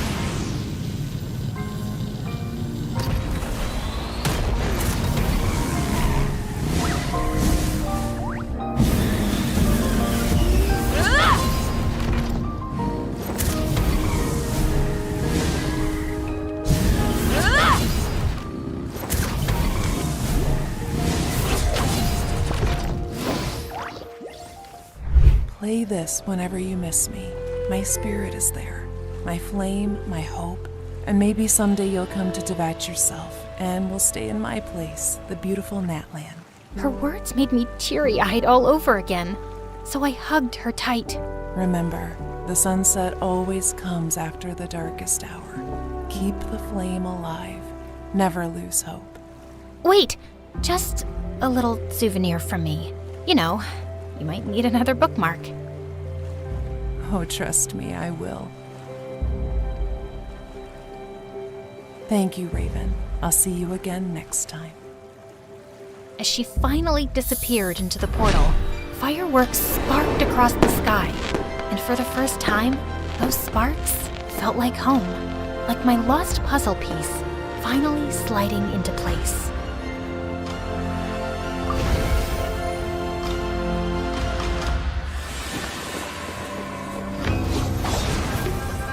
Embark on an epic adventure in Genshin Impact with the latest update. Unlock new characters like the Pyro Archon, Mavwika, Mystical Sitlali, and the skilled Lan Yan.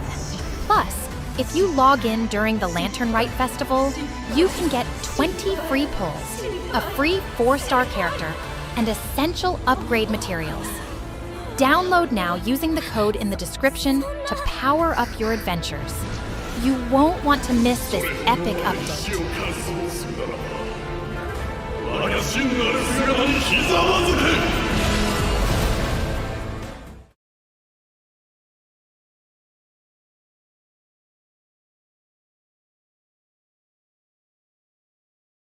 Bonjour, my name is Andrea from Paris. Please like and...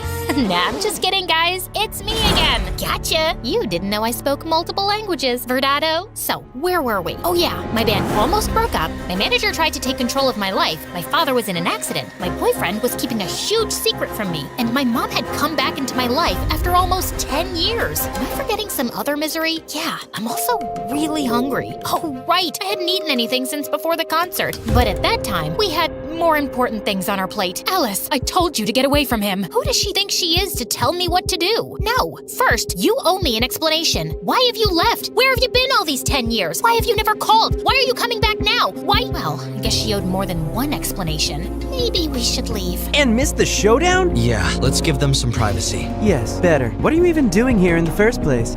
We'll wait outside. No, nobody leaves. And you better start talking before we start improvising a bad cop, good cop scene. And no, Luke, you can't be the good cop. But Alice, no excuses. Just spill the beans. My mom took a seat and a deep breath, then remained in silence for a few minutes. I couldn't wait to know the truth. I was impatient, nervous, stressed, and hungry too. But most of all, I was tired. Then she started talking about her life, you know, blah, blah, blah. Some really revealing stuff and other things. And then the end.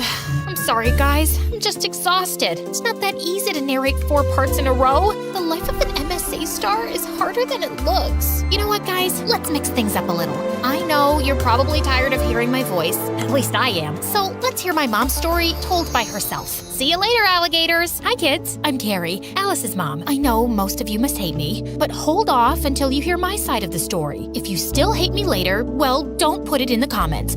I don't think I can handle having my own haters. Let's start from the beginning. After I got married and had Alice, my life was practically perfect. Lovely family, a career climbing. Life was looking up. When Alice was finishing elementary school, my big shot arrived. Carrie, we want you to lead the case against the Siri clan. Oh, yes, I'll do it. Their time has come. Justice will be served. The Siri clan was one of the largest and most dangerous criminal groups in the country. They were the worst of the worst, fixing sports events, moving narcotics, blackmailing politicians, and even kidnapping kittens in their spare time. You name it, they did it. Get ready. This is gonna change your life. And boy, it did. I couldn't imagine at the time how much it would cost me. I couldn't tell anyone about my involvement with the case, not even my family. Still, the clan found out pretty much everything about me. I soon started receiving threatening phone calls, menacing letters, and gifts of dubious taste. The prosecution put security on us. The suit guys followed us all around without Alice and her father knowing. But that didn't stop the Siri clan. Oh no. A few days before the trial, I received an envelope in my office. Inside, there were pictures of Alice at school, in the park, coming in and out of the house, everywhere. I thought about calling the police, but it was too dangerous. I had to do something. So, I went to see the head of the clan, ready to put my career aside and my principles in exchange for the safety of my family. But he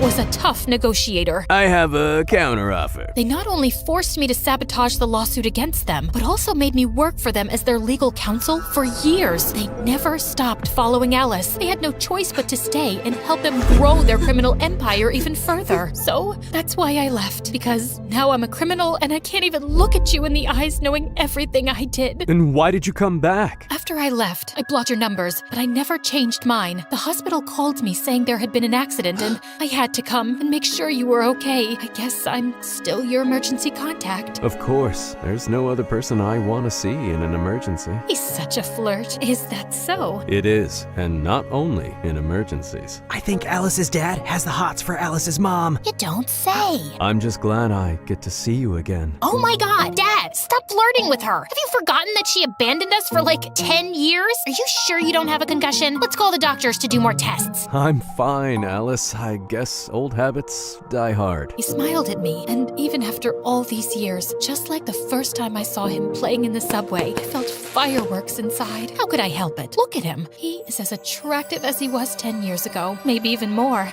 You can tell he's been hitting the gym. Check out his arms, his shoulders, his... Okay, that's enough. This is still a family channel. I'll take it from here. As you can imagine, my mom's story was like a roller coaster for me. And by the end, I was pretty dizzy. I didn't know what to say, but at the same time, I had hundreds of questions to ask. At first, I needed some air, like a lot of air, and something to eat. So I walked out of the hospital, and then I saw it. That was really love at first sight. Thank God. I ran to it, and I ordered half a dozen hot dogs. What? Lady has to eat too, you know. Besides, can't think with an empty stomach, right? Bon appetit. Note from the MSA producers. Due to the disgusting nature of the following images, we have decided to censor the next part. Ugh, I so needed that. Now I can think straight. Let's get this over with. I walked back to the hospital, but stopped dead in my tracks when I saw Mom and Camillo talking at the entrance. We should try to be friends. After all, we are family. You don't scare me. And why should he? Oh, let me guess. He probably is the son of the boss of that clan, and he's just dating me because he has a secret agenda, right? No, not at all. So why should I get away from him? Maybe I got carried away. To be honest, I don't think you guys are really a match. I mean, you are a Cancer and he is a Capricorn.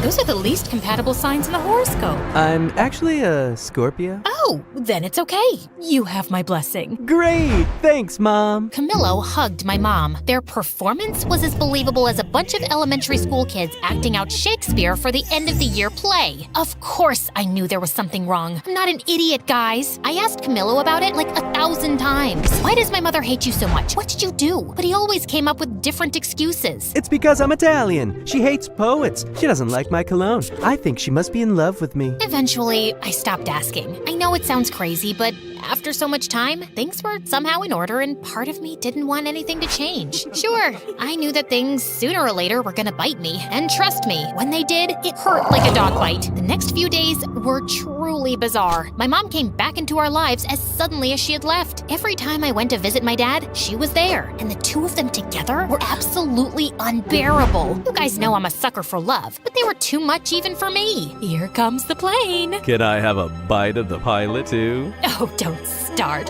Last time things got out of hand. Yikes! When my dad was discharged, she took care of him at home. They even urged me to come back and live with them so we could be a happy family. Before saying no, I actually considered it for like half a millisecond. But Mom was determined to get back into my life, by hook or by crook. Like some regular mom and her teenage daughter, we spent all of our time together fighting. The thing was that I was not a teenager anymore, and she wasn't like a regular mom, which made things really weird. Where are you going? With whom? What time will you be back? I want my lawyer here. I am your lawyer. Talk. To a club with Moon and Luke around 2. That's too late. You can go till 12. But Mom! No buts, Missy. It was kind of fun to make up for lost time. You're so mean. I hate you. I always wanted to yell at my mom that I hate her for some stupid thing, like a normal teenager. Although I would never admit it then, having Mom back was amazing. But still, she really had it in for Camillo. And it wasn't, of course, just because of our zodiac signs. She started playing detective, attempting to sabotage our relationship. She tailed us in secret to our dates. Remind you of anyone? I guess the apple doesn't fall that far from the tree. Of course, she didn't know about my successful career as a matchmaker. Table 5 said you would take care of their check. Since when is bread so expensive? After that, she sent me flowers and gifts from a mysterious secret admirer. Free chocolate. But that was nothing. It got to the point where she tried to kill Camillo. I didn't know he was allergic to nuts. I told you like yesterday. It must have slipped my mind. Then she went all in and planned a blind date for me and Kwan, who was a few days away from returning to Korea. I had to admit that it was a beautiful date, and Kwan looked so attractive. But I had a boyfriend and he had a girlfriend. I'm so sorry my mom put you up to this. Don't worry, it's always nice to spend some time with you. Won't your girlfriend mind? I don't have a girlfriend anymore. She left me. She said my heart was still entangled with something here. And what is that something here? I think you already know. Kwan smiled at me, and I blushed so much that I could have become a stunt double for Poe. You know, the red Teletubby. Change the subject, Alice. This could get out of hand. I don't know what my mom has against Camillo. She hates his guts with a passion, but he didn't do anything. I think you should trust your mom. I know you two have a complicated history, but she must be doing this for a very good reason, and you can't keep ignoring it. At first, I thought Kwan was only saying this because he was jealous. But then I started to think he had a point. Turns out, his words were absolutely right on target. When I got home that same night, I did what I promised I would never do. I went through my boyfriend's computer. Guys, this is me not setting a good example. Don't follow my lead on this one. Remember how I said things would come back to bite me in the butt? Well, they did. More than a dog bite. It was a crocodile bite. Among Camillo's files, I found a book about me. Yes, you heard right. Camillo was writing a book about my life behind my back. Actually, no, he wasn't writing it. It was already finished. What the? To no one's surprise, it turns out that behind it all was Trevor. He had signed over my image rights from our contract to Camillo to write a bestseller airing all my dirty laundry. For the next few hours, I read the entire book. Not only did it expose my deepest fears and desires, those I had confided in him, but it also detailed my mother's criminal history with the Siri clan. If this gets out, she will go to jail. And the worst part of it all, the book was due out in 2 days. Just as my world was collapsing, the collapser opened the door. Hi, honey. I was more than ready to use my drumsticks to turn him into a human skewer, but I didn't. I understood that my only advantage at that moment was that he didn't know that I knew. So I pretended that everything was fine and took the first opportunity to get the hell out of there. We're out of milk. I'm gonna go buy some. We have milk. But not almond milk. Since when do you like almond milk? Since forever? You don't know every single detail about me. Well, maybe I lost it for a moment. Once I escaped from there, I met with my mother. She confessed to me that she knew about Camillo's book. A few weeks ago, my boss told me that someone was snooping about my past and the trial. They thought they were the prosecutors, but when I saw the photo, I recognized Camillo immediately. I'd seen him in every photo and interview of you two. You follow my career? Of course I do. I'm I'm your biggest fan. My mom found out he was writing a book, but when she tried to warn me, he threatened to reveal another big secret. My mother was betraying the clan. She was preparing a case with the prosecution, taking advantage of her inside knowledge to bring down the Siri clan once and for all. If that came out, not only would the case collapse, but we would be in grave danger. The release of the book would have the same result, so we soon regrouped with my dad, Moon, Luke, and Quan to shut down the release of my unauthorized biography. That's a sentence I never thought I'd say. We split up and went to different districts to buy all the copies of the book that were ready to circulate. Yeah, we spent a lot of money on books. In the meantime, my mom managed to get a legal order to stop the printing of new copies, arguing that they did not have my authorization. Amazingly, we managed to stop the book from coming out. We gathered all the copies and made a huge campfire. Not great for the environment, I know. Again, don't follow my lead on this one, guys. Anyone want a marshmallow? You're still leaving tomorrow? Maybe you can stick around for a bit. I'd love to, but I have to go home. But you should visit me. Maybe I will. Sadly, our victory was short-lived. Feeling defeated, Trevor and Camillo leaked the book virtually, and it soon went viral. What ensued was absolute chaos. My name became a trending topic, and the news went crazy with my mother's criminal story. Soon, reporters were swarming my house and my parents' house looking for a comment. My phone literally exploded from the number of calls and messages it received. To make matters worse, Camillo went on TV to present the book, badmouth me, and reveal that my mom was a double agent for the government. You will pay for this. From that moment on, we became the #1 target of the Siri clan. Things were completely out of hand, and for the first time, I feared for my life and the safety of the people around me. I had to do something, but I didn't know what. Alice, there's no time for discussions. Get in the car. We have to go to the witness protection program now. We are in danger. I can't do it, Mom. You two go. Alice, this isn't up for discussion. No, it's not, Dad. I'm sorry. I ran between the cars until I lost them. It's not that I didn't want to go with them, but I was a public figure. The reporters and paparazzi would be after me like hounds. I knew that if I went with them, I would put them in even more danger. I needed to go somewhere where no one knew me. Oh, that's it. Quan, is it too soon to visit? Not at all. I'm glad you're here. I held Quan's hand as we waited for the plane to take us to Korea. I took a deep breath. It felt like walking away from a fire. Who said you can't run away from your problems? Hi, everybody. Welcome to a new Where Are They Now episode. So let's uncover the latest on the Cupid Secrets crew. Alice's parents, Luke and Moon. They just disappeared faster than my motivation on a Monday. But what everybody really wants to know is where is Alice herself, the villain of her own story? Some say she became a Buddhist monk. Others that she had facial surgery to look unrecognizable. But something went wrong and she became a circus freak. Some even claim that she was seen living in the middle of the snowy forest, like the Yeti. But still, the mystery remains unsolved. Where is Alice? I'll give you a where are they now, you gossip-mongering, face-twisting, snitch-ditch-twitch character hack. This villain is right here, crafting a comeback that'll knock your ratings into the next ice age. And talk about facial surgery? You should check yourself first. Wicked witch of the bargain bin Botox, duck lips meeting frog eyes, and a meme gone wrong disaster? No surgeon can fix that. Calm down. She's not even here. No, don't shut it off. I want to hear more of her nonsense.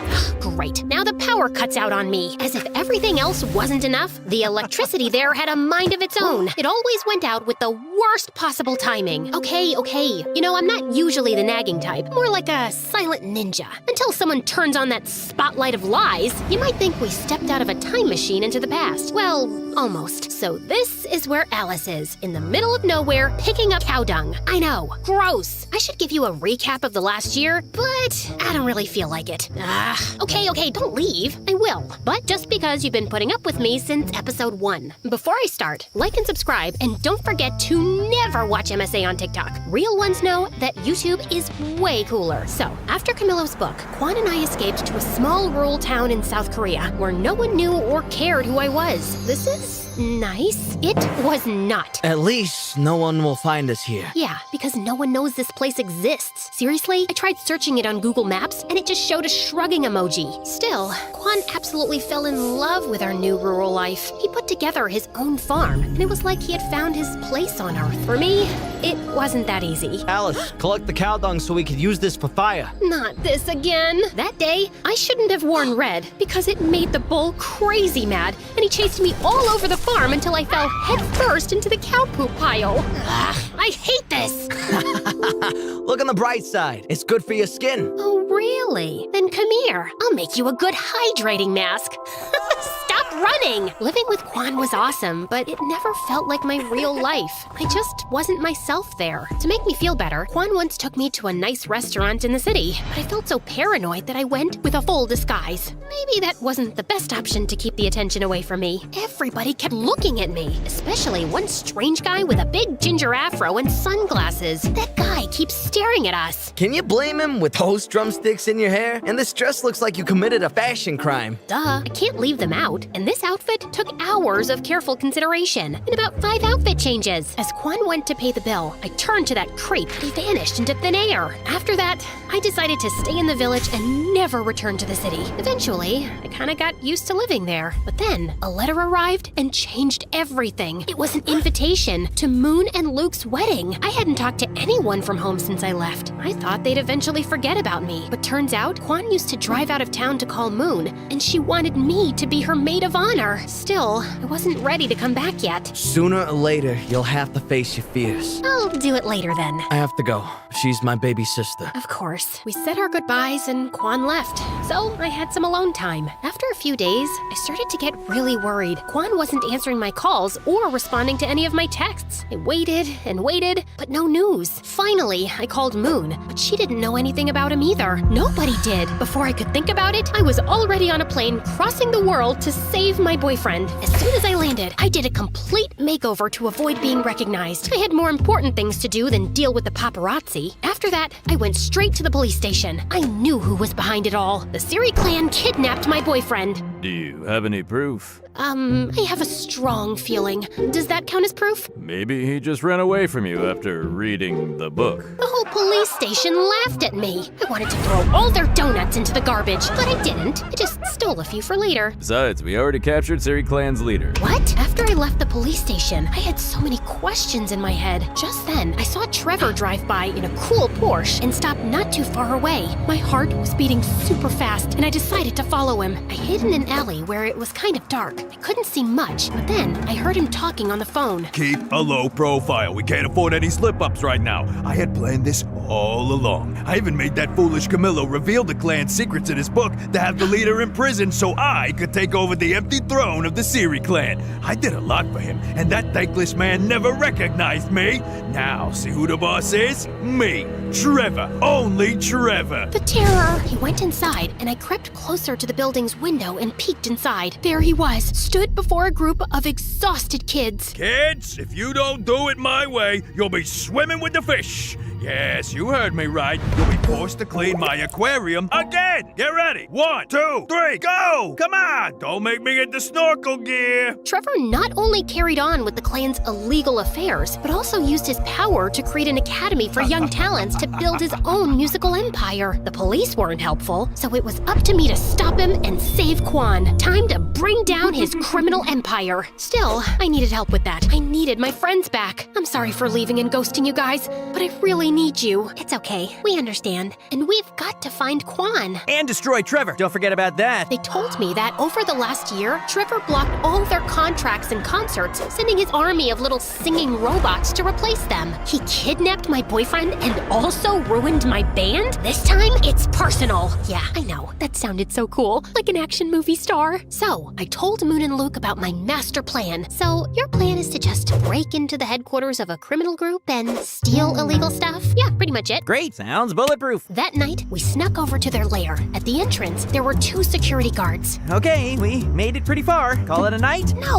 we have to take them out. So, Alice, you do it. What? Why me? They won't recognize you with your new makeover. Distract them while we try to find another way in. Before I could protest, Luke and Moon threw me towards them. First, I thought I could use my Riz to win them over. Content warning, guys. This might turn into a cringe fest. I walked to them, flirtatious, but I looked like I was just learning to walk for the first time. Excuse me, guys. Do you have names, or can I call you mine? I'm Frederick. Mike. No, I meant I thought your names were Google because you two have everything I've been searching for. Well, that one bombed even harder than my first pickup line. I need to work on my flirting game. In a desperate distraction attempt, I twisted swiftly, aiming for a masterstroke. Fate intervened. My wig slipped off. Uh-oh. You! So, time for plan B.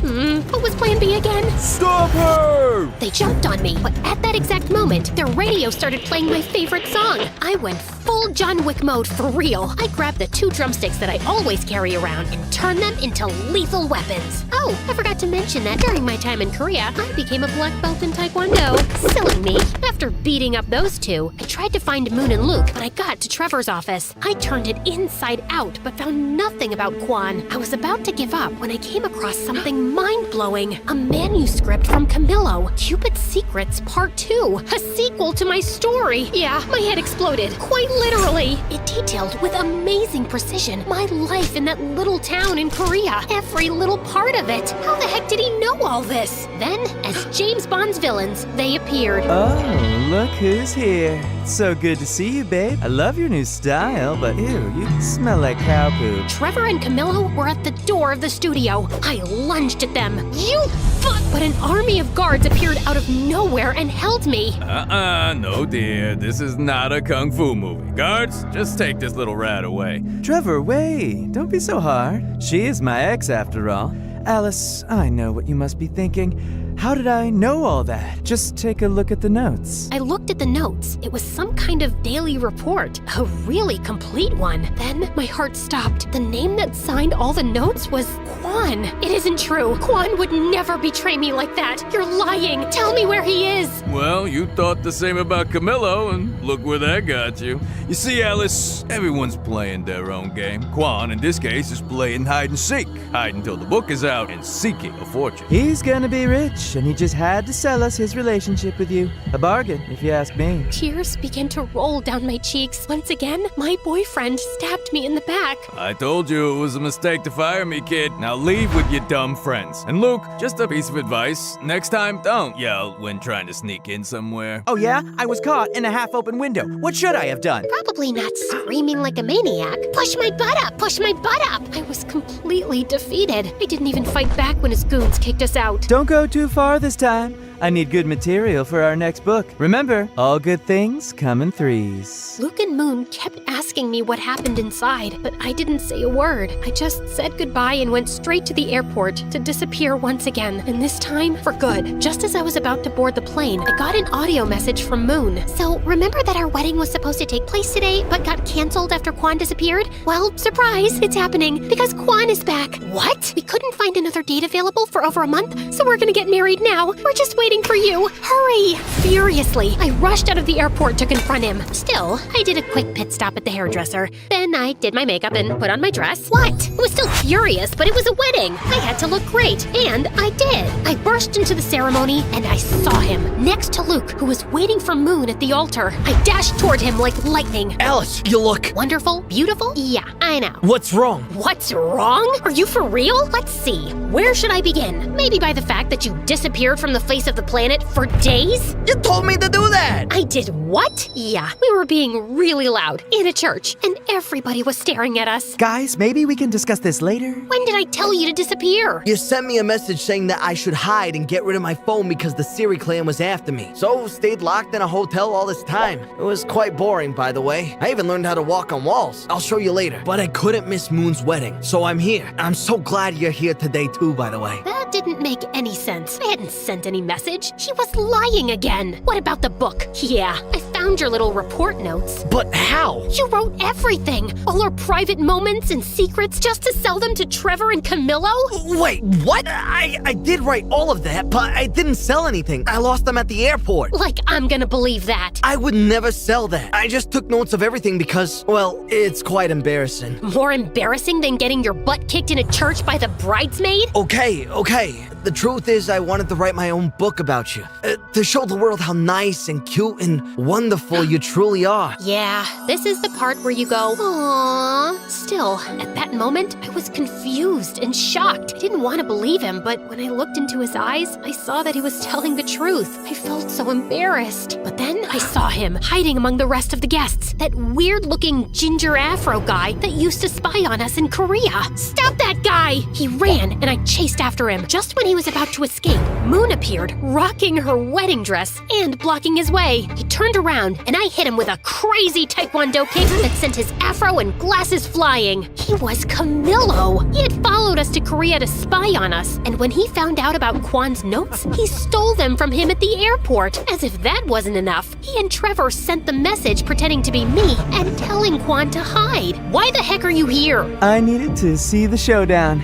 It's the ending of my sequel. You and your freaking sequel. I'm gonna kill you right now. Let me. Kwan stepped forward and headed for Camillo. He grabbed him and shoved him, ready to punch his lights out, but I stopped him. He deserves it. But he's not worth it. Yeah, the last thing I need is to get punched by a farmer. I turned around and slapped Camillo so hard he spun like a startled ballerina. When he finally stopped twirling, Moon gave him another slap, sending him into another whirlwind. But I wasn't done with him. Listen to me good, you hack of a writer. I'm about to end your whole career. First, I took care of Trevor. I sent Luke, disguised and armed with a camera, to his music academy. Turns out, Trevor had those poor kids rehearsing day and night, like a twisted version of School of Rock. He got arrested for child abuse, and the Siri clan vanished. My family was finally free, so I went to get them out of the witness protection program. When my dad opened the door, he had the longest beard ever. Gandalf, is that you? Alice! Dad hugged me tightly. Soon Mom joined in. I can't breathe, guys! My parents moved back to Rochester and got re-engaged. Another wedding on the way. With my mother's help, I sued Camillo for the rights to my own story. During the trial, it came to light that he had plagiarized other writers. Camillo lost all profits from the book, sequel rights, and his reputation. Last I heard, he was working as a waiter again. I said cappuccino, not macchiato, you spaghetti brain. Finally, I was free. I had my voice back. Eventually, I found the perfect place to tell my story. So, thanks MSA. They don't pay as much as Hollywood, but they are way cooler. Oh, and the rest of Luke and Moon's wedding was awesome. Our band even got together for a quick reunion show. Then we partied like there was no tomorrow. But there was. I could have never done this without you. Of course you could have. So, what now? My real life is here. My family, my friends, my music. But mine isn't. We both started crying because we knew that despite that we loved each other, we had to follow our own path. Sometimes love is about letting the other one go. Don't worry, guys. I'm not going to end this 5-part story with such a downer. You know your girl Alice better than that. So, Kwan returned to that little town life that he loved so much. As for me, the band got back together and we traveled the world playing our music. Many years later, my music took me to a familiar country. I took a trip to the countryside and reached a lovely farm. Then I saw him. Kwan looked so handsome. I remember the first time we met. He was acting like a tough guy and I was dressed as a goth. Safe to say, we've both had quite the glow up since then. When he saw me, he smiled, and then everything. Silence, time stood still, electricity, heart racing, and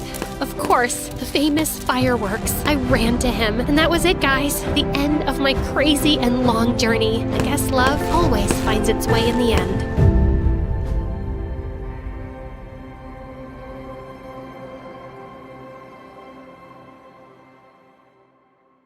Hi friends, I'm Winter from Scotland.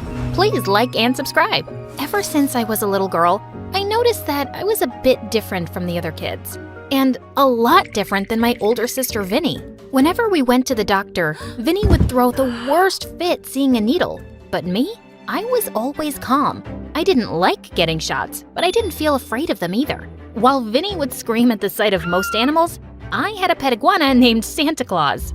I was totally fearless. But no matter how different we were, we loved each other to bits.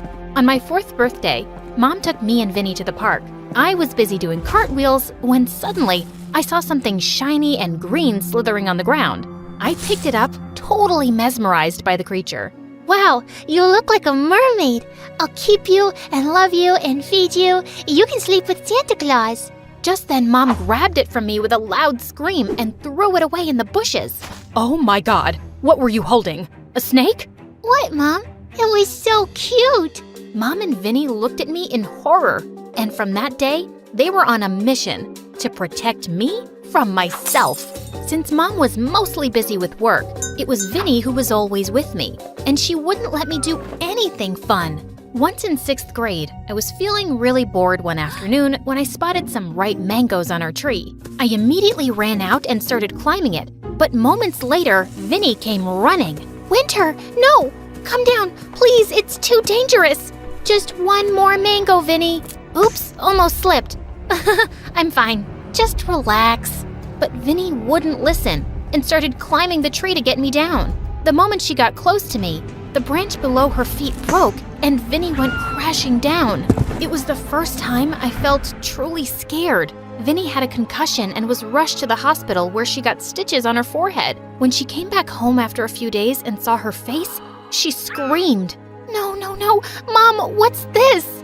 Oh my God, I'm ugly. What? Of course not. Vinny, it's just a scar. It'll go away. You promise? Yes, I'm sure.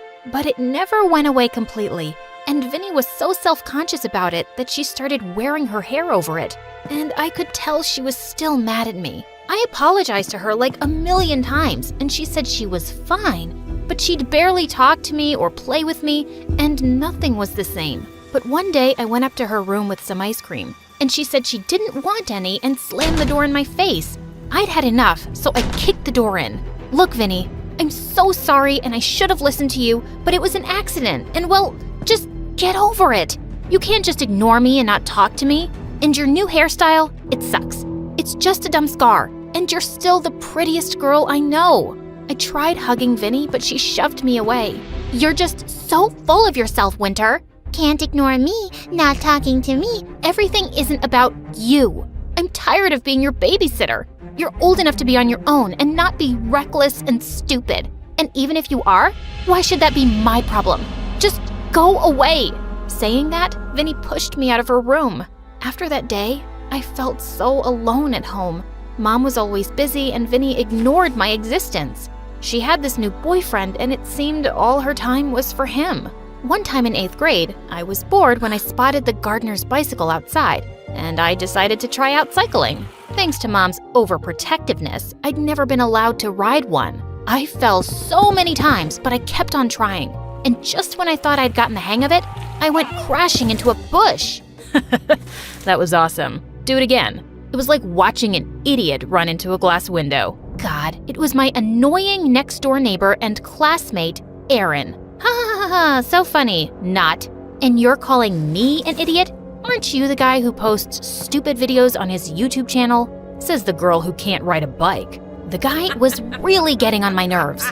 I picked up a shoe and hurled it at him and ran inside while he kept laughing. He was weird and had a YouTube channel that had stupid, pointless videos. And after that day, he even kept annoying me in school, but I just tried to ignore him. Once when I was in 9th grade, Mom was away for a business trip and Vinny announced that she was going to the movies with her boyfriend. I'm not babysitting you.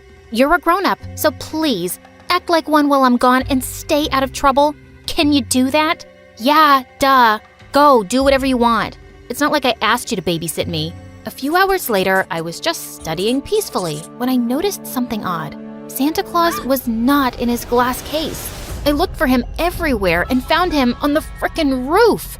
I quickly climbed over and grabbed him, but suddenly I slipped. I went sliding down the roof and barely managed to cling onto a drain pipe. As I was hanging, I spotted Aaron recording me on his phone. Wow, I know you have a habit of getting into trouble, but this is epic. Hey, help me down, idiot! Before he could, I felt my hand slip and I decided to make a jump for it. Right when I landed, I saw Mom standing by the gate, glaring at me furiously. And when Vinny returned, she got the yelling of a lifetime in front of her boyfriend. It was the most intense drama I had ever seen with the two of them, screaming at each other, and her boyfriend ran away. First, I got this ugly scar because of her. And now you insulted me in front of my boyfriend and chased him away. She's not my daughter. You gave birth to her, so watch her yourself. Mom, please, stop it. It's not her fault. Vinny, listen, I'm sorry. Just get away from me, Winter. Let me breathe. I can't wait to be done with high school so I can get away from you. Vinny pushed me out of her way and I landed on my butt. She had never been so mean to me, and it broke my heart. After that crazy night, I was grounded too, and Mom kept a strict eye on me. I wished Mom and Vinny could get that I knew the difference between stupid and fun. But one night, I heard a knock on my window and found Aaron outside. Your room is really high up. Yeah. Who told you to climb up? It's not like your mom would have let me come at night to take you out. Want to go somewhere fun? Take me out for fun? Oh my god, yes? I feel like I could die from boredom. That night, Aaron and I sneaked out and he took me to a skate park on his bicycle. There were so many kids there doing awesome stunts with their skateboards, and I was dying to learn some. They were willing to teach me, and I picked up the moves really fast. Gosh, the rush I felt, it was amazing. Aaron even recorded my stunts for me to watch later, and was all praises. Later when he dropped me home, I was still feeling so pumped. I just impulsively turned to him and kissed him. I had a great time, and I've been wanting to do that all night. Wow, me too. Saying that, he kissed me again. The night was magical, but when I got in through my window, I nearly fell down when I saw Vinny on my bed. Unbelievable. You just never learn, do you? Hey, look, I'm old enough, and I'm none of your business. You've made that clear enough. Winter, that boy is trouble. He has such a bad reputation at school. He's known for playing pranks and getting others in trouble. Look, I know I've been hard on you, but just trust me on this. He's a jerk, and you need to start making better decisions. Save the big sister lecture for someone else, Vinny. Nothing I do would ever seem like a good idea to you, and I think you just resent me, and I don't trust your advice anymore. You wanted to ignore me? Well, I'm okay with it now. So get out of my room, please.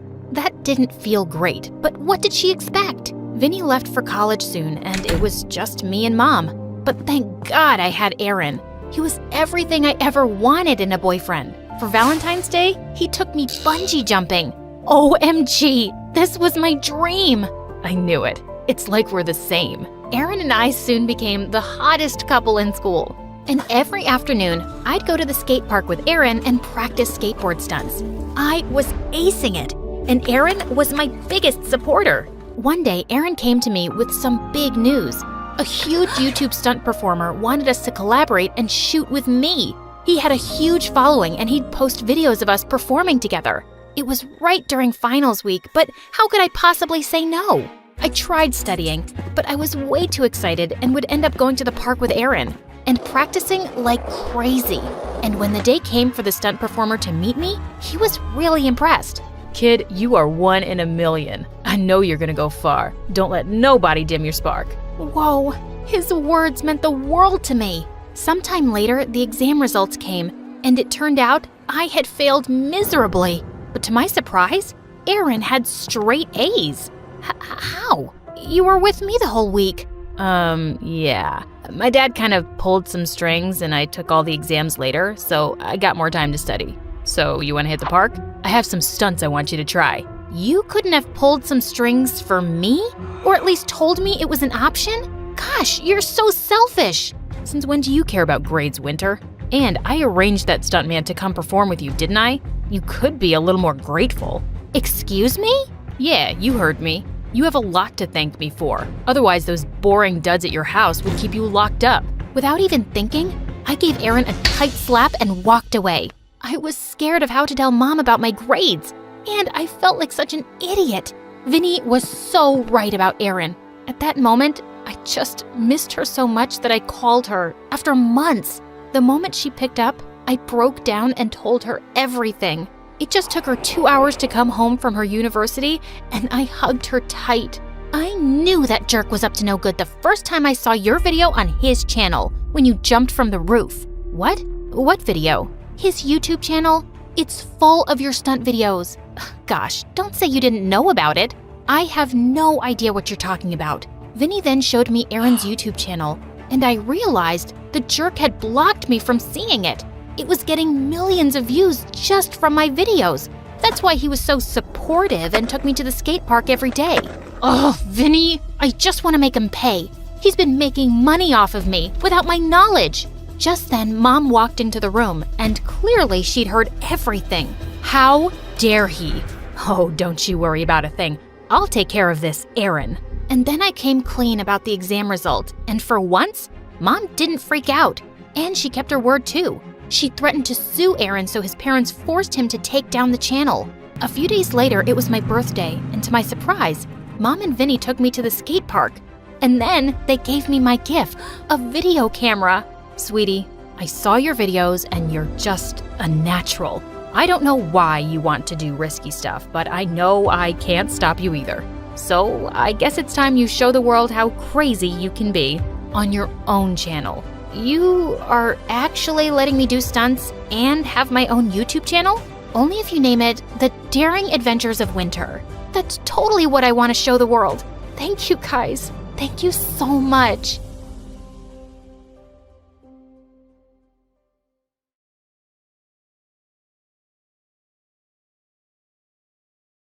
Hi, I'm Nadia from Georgia. Please like and subscribe. When I was 5, Mom shook me awake one night and whispered, Come, Nadia, we're leaving. Why, Mommy? She just told me to be quiet and spat on Dad's sleeping face before we left. I wasn't too sad about leaving because those two fought like crazy. Maybe things would be better now. We went to live with my grandma, who wasn't happy to see us at all. Ugh, you're back. You could have brought me a boy at least. Girls are useless. But Grandma, you're also a girl. A really old, smelly one, but still. I escaped her flying shoe by an inch. Grandma made Mom work 2 jobs to provide for us, and we never did anything fun. So I was really excited when my friend Irene invited me to her birthday party. As we were gathered around the table, Irene's mom suddenly came in screaming, Where's the freaking birthday cake? It was in the kitchen 2 minutes ago. Someone suddenly pointed to the window, and to my horror, I saw Mom sneaking off with Irene's cake. Was she crazy? Irene's mom ran out like a bullet and snatched the cake from Mom, but she wouldn't let it go. And suddenly it went flying and landed on the ground. Irene burst into tears, and I just wanted to disappear. But Mom wasn't even embarrassed. She said she felt like taking it, so she did. Mom was crazy. Some months later, I told Mom how a parent had donated this awesome computer for our class. And the next day, we walked into our classroom to find it missing. As the principal was investigating the matter, a janitor suddenly pointed to me. I saw a woman take away a computer yesterday. I've seen her with that girl before. Oh my God, Mom? And sure enough, when I went home with the principal and the police, we found Mom playing games on the computer. She was in prison for a week, and the police officer said she needed therapy for her stealing problem. Everyone was mocking me at school, but Mom came home dancing with joy a few days later, holding the handcuffs that she stole from the police. I'm getting married, and I never have to see you suckers again.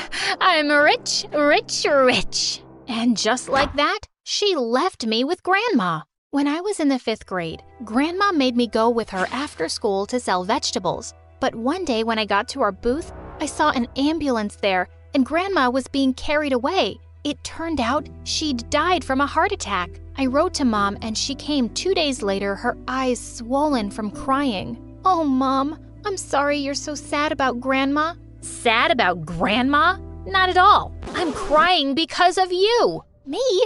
What did I do? I'm back to take care of you because my husband won't keep you. Couldn't you have grown up faster while I was gone? I was so mad at Mom, I just stormed out of the room. She was so selfish. We got back to selling vegetables soon, and Mom kept stealing from people. I told her I would work more hours and miss school to make more money if she just stopped stealing. She agreed, but I was sure she still stole money from our clients. One day, a beautiful woman stopped by and asked me why I wasn't at school, and I said I was helping my mom. The woman looked at Mom sternly. This girl belongs in school. If I see her here tomorrow, I'm calling the cops. Suddenly, Mom went bonkers on her. Oh, you think I belong here on the street selling rotten vegetables? If you're Mother Teresa, give me some money and take her. She's all yours. The woman looked angry, but she turned to me and said she'd send me to a really good school if I promised never to miss it. Mom wasn't happy at all, but I was ecstatic. When she left, I saw that Mom had stolen the rich woman's diamond bracelet. I tried to snatch it from her, but she threatened me that she wouldn't allow me to see the rich woman. So I let it go. The rich woman even bought me fancy clothes for school, and everyone thought I was cool, even the snottiest girl in class, Anastasia. All was good until one day I was waiting for the rich woman to show up to my parent-teacher meeting, and I saw Mom walking down the hallway. What was she doing here? I hid behind the lockers so she wouldn't see me, when suddenly I caught her staring at Anastasia. Seconds later, Mom charged straight at her and grabbed her glittery pink hairband. Oh my God, what are you doing? I want that hairband. Give me it. Are you crazy? Someone get this woman off my hair! Mom managed to pull it off, but she went stumbling to the ground, and so many pens and calculators that she had stolen came flying out of her bag. Just then, she spotted me. Oh, Nadia, come help your poor mommy up. What? Is this crazy trash bag your mom? Just then, the rich woman came walking down the hall. I'm her mom. She glared at Mom and told everyone she was just our crazy maid. She apologized to Anastasia and even arranged a party for all my classmates at her mansion a few days later, just to convince them that she was my mom. But when I got to the 9th grade, the rich woman gave me some really sad news one day. Her husband had lost all his money and she could no longer pay for my school. But even worse, she told me they were moving away. I felt heartbroken. Mom didn't take it well either. She started calling the rich woman bad names for abandoning me. Oh, you think she is bad for leaving me? How about when you left me, Mom? I'm your daughter. Ugh, don't remind me. I'm so sick of you. Mom, you're awful. Do I look like I care about your opinion? And tomorrow you better pack your stuff from that school. It's back to the veggie stall for you. I just skipped dinner and went to the park. Moments later, I saw a woman running around and crying like crazy. Have you seen my little girl? She was next to me a minute ago and I can't find her anywhere. Please, help me find my baby. I ran everywhere looking for this woman's baby. Just then, I saw a small figure by the edge of the river. She smiled at me and waved goodbye, then jumped into the water. The woman screamed and I jumped after the baby and saved her. The woman couldn't stop thanking me. She told me the baby's name was Zoe and offered to pay me some money. Oh, no, I couldn't possibly take it. I only did what I had to. The woman then offered me a babysitting job and said she'd pay me $3,000 a month. I couldn't believe it. I accepted and went home with a big smile. I told Mom about it, but I said it was only $1,000, so I could save the rest for my college. She started jumping and dancing and said I was the best child in the world. Yeah, right.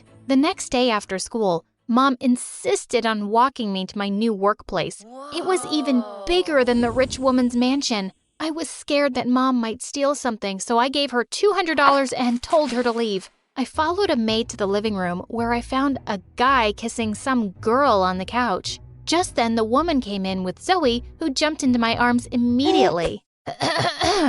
This is my stepson, Joseph. He'll be leaving now with his girl, right, Joseph? When he finally broke apart and got up, I saw that he was a couple of years older than me, and so darn gorgeous. But then I saw the girl with him. It was freaking Anastasia, but she had a boyfriend in school. The rich lady introduced me as Zoe's babysitter, and I could see Anastasia's lip curling into a grin. Oh, this was bad. The next day at school, she pulled me into an empty classroom. Well, look who's a big fat liar. I knew you were poor and that psycho was your mom. How do you think everyone in school will react when they find out you've been lying all these years? Oh, how do you think your boyfriends will react when they find out you're a two-timing witch? You wouldn't dare. Fine.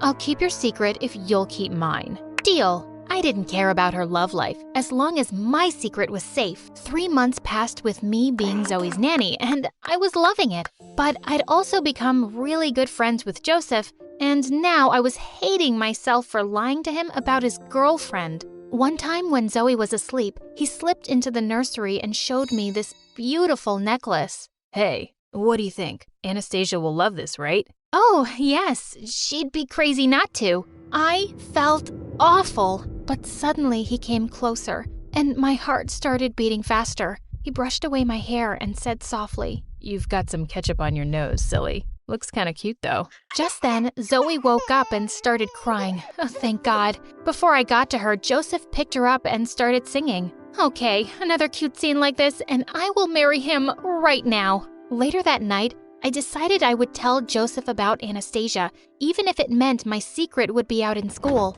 But the next day when I reached the mansion, the maid took me to the living room where I found the whole family waiting for me. It was my first time meeting Zoe's dad, and he looked mad. It turned out that a really valuable antique vase was missing, and he was accusing me of stealing it. I didn't. Why would you think I took it, sir? Oh, isn't this your mother? And then, to my horror, he showed me security footage, and it was indeed Mom sneaking out of their house. I tried explaining I had nothing to do with it, but Zoe's dad fired me on the spot. When I got home ready to kill Mom, she wasn't there. I marched up to her room and looked through all her stuff and found nothing. Just as I was leaving, I noticed that a shelf was placed in front of a door. I pushed it aside and walked into a freaking museum of stolen things.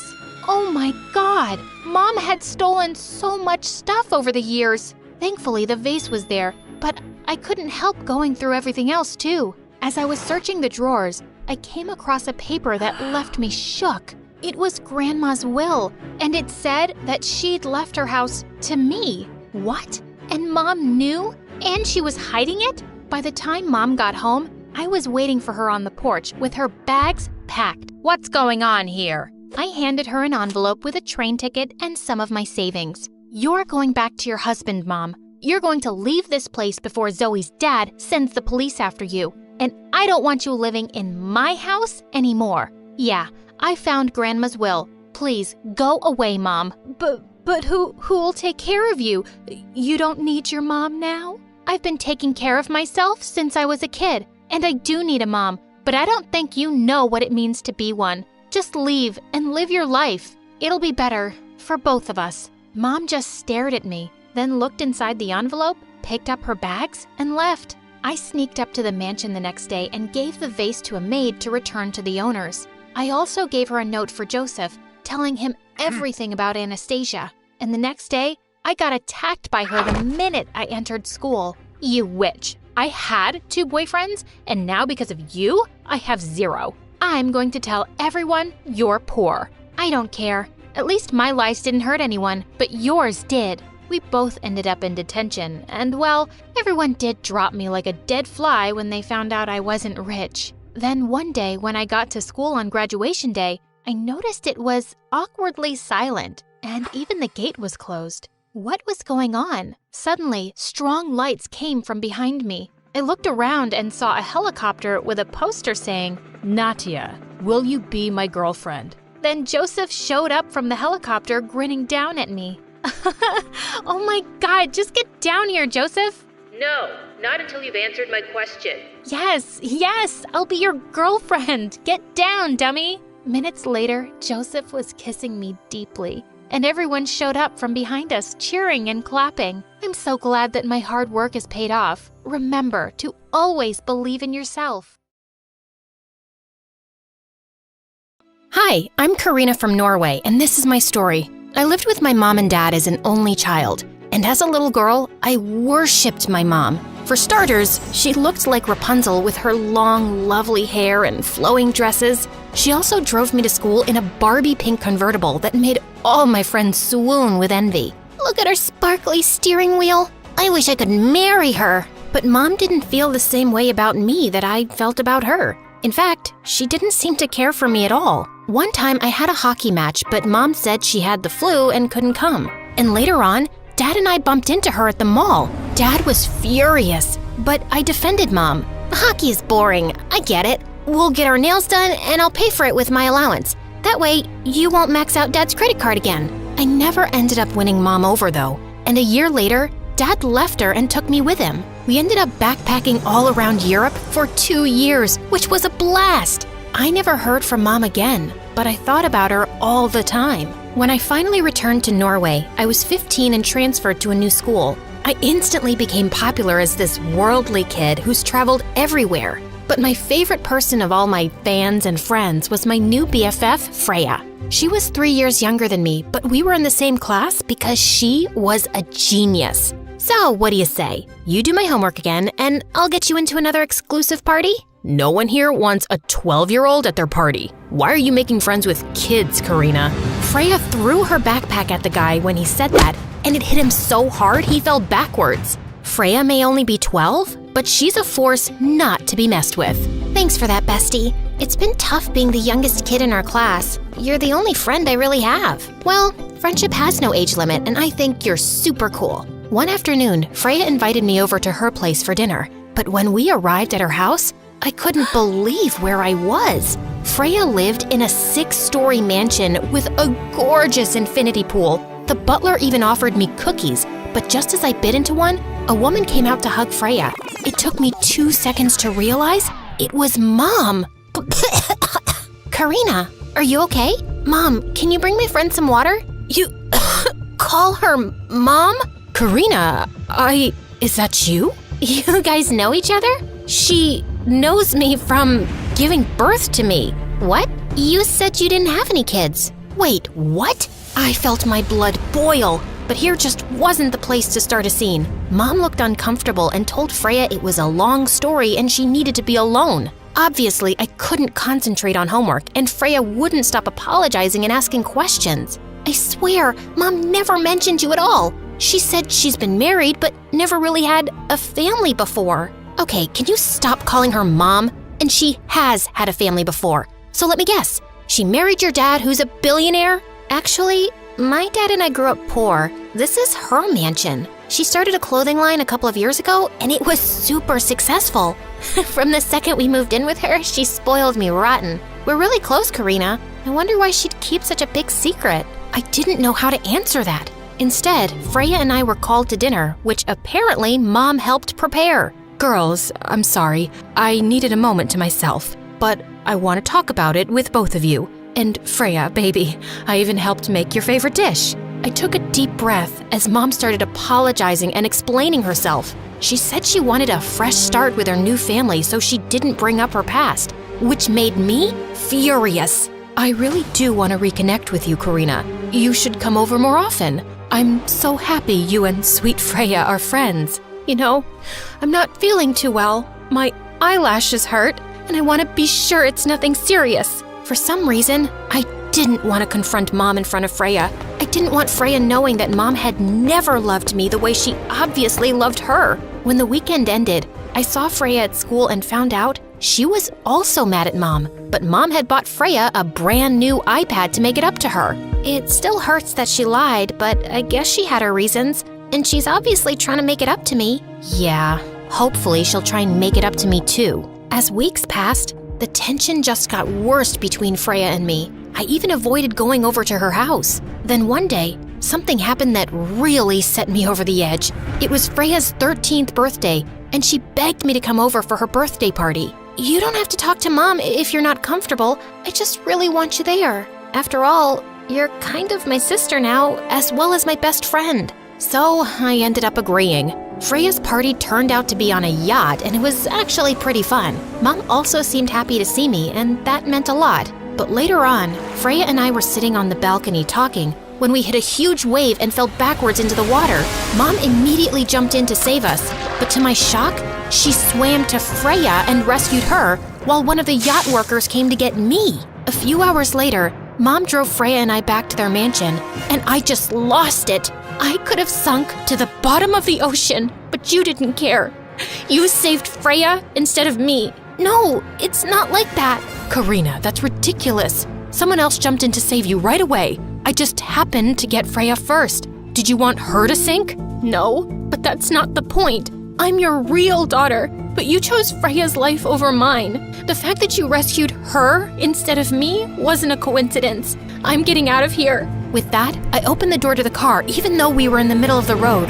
I bolted as fast as I could before Mom's car could chase me, and I didn't arrive home until 4 in the morning. The next couple of months, I stopped hanging out with Freya and made new friends who I partied with every night. I barely got any sleep or went to class, which really worried Dad. One evening, I was napping at home when Mom dropped by with Freya.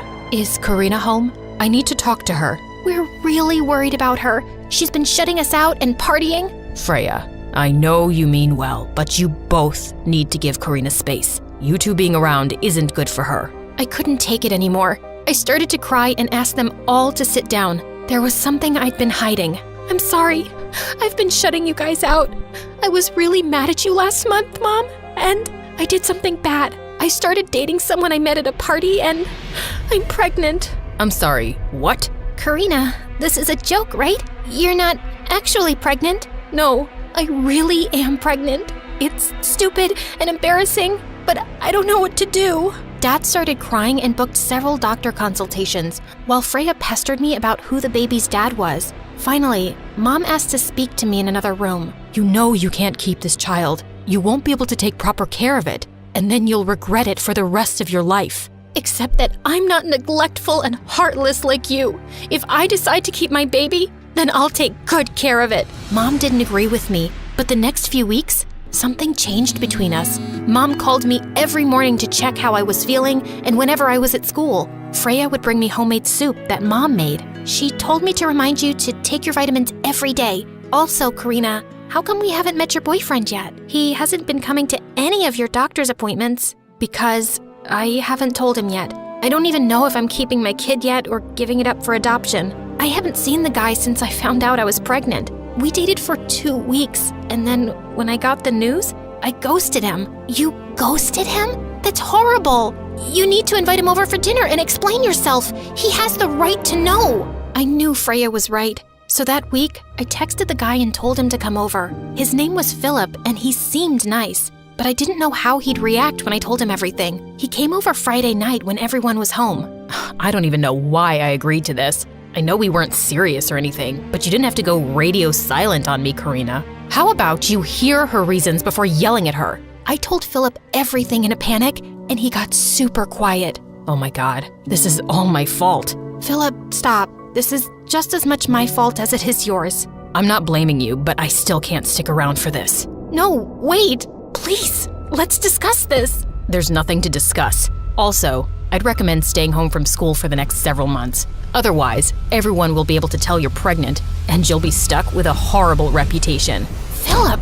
Oh my God, I didn't even think about what the other kids at school would say. I've been covering up my baby bump with baggy clothes. Hey, don't worry. I'll homeschool you and everything will be okay. Mom stayed true to her word and set up the whole homeschooling program until a week before my due date. I was lying in bed when Mom invited me over. She led me to a back room, and when I stepped inside, my heart leapt into my throat. It was a giant nursery. The guest room is next door, except I want it to be your bedroom. I want you to move in with us, Karina. Wait, what? I've taken a leave of absence from my company. I've saved enough money to live off of because I want to help raise my grandchild. I know I've neglected you since you were little, but I want to spend the rest of my life making it up to you. I wanted to get in touch years ago, but your dad told me not to mess with your life any more than I already have. And the reason I saved Freya first wasn't because I love her more than you. I just had to think quickly, and Freya just happened to be a little bit closer to the dock. I couldn't believe the words I was hearing.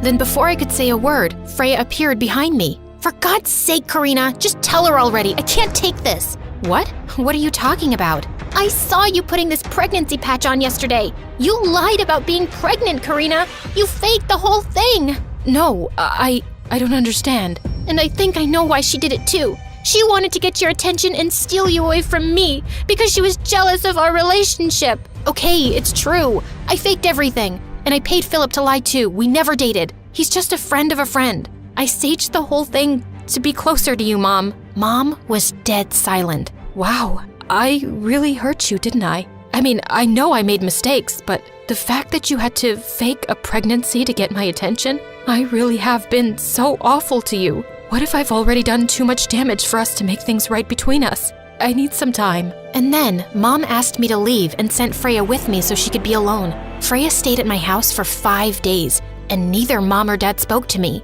You know I never meant to hurt you, right? I just wanted Mom to love me the way she loved you. I get it, and I'm sorry I exposed you. I just don't understand why she had to forget about me to be closer to you. She's not perfect, Freya. It means a lot that she said she'd take a leave of absence from the company to help raise my kid, but I don't think I can ever fully forgive her for neglecting me all those years. Well, I think I know one thing that'll distract us. Freya and I watched MSA videos until our heads hurt, but I didn't care. I felt better already. Mom finally came to see us. I think I owe you both an apology. And for the record, Karina, I know I didn't deserve it, but I still want to have a relationship with you. Look, you're right that I crossed a line by faking something like a pregnancy. I know, I went too far. Maybe, but I understand why you did it.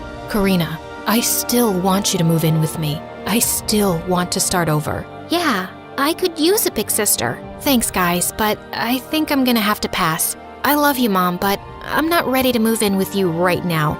Let's start by taking it slow.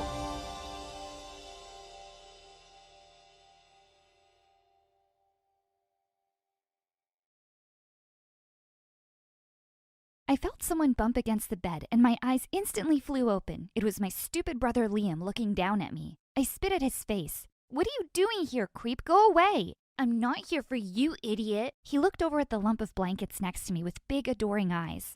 Is the Sleeping Beauty awake yet? "No, what do you want from her anyway?" He whipped out a red rose from behind his back. I want to marry her, of course. "Ew, you're 9. Get out of here." And the flying shoe I hurled at him sent him running off, for now at least. Man, he was obsessed with her. Just as I was about to doze off again, Mom barged in. "Is my little Lily awake? I made her favorite breakfast. Come on, sweetheart, wake up." No, she wasn't talking to me. She was gently shaking awake the girl lying in bed next to me, my best friend Lily. "Hi, I'm Clara, and ever since my wealthy best friend had a fight with her parents and moved in with me, my crazy family is just all over her, and everyone acts like I'm the stranger. But before I continue, click like and subscribe." At the breakfast table, Mom kept piling pancakes on Lily's plate and kept slapping my hand away every time I reached out for one. "You can have them once Lily is done. Why don't you eat cereal instead?" Just then, Dad walked into the room looking red in the face with grease all over his shirt. He glared at Mom. "I should never have bought the car from your slimy brother. He sold me a piece of junk. Now it won't start again and I'm so late for work." Before Mom could start yelling at him, Lily quickly said, "Why don't you just take my car and I'll tell my butler to send me a new one today? It's no problem, really." Dad looked ecstatic and rushed forward with his arms wide open. "Oh, Lily, you're an angel sent to me straight from heaven." But in his hurry to hug her, Dad tripped on something and fell smack into the middle of the table, ruining all the food. Mom rose from the chair furious. "Seriously? You're such a loser. I don't know why I ever refused that man, who's now a billionaire, for you. I deserve to be married to someone rich and have his rich children." Dad screamed back. "Oh yeah? Who's stopping you? Go marry him now." I rushed forward and came between the two of them to stop their fighting, but just then my brother pushed me aside roughly. You almost stepped on Lily's precious toes." Oh God, this was a madhouse. I just left the kitchen to go get ready for school, where I could hang out with some normal people. A few seconds later, Lily followed me to my room, and she was in tears. "I don't feel well, Clara. I can't go to school." I hugged her and said I'd make her some hot chocolate before I left, but she clung to my sleeve looking a bit terrified. "Please don't leave me alone with your crazy family. You have to skip school too." Okay, I will. Why don't you get into bed?" I wondered why she wouldn't tell me what had happened between her and her parents. What could be so bad that she chose to stay in this house of psychos instead? Lily settled into bed and handed me her favorite children's book, You'll Always Be Ugly. That's what my nanny always read to me when I was sick. "Will you read to me, please?" Just then, we heard a tapping sound on the window. I got up to open it and instantly ducked. A pebble was flying straight towards my face. It missed me by an inch. I was about to shout at whoever was throwing stones at my window, but I suddenly stopped. It was Tom, the boy who lived next door. I had such a big crush on him. We'd started talking some time ago, but ever since Lily had landed at my place, I'd been so busy with all the drama, I'd almost forgotten about him. "Hey, Clara, I just saw everyone leaving and thought maybe you'd want to hang out with me." Before I could reply, I heard a man's loud voice. "Tom, where did you go, you little rascal? You better get back here this minute." Tom looked terrified, and in no time at all, he'd scrambled up the wall like a cat and climbed in through my window. I looked at him in surprise. "I didn't know you had a father." "Oh yeah, he left his wife and moved back in with us again. My mom hates him, and they're just fighting all the time." Suddenly, his eyes fell on Lily, and he froze. Oh God, was he gobsmacked by her beauty? Would he start worshiping her like my family too? But to my relief, I saw that he actually looked disgusted. "What is she doing here?" "She moved in to live with us 2 weeks ago." "You know she's a terrible person, and I hate her." Lily jumped off the bed looking furious. "No one cares, you jerk. Shut up, you cheater." I sighed. How had I forgotten the two of these went out for a while and she kissed his best friend on his birthday? The two were just at each other's throats. How many times do I have to tell you I didn't mean to make out with him? It was an accident. What does that even mean? Were you just pouting and fell on his lips? Just then, Liam burst in with a cup of hot chocolate and glared at me. Aren't you supposed to be at school? I could ask you the same question. He ignored me and turned to Tom. Dude, some crazy man who says he's your father is going around the neighborhood like a mad bull and asking everyone where you are. Tom turned really pale. He dropped down on his knees and clasped his hands as he looked up at me. Clara, can I please move in with you? My dad is crazy and he'll kill me. Oh God, how could I say no? And secretly, I really wanted him to stay. Lily was screaming in protest, but I said I'd ask Mom. I called her and she said he could stay as long as he did the dishes and mowed the lawn every day. Tom happily agreed and hugged me tight. I closed my eyes for a second and sniffed him. Boy, he smelled good. Suddenly, I felt him pulling away from me and screaming, Ow! Let go of my hair, you witch! Lily was right behind him, pulling his hair as hard as she could. Before I knew it, he tackled her to the floor. I got elbowed hard in the stomach as Liam and I tried to pull the two apart. When we finally managed to untangle them, I screamed, Enough! You guys better behave or I'm throwing you both out. In the evening, as we were sitting down for dinner, Mom beamed at Lily and Tom. Why don't you beautiful kids come and sit by me, one on each side? You're like the daughter and son I never had. Liam and I glared at her across the table. Like, hello, are the children you gave birth to invisible now? Before I could say anything, the door flew open and Dad came walking in with the biggest smile on his face. He looked at Mom. Hey, you look lovely today. Oh, by the way, I need a divorce. I met someone and we're meant to be together. We all stared at him with our mouths open. I could see Mom frothing at the mouth as she slowly rose from the table and her hand made its way across the plate. Before she could send a flying plate in Dad's direction, a woman skipped in behind him. Everyone, meet the woman of my dreams. Poor Tom fell off his chair. Mom? What do you think you're doing? I'm sorry, honey, but your horrible father kicked me out and I bumped into this loser wandering around the neighborhood. He's the only option I have. My mom narrowed her eyes and said, Fine, you can have him. But if you want to live under my roof, you'll be paying for yourself and your son. Deal. Dad looked shocked. What? I can't believe you'd make a helpless woman pay to live here. I won't allow it. Who asked you? You can leave if you want. She can stay. Yeah, and I'm not helpless, you jerk. I could kick your butt easily. Dad just looked at the two of them. Fine, you women are crazy. And he stormed off to his room. An hour later, he walked out of the house with his bags. And just like that, my crush and his mom had moved in with us, and Mom had made our place a hotel. I could hardly believe all this madness. Mom, we don't even have enough rooms. Liam shouted. I can sleep between you and Lily. Look at me, I'm tiny. Mom said that Liam and Tom would be in Liam's room. Lily and Tom's mom would be in my room, and I'd have to take the couch in the lounge. What? No way! Then I'm sleeping on your bed. I fought with her for 3 hours. In the end, I was so tired I just crashed on the couch. The next 2 days were just crazy. Everyone was getting on each other's nerves except my mom and Tom's mom. They were acting like they were best friends, sunbathing on the rooftop and painting each other's toenails. When I asked Mom what we'd be doing for dinner, she said, You can cook, can't you? Now go get me and Auntie some smoothies. Thankfully, Lily was feeling better and was helping out with the cleaning. She picked up the garbage bag and dumped it at Tom's feet. Stop watching TV and go throw out the garbage. He didn't even look away from the screen. You're garbage. Can I throw you out?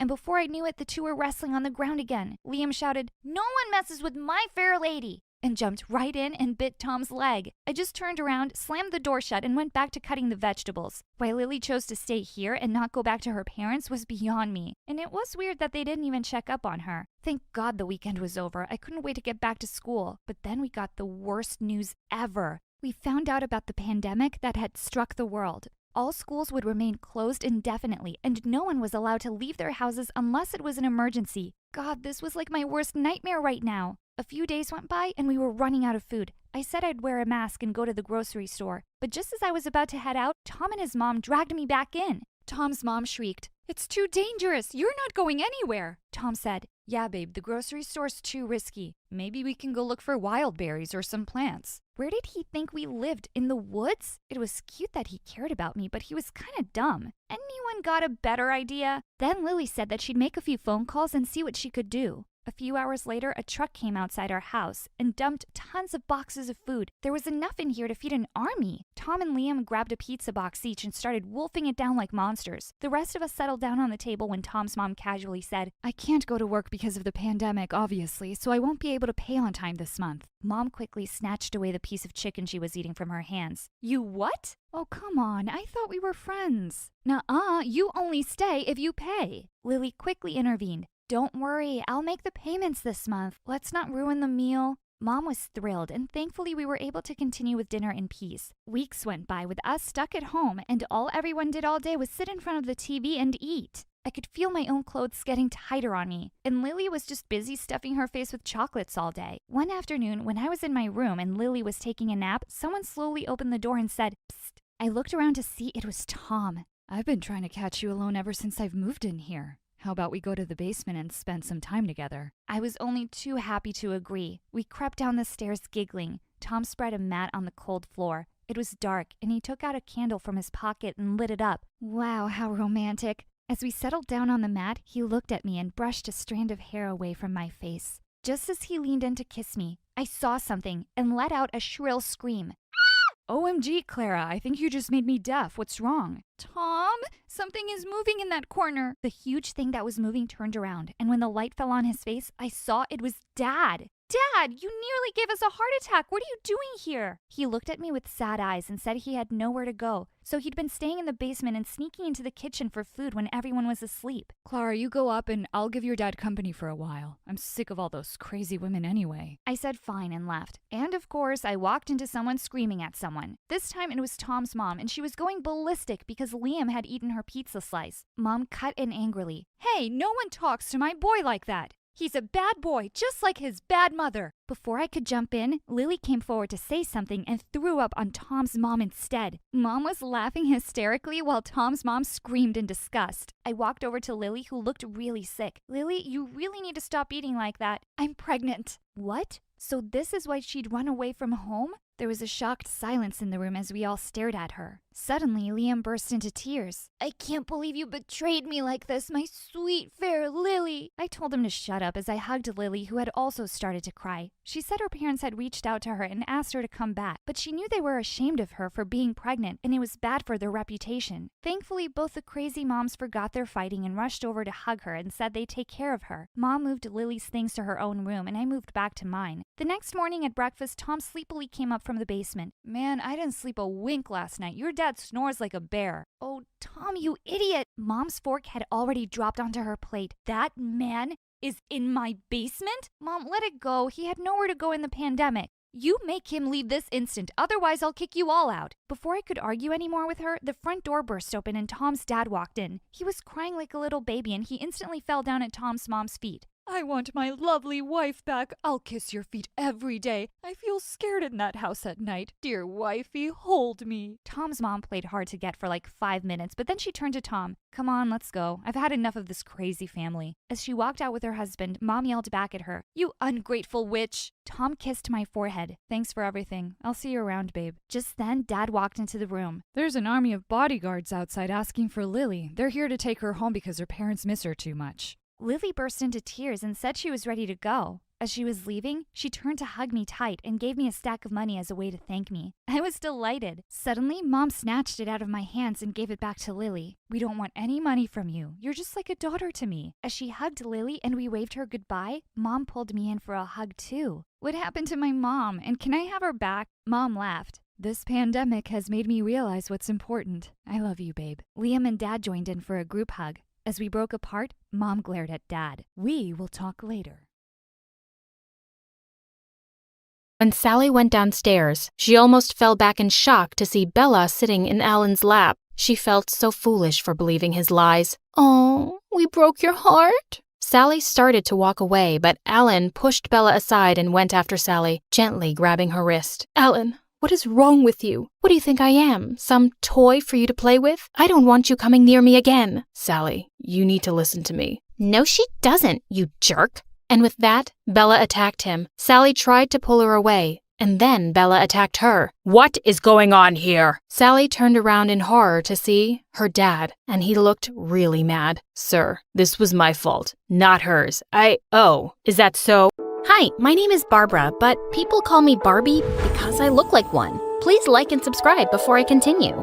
Dad was a billionaire who owned a multi-industry company. Growing up, my twin brother Ford and I were used to getting everything we wanted. But for him, it wasn't enough because he wanted everything for himself. On our 5th birthday, Dad gave me a Barbie doll while he gave Ford a toy car. But he wasn't happy. My car needs a driver, so give me that doll. Over my cute body? He got back at me by scratching Dad's new Lamborghini and blaming it on me. I was grounded for a month. He also loved to make fun of the brown birthmark on my face. Maybe that's why you stink, because there's permanent poop on your cheek. Stop saying I stink when I don't. Everyone might think it's true. Too late. I've already told everyone about it. I tried complaining to Dad, but he was always too busy to care. But one day in the 5th grade, I discovered a way to cover up my birthmark by using loads of makeup. I told Ford that I had it removed by a doctor, and he was so stupid he actually believed it. He was always a pain in the butt, until he started dating this gold digger Tiffany in high school. He got too busy to annoy me all the time, thank God. In 10th grade, my boyfriend Zach and I decided to celebrate his birthday by going away to Greece for the weekend. We were about to take off in Dad's private jet when suddenly, the pilot came out of the cockpit and said we had a problem. I looked out the window and saw Ford arriving with Tiffany. What are they doing here? We're celebrating our anniversary in Hawaii, so all of you, get out. Breaking news, dummy. I came here first. I don't care. Get lost. You get lost. I was about to push him, but I screamed when Tiffany suddenly pulled me by my hair. The boys tried to stop us as we fought, but we ended up landing in the cockpit and falling on the navigation controls, damaging them completely. As soon as the news reached Dad, he called us both for a meeting in his library. I thought he was gonna kill us, but what he said totally took us by surprise. I'm thinking of leaving my company to someone capable. And obviously, that's me, Dad. This dumb brat spends thousands of dollars on clothes and makeup every single weekend. Hello? You literally buy whatever your girlfriend pouts her lips for. Enough. You're both too dumb and spoiled. I'll give you a month to prove yourself, or I'll leave the company and all my fortune to a stranger instead. Prove ourselves? In what way, Dad? Figure it out, and make me proud for once. It was gonna be tough, but there was no way I'd let Ford win this. The next day, I visited Dad's company's headquarters to study the performance for the past year, and I found out that Dad had been planning to develop a new mall, but he was having a hard time getting approval for its location from the mayor's office. Wait a minute, what if I dated the mayor's son, Leo, so he'd help me win his dad's approval? Leo was a senior in school, and Dad would be impressed if I was dating a smart future politician. There was only one problem, my boyfriend. I needed to get rid of him. The next day at school, we were having lunch together when he suddenly sneezed, and I started crying hard. What's wrong, babe? The way you sneeze, I really hate it. It's giving me a stroke. And the way you breathe, it's so heavy I could hear it from miles away.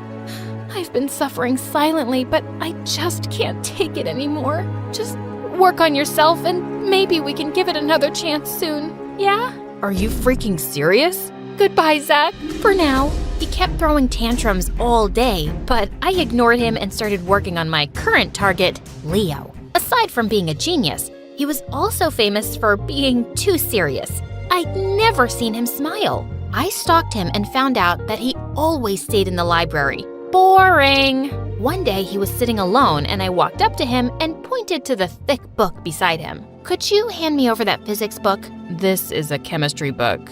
Oh, yeah, sorry, I got confused. Physics and chemistry are similar words. No they're not. Oh, what's that you're reading? You're into literature too? I love Michael Jackson. Do you know about him? Yeah, of course I do. But I like Shakespeare more. Shakespeare? That's a cool name. Before he could say something, his friend suddenly called him. Just when I thought we were connecting. As Leo walked by, Zach suddenly appeared and pulled me into a corner. Why are you flirting with this guy? I thought our breakup isn't official yet. Don't take it personally. I just need him to help me get his father's approval for my dad's project. And when you win that inheritance, you'll get back with me, right? Sure, whatever. I'll wait for you. Don't hold your breath. A few days later, I heard that Leo was running as a president for the student council again. But what shocked me was Ford was running too. So that was his first move to prove himself and impress Dad, huh? And the next day at school, Ford challenged me to run against him. And why would I do that? So we can settle who's better. Obviously, it's me, but I badly want to see you cry. Do you really think I'm that dumb? You never play fair. I told you, she's scared. Since you're begging for it, then fine. See you at the elections. Nice. Any last words? Send my regards to Satan.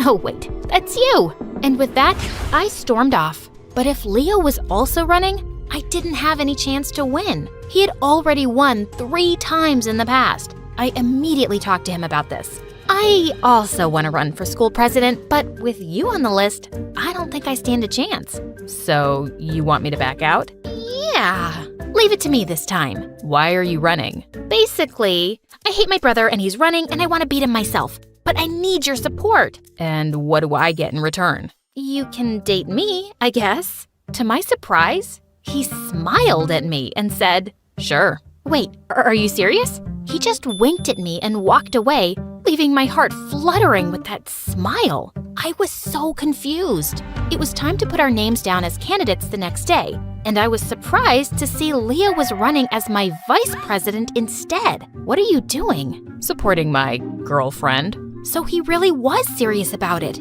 I couldn't believe making him fall for me was this easy. I decided I'd wait a few days before I started talking about the mall project so it wouldn't look suspicious. We started hanging out together, and sure, he was serious, but he was also sweet and funny, not boring at all. He even introduced me to a super cool channel on YouTube called My Story Animated, and when I saw their videos, I actually found them exciting and relatable, especially about those billionaire girls. On the weekend, he asked me out on a date, and I said yes. While driving, someone suddenly called him and he turned to me. I was supposed to lead Dad's charity drive at a hospital tomorrow, but they moved it to today, and they need me there. I'm so sorry. Instead of sulking, I smiled and volunteered to come along. Seeing all those sick people who couldn't afford treatment made me realize how lucky I was. And the way Leo talked to these people made my heart melt. Later that night as he drove me home, he suddenly took my hand and kissed it.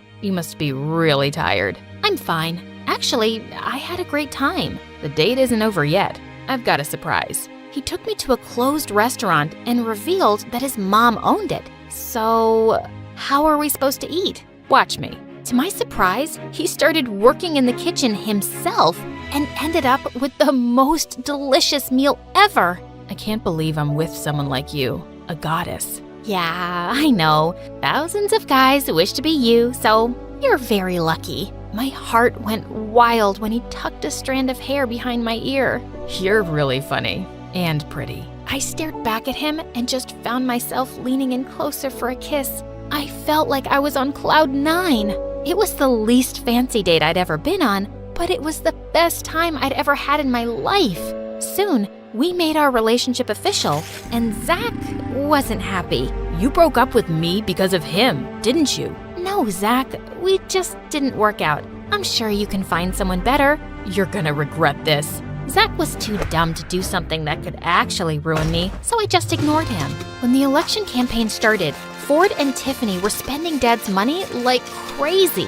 They covered the whole school with pictures of their stupid faces and threw the biggest parties every single night. Ford also promised everyone he'd turn the whole school into a teenage paradise, making him win by a landslide. I lost so badly. He kept on bragging about his victory at dinner, and Dad looked impressed. I think I'm gonna win this too. And when I take over everything, the first thing I'll do is make you miserable. Say goodbye to all your credit cards. Don't be too confident. Maybe you'll be the one who ends up crying. I really doubt that. Ford made me so mad. I had no choice but to finally use Leo's connections for Dad's mall project. I brought it up, and to my surprise, he immediately talked to his father about it. A few days later, I introduced him to Dad over dinner, and he looked stunned when he learned that Leo was the mayor's son. You should have informed me earlier. I would have told the chefs to make something fancier.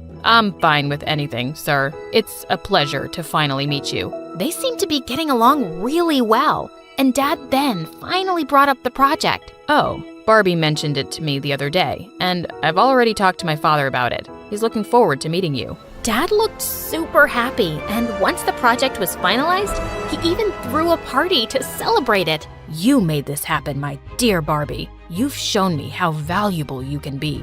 Ford was smoky red with rage. I gave him a smirk as Dad made a toast for it. Later that night, I thought about a plan to give back to Leo. He'd told me about an orphanage he had set up, and I decided I'd donate books and laptops to the kids there. I talked to Dad about it, and he was happy to support me. The next day at school, I was waiting for Leo at the canteen to talk about it, when suddenly, Ford came and took my plate of spaghetti and rubbed it in my face. I told you not to mess with me. As I angrily rubbed it off my face with tissues, I suddenly realized people were staring at me in shock. Oh no, all of my makeup was gone.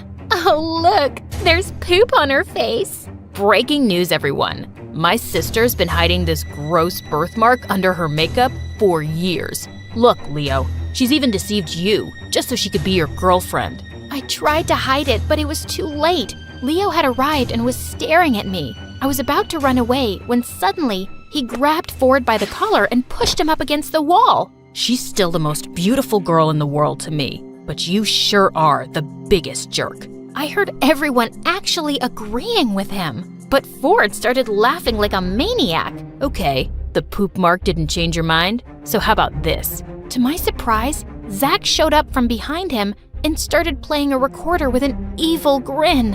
Why are you flirting with this guy? I thought our breakup isn't official yet. Don't take it personally. I just need him to help me get his father's approval for my dad's project. Blood drained from my face as we all listened to the whole conversation. I couldn't believe my ex-boyfriend teamed up with my evil brother. I tearfully ran after a furious Leo. Leo, please, let me explain. Explain what? That I was just part of your stupid plan? I can't believe I actually fell for a spoiled brat like you. Yes, I planned it, but then I started to have real feelings for you. Yeah, right. Please, don't ever talk to me again. He ignored me completely after that, and I lost all my motivation. Ford took it as an opportunity to redeem himself. He spent tons of money on billboards across the city advertising Dad's clothing stores with himself and Tiffany as models. The sales actually went up. A few days later, Dad informed us that he'd finally made a decision. I was sure Ford had won, but I didn't even care by now. I decided to give everything to...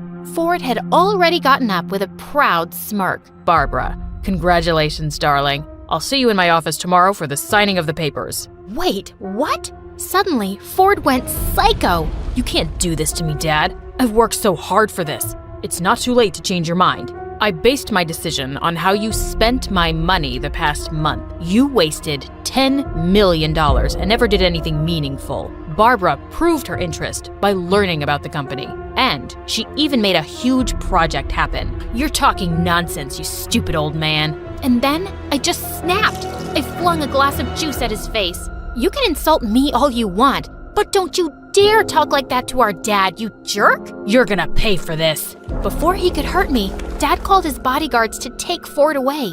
He grounded him in his room, and I could hear him destroying things all day. He was scaring me. The next day, I fell asleep in my bathtub, and when I woke up, I realized that my phone was gone. I got up to find it, but the door was locked, as well as the windows. Just then, lots of bugs started to crawl in from somewhere. I screamed, but no one seemed to hear me. Help! Someone, please, open the frickin' door! The bugs were getting nearer, and I passed out. Dad's worried face was the first thing I saw when I opened my eyes again. I was in the hospital. My darling, Barbie, thank God you're okay. Dad, Ford tried to hurt me. I know. Your brother's gone. I sent him away to a boarding school in Russia. I was surprised and relieved at the same time. Maybe I shouldn't have made you two compete. It was a stupid decision, and it made Ford crazy. Even you started dating someone you don't even like. No, Dad, it's the complete opposite. I really like Leo. He's the best thing that ever happened to me. Suddenly, Leo showed up from behind Dad. And you're the best thing that happened to me too. Leo, what are you doing here? I heard you were in the hospital, so I had to come see you. And your dad also talked to me about your plan with the orphanage. The kids would really love that. Does this mean you've decided to forgive me? I'm so sorry, Leo. Barbie, I understand the pressure your dad put you through, and I think it was a smart plan. If it wasn't for that, you wouldn't have even noticed me. I've always noticed you. I just thought you were too serious for me. Yeah, I'm indeed serious about you. Okay. I think you deserve another chance to get to know me. I love you. I love you too.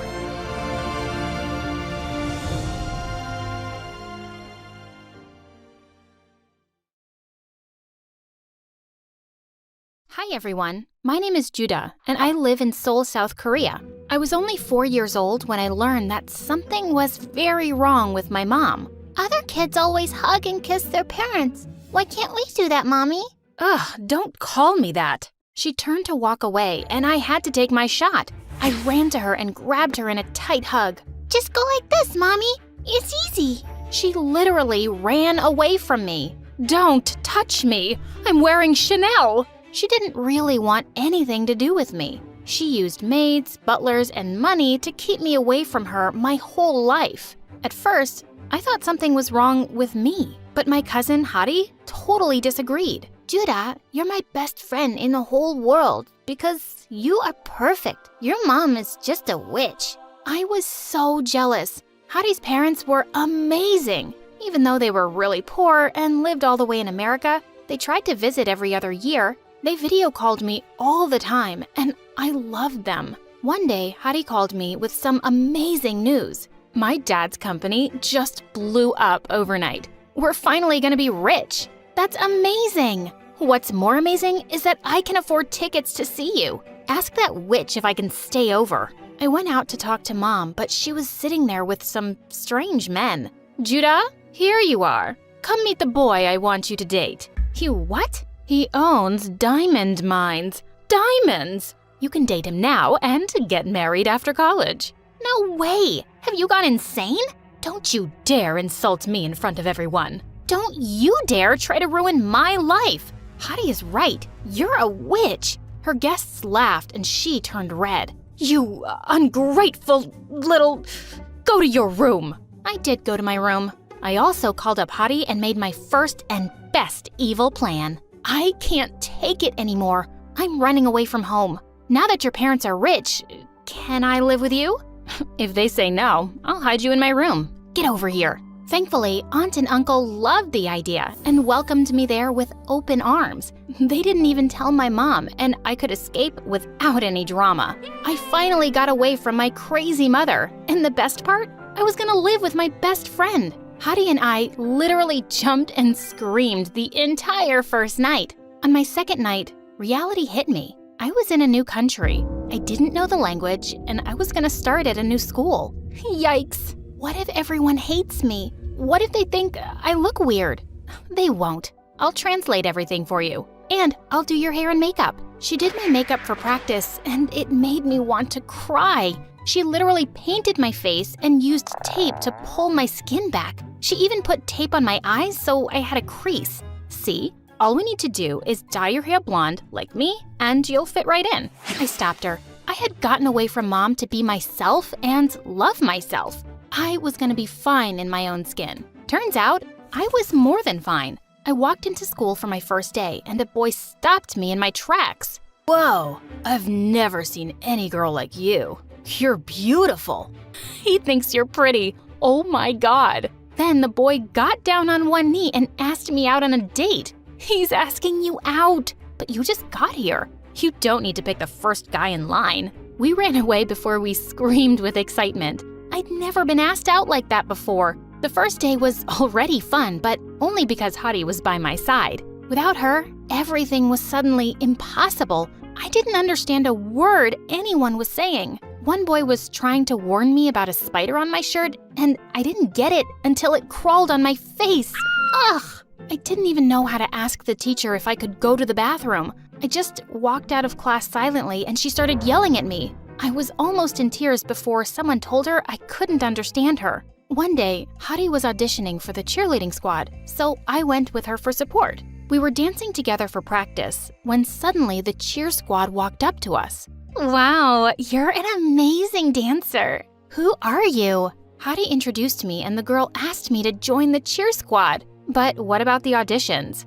No need for those. We like Judah. Tell her to join us. Obviously, I turned them down right away. I wasn't gonna snatch Hadi's place. She pretended it didn't bother her, but I know that it did. At home, Aunt and Uncle were trying way too hard to be nice to me. They asked me endless questions and they kept buying me over-the-top gifts. Uncle even bought me a car. You gave Judah a car before me? We can get you a car too, sweetie. You should have thought of me first. Hattie stormed away and locked herself in her room. I had to slip like 50 apology notes under her door to get her to come out. They just feel bad for me because of my terrible mom. Come on, don't be upset. She came around and I thought things would get better until one day when Derek, the cutest guy in school, walked up to us at lunch. Oh my God, I have such a huge crush on Derek. Have you told him that? I dropped major hints the last time we were in class. Maybe he's finally gonna ask me out.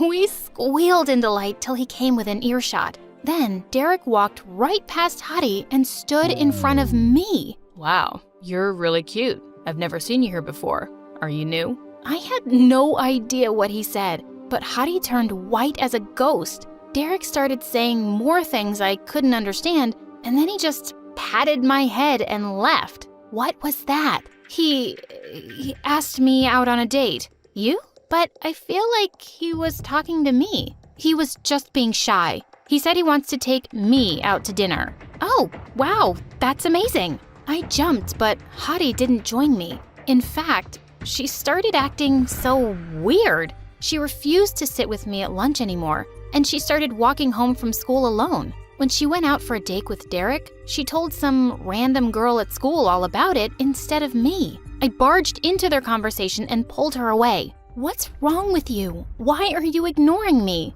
Why can't we have our separate lives? Hattie, you're my best friend. I want to be with you. So I can keep being your translator all the time? I love you. But Judah, I need some space from you right now. Just be on your own. Fine. I don't need you either. Just watch me. I joined online classes for English and started taking a book of translations with me everywhere. I was gonna learn this language and yell at Hattie in English for being such a jerk. I got better fast. English wasn't as hard as it looked. I could even hold decent conversations on my own, and I made a few friends. We were in the cafeteria one day when Derek walked up to me. He had flowers in his hands and his friend from the band was playing the flute. What? Judah, I know you didn't want to go out with me then, but I can't stop thinking about you. Will you give me a chance? What are you talking about? You wanted to go out with me?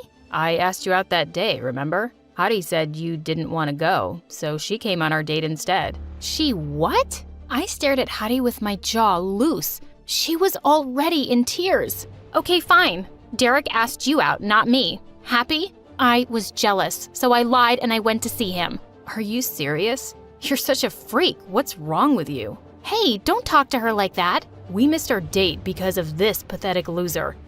Jeez, how desperate can you get? I just lost it. I flew forward and punched Derek right in the face. It was a total blur, and suddenly, I was at the principal's office. Derek had an ice pack on his bleeding nose, and my aunt and uncle were getting screamed at. I got suspended from school for a whole week. Hattie and I had the biggest fight ever at home. I would never date someone you had a crush on. How could you be so mean to me over some stupid boy? It's not about the boy. Ever since you came here, you've just taken over. My friends, the cheer squad, the guy I like. You're getting everything. Even my own parents like you better than me. Hattie, don't say that. You're sisters. We're cousins. I'm your daughter, but all you want to do is talk to Judah and buy her crazy presents when I never got treated that way. We're just trying to make up for past mistakes. What mistakes? That was when my aunt told us her final secret.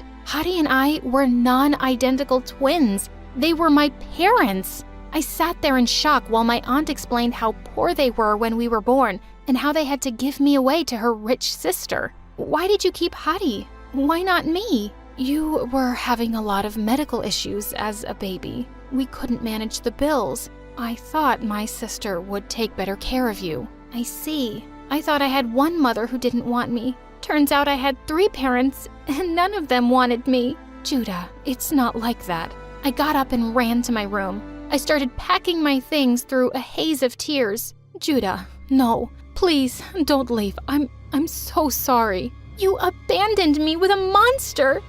You waited 17 years to tell me the truth. Don't pretend you care. I stormed out and didn't look back once. I was done trusting my family. My heart was broken. I sold the car Uncle gave me and used the money to rent an apartment. I got a job and focused on my studies. I turned my heart to stone. So when Hadi tried to apologize to me 100 times, she always failed. I did miss her a lot, especially during the special moments of my life. When I got into the college of my choice, when I got my first job, on the day of my wedding, I almost called her twice. Hadi had become a huge influencer with millions of followers. She was only a DM away, but I felt too guilty for not making up earlier. My husband and I went hiking in a national park for our honeymoon when suddenly a crazy storm hit us and I got separated from the hiking group.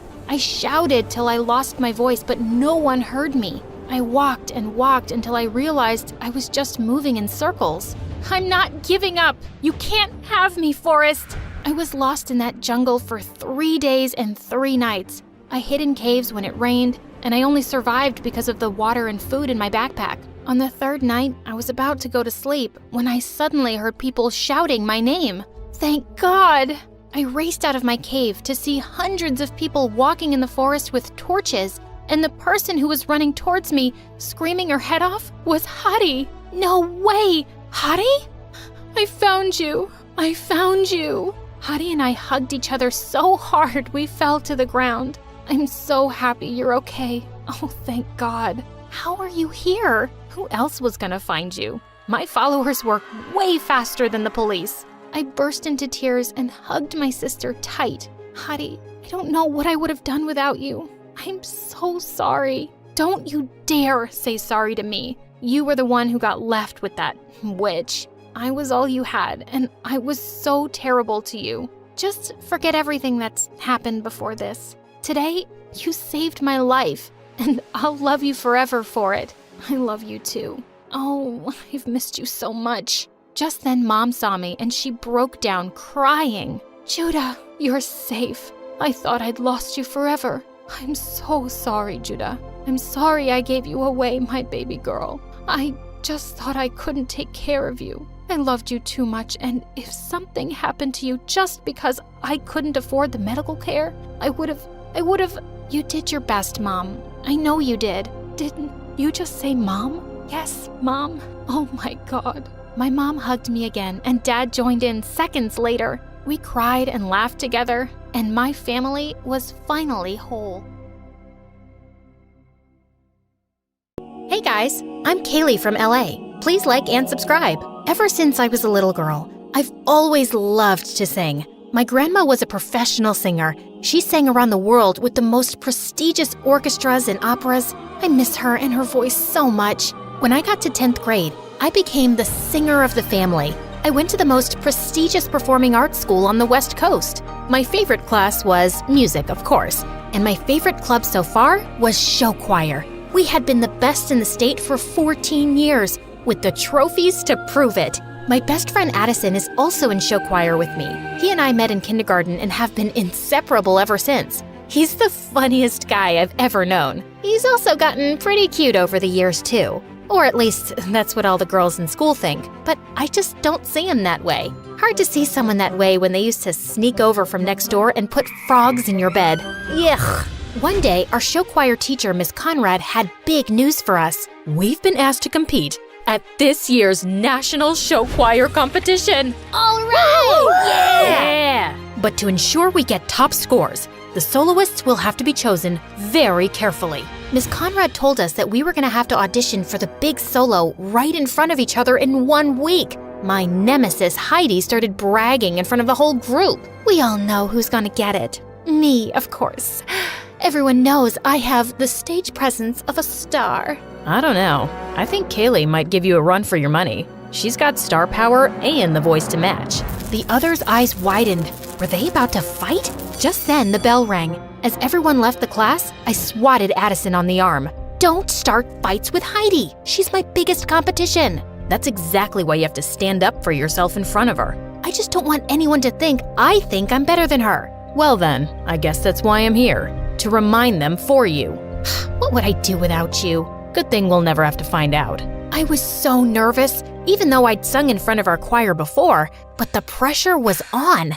The whole week leading up to auditions, I practiced. In the shower, in the car, between classes. I really wanted to beat out Heidi for the big solo at the end of the show. Finally, audition day arrived. I woke up, put on my cutest outfit, curled my hair, and took extra time with my makeup. After all, if I'm gonna be a big star one day, I might as well start dressing like it now. When I stepped out of my house to walk to school with Addison, his cheeks turned super red. What's wrong? Nothing. You, just look different is all. Your hair is... Oh no, does it look bad? Maybe I should have worn it up. I'll just go change. No, leave it. You look good. Great. When I arrived in class, Heidi was sitting in the front row looking totally perfect. What was I thinking? With her shiny hair, big eyes, and as much as I hated to admit it, her beautiful voice, why would anyone ever look twice at me? But I just tried to remember what my grandma would always say. It's not about who sings the loudest or looks the prettiest.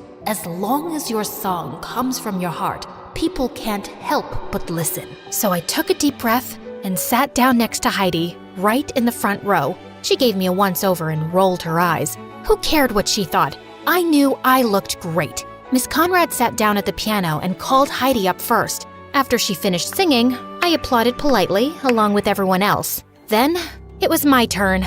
I stood confidently and turned to face everyone. Addison gave me a thumbs up from the back row. Such a good friend. Miss Conrad played the opening notes for my song when suddenly, the door to the classroom burst open behind me. I turned to look, and standing in the doorway was the most handsome boy I'd ever seen. Tall, with long brown hair that fell perfectly into his eyes. He looked just like a fairy tale prince. My jaw dropped. He handed a note to Miss Conrad. Class, this is our newest addition, Patrick. He waved to everyone, then put his hand on my shoulder, looked deep into my eyes and said, I'm so sorry I interrupted your audition.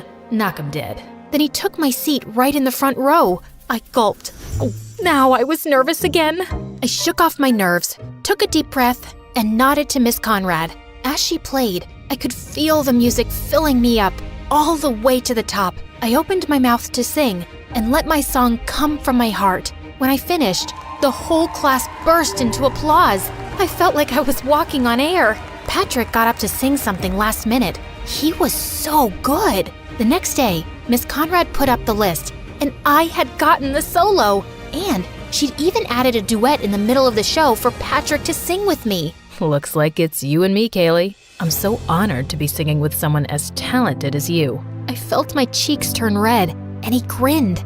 You're so cute when you blush like that. Be careful, or I might just fall in love. He walked away with a wink at me. I couldn't believe he'd just said that, and neither could Heidi, who'd been listening around the corner. Don't get too comfy with that solo. Once Miss Conrad figures out that you'll cave at the first sign of pressure, I'll be ready to step in. Eavesdrop much? Jealousy isn't your color, Heidi. The next day, we started rehearsing for nationals. Everyone was working so hard, and Patrick and I sounded great together. But when it came to our dance, it was like I'd suddenly grown a second left foot. No, Kaylee, no. Once more from the top.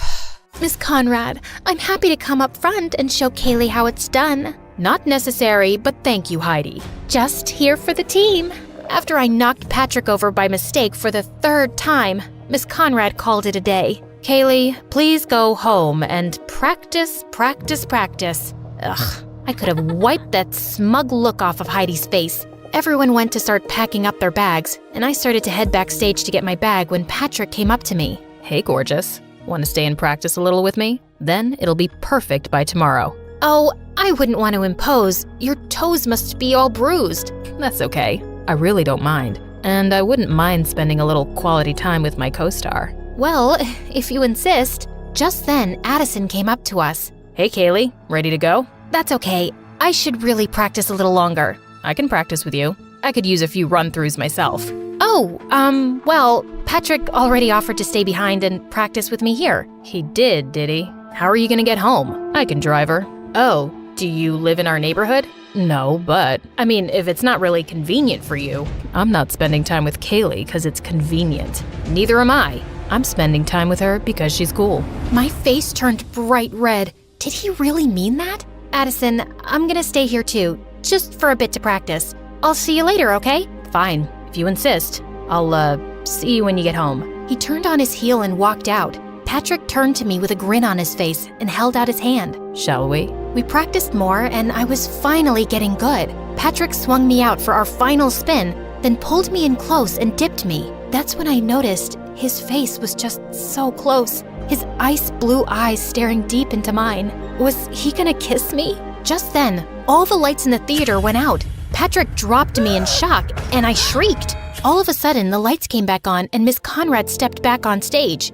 Oh, hey kids. I'm so sorry. I didn't realize you were still here. Ugh, I couldn't believe she'd interrupted our moment. Still, we waved goodbye to her and headed out. A little while later, when Patrick dropped me off, he got out of his car to open my door. Such a gentleman. It was nice hanging out tonight. I'll see you tomorrow, superstar. Then he wrapped his arms around me and gave me a big hug. Is this what heaven smelled like? Then I headed up the front walk to my door. So do you like him or something? I whipped around and saw Addison waiting on our front porch swing. I don't know, maybe. He's so cute and really talented. Okay. Cool, I guess. Do you still want to practice? That's okay, I think I got it now. Okay then. Well, then I guess I'll see you tomorrow. Here, I got you a milkshake. Hey, thanks. He started crossing the yard towards his house. Is it? Cookies and cream, your favorite. Thanks. I'll see you tomorrow? You know it. Then it was finally time for nationals. As we arrived at the concert hall, I was overwhelmed by all the other groups here and overheard one girl say to another, "She was a little flat at the end." I couldn't believe it. What if I lost us the whole competition? All night and throughout all our warm-ups the next day, it was all I could think about. If I messed up again, I'd be letting everyone down, including myself. And there were several famous music industry people judging the competition. What if I ended my career as a singer before it even started? And then, it was almost time to go up. I tried to calm down, but I was shaking like a leaf. Miss Conrad, Kaylee doesn't look so good. Miss Conrad came over. She looked pretty nervous herself. Kaylee, you look terrible. Are you going to be able to perform? Of course, Because if you're sick, I can always put Heidi on. I'm ready to go, Miss Conrad. Just then, I spotted Patrick warming up down the hall. I just need a minute. I raced down the hall towards him. He was stretching, shaking out his hands, jumping up and down. Patrick? His expression was so strange. Was he nervous too? I'm so nervous. Do you think we could practice? Kaylee, I'm kind of busy. What if we... I really just need some space here, Kaylee. Yesterday, you said we were a team. That doesn't feel like a team to me. I can't do this right now. Could you leave me alone? Fighting back tears, I ran down the hall and found a corner backstage. I couldn't let anyone see me so upset, especially not Miss Conrad or Heidi. What was I gonna do? Suddenly, Addison stepped out of the shadows. He looked so handsome in his costume. Kaylee, are you okay? I threw my arms around him. He caught me and squeezed tight. I'm so nervous. I overheard one of the other teams say I sounded bad. Miss Conrad is ready to replace me with Heidi. Patrick isn't any help, and there's amazing industry people out there, and... Ugh! You sounded amazing in rehearsal. Those other teams were just jealous. Forget about Patrick and Heidi. Remember why you love to sing. What was it your grandma always said? Sing from your heart? Exactly. Just do that. I took a few deep breaths, and Addison was right. Will you just run the last part of the number with me? Of course. And there, in our little corner of the theater, we stepped, we twirled, we kicked in time together. Addison took my hand, spun me around, and dipped me low. I felt his arm slip. He was dropping me, but right before I was sure I'd hit the ground, he caught me with a twinkle in his eye. I swatted his arm. You tricked me. I'd never drop you. And even if I did, I'll always be here to catch you. Thank you, Addison. Then he smiled at me so genuinely, and my heart fell into my stomach. What was that? Places, please, students, places. Kaylee, are you ready? Yes, Miss Conrad. As we all rushed to take our spots to start our number, Addison shot me a wink. Knock 'em dead, superstar. You too. As soon as the lights came up on stage, I felt a little thrill of excitement. We danced, we sang, we twirled. Everyone had brought their A-game. When it came time for my duet with Patrick, we totally nailed it. But any spark that had been there was gone. As the opening chords of my solo began, the lights shined down on me, and I opened my mouth, and the music poured from my heart. I knew my grandma was right there with me. I hit my final note, and held it out forever as everyone finished their steps behind me. As we struck our final pose, the crowd erupted into applause, a standing ovation. I beamed. We totally nailed it!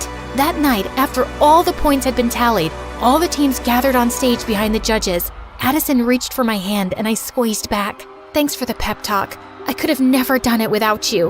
Of course you could have. I'm just here to remind you. You're always there for me. He leaned in close, and I felt a flutter in my stomach as he whispered in my ear. And I always will be, if you let me. I turned to look directly in his eyes. Kaylee, I have to tell you. Just then, the announcer started announcing the winners. Second place, runner-up.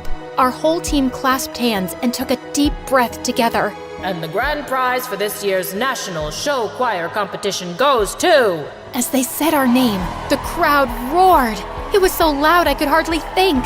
Confetti rained down on us as Miss Conrad stepped forward to accept our trophy.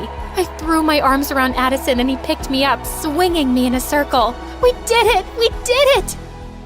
As we packed up our things in the dressing room and said goodbye to the new friends we'd made at the competition, one of the judges knocked on our dressing room door. He was an exec for a record label back in LA. I was so impressed with you. Your vocals were so clear, and you've got some real presence up there. Give me a call if you think you'd be interested in recording a single. He handed me his card, and I shook his hand, totally awestruck. Maybe dreams really do come true. I felt so relieved. Not only had I not let everyone down, but I'd made myself proud. On the bus, Addison dropped down in the seat beside me, running a hand through his hair. When he saw me watching him, he grinned, and the butterflies were back. I'm totally beat, aren't you? Definitely. I, got you something. Oh yeah? I pulled out a bag of gummy worms. Your favorite. You're the best, Kay. He ripped open the bag and dug in. Hey, Addison, what was it you were gonna tell me earlier? I don't know. I don't remember. Well, I have something I want to tell you. Yeah? I like you. Really? Really. I like you too. I have for a while now. Really? Really. He took my hand, and I know my cheeks turned pink. I got something for you too.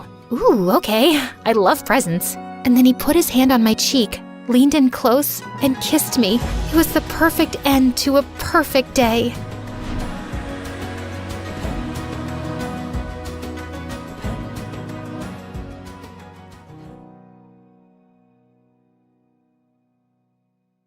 Hey friends, I'm Esmeralda. I live in a small town in northern Spain. Please like and subscribe. The day I was born, my dad was shocked to see that I had a patch of white hair right in the center. Let me see her. Oh wow, my mom had a white patch too.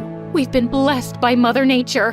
My mom was so different from other moms. She was very superstitious and into exploring the healing power of nature. To protect me from the evil eye, she would cleanse the house with sage smoke and make me wear all types of charms. Well, my dad got sick of all this and left us when I was just 5. Because of Mom's beliefs and my white hair, the town folk were rather mean and called us witches. I always thought these people were so foolish because Mom was the nicest. She never seemed to be bothered by them, so I wasn't either. But things started to change in 7th grade, and I had a crush on a guy at school, Caleb. When I told Mom, she put a charm bracelet around my wrist. Oh, sweetie, take this for some extra luck and ask him out. But when I did, Caleb started laughing in my face. In your dreams, Grandma. Why would I like a freak? You could have just said a simple no, jerk. Oh God, have I made you angry? What you gonna do now? Ask Mommy to turn me into a frog? Or make some love potion for me? And I just saw red and attacked him. We were both sent to the principal's office and ended up in detention. You're such a witch. Oh, yes I am. And you know what we do with people who know our secret? We curse them in their sleep. So I guess I'll see you tonight. The very next day, something bizarre happened. Caleb wasn't present, and his friend told everyone he'd gotten chickenpox. Suddenly, everyone was looking at me like I had something to do with it. Guess he should have gotten vaccinated. It was a joke, but the others didn't get it and started avoiding me like I had horns on my head. I was in a bad mood all the way home. Can't we just move away from this stupid place? I hate how people see us, Mom. What's important is how you see yourself. We don't run away from our problems, love. Easy for you to say. You don't have to go to school. I stomped out of the car as soon as we got home, when suddenly a ball of snow hit me in the head. It was Mom, and she was grinning at me. Before I knew it, we'd gotten into a snowball fight, and we were lying in a heap, laughing. Say it. You know you want to. Come on. Okay, you're the best mom ever. I could never be mad at Mom for too long, but soon I started losing the few friends I had because of Mom. She would either make them stupid charms or would do tarot card readings for them, and their parents really had a problem with that. Once at a parent-teacher meeting, Mom walked into the classroom and climbed onto the teacher's desk. The vibes in this room are so negative. Let me cleanse the aura first so we can have a positive, wholesome day. And then she closed her eyes and started chanting something, and everyone screamed and left the room. After that day, I became the school's official outcast. Why did Mom always have to be herself? I decided that things would be different in high school. I told Mom she didn't have to pick and drop me off anymore because I'd be taking the bus. I just wanted her to stay away from my school as much as possible. When I walked into the hallway on my first day, I heard some noise, and I saw a girl dressed as a goth holding Caleb by his collar. Don't mess with me, punk. You think you're really cool for making fun of me, huh? I'll make you scream for your mommy. When she let him go, I couldn't stop myself from clapping, and everyone stared at me. What? That was pretty awesome. Finally, someone showed him his place. I guess she's a witch just like you. Did you both go to the same summer camp for witches? Hey, shh. Do you hear that? It's the sound of me not caring about what you say.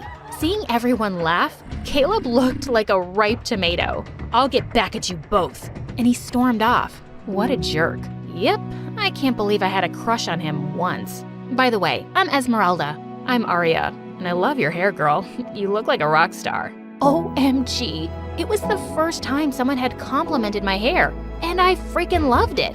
We clicked instantly, and later that day, we even walked home together. We were going through a rich neighborhood, and I was shocked when she stopped in front of the most beautiful mansion on the street. Wow, her house was awesome. In school, Aria was fast becoming one of the most popular girls. Her dress sense was so cool, and she aced all subjects. She was like a beauty with brains. Since we'd become really good friends, I got a taste of what it felt like to be popular too, and I was rather enjoying it. But then one day, Mom came to school to pick me up unannounced. I so wanted to run away before Aria could see us, because if Mom met her, she would say or do something weird for sure. But it wasn't my lucky day. Aria spotted us and came over, and the two started talking. And then, Mom offered her a palm reading. Mom, can we please go? I don't think Aria is into that kind of stuff. No, I'm really curious. Your mom sounds awesome, and I'd love to know. Mom looked at her hand and then spoke. Yes, I see you have a tough life, but I also see something really positive here. Sweetheart, even with all the hardships, you'll make it big one day. Just trust that, okay? Aria was practically living in a mansion. Mom had it so wrong. Gosh, Mom, enough of this, please. No, it's fine. That was really nice. Thank you. Mom offered Aria a ride home, and when we stopped outside her house, Mom said, "Oh, this is where you live? I've come here several times because your mom buys my candles. She never mentioned she had kids, though."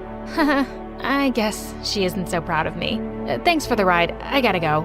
And before Mom could say anything else, Aria walked off and went inside. I wasn't quite sure what she meant by that, but I realized that she hardly ever talked about her parents. After that day, Aria and I grew closer, and she started coming over to my place for sleepovers too. She actually enjoyed Mom's company, and I finally had a friend who didn't find my mom weird. Things were going good, but my happiness was short-lived because just a few days later, I was performing a recital at school, and Mom burst into the auditorium looking panicked. "Esmeralda, you left the house without being blessed." Oh no. And then, Mom lit a roll of sage and jumped onto the stage, circling around me with smoke. That set off the smoke detectors, and we had fire alarms blaring and sprinklers going off everywhere. There was chaos in the entire school.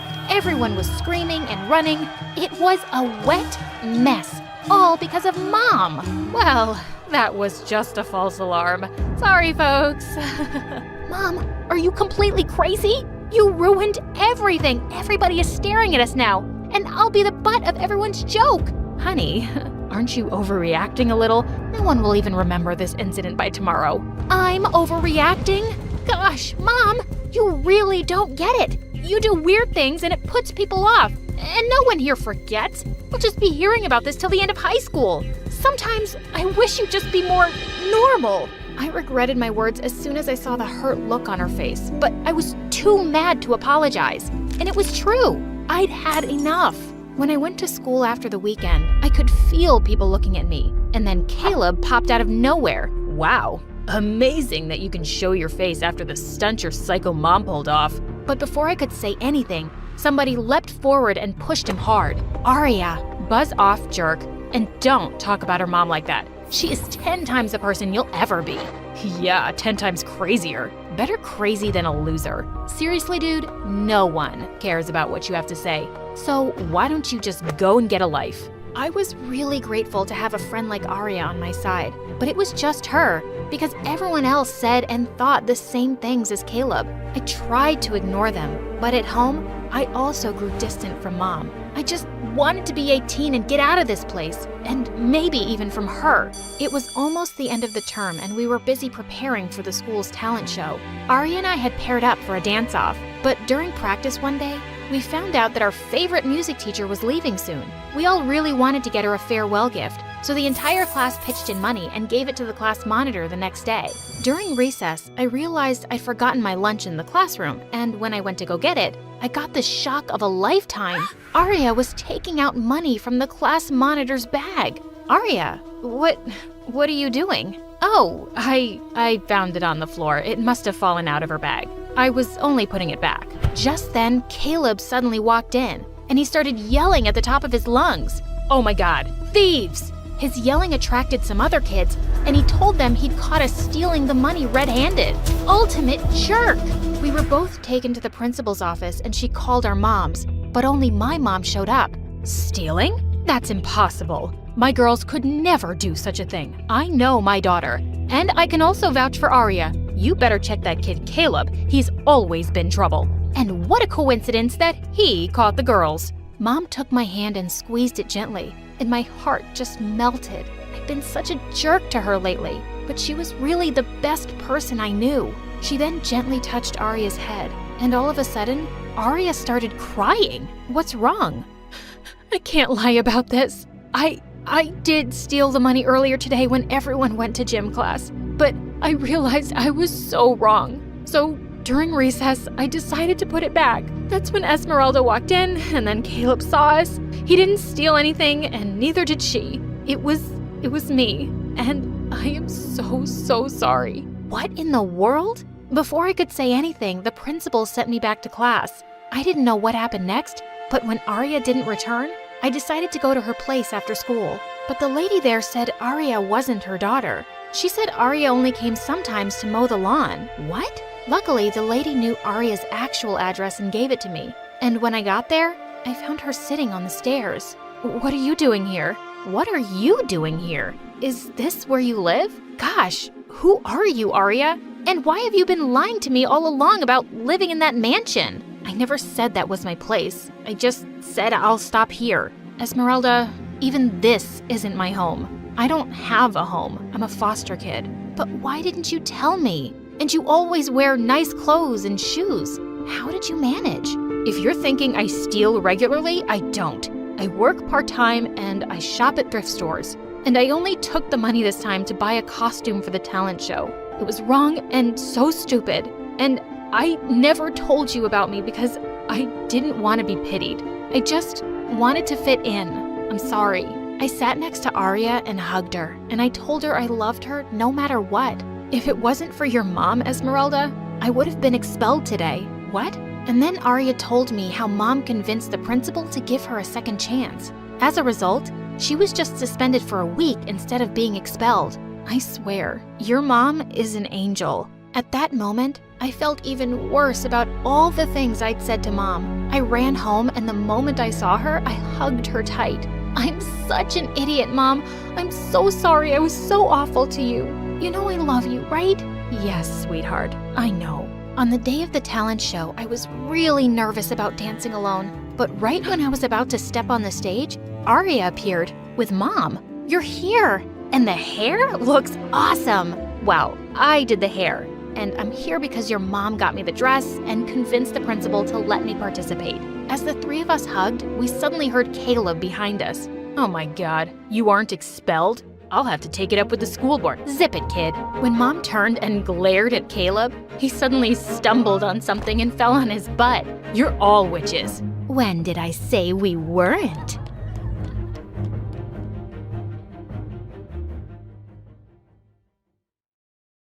Charlie took her hand, and then, to her shock, he kissed her. Brianna's mom spotted the two kissing on the porch and stormed off angrily. I knew these beggars were going to be a nuisance.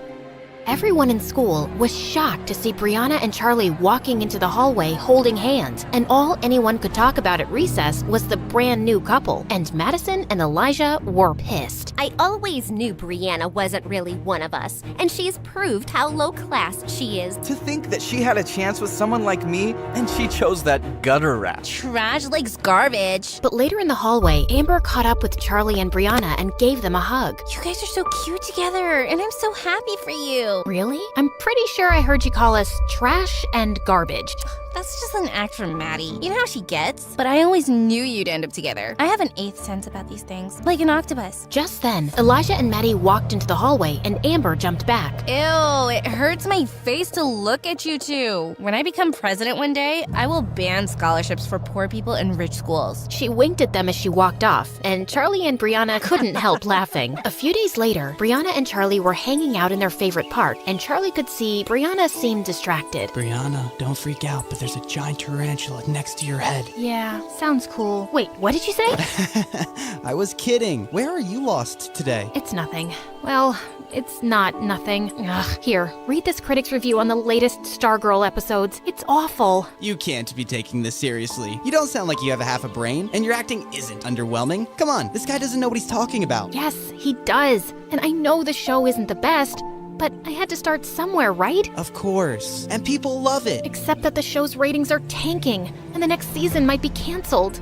Maybe Mom was right all along, and I'm just kidding myself with this acting business. No, you're brave to pursue your dream, and you're lucky you get to do that without worrying about money. Don't give up on it. Well, there is something I've been thinking about to boost ratings. Don't judge me, okay? I have this doctor who I could pay to make fake medical records and say I have a serious disease. People would feel a lot of sympathy for a young, suffering actress, and it would jump up the views. It's a reality show, so you'd act like you're sick? Yeah, just to spice things up. All reality shows do stuff like that. How much would this cost? Like $200,000? Wow, okay, so you'd really just spend so much money on that? You're judging me, aren't you? I didn't say anything. He lay back down and fell quiet, and Brianna looked over at him. If you had $200,000 right now, what would you do with it? You know, when I was away some weeks ago, I went back to my hometown to meet an old friend. Well, we've been working on an app together. I think we have a really good idea, so yeah, I'd invest in that. Then that's what I'll be doing with my $200,000. What? No, I wasn't asking for money, Brianna. I don't want charity. It's a loan. You said the app is promising. I'm sure you'll be able to pay me back. Do you really mean that?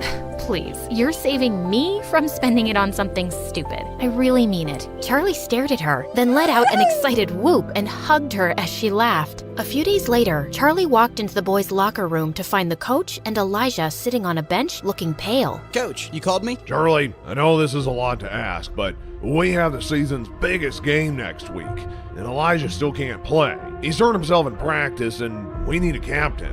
It'd be a huge favor to the team. Otherwise, we're out.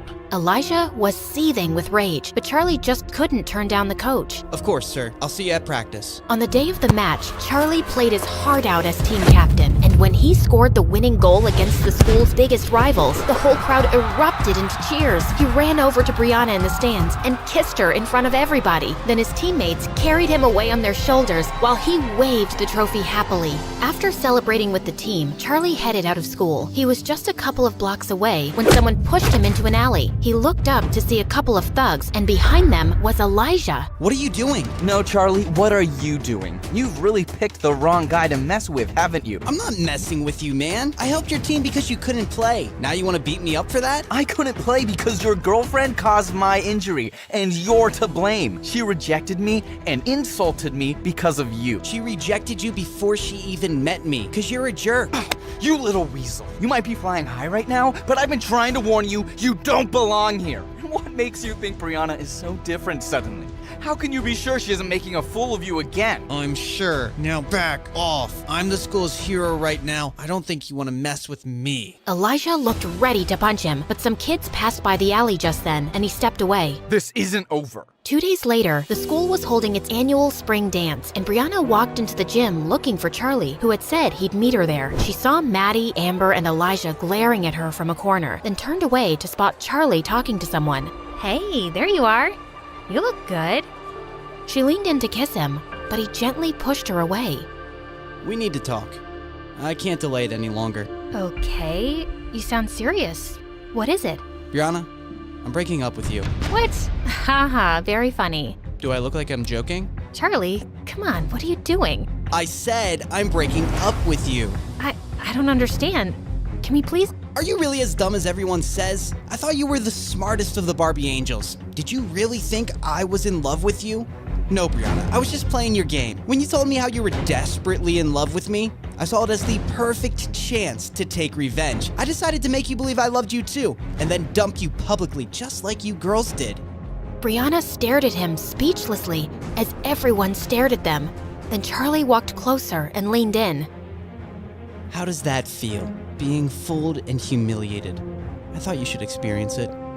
Oh, also one more thing. I won't be returning the $200,000 I borrowed from you.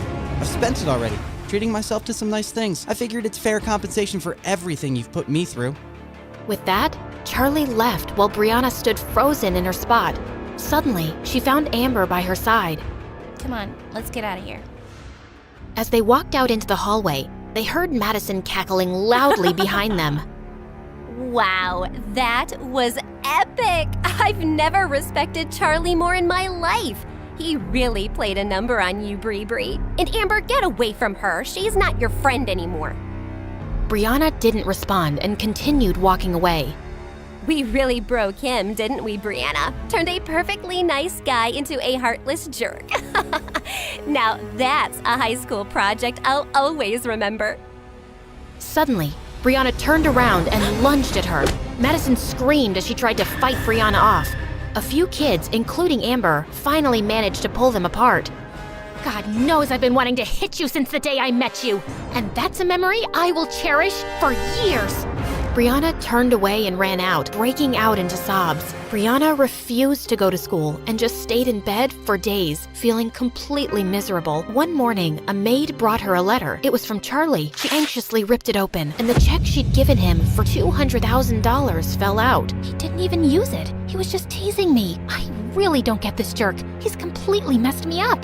She buried her head in her arms and started to cry, but then she stopped and picked up the check. I don't care what Charlie thinks of me. I'm gonna use this to save my show. She jumped out of bed, stuffed the check in her bag, and put on her coat. A few days later, Charlie and Grandma were watching the local news on TV when suddenly Brianna's face appeared on the screen with the headline saying, "Young TV star diagnosed with Crohn's disease." Charlie stared in shock, then his face darkened. Poor girl. That's terrible news. Charlie, I don't know what happened between you two, but I think we should go see her. She's lying.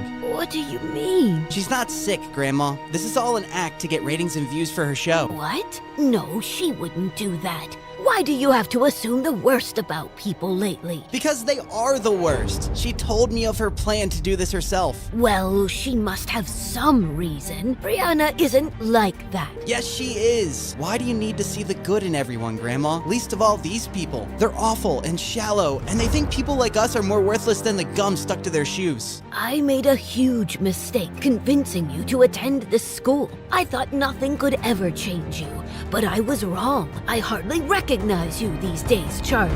Grandma walked out before Charlie could say another word. A few days later, Brianna was told someone had come to see her downstairs. She made sure she looked pale and walked weakly into the lounge to find Elijah sitting next to her mom. What are you doing here? Mom, I told you, I feel too sick to have visitors. Brianna, please sit down. This is important. Brianna, we both know you haven't been very nice to me, but I've always cared about you. It just crushed me the way that poor scumbag humiliated you. What do you want, Elijah? Oh, I don't want anything, but I brought you something that will really teach Charlie the lesson he deserves. That day at the spring dance, one of the kids standing close to you made a video. Elijah handed her his phone, and Brianna stared at it in shock to see Charlie caught on camera saying, How does that feel? Being fooled and humiliated. I thought you should experience it. Oh, also one more thing. I won't be returning the $200,000 I borrowed from you. I've spent it already, treating myself to some nice things. I figured it's fair compensation for everything you've put me through. Brianna, when were you going to tell me about this? If Elijah hadn't shown me this video, I would never have checked your account and known that $200,000 have been withdrawn. How dare he threaten to not return your money? Oh God, how can I tell Mom that Charlie returned the money? If she asked me where I spent it, I can't tell her I used it to bribe the doctor. Brianna, answer me. Has he been making any other threats? No, Mom, he hasn't. Please, I'm just too sick to deal with all this. He'll give it back. Oh, you bet he will. When I sue him, I'll have my lawyer send him a notice today. No, I don't want to do that. Honey, I'm not asking you to be a part of this. You just need to rest. I'll take care of everything. There is no way I'm going to let some good-for-nothing beggar rob us blind. He's treated you very poorly, Brianna. Don't worry, we'll make him pay. Brianna got up and left the room, feeling panicked. When Mom accuses Charlie, he'll rat me out. What if the news gets out and everyone discovers that I faked my illness? My reputation will be ruined for good. Oh God, what have I done? The next night, Charlie found a courier at his door, handing him over a legal notice to appear in court the next morning. It was served by Brianna's mother, accusing him of stealing $200,000. He crumpled the paper and threw it aside, holding his head in his hands. Moments later, he got up and looked at himself in the mirror. I gave her back the money, and she used that to bribe the doctor. But of course she didn't tell her mom, and now she's too scared to tell the truth. So her mom thinks I still have the money and I'm some thief. If I said the truth, Brianna's reputation would be ruined. I won't stand a chance against people like them in court. Why should I suffer anymore because of Brianna? I shouldn't even go. But I will, because I'm in love with her. The next morning in court, Brianna nervously stole glances at Charlie as she sat next to her mom and Elijah. Charlie just sat there blankly, not turning to her once. Would the plaintiff's lawyer please read out the charges made against the defendant? The defendant, Mr. Charlie, is accused of the theft of $200,000 from Miss Brianna. We have submitted video evidence where he admits himself that he has no intention to return money given to him as a loan. The defendant is also accused of bullying and harassing Miss Brianna, causing severe emotional and psychological damage. We have submitted documents of Miss Brianna's recent illness triggered by extreme distress. Objection, Your Honor. Is there any medical evidence to prove that? Your Honor, I know it's not my place to speak, but as a mother, I simply cannot stay silent. My only child has fallen extremely sick after being harassed by him. Her school, her work, her health, everything has been affected by his actions. Her doctors will vouch for it.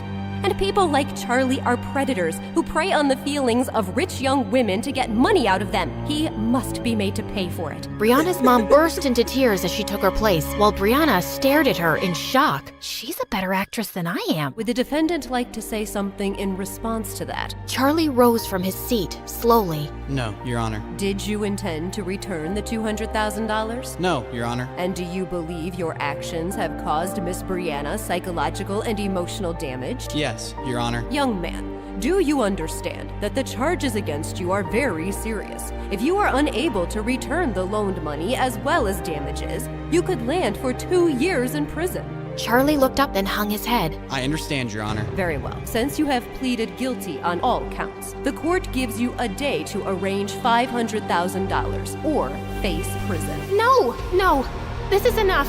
Brianna, what are you doing? What I should have done before. Your Honor, I want to immediately withdraw this case. There is no case against Charlie. He returned the money, and I spent it on bribing a doctor to say that I'm sick. I did it to increase ratings and views for my stupid show. Everyone stared at Brianna in shock.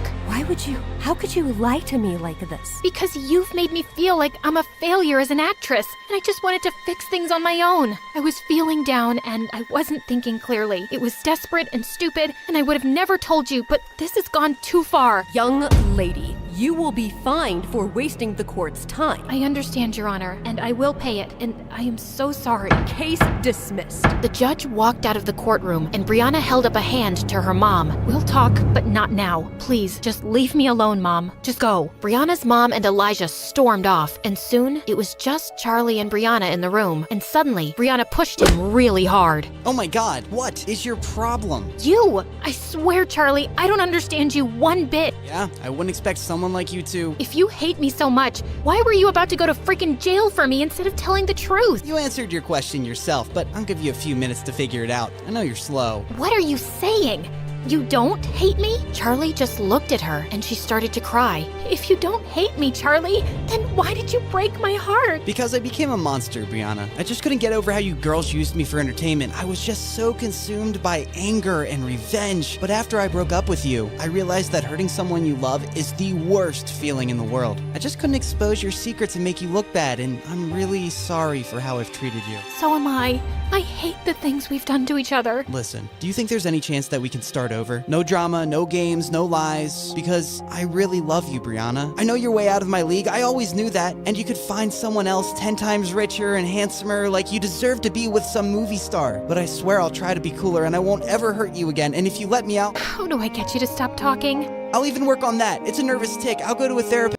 Hi, I'm Natalie, and I'm the only child of a rich couple of tech entrepreneurs. They developed some apps that became super popular overnight, and they became millionaires. Sounds cool, right? Well, it wasn't that great for me. My parents were always working or traveling, so I hardly ever saw them. I was practically raised by my nanny, and my best friend was my chauffeur, Thomas. I really wanted to have friends my age to play with. So when I was 5 and starting school, I was thrilled. I put on my new uniform and cleaned my thick glasses. Oh yeah, I have a huge eyesight problem. I'm almost blind without them. When we arrived, I noticed that everyone in the parking lot was looking at me. Just then, I spotted a girl my age standing close by and saw that she was wearing the exact same shoes as me. I walked up to her excitedly and put my foot next to hers. Look, we have the same shoes. We could be best friends. The girl stomped on my foot. Don't think you'll be popular here just because you came in a fancy car, Four Eyes. But I didn't ask, and I don't care.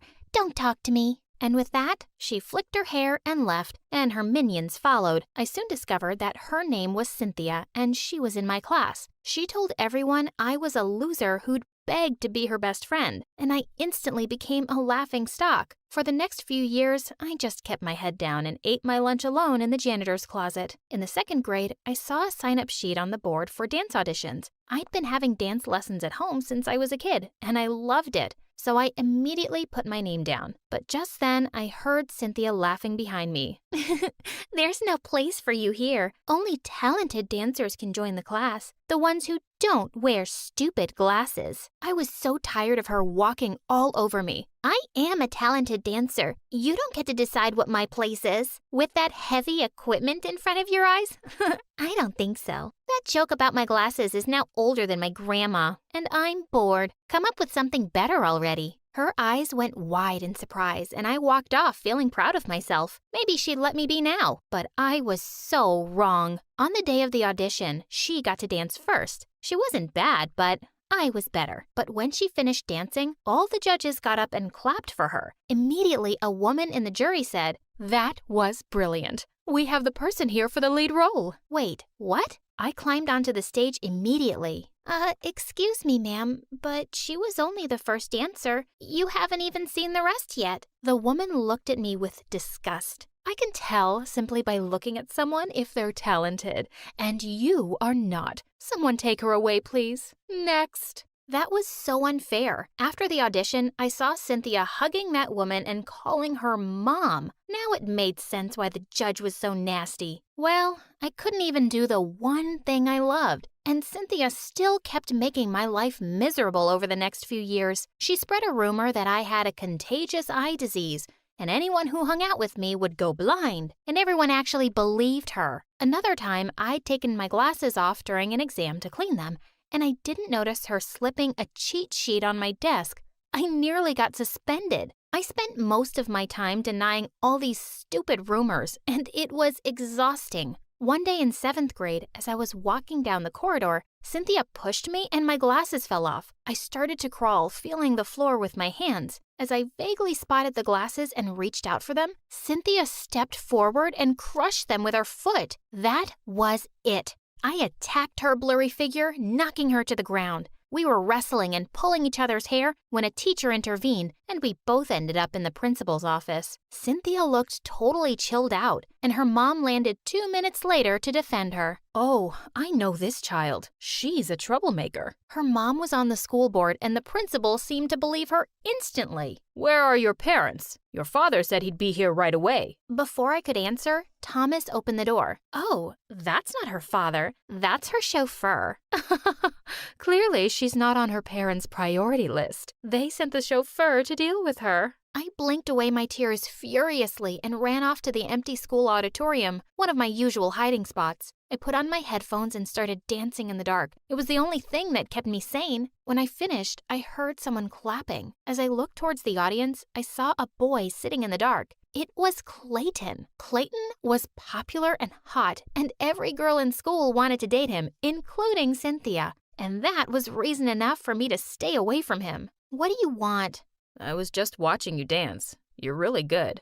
Please, just stay away from me. I stepped down from the stage, and as I was walking past him, he gently took my arm. Wait a second, okay? I just want to talk. I stopped, my heart beating a little faster. He removed my glasses. You're really pretty. As he pulled me closer, I shut my eyes, waiting for my very first kiss. But before anything happened, he started to laugh and ran away with my glasses. Hey, wait! I started panting and sweating. Everything was dark and blurry. I heard laughs coming from every corner. Loser. Four-eyed dork. I covered my ears and started to cry. Suddenly, Thomas opened the door and shouted, Natalie, where are you? Oh, here comes the superhero to the rescue. Or should we say, super chauffeur?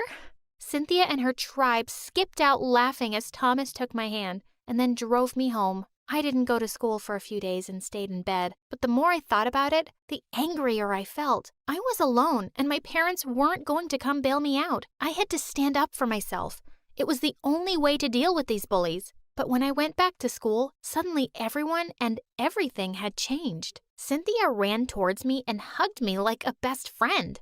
Hi, Nat. We were so worried about you. Yes, where have you been? We missed you. Even Clayton was there smiling at me. What on earth was happening? What are you up to? Don't touch me. And then I heard a voice behind me. It was my mom. Natalie, what are you doing? What am I doing? What are you doing here? Nat, how come you never told us that your mother is the founder of the most successful fashion app in the world? She just gave us a ton of discount coupons for the most awesome brands. And why did I need to tell you that? I don't even use it. You're hilarious, Nat. That's why we're best friends. No, we're not. You're a psycho. Natalie, you're being so rude. I didn't teach you those manners. You're right. You didn't teach me any manners. You didn't teach me anything. So go back to making your apps, Mom, and take these psychos with you. Well, maybe having a famous mom would finally help get Cynthia off my back, but that was wishful thinking. Because from that day on, I not only had to deal with her at school, but also in my own home. Since Cynthia had convinced my mother that we were best friends, Mom had a brilliant idea of inviting her home every day and to come with me in the limo. Cynthia and her minions were really enjoying the limo ride, touching every button. Knock it off, you're going to break something. Poor Four Eyes. Her mom likes me more than she likes her. Ugh, I wanted to punch her stupid face. This went on for weeks, but one day, just when I was at the edge of losing my mind, something unexpected happened. As I was coming out of class, I saw Cynthia and her mom arguing. You need to train for nationals, Cynthia. You seem really distracted. Don't worry, Mom. I'm practicing at the studio every day. I know how important the competition is. Okay, just checking. You have to win every competition to get a university scholarship. Your stupid father has left me with no money, and you have to go to Juilliard. It's important for my reputation. I know, Mom. I realized Cynthia had been lying to her mom about going for practice because she was always at my place. Now was my chance to get rid of her once and for all. That afternoon, when Cynthia was at my place as usual, I stole her cell phone, took her mom's number and called her, acting as a secretary from the dance studio. Hi, I wanted to tell you that your daughter had an accident at the studio and you're her emergency contact. Can you please come over immediately? Oh my God, is she okay? Yes, she's fine, but she's asking for you. I'm sending you the address. I'll be right there. Okay, that was a bit dramatic, I know. When I heard a car screech to a halt outside my house, I went running out. Cynthia's mom was shocked to see me. You? What is this? Some kind of prank? Oh, no, please believe me. You have to come see Cynthia. As her mom looked at me suspiciously, I led her to my bedroom where Cynthia and her minions were reading magazines lying on my bed. Gosh, I think I'll just run away and become a teen model. Or marry some rich billionaire. I don't want to dance and go to stupid college. Mom is really annoying. No wonder Dad left her. You ungrateful brat. Mom, I was just kidding. Shut up. You're coming with me right now. You're grounded for life. She took Cynthia by the ear, like a 5-year-old rascal caught doing something bad by her mommy. It was heaven, and I'd been recording the whole thing on my phone. It was an Oscar-worthy film I could watch on repeat, and then I shared it with the whole school. By the next day, Cynthia was the laughingstock, and that was the end of her popularity. But when I got home that day, Mom was waiting for me with her phone in her hand. You made this and circulated it everywhere? How could you do this to that nice girl? You're a terrible person. I'm glad at least this made you pay some attention to me, Mom. Did you know Cynthia has bullied me from the day I started school? Do you know she's knocked me down, broken my glasses, spread rumors about me, and humiliated me in front of everyone? You wouldn't know because you were never here. Her mom always came to defend her, but mine never showed up for me. I'm sorry, Natalie. I didn't know. I was so busy all these years to build a great future for you. This app, this company, this money, it's all yours. Well, you know what, Mom?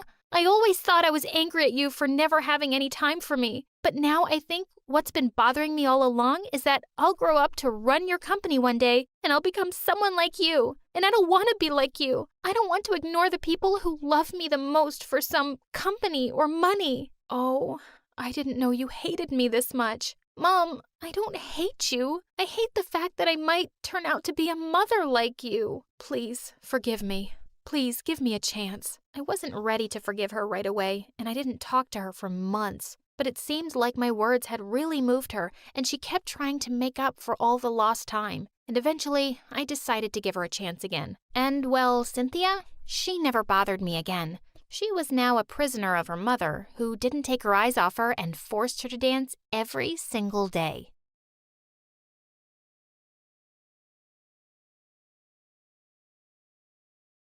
Hi, I'm Tina from New Jersey. Please like and subscribe. I was born to a super rich mom who owned a giant cosmetic company. Dad left Mom when I was 2 because he couldn't cope with her overambitious nature. But to be honest, Mom wasn't so hard to live with, and that was because she was hardly around. Mostly, I saw Mom when she came back from an overseas trip with a gazillion toys for me. I guess that was her way of making up for the absence, but I wasn't complaining. I'd spend hours talking to my toys and pretending they were my best friends. But as I grew up, I started noticing how absent my mom was from my life. She'd miss important events at school all the time. When I was in 5th grade, I was chosen to play Rapunzel in a school play thanks to my silky long hair, and Mom swore she wouldn't miss it. But by the time she reached school, the play was over. I'm sorry, honey, I got stuck with something important. I know, Mom. I can never be as important to you as your work. Sweetheart, I'm doing this for you. One day this company will be yours, but I don't want to work for your stupid company. I want to become an actress. My drama teacher says I'm a natural. I'll talk to your teacher about putting such silly ideas into your head. Acting is for losers who've got nothing better to do. But Mom held up her hand and I knew there was no use arguing anymore. But the acting bug in me never died. I joined the school's drama club and participated in all kinds of plays. Of course, Mom had no clue about it. Once when I was in the 10th grade, I was at the mall when I saw a girl staring at me weirdly. Then she followed me to the coffee shop too. I thought something was fishy, so I cornered her when I got the chance. What's your problem? If you want my autograph, just say so. Why would I want your autograph? 'Cause I'm the future Drew Barrymore. You see these billboards? My face will be all over them in a few years. I don't want you to have any regrets later on. I thought you're the girl my brother's dating, but I guess I was wrong. Oh, so this girl thought I was someone else. Suddenly, the acting bug in me started squirming. Actually, I am Jackie's girlfriend, but my brother's name is Fred. Of course, but I call him Jackie. You know, when we first met, it was raining and he offered me his jacket. And since then, I've called him Jackie. The girl totally bought my lie and even took me to lunch to know more about how her brother and I met. I had an awesome time talking about my imaginary boyfriend and how much we were in love with each other. The next day, I was in the school cafeteria with my best friend Daisy when I saw the same girl walking towards me, looking crazy mad. I had no clue she was in my school. You big fat liar. I thought I'd seen you somewhere before, but that was in a play last month. How dare you pretend to be my brother's girlfriend? No need to get so worked up. You assumed I was her, and I just played along. By the way, don't you think my acting skills are next level? The girl stomped off angrily without taking my autograph. Yet again, Daisy looked at me with a confused expression, so I told her everything. Suddenly, she fell to my feet. How could I be so blind? The answer to all my problems has been right in front of me. Girl, what's gotten into you? I'm the one who's supposed to be melodramatic. Daisy told me she wanted to dump her boyfriend Zach since she'd fallen in love with her new neighbor. Since Zach went to another high school, we'd never met. But weren't you telling me last week how you were deeply, madly, and hopelessly in love with him? That was last week. It's been 168 hours since. You just have to make it look like he's been cheating on me so I can easily dump him. Okay, but what do I get in return? The opportunity to practice your acting skills. Future Scarlett Johansson. You know how to push the right buttons, girl, don't you? Zach was supposed to take Daisy out on a date at a fancy restaurant that weekend. Moments after they were seated, I barged in with a massive curly wig and the ugliest glasses. The love of my life, the apple of my eyes. You said you loved my thick curly hair. Then what are you doing with this witch with a boring ponytail? Who are you? Do we know each other? Oh, don't be so cruel, my coochie coo. I know I've put on 25 ounces, but I promised to put in the extra hours at the gym. Stop it. Daisy, believe me, I've never met this girl before. She's lying. If you want to dump me, just say so. I'm willing to die for you, my precious, but don't call me a liar. I know your favorite color is blue. You love dumplings. You still watch Popeye. And you fart when you sneeze. Am I lying, Daisy? Daisy simply shook her head. That doesn't prove anything. Actually, it does. I can't believe you've been cheating on me with this thing. I'm done with you. With that, Daisy marched off before Zach could make sense of what had just happened. I quietly snuck out too. The next day at school, Daisy and I couldn't stop laughing about the whole thing. Thankfully, Zach didn't try to contact her again, and she got busy dating her new neighbor. At home, things were going from bad to worse between Mom and me. She wanted me to focus on studies, but my heart was in theater. I wanted to join an acting school in New York, but she just wouldn't let me. One morning after a heated argument with Mom, I was rushing to my class when I bumped into something rock solid. What the rock? You got buttons for eyes? I looked up and saw Zach. What are you doing here? I transferred to the school. It was getting hard to stay away from my girlfriend.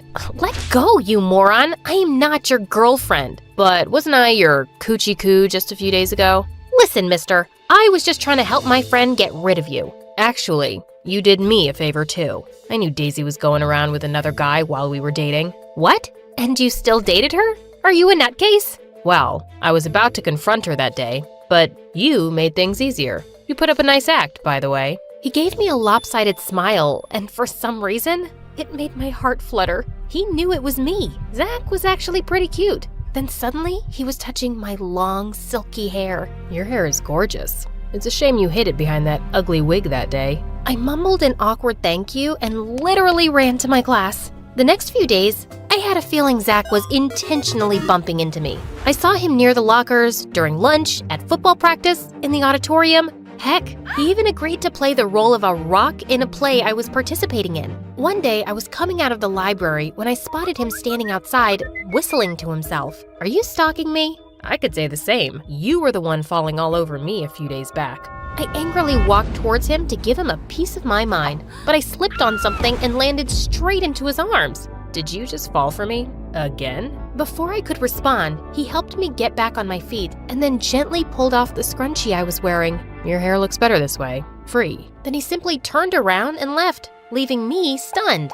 You'll burn a hole in his shirt if you keep staring like that. Whoa! You scared me, Daisy. You like Zach, don't you? What? Nonsense. He's not my type. I would have never dumped him if he looked at me the way he was looking at you. A few days later, we had to go to another school to perform our play, and I got my period on the bus. As I was getting off, Zach pulled me aside and wrapped his jacket around my waist. I rushed to the washroom and changed, and when I came outside, I found him waiting for me. He stayed close to me throughout the day, and I could feel his eyes on me every now and then. I was slowly falling for Zach, and when I told Daisy about it, she squealed with delight. I knew it! I know he feels the same about you. Why don't you ask him out? Mom has a party planned this weekend, so maybe next week? That weekend, Mom threw a grand party for her business associates. I hated being part of these boring parties, but I had to, for Mom's sake. I was sulking in a corner when I heard a familiar voice. Hey, this party just got 100 times better. Zach, what are you doing here? I'm here with my mom. What about you? This is my house. My mom's the hostess. I spent the evening chatting with Zach, and we had an amazing time. Zach was smart and witty, and at one point, I was about to ask him out when I noticed Mom gesturing to me to meet her outside. Tina, my sweetheart, you're looking gorgeous today. Cut the drama, Mom. Get to the point. Okay, that boy you're talking to, his mom owns a supermarket chain, and they're one of the biggest potential buyers of our cosmetic products. If you date him, it'll be great for our business. I almost told her that I was going to, but then I had an idea. But I don't even like him. Please, Tina, think about the business. I want to see our products on their supermarket shelves. Okay, but then you'll allow me to apply to that acting school. When Mom reluctantly agreed, my heart did a double hooray. I was gonna ask Zach out anyway, and now I'd also be able to follow my passion. Zach and I started dating, and the next few days were pure bliss. He was even better than I'd expected. I was falling hard for him, and he seemed to like me too. Then on my birthday, Zach planned a surprise party for me and invited the entire school. We were having a blast when suddenly Zach grabbed a mic. Tina, I have another surprise for you. Here, come take this. Everyone cheered as I went to him and took the envelope he was holding. But my face turned white when I saw the papers it contained. It was the contract that said his mom's company will be my mom's company's buyer. What's this? We all know what an amazing actress you are, so you can drop the act now. Zach, I don't understand. Okay, let me explain. Friends, Tina was dating me so she could use me to get my mom to promote her mom's business. I just made her wish come true. That's not true. You know what? I've had enough of your lies. I'm breaking up with you, Tina. Think of this as a parting gift. Zach left the party, leaving me completely humiliated. I wiped angry tears and rushed back home. Honey, how was the party? What's wrong? Zach broke up with me. But don't worry, he gave me this as a parting gift, so you can do your happy dance. I shoved the envelope into Mom's hands. She opened it and looked shocked. Don't worry, I'll talk to him. You'll do no such thing. I'm leaving for New York right away. The acting school accepted my application. That wasn't true, but I wanted to get away from the city as fast as I could. I spent the next few months in New York doing random acting gigs until I actually joined the school of my dreams. In a few years, my hard work paid off and I became a popular actress.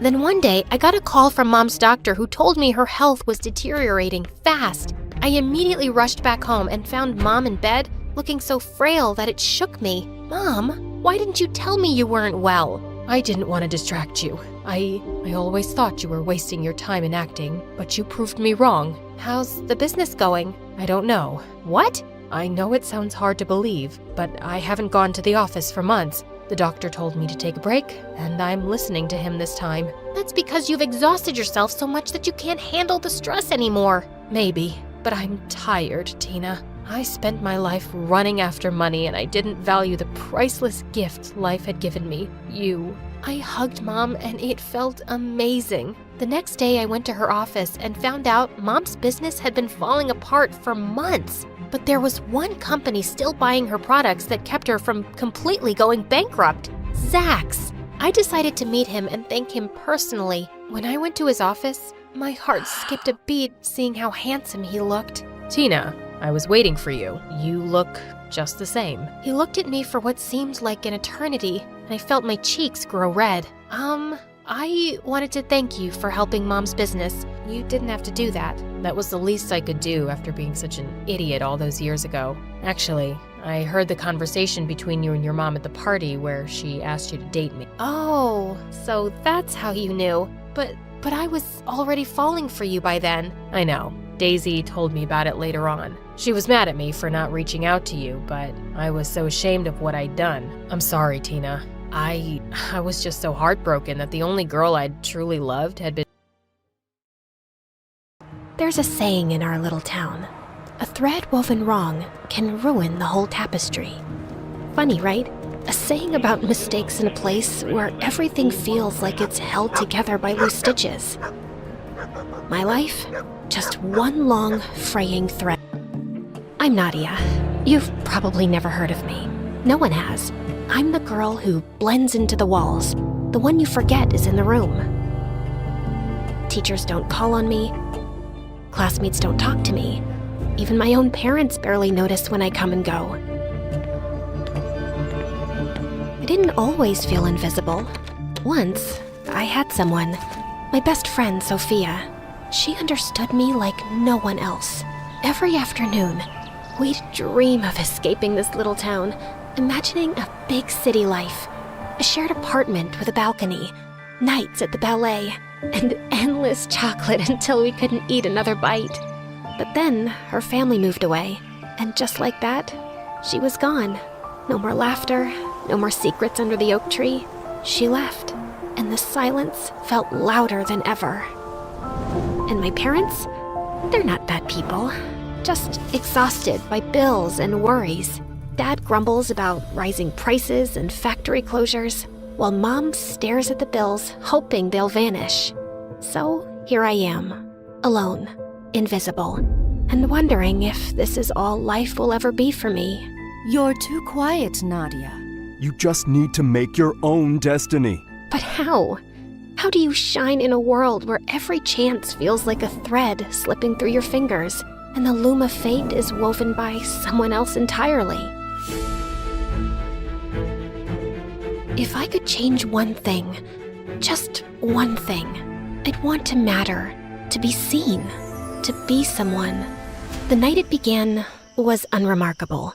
Just another argument echoing through our paper-thin walls. I was upstairs trying to tune it out when I heard it again, the creak from the attic. For weeks I'd noticed it, faint whispers of wood shifting, or maybe something more. Once, I even thought I saw glimmers of light under the attic door, shadows that vanished when I blinked. I always ignored it, too scared to look. But that night, curiosity outweighed fear. It felt like something was calling me, pulling me toward the attic with a promise I couldn't ignore. With some faded letters and brittle cloth, but there was something off about it. The threads shimmered, like they were alive. As I reached toward the threads, tiny sparks of light burst from the loom, floating through the air like fireflies. They danced around me, filling the attic with a golden glow. Then, as if it carried on the air itself, I heard a faint whisper. Weave wisely. Each thread carries a new destiny. I wasn't scared. The voice wasn't menacing, and neither was the loom. If anything, I felt drawn to it. The threads seemed to hum softly, almost as if they were...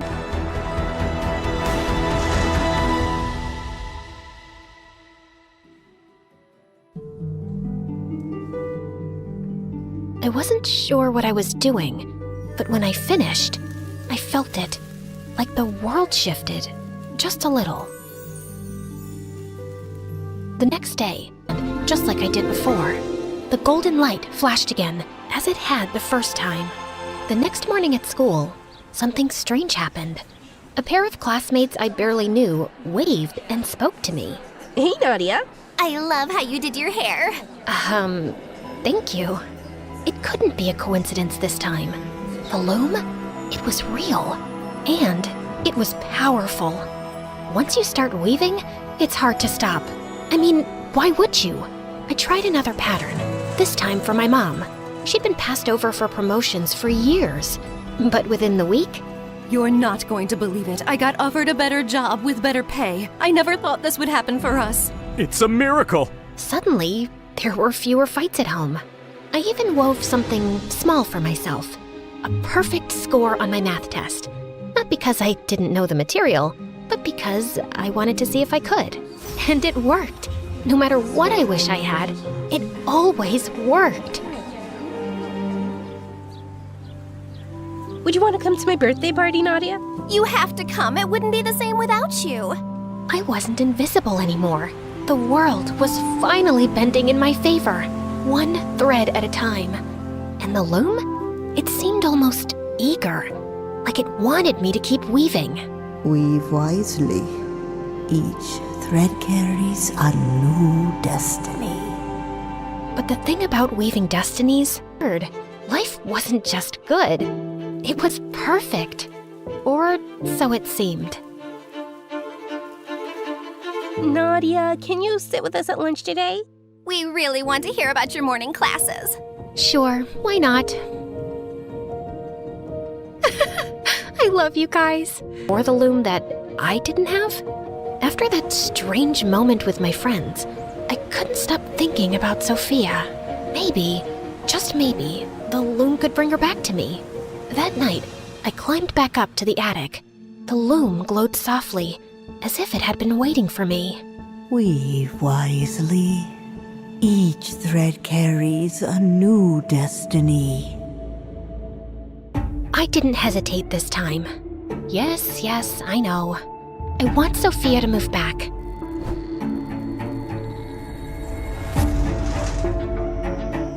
Do I know you?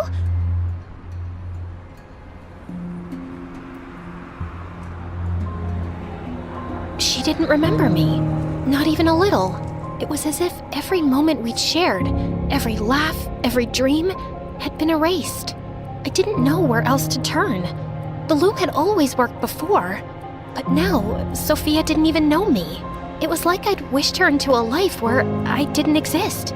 I thought about telling my parents everything.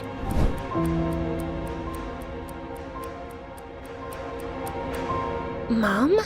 Dad? Can we talk for a minute? What is it, honey? I feel like I've messed something up. I need to talk to someone. What do you think about getting that grand chandelier from the artisan in town? Imagine how it'll dazzle everyone when they walk in. It's about the loom upstairs. I think it's changing things, and I don't know what to do. Let's get the chandelier. I've also been looking into buying a villa by the lake. We can go there in the summers. Would you like that, Nadia? You can bring your friends. Oh, yeah, that would be great. Then it's done. I'll talk to the realtor tomorrow. What did you want to talk about, Nadia? Nothing. As I listened to my parents excitedly talk about all the new things we could buy, I glanced around and thought about everything the loom had given me, given us. Sure, it still hurt that Sophia didn't remember me, but maybe those memories were meant to stay in the past. I had a new life now. New money, new friends. Through worse.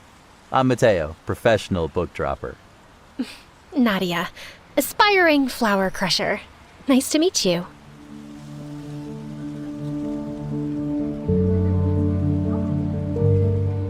There was something about him, something different. We started talking, and it felt so easy, so natural, like we'd known each other forever. As we talked, I started to learn more about Mateo. He was new to the city too, chasing a dream of opening his own book. The time I spent with Mateo, the more I realized how much we had in common. He had a way of listening, really listening, that made me feel seen in a way I had never felt before, in a way I hadn't realized I had been missing. I felt like I'd met the perfect guy. And then, one day, he even surprised me by visiting me at work. So, this is where you disappear to every day? Surrounded by old things? You say that like it's a bad thing. Some of these old things have more stories in them than we do. I don't know. I think I've got a few good stories in me. Oh yeah?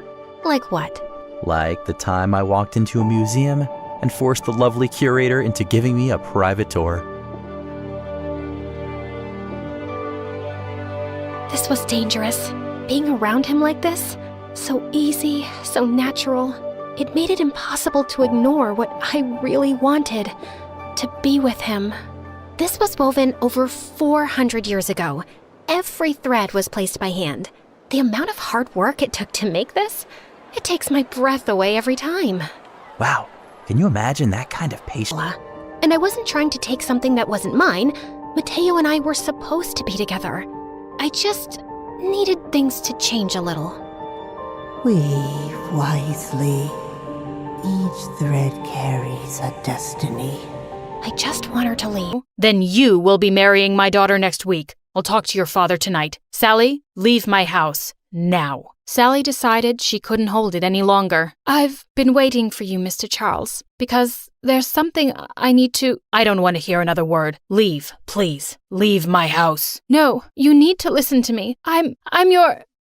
Just then, they all heard a loud voice from the hall. Is Sally here? I need to see Sally, please. The door opened and a really handsome boy walked in. His eyes instantly met Sally's across the room. She wondered who he was, while he was thinking he'd never seen anyone more beautiful in his life.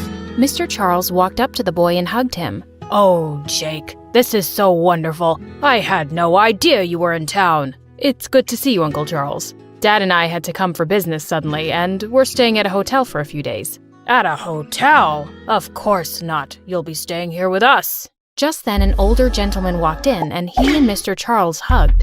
They were good old friends. All the drama happening before was forgotten as Mr. Charles led his friend to the other room, and everyone else followed. But Jake stayed behind with Sally. You're Sally, right? I was looking for you.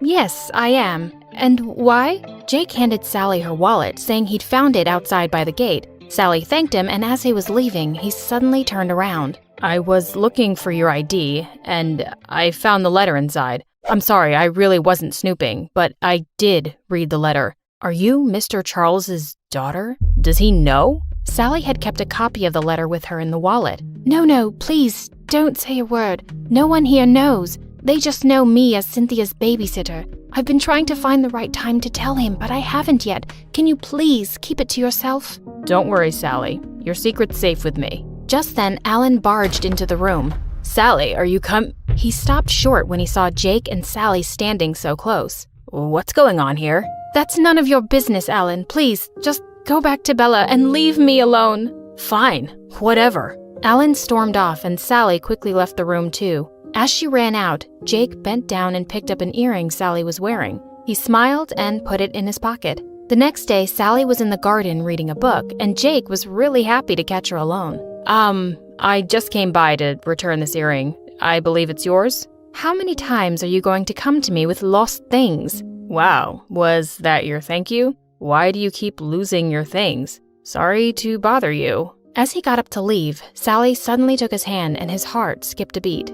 I'm sorry, I should have just said thank you. Would you like to go with me for a walk to the lake? Sure, but what about your boyfriend? He's not my boyfriend. He's nobody. So, are you coming or not? Jake smiled and nodded, and the two walked away. Sally thought to herself, he might help her forget that stupid Alan. Cynthia's mom was watching the two of them from a window, and she turned away with a disgusted face. This Sally is a very cunning, ill-mannered girl. One day she's running after our Alan. The next she's trying to trap Jake. She's clearly a gold digger. She seems like a lovely girl to me. And you don't sound very nice when you're gossiping about other people. Don't do it with me, please. And with that, Mr. Charles left the room. Bella and Alan were also walking outside when they spotted Sally and Jake from a distance. Alan felt crazy jealous when he saw them holding hands. He started walking back towards them angrily, but Bella suddenly stepped in his way and pushed him back. What do you think you're doing, Alan?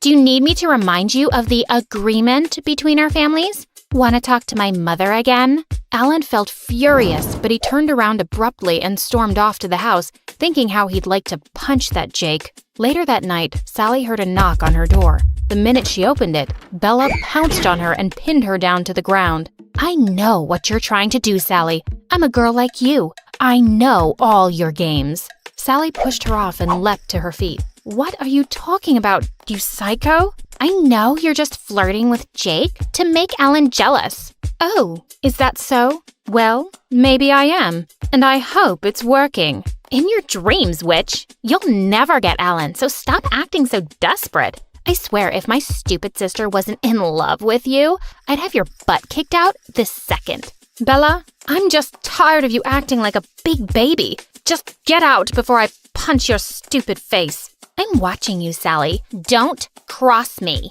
Bella walked out, and Sally slammed the door hard behind her. But as Bella walked away, she looked down at Sally's wallet that she'd sneaked out as she left the room. Time to find out more about this stupid witch. As she went through her stuff, she came across the letter. Her eyes flew wide open in shock.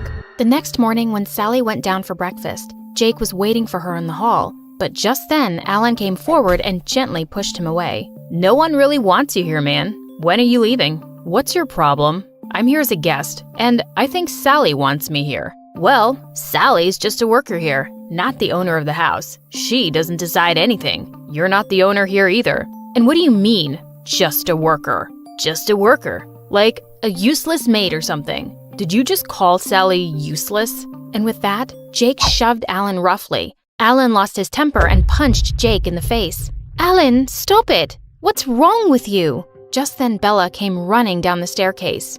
Stop fighting over this stupid bimbo. Look what I have here. It's a letter saying Sally was pregnant and had a miscarriage.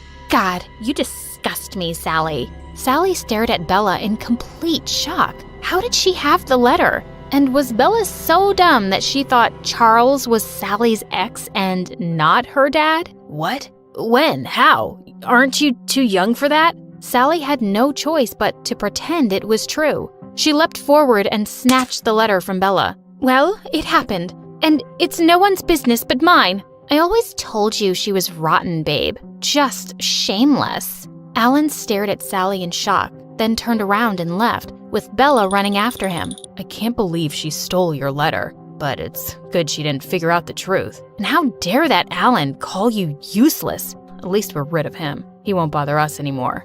Us? What are you talking about? Oh, no, don't get me wrong. I just thought maybe we... There is no we or us. I just want everyone to leave me alone. And with that, Sally ran up to her room while Jake blinked away his tears furiously. Be a man, Jake. There's no such thing as love at first sight. She doesn't love you, and that's that. Meanwhile, Sally was furiously pacing in her room, thinking she would just tell everyone the truth tonight. She couldn't deal with all this anymore. Alan was sulking on the bench outside while Bella was going on and on about Sally. Suddenly, he turned to Bella and said, "Let's have our engagement party tonight. What are we waiting for?" Tonight? But what about all the preparations? I don't even have anything to wear. I'll get you a dress, and I'm sure your parents will be happy to take care of everything else. I want to do it tonight, Bella. Bella looked at him and then shrieked in excitement and went running inside. Mom, Dad, Alan and I are getting engaged tonight. Get the freaking party started. Sally looked at her from upstairs in shock. Alan was getting engaged? Tonight? Alan got a dress for Bella as promised and handed it to her maid. Then he hesitantly walked over to Sally's door and almost knocked. But then he just put the box outside and left. A few moments later, Sally opened the door and nearly tripped over the large box. She carried it in and saw a gorgeous dress inside, and a note fell out. I'm sorry about all this. You truly deserve someone better. Alan. He's saying sorry with a dress for his freaking engagement party? This boy is so confusing. Later that evening, when Sally went down for the party, Jake immediately walked over to her. Hey, listen, I'm really sorry about this morning. I didn't mean to. Just then, Sally spotted Alan looking at her, and she hushed Jake and pulled him in for a kiss. When she stepped away, she saw Alan looked furious. Suddenly, he pulled Bella close and started kissing her. Sally turned around and walked out with Jake to the garden. She didn't even want to see their stupid engagement. After the party was over, Sally marched over to the library determined to tell her dad the truth. But when she entered, she only found Cynthia's mom there. Oh, I'm glad you're here. I wanted to talk to you. About what? About you staying here. After finding out about your disgusting past, I'd love to send you packing. But since Cynthia loves you so much, God knows why, we can't let you go yet. So you'll be moving to the attic and a guard will be assigned to watch you at all times. Because we simply don't trust you. You can't do that. I'm not your prisoner. Well, actually, I can. And that boy Jake? Leave him alone, Sally. His family is respectful and they won't accept some gold digger as his girlfriend. So save yourself the heartache. And then Sally lost it. You know what, Mrs. Charles? I'm just sick of your nonsense. I love Cynthia, but even she can't convince me to stay here another minute. I'm done with all of you, and I'm leaving right now. As she turned to leave, she bumped into her dad, and she just brushed past him. Sally, wait. But she was stopping for no one now. Sally headed straight for the front door, and when she opened it, she almost fell back in shock. Mom? Sally flung herself in Mom's arms, and just then, her dad came running behind her. When he saw Sally's mom, he froze in shock. Laura, is that really you? And you're Sally's mom? Is she my daughter? No, she's not your daughter. She's my daughter, and I'm here to take her back. As Mom took Sally's arm and started walking away, Dad blocked her. You told me you had a miscarriage. You lied to me. So what if I did? If I told you the truth, what would you have done? Would you have left your wealth and your family and married a kitchen maid? I don't think so. Not when you could have had a millionaire wife. No, that's not true. But it is, Mr. Charles. Or should I say Dad? I've lived with you people for weeks now, and you're all so shallow. And you think everyone else only cares about money too. I made a big mistake looking for you. Sally, please don't say that. And I'm so sorry, Laura. I should have taken a stand for you. It wasn't about money. We were just so young, and I was weak in front of my family. But I swear, not a day has gone by when I haven't thought about you. Not a single day. Just then, Cynthia's mom pulled him by the back of his coat. Oh my God, you stupid maid. We decided that you'd stay away forever. We didn't decide anything. You threatened me. I disappeared for my safety and my child's. You did what? Well, Charles, someone had to save you from your stupidity. We couldn't have you running away with some bimbo maid. And I would do the same all over again. With that, she lunged towards Laura, but Sally stepped in and pushed her away. Don't you dare touch my mom. Alan, Bella, and Jake had also come running into the hall, staring at the whole thing in shock. Charles, are you going to just stand there and watch? Are you going to choose a maid over me? A sophisticated millionaire? Charles looked at her and suddenly took Laura's hand. I think I am. I don't love you, and your millions can't buy me happiness. I'm not making the same mistake again. Cynthia's mom screamed with rage and stormed off to her room. Just then, Alan turned to Bella and took the ring off his finger. Bella, I'm sorry. I can't marry you. We both know we're doing this for all the wrong reasons. My heart belongs to someone else. Bella gave him a hard slap on the face and stormed off after her mom. As Mom and Dad both hugged Sally, she suddenly spotted Jake leaving and ran out after him. Jake, please wait. Sally, I know you don't love me. And it's okay, really. I just hope that Alan deserves you. He kissed her on the cheek and left. Sally turned around to see Alan standing behind her. You know, I'm still mad at you. Like, really mad at you. You were awful to me and said things that hurt me. I know.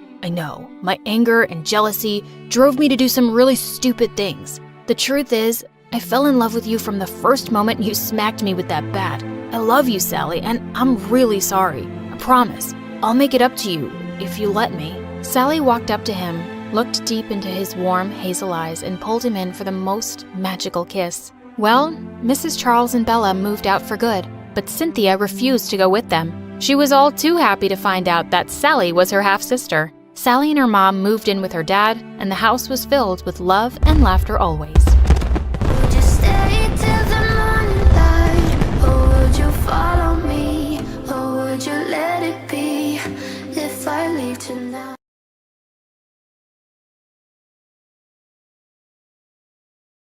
I was walking upstairs to give my dad a goodnight kiss before going to bed when suddenly I heard a loud crash from his room. Oh my God, Dad! I can't show you what happened because it's too much for YouTube, but I can tell you that the last words my dad said were, the attic, before he fell into a coma. Hi, I'm Miley, and I live in Finland. I'm sure everyone will learn something from my story. That's why I decided to share it on this channel. I felt the world crashing down around me. Ever since Mom and my older siblings had left, Dad was the only family I'd had. I knew they hated him, but I had to tell them about this. After all, he was their dad too. I called Katie and she seemed too busy screaming at her loser boyfriend to even pay attention and just hung up. I tried Bree next, and she said she was really busy at work and I had to deal with this myself. These girls were just heartless. I called my brother Ed next. He wasn't too happy to hear from me. What? Wow, no hello. Dad's in a coma and Yeah, I know why you're calling. I don't care about him. And don't even think about asking me for money. With that, he hung up. I just stared at the phone. What had just happened? I was on my own. No wonder Dad disowned them. Just then, the doctor came in and told me how expensive it would be to keep Dad at the hospital, and I needed to come up with the money very soon. Later that evening, as I was going through his stuff, I suddenly remembered Dad's last words, and I rushed up to the attic. I opened a box with Dad's stuff in it. There was a document in there with instructions for me. I had to meet a guy called Eric and use the secret word green apple. I quickly called the number it said and agreed to meet him the following day. I couldn't wait for school to be over the next day so I could meet this Eric guy and figure out what the big secret was. I was so lost in my thoughts I didn't even see Chris when he sat next to me. Thinking about me, are you? You wish. I'm so sorry about your dad. If you need anything at all, you let me know. I'd do anything for a beautiful girl like you. I smiled and nodded. Chris and I had grown up together, but lately I was getting butterflies every time I saw him. Oh, snap out of it, Miley. As soon as the bell rang, I was out the door. Eric had told me to wait for him on the park bench beneath a big tree. I felt like a secret agent as I waited for him. After a while, some guy came over and sat next to me. I jumped when he spoke to me. What's your favorite fruit? Was this guy crazy? Oh, wait. Green apple? The guy took off his cap and introduced himself as Eric. Okay, he was definitely not what I was expecting. I was expecting an old guy with wrinkles, but this guy was babelicious. I was already picturing our wedding. I just wanted to make sure. Oh, I'm sure. What? I'm sure you wanted to be sure. Why couldn't my brain and tongue work together? Yeah, anyway, your dad's $28 million is all yours. It'll take a few days to sort out, okay? What? $28 million? He must think I'm slow or something. Yeah, sure. You might want to have an adult with you to sort this out as you're under 18. I ran off after the meeting, still reeling with shock. This was too much to handle. I couldn't think of anyone else, so I texted Ed. Of course, he didn't reply. In the evening, the doorbell rang. When I opened the door, I was shocked to see Ed with his wife and kids. And so many suitcases? What are you doing here? Come on, little sis. Did you really think I'd leave you alone to deal with this? Now be a doll and set up a room for us. Ed's wife and kids just went on in and made themselves right at home. A little while later, the doorbell rang again. I ran downstairs, and to my surprise, Bree, my older sister, walked in, dumping her bags in the doorway. You can take these up, right? Thanks. Bree worked for a fashion magazine and could easily be on the cover of one, but she was so rude and stuck up, we'd never gotten along. She hugged Ed and gave air kisses to his wife and kids. Oh, aren't you guys cute? No, hey, don't touch my bag. That cost more than your parents' car. She said she was really tired and had to get her 10 hours of beauty sleep, so she went straight up and set up camp in my room. Bree, this is my room. Go and sleep in the guest room. It used to be my room, and it gets the best sunlight. I gotta do my yoga early in the morning. Now get out. I grabbed my stuff and slammed at the door. I was halfway down the stairs when Bree started screaming. When I opened the door, I couldn't stop laughing. Get this monster away from me! Relax, Bree. Meet Tiny. He's my pet. Bree grabbed her blanket and rushed out of the room. I gave Tiny an extra treat for getting rid of that evil witch. The next morning, as I was about to get ready, the little devils pushed their way into the bathroom and ran off with a toothpaste. As I ran after them, I felt like something had stabbed me in the foot. Damn these Legos. I hobbled to my room and quickly ran out of the house to get away from all the madness. I told Chris about how my siblings had shown up and how annoying they were. Don't worry, babe, I'll come over and help you. Right now, I just needed help staying awake in class. I'd barely slept the night before. I just felt so overwhelmed. The day flew by and I sleepwalked through most of it. As I was walking home, I saw Eric outside a coffee shop. My heart skipped a beat as I saw him. I didn't want him to think I was stalking him, but just as I was about to walk away, he waved to me. Hey, I've been waiting for you to call me. Was I being pranked? Eric had been expecting me to call? Have you decided about what you want to do with the money? Yeah, we're still figuring it out. He asked me to join him for coffee. I had no idea what he was talking about. I was lost in his beautiful eyes. I was so happy when he offered to walk me home because I could listen to this guy's voice forever. When we got home and he turned to say goodnight, he suddenly leaned in towards me. Oh my God, was he about to kiss me? I closed my eyes and suddenly felt him rub my cheek. Got it. There was something on your face. Good night. And he just left. Man, I was so disappointed. As I opened the door, I tripped and fell. Katie, my other sister. She was very gangster. Was that a new tattoo on her arm? As I stood up, I saw she was very pregnant. Where's your stupid boyfriend? We split up because he decided he can't be a daddy, and I don't have the money to have this baby alone. I should have known. Only money could have brought all of them here. As I walked into the lounge, I was horrified. I looked at Ed's wife, thinking she'd stop them, but no. I told her to make them behave, but she just shrugged and kept filing her nails. I hope she breaks her nails, the airhead. Suddenly there was a loud crash, and I saw in horror that the younger idiot had knocked over the angel ornament Dad had given to me. I was furious and devastated. Chris! I was so grateful to see him heading towards the back door, and I went running to the kitchen. I broke down in front of him. He put his arms around me and hugged me. I could hear his heartbeat. I looked up at him and I could tell he wanted to kiss me. Just as he leaned in, someone pushed us apart.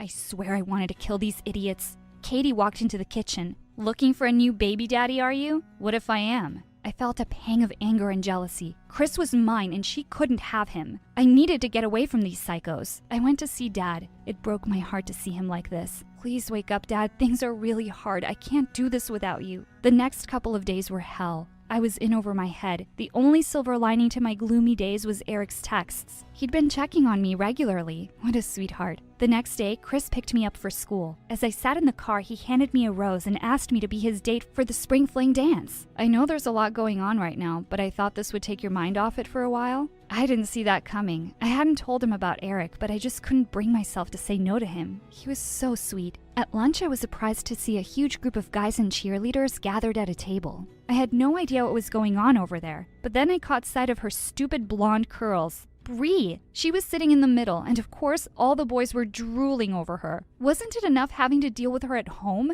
What are you doing here? You dropped out of high school a long time ago, remember? She just looked at me as if she didn't know me and said, "Leave me alone." That evening, I confronted all of them and asked them to leave. I'd had enough. Ed stood up and I saw the rage on his face. You really think we'll leave without the money? You took Dad, this house, and now you want the money too. You're so greedy. I hope he never wakes up and we never have to see him again. Just give us the money. If you and your mom had stayed out of our lives, we'd still be with Dad. What are you talking about? Dad was just a selfish man who only cared about himself and kept having affairs with other women. Dad took you in when your mom went away. Our mom couldn't deal with seeing you every day. Neither could we. This wasn't true. My dad wasn't like that, and my mom was their mom. This was too much for me to process. I needed fresh air, and I ran out of the house. I bumped into someone. I was about to fall back, but a pair of strong arms grabbed me. Eric! Hey, what's wrong, Miley? I just fell into his arms and sobbed. I was devastated. I told him I didn't know who I could trust anymore. My whole life had just been turned upside down. He looked me in the eye and softly said, "Miley, you can trust me." With that, he kissed me. Oh my God, this was so much better than I had imagined. Miley, I quickly turned around. Chris. He looked at me with pain and disappointment. Chris, but he just turned and walked away. I felt guilty and wanted to run after him, but Eric asked me out for dinner and I excitedly said yes. He kissed my forehead and left. As I entered the kitchen, I froze. Bree and Katie were busy cutting me out of the pictures in the frames. Bree whispered something to Katie and they started laughing. I knew Bree was evil, but they were crossing the line. Ed walked in. You think you're super smart, don't you? Trying to woo the money man and keep us from getting our share? I erupted. I was so angry at how they kept blaming me. I didn't even know any of this, and I wasn't responsible for what Dad did, but you're a constant reminder of it, you selfish girl. I stormed off to my room to try and relax. I got up super early over the weekend and snuck out. With the bombs they dropped on me, I needed to clear my head. I went on the swings like I used to do with Dad. Oh, Dad, I miss you so much. I had to grab onto the chains as someone started to gently push me. Chris! Hey, Chris. You just ran off yesterday. Sometimes, Miley, you're so dumb for a smart girl. I was in no mood for riddles. What do you mean? I care about you, Miles, and I just want to make sure you're okay. Eric isn't a nice guy. But I don't know who to trust except Eric. You do know he's just with you for the money. You're so jealous. I didn't need to stand there and listen to another person telling me what to do. When I got home, everyone was in a frenzy, and Katie was screaming. Ed's kids were dancing around shouting, "And Katie's gonna have a baby!" I wanted to go with them to the hospital, but they left me to babysit the kids. Just perfect. I knew it would be a while before everyone got back, so I asked Eric to come over.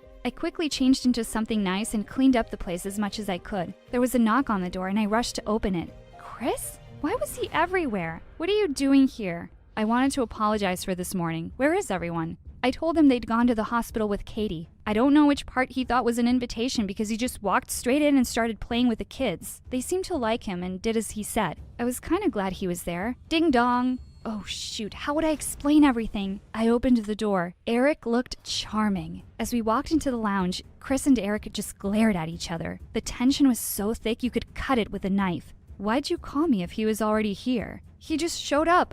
You could have sent him away. Anyway, I have a surprise for you. He told me he had the money and I could pick it up from him tomorrow. Chris was a natural with the kids, but I noticed Derek kept giving them dirty looks and tensing up every time a kid got close to him. I spent the most awkward evening with the two of them. Before Chris left, he warned me about Eric again, and they both left. The next morning, everyone returned with Katie's newborn. He was so tiny and cute. Everyone was so happy for once. If someone saw us, they'd think we were one big happy family. Suddenly, I saw Eric walking up to the front door. I stepped outside to meet him. "You're glowing today. Look how happy everyone is." I turned to him and said that I was thinking of sharing the money with everyone. I was shocked to see Eric suddenly get angry. "Babe, you can't be serious. Why would you give those vultures anything? You should keep it for yourself." Chris's words rang in my ear. Just then, I got a call from the hospital. My heart stopped. As I hung up, I told him Dad was awake and I needed to go. I went in and told everyone that Dad was awake. Surprisingly, they all decided to come with me. Yes, all of us. He was shocked to see everyone there. Seeing you all together again has made me realize how much I missed this. I'm sorry I hurt you, all of you. He turned to Katie and held out his hands. I had never seen Dad so emotional. It was a classic Hallmark moment. He went on to tell us how he had savings and he wanted to include everyone as his heir. Silence took over. You could probably hear a pin drop. No one objected to splitting the money between us, and everyone was happy about it. I think that my dad waking up from a coma and seeing Katie's baby gave us the old feeling of being a family again. I told Dad how I'd gone to the attic and contacted Eric like he said, and that he was giving me the money tomorrow. Dad's blood pressure shot up. He said he'd found out before the coma that Eric was cheating him out of his business. Me and Ed decided to go see Eric before it was too late. He wasn't too happy to see us, but quietly handed over the money. You were only with me because of the money, weren't you? I hoped he would deny it, but he just lowered his eyes. I was heartbroken. The next day, we brought Dad home. As we entered the driveway, there he was again, Chris. Bree winked at me and said she'd help Dad inside. I ran to Chris and jumped into his arms. "What? Yeah, you were right. Now just shut up and kiss me, you fool." And we had the most magical kiss anyone can imagine. Aunt Miley is having a baby.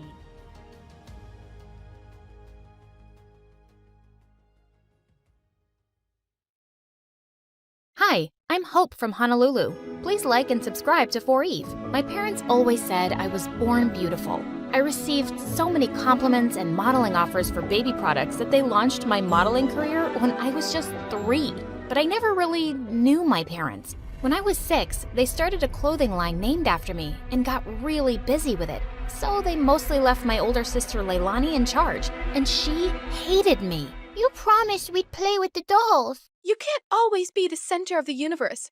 I have to take this call. Fashion Kids magazine wants you again. She'd always lie and say we'd do one thing, but we'd do another thing instead, and I'd suffer. You said after my fashion show, we'd go home. I'm tired. Just sign a few more autographs and don't be so ungrateful. Sometimes I wondered if she was so mean to me because she was jealous of my fame. Once when I was 12, I was at a signing event and I escaped from the crowd. I stumbled into an alley where a girl my age was looking through the trash with her mom. I offered them some snacks from my bag, and their reaction was so wonderful. Just then, Leilani found me and dragged me away. And later, when we were on a video call with our parents, she told them what had happened. Hope, it's not okay to sneak off like that. And that poor family could have robbed you. Or taken a lock of your hair to sell on eBay. No, they were nice, and I liked helping them. Nonsense. You're too busy and famous to be doing anything else. Anyway, we heard your sister booked you on a morning show for the launch of your new toy line. Little Hope dolls. They're gonna sell like hotcakes. Sometimes it felt like my parents just used me for money. In fact, I felt people were friends with me for the same selfish reasons. But I never gave up on the idea of using my wealth for good. When I turned 14, I held my first fundraising event for homeless people, and it was a big success. But my second fundraiser turned into a complete nightmare, because the day after it, my face was all over the news with the words teen thief. Hope, they're saying you kept all the funds for your business. What? Why would they think I took all that money? The news is saying they got an anonymous tip. This can't be good for your career. It's all over social media. They're calling it the biggest scandal of the year. You need to stop all this charity nonsense. We need to work on saving your reputation so you won't lose out on any modeling contracts. I didn't care if I never modeled again. I didn't understand how anyone could think I'd steal charity money. I was too embarrassed to even leave the mansion. Soon after, I was about to join a new high school, and I went to Leilani with an odd request. Help me make a disguise for high school. You're my makeup artist. If anyone can do it, it's you. Look, it's hard for me to trust people. They'll probably use me for my money and fame or spread more lies. I'd rather just go as a regular kid, so I can be active in the school's charity clubs. You don't think you could just go as yourself? Doubtful. I always become the center of attention without meaning to. And because of that scandal, the charity clubs might not trust me. I just want to fade into the background and do the things I care about. Please? To my shock, she agreed to the makeover. He gave me cute short hair as part of my disguise. I decided to keep my disguise a secret from my parents. They were not happy about my short hair, but my agent had advised me to take a break from modeling and stay out of the public eye anyway till the scandal died down. At home, I was Hope, the supermodel on a break. But at school, I was Minnie, the humanitarian. I joined the charity club, and the volunteer work I was doing felt amazing. And I was making friends pretty easily. But one day at school, I was lifting a heavy box of canned food donations when I suddenly threw out my back. Whoa, are you okay? I suddenly noticed there were two really cute guys watching me struggle to stand up straight. Guess I'm an old lady who's not used to heavy lifting.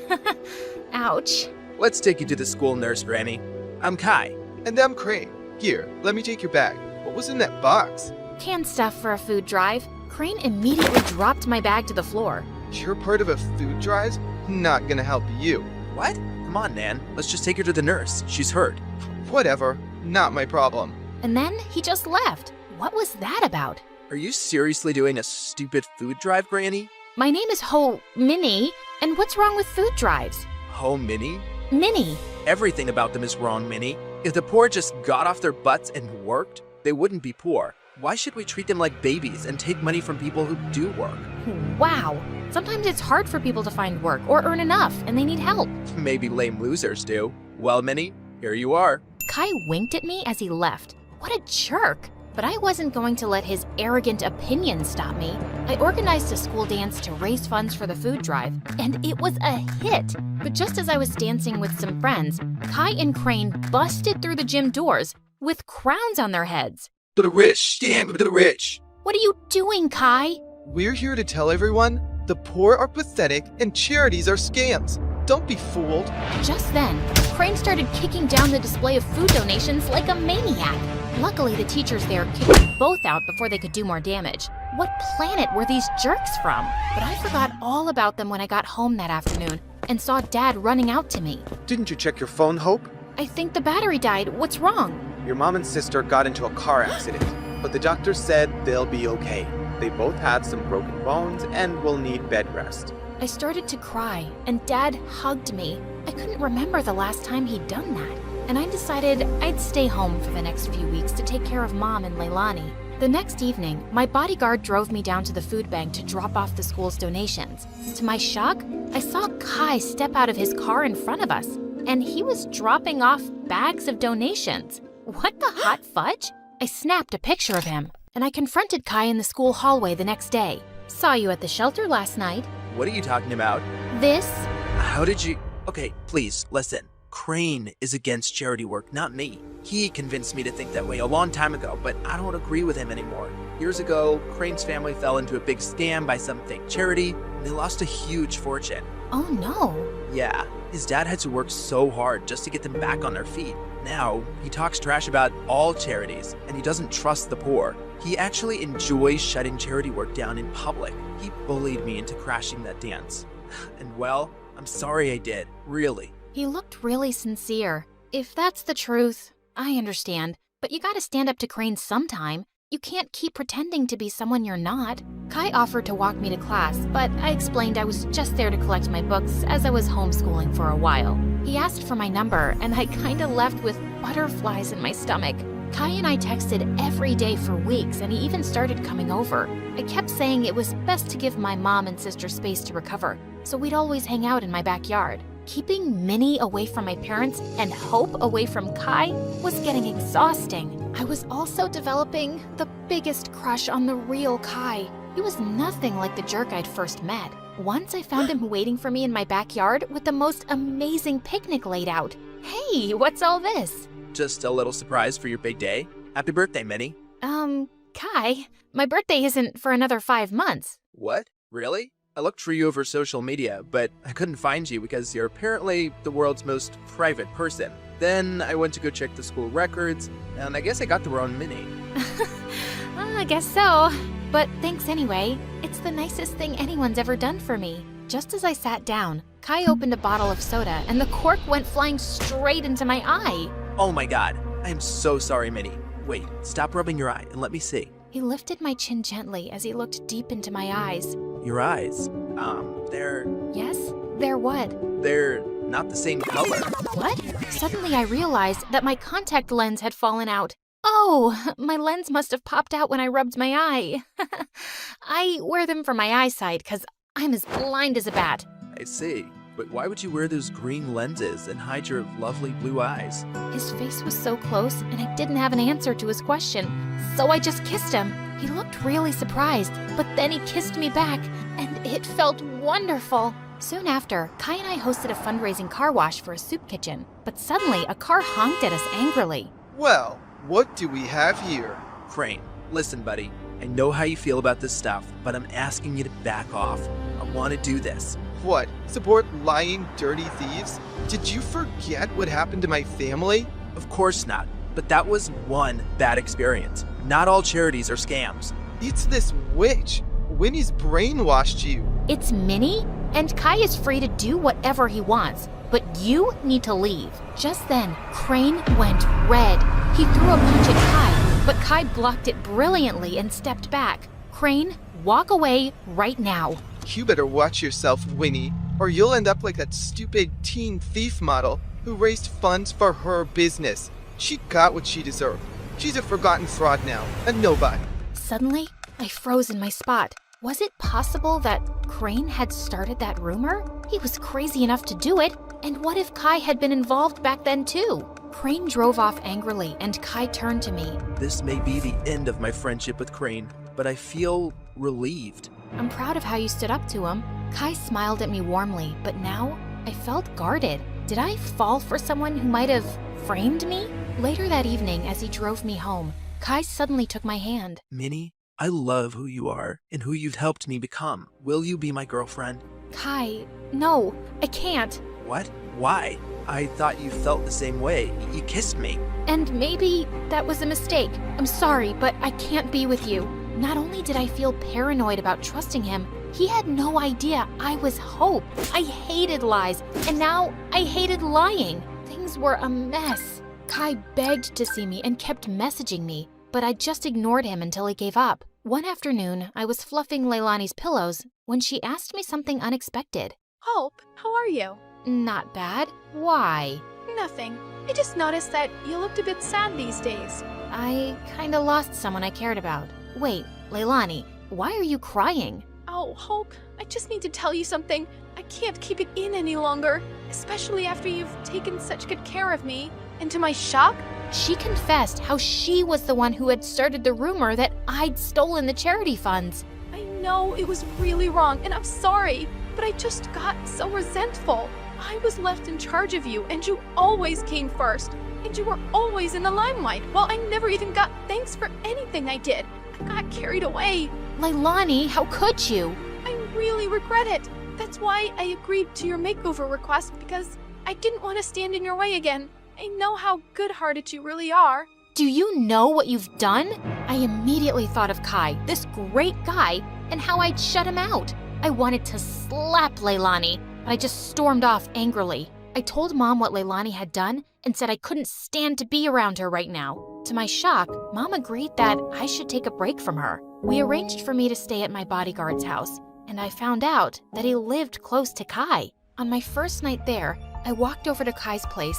I needed to fix things between us, but his butler informed me that he'd gone to Tokyo for 2 weeks or longer. My heart sank. For 3 days, I texted and called Kai, but he never answered. I knew he was avoiding me, and I deserved it, but I wasn't giving up. I called Mom and explained everything about Kai to her, and she actually listened. Tokyo might be a nicer break for you. OMG, Mom, you'd let me go? Yes, sweetheart. Ever since the accident, your dad and I have been thinking how hard we've pushed you and your sister. We just wanted you girls to know success early on, but we've realized there are more important things than success and money, like happiness and family. You've been amazing during our recovery, honey, and you really deserve to go. Thanks, Mom. I love you. And the next day, I was on a flight to Tokyo with my bodyguard and checked into the same hotel as Kai. Just as I stepped onto the elevator, I was shocked to see Kai inside. He looked awkwardly at me.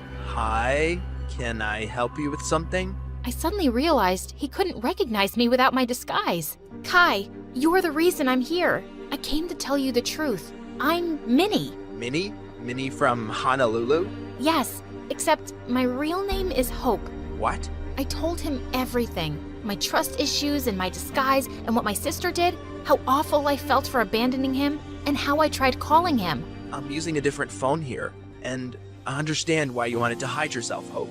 I've missed you. Do you think we could give us another chance? You flew all the way here to make things right? I'd be a jerk if I say no. But could you do just one thing? Give your sister another chance. Come on, charity starts at home. I will. I promise. Hello, I'm Laura from Denmark. Please like and subscribe. I don't remember much of my dad, but Mom always told me he was a horrible person. Apparently, when I was just a year old, he said one day he was going to buy milk, and he never came back. And since then, Mom really had issues trusting people. Like once when I was 4, Mom and I were in the elevator at a shopping mall, and there was a nice lady who kept smiling at me. And Mom freaked out.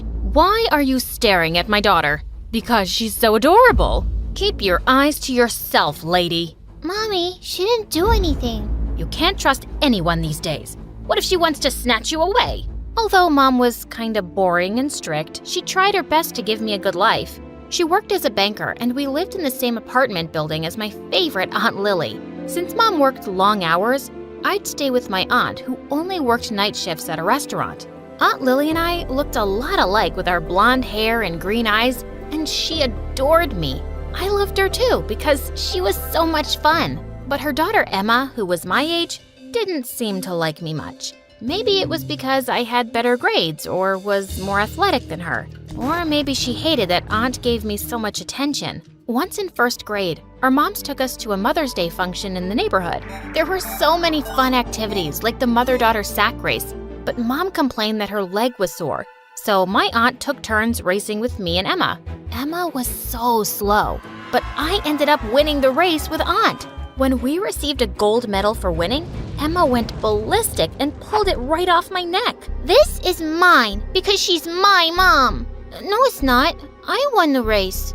We both started fighting like crazy over the medal, and our moms had to separate us. It was an ongoing battle between me and my cousin, and she could be really evil when she got jealous. Like once in 4th grade, we were on our way to the hairdresser with Aunt when some lady stopped her and asked if I was her daughter. Emma looked at me angrily and then tricked me when I wasn't looking. At the salon, the hairdresser went to get her tools, and Aunt left us for a moment to go to the shop next door. Suddenly, Emma crept up from behind me and chopped off my long ponytail. Now you look like a silly boy. Emma, why would you do this? Because my mom is my mom, and you need to stay away from her. I pounced on her and pinned her down, and then I chopped off her hair too. There, now we're even. When my aunt and the hairdresser returned, they were shocked, and Aunt was scared to face my mom, since Mom always called her irresponsible. Gosh, Lily, I can never trust you to do anything right. All I wanted was for her to have a fringe. This is a disaster. It's okay, Mom. It'll grow back. I'm so sorry. I didn't mean for this to happen. Mom refused to hear my aunt out, and she left looking upset. Why did Mom always have to be so uptight? Aunt Lily understood me better than my mom. We liked the same jokes, movies, and many other things. And sometimes I wish that Emma had my mom and I had hers. Like once in 8th grade, I wanted to go to my classmate's party, but Mom flatly refused. I don't know this girl or her family. How do I know what kind of people they are? And why is this party so late at night? No, you're not going. But Aunt Lily spoke up for me. Come on, she's a good kid. You can't lock her up forever, you know? Let her go have some fun. Okay, but if anything bad happens, it's your fault. I was having an amazing time at the party until someone suddenly fell from the balcony. Luckily, the person ended up on the trampoline. But as she stood up, I saw to my horror that it was Mom. To make things worse, she got off the trampoline, lost her balance, and crashed straight into a food table. OMG, who are you? You lunatic! I'm gonna call the cops on you for breaking into my house. Do I look like some criminal, you foolish girl? I'm Laura's mom. Oh, there you are, sweetie. Mom, what are you doing here? I was just checking if you were safe. I was the laughing stock of my school after that, and Emma enjoyed every moment of it. When we were in 10th grade, I started noticing that Emma never went straight home after school. So one day, I decided to follow her. She went to the park and sat on a bench. And sometime later, a man wearing a cap turned up and sat next to her. What on earth was she up to? This guy looked really shady, and I had to do something. Emma? Laura, what are you doing here? I was just passing by, and I saw you. What are you doing? Oh, please, Laura, you can't tell my mom about this. And then she revealed something shocking. The man was her father. I'd never met him before, but I knew Aunt hated him. Emma, your mom will be pissed if she finds out. I know. That's why you can't tell her. I tried to stay out of it, but I couldn't help noticing that Emma was acting weirder by the day. She was often sneaking out of classes and missing school. And one day when her bag was slightly open, I saw that she had a lot of food and some money inside. It looked like she was stealing from Aunt for her dad. I couldn't keep the secret anymore, so I ended up telling Mom. Oh no, that's bad news. He's not a very nice person. What do you mean? He has a gambling problem. That's why Lily kicked him out. I must tell her about this. Not just yet. Maybe I can stop her from seeing her dad. I'll talk to her. My cousin was stubborn, and I knew she wasn't going to listen to me. So the next day after school, I decided to get to the park before Emma. And luckily, her dad was already there. Listen, mister, I want you to leave Emma alone. And who are you to tell me what to do? I'm her family, and you have to stay away from her. Sorry, no can do. She's my daughter, and if you try standing in my way, I'll come after you and your mother. I can make your lives miserable. He looked really threatening, but I bravely stood my ground and told him I'd report him to the police. He looked at me furiously before he walked off. When I told Mom about what happened, she freaked out and insisted that we tell Aunt. But when we went to see Aunt Lily, we found her crying with a letter in her hand. Emma is gone. What do you mean, gone? Emma had written in her letter that she was going to live with her dad because she felt that my aunt loved me more. I was speechless because I didn't know that her jealousy towards me affected her so much. We went out searching for her and had no luck for weeks. One day I went over to cheer up Aunt Lily, but to my shock, she told me not to visit her anymore. But why? You knew all this time that she was seeing her father, but you didn't tell me. And now I've lost my only child. Please, just go away. It broke my heart that Aunt hated me now, but I had to give her some space. Months later, I came home from school one day and found a hair clip in the elevator that I knew belonged to my aunt. I decided to slip it under her door, but when I reached her floor, I saw Aunt in the corridor being robbed by a masked man. He pulled Aunt's bag and started running away, but I chased him and knocked him down.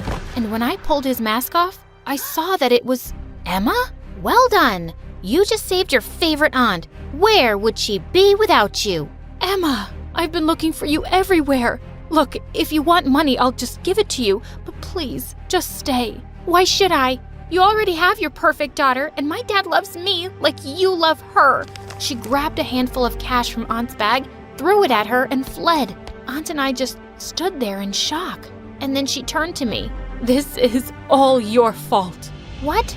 Aunt, can you please? But she walked off and slammed her door shut. And after a few weeks, she moved out for good without even telling us where. I was devastated, but Mom didn't seem to care. Good riddance. I always felt she was a bad influence on you. And clearly she's a bad mother. She just had one child to raise and she couldn't even do that. No, Mom. She raised 2. And she's amazing and understanding. And sometimes I wished she was my mom instead of you. I regretted my words instantly, but I couldn't take them back now. Even though I apologized to Mom later, our relationship was more awkward than ever. After completing school, I started college and found a part-time assistance job at a company so I could move out of my house. One morning as I was getting coffee, I saw Emma dressed in ragged clothes walking across the road, and I went after her. Emma! She looked shocked at first, and then to my surprise, she hugged me. Oh, I'm so glad to see you, Laura. What happened to you? Soon after I started living with Dad, he stopped caring about me. I even dropped out of school because he wouldn't pay for it. Because I had to rush off to work, I gave her my address and the keys to my apartment and asked her to wait for me there. But when I got back home, all my things were gone. She had stolen everything from me, even some furniture and all my electronics. Since I hardly had anything at home, I decided to stay at Mom's for a few days. I'm so glad to see you. You hardly even call. I know, Mom. I get busy sometimes. I need to sleep over. Sure, that would be lovely. She cooked my favorite pasta, and I actually found myself enjoying my time with Mom. Somehow she just seemed lighter. With you all grown up, I figured I didn't need to work so hard all the time. I joined a women's group, and we do so many fun things together. Also, I've learned so much talking to my new friends. I realized something. I've never made it clear enough that I think you're an amazing kid, Laura. I'm proud of you. It felt good to hear Mom say that. I think you're a pretty good mom too, and I'm sorry if I ever made you feel otherwise. I then told her about what happened with Emma, and she immediately called Aunt Lily. When Aunt Lily came over, I took her to the street where I'd met Emma, and when we got there, I saw her again. But this time, she was dressed in nice clothes and was walking into a fancy restaurant. Gosh, she stole all my stuff and bought herself new clothes. I'm sorry about what she did, but I have to see her. When we walked up to her table, Emma looked shocked. Emma, please, don't go. Let's talk. There's nothing to talk about. Can you guys please leave? I have a meeting with someone. Oh, who do you have a meeting with? Another thief? What did you do with my stuff, witch? Why were you so stupid to give me your keys? I sold your stuff and my dad has the money. So, too bad. You had a good family and you threw it all away to become a criminal. You people are not my family. My dad is. And I'm not a criminal, just street smart. Aunt tried her best to talk some sense into her, but she refused to listen. But just as Aunt and I were leaving, suddenly a rich-looking woman barged into the restaurant with cops and pointed straight at Emma. There she is. She came to work for me as a secretary for 1 week and stole thousands of dollars. I have proof. Arrest her. Aunt and I were horrified as the cops took Emma away, and we followed her to the police station. Emma tried to call her dad, but he wouldn't pick up. The cops looked for him, and it seemed like he'd just vanished. They realized he was the real criminal, and Emma was only his accomplice. But she was still given 6 months in prison. Aunt visited her every day, and one day she came to see me too. I'm sorry I blamed you all these years for Emma. It was wrong of me to place such a burden on you. It's okay, Aunt Lily. It's all in the past. After she got out, Emma went back to living with Aunt. I heard she'd started school again, and I was glad for her. Months later, I was sitting in my half-furnished apartment. The bell rang, and I found Emma outside. Hi.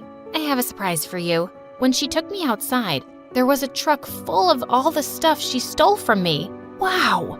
How did you manage to get it all back? Mom helped me get a part-time job, and I saved up for this. It was the least I could do for you. I'm really sorry that I was always jealous of you, Laura, and I took advantage of you when you were just trying to help me. I'll be better, I promise. I think you already are. Now help me get this stuff into my apartment.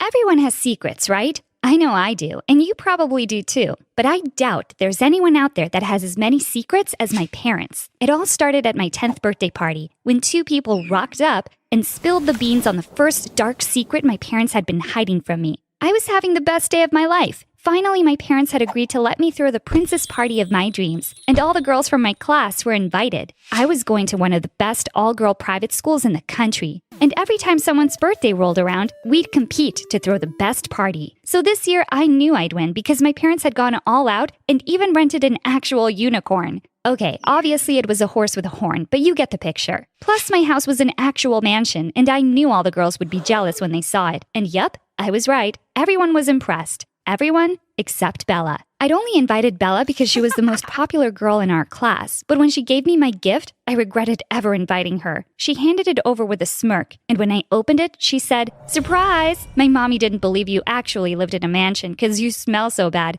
So she thought maybe you could do with some soap." Bella had just ruined everything. It was so awkward, and what made it worse was that all the girls were laughing at me. All of them except for my BFF, Sarah. I was seriously about to cry, but suddenly a car came revving up the driveway, and things were about to get much worse than a bar of soap and Bella the bully. It was the old couple who lived next door to us, who worked for my parents. They made such a scene and started screaming at my parents, saying it wasn't okay to have a party without their permission, and why hadn't they been invited? I didn't understand what was going on, but as they shouted at my dad, my mom gathered up all the girls and took them to the gate to wait for their parents. My party was a disaster, but not as much of a disaster as what I was about to find out. After everyone had left and Bella had shouted back at me, "Your party is the worst party I've ever been to in my life, you loser," my parents sat me down and told me they had something to tell me. Turns out the mansion didn't belong to us. In actual fact, the old couple owned it, and they didn't work for my parents. Nope. My parents worked for them. My mom was the cleaner and my dad was the gardener. I didn't understand. Why would they lie to me like this?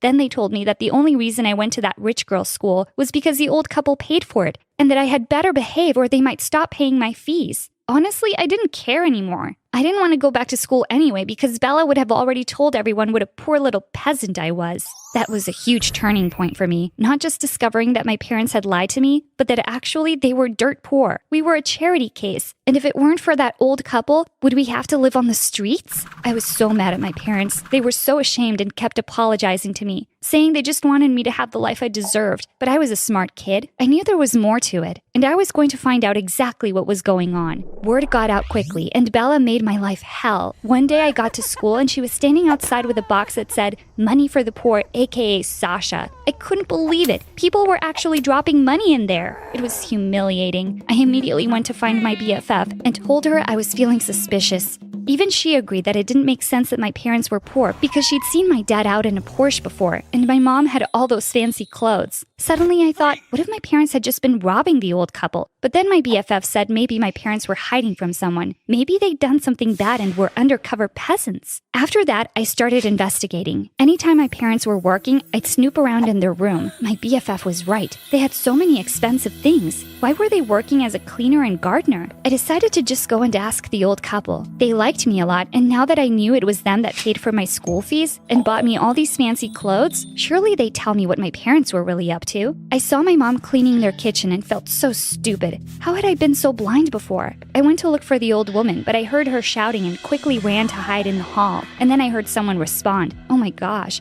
she was shouting at my dad. She said, "You're putting their lives in danger. I don't want you living under this roof anymore." Then she stormed off. I ran back to our house before they noticed me. Okay, so my dad had obviously done something bad, but what had he done? I wanted to help him, but that night him and my mom were fighting and I'd never heard them fight before. They were like the perfect couple. Our whole life was going downhill and I couldn't bear it. The next morning, I decided I had to speak to my dad, but when I went through the kitchen, he wasn't there. Instead, I found a note that said, "You'll both be better off without me. Sorry, girls." Oh my God, he was gone. I ran to wake up my mom and told her, and she just started screaming. I was too young to know what to do, so I went straight to the old couple's house and asked them to come help. This was all their fault. If the old woman hadn't shouted at my dad the day before, maybe he'd still be here. I thought the old couple would be upset. After all, who would do their gardening now? But they were the opposite of upset. The old woman started laughing and said she'd been waiting for this moment for years. I felt disgusted by her. How could she talk about my dad like that? The old couple started comforting my mom, and I wanted them to get off her. Why was my mom even letting them hug her? And then she told me something that sent my whole body into shock.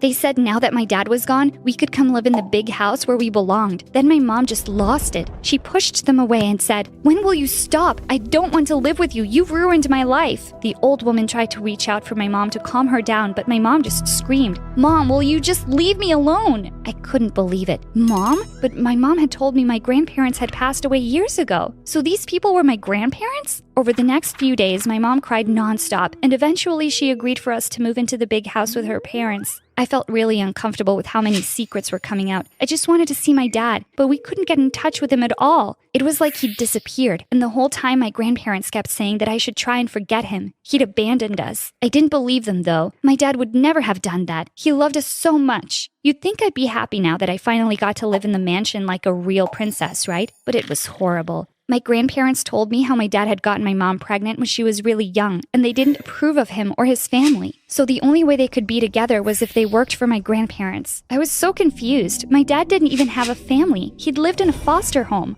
Or at least that's what they told me. By this point, I didn't know what to believe anymore. Bella soon found out that I was actually rich and not just some gardener's kid, and suddenly she wanted to be my friend again. Her grandmother was friends with my grandmother, and she knew so much about what was going on, it made me sick. She told everyone at school that my dad had run away, but that it was okay because now I got to live in the mansion again. And she expected me to want to be her friend? Yeah, right. Instead, I left a bar of soap on her desk with a note that said, "Use this to wash your mouth out." Huh, served her right. So there I was, a rich kid like I'd always thought I was, but with no dad. A few years passed, and still we never heard from him. I started to believe my grandmother that he really had abandoned us. But the older I got, the more I felt like there was something else going on too. It bothered me how much my mom was fine with it. Like after a while, she just accepted it and said life goes on. But she couldn't fool me. I heard her crying, and sometimes I heard her wandering around at night. Just like me, she wasn't sleeping well. And I'm not joking, but I started to feel like someone was following me. One day, I was walking home from school with my BFF, and we heard a rustling sound in the bushes. It was winter, so it was already getting dark, and my BFF started screaming. I told her to keep quiet and that I just read in a detective book that the #1 rule if you were being followed was to pretend like you were none the wiser. But she just started running and left me there all alone. Geez, some friend she was being. I kept walking home and tried to act as normal as possible, but I was seriously being followed. Eventually, I couldn't handle it anymore, so I ducked behind a parked car and waited for my stalker to catch up to me. I was going to give him a fright, but when I leapt out and said, "Gotcha!" it ended up being a little old lady, and she almost fell over. I felt so bad and ran to help her and apologized. But she said it was okay and that I'd better hurry home because it was too late for a girl like me to be out. She was staring at me in a really creepy way, though, and I couldn't get her face out of my head. It was kind of weird. Had she been following me? Someone was. I could feel it. I started to think maybe it was my dad, and I really got my hopes up. Not a day had gone by that me and my mom hadn't thought about him. But at the same time, I was angry at him. Well, it wasn't my dad following me. About a week later, I was sitting in the park and the stalker turned up. At first, I didn't realize who it was, but then it came back to me. It was the old lady from the week before. She asked if she could sit next to me, and then she turned to me and said, "I've been looking for you, Sasha." Whoa, this was crazy. How did she know my name? She told me there was something of mine she wanted to show me and asked for me to follow her, but she said I had to be quick or they might see us together. I had no idea what she was talking about and started to panic, but she had taken hold of my hand, and for such a little old woman, she was seriously strong. Plus, she seemed harmless, even if she had been following me and knew my name.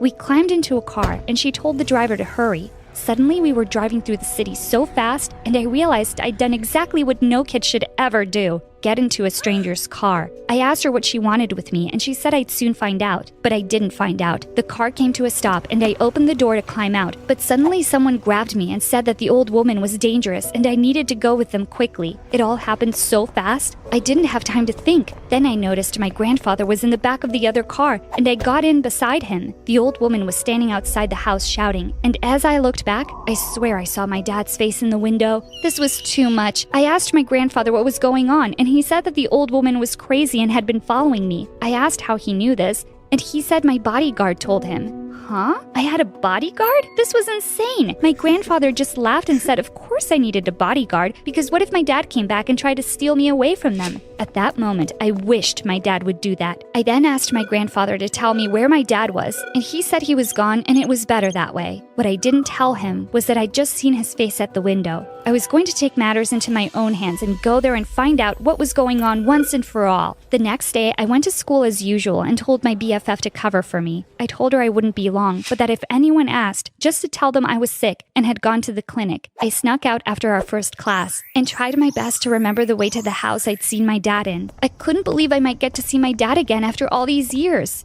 I finally arrived at the house, and it didn't look like anyone was home, but still I knocked. When no one answered, I started to get nervous. I ran around to the other side of the house and started shouting, "Dad!" Suddenly, he appeared at the back door and grabbed me quickly and brought me inside. I couldn't stop hugging him, and he was crying. We stood there hugging for what felt like forever. Then I started shouting at him. All my anger came pouring out, and I asked how he could just leave us like that. He said he hadn't wanted to, but he felt useless and didn't think we deserved to live that way any longer. It felt so good to see him again. He told me he was making a plan so he could come visit soon, but there was some stuff he had to take care of first. Then he told me I'd better get back to school before anyone realized I'd snuck out. I told him I didn't want to leave, but he said I had to. And then I noticed all the photos on the walls. Photos of my dad and another woman, and 2 kids. I looked around the house and suddenly felt sick. Did my dad have a secret family?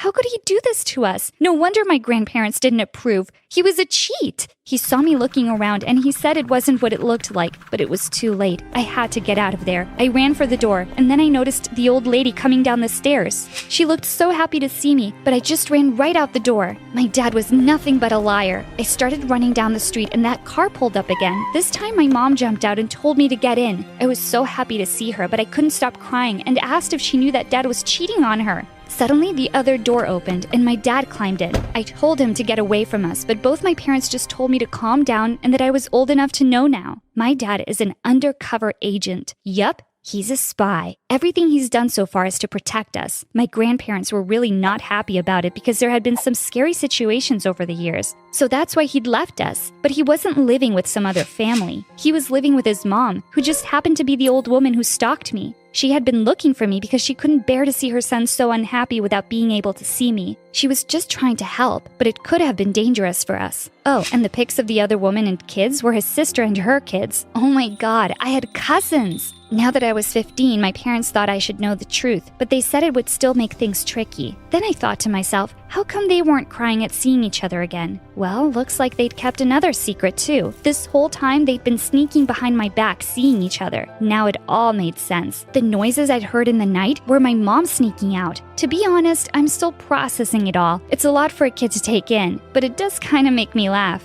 Can you imagine what Bella would say if she knew my dad was a spy? Now who's a loser? My cool status just went way up. But obviously I won't be telling anyone. Let's just say I'm a pro at keeping secrets now. Hey guys, I'm Kinsey from North Carolina, and I have a condition called OCD. That means I worry nonstop about all kinds of things. Like I have to wipe my desk chair 8 times before I can sit on it. I also count my socks 6 times each night to make sure I have enough pairs for the next day. Before I continue, please like and subscribe. Living with my condition was tough and a bit lonely. I was an only child in a super rich family, but our servants were my only friends because everyone at school thought I was a freak. One time, I was sitting in class next to a girl who kept staring at me. What are you doing with your colored pencils? Duh, I'm organizing them so they all face the same way. You've organized them like 50 times. What are you, a robot? Everyone started laughing, except this one boy named Blake. After class, he gave me some chocolates to cheer me up. Don't let those mean kids make you feel bad. You're pretty, you're funny, and you're the best speller in our whole class. He was a sweetheart. After that day, Blake and I became really close. And as time passed, I really started falling for him. But anytime I decided to tell him how I felt, I chickened out. But one day in 10th grade, there was an announcement for the school dance, and my heart raced. I wasn't letting this chance go. Today, I'd ask him out. At lunchtime, I caught Blake sitting alone, but my heart dropped when a gorgeous girl walked over to Blake and put her arms around him. No! Hey, dude, what's going on? Is this your cousin or something? Nope, this is my new girlfriend who just asked me to the dance. Isn't that awesome? Wow, so awesome. Sorry, I gotta go. The air is making my eyes water. Allergies. I couldn't believe I'd missed my chance. And now Blake has a stupid girlfriend. I was watching MSA videos that night when I came across a story about a girl who got married 9 times just to get revenge on her sister. That's when I got an idea. The only way to get over Blake was to date as many guys as possible. So I texted every boy I knew. I was a gorgeous goddess with extra clean hair. Surely at least one boy would want me. But I woke up to see my phone had blown up with messages from 16 guys. And when I walked into school, a swarm of boys circled me with flower bouquets and even a life-size teddy bear. That's when Blake came up to see me. These guys are going crazy. Did that dude just throw rose petals at you? Oh, that one's been wanting to go to the dance with me. Yep, while you were with your girlfriend, I decided to get myself 16 dates. You can't go on 16 dates. That's crazy. Oh, yes, I can. You just watch. I walked away like a queen and couldn't help notice Blake looked kind of upset. Well, I was glad. He had chosen someone else, and that was his loss. I set up my dates in a row that whole week. 1 at a bowling alley, 1 at an escape room, and 1 at a skating rink. But I realized I didn't like a single guy I went out with. One night, I was stuck at a restaurant with the most annoying guy on earth. What's your favorite flavor bubblegum? Do you like surfing? Why are you wearing rubber gloves while you eat? I hate bubblegum and swimming in the ocean. And again, I have OCD and don't like touching silverware at public restaurants. Just then, our waiter came by and he looked around my age. Excuse me, miss. You have an emergency call. I jumped up right away and the waiter led me to a counter. Did anyone die? Is my mom sick or worse? They canceled MSA, my favorite channel. Oh, I just made up the emergency call. You just seemed miserable on that date, and I wanted to save you. Oh my God, you're amazing. Thank you.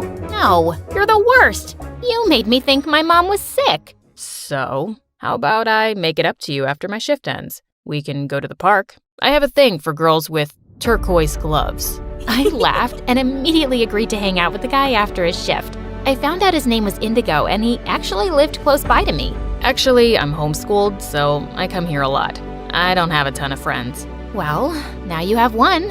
From that day on, Indigo and I started hanging out a lot. I had made a commitment to go on every one of my dates. My mission wasn't complete, so every time I'd go on a bad date at his restaurant, Indigo would come up with some excuse to rescue me, and we had the best time laughing over it. Then one day, Blake and I decided to catch up over coffee. How come you and Indigo hang out so much? I thought you were busy dating 16 guys. Now I'm down to 9 guys. I still haven't found anyone yet, but whatever. Indigo's my friend, and I really like him. Oh, so you like him. Didn't you say he doesn't have any friends? That doesn't seem a little off to you or anything. There isn't anything off about him. Why can't you just be happy that I made a new friend? He's the only person besides you who doesn't think I'm a weirdo. I am happy for you. Why wouldn't I be happy? I just don't want you getting hurt since you obviously like him. God, what a drama queen. But the more I hung out with Indigo, I wondered if Blake was onto something. Indigo was lovely, but he also never invited me to his house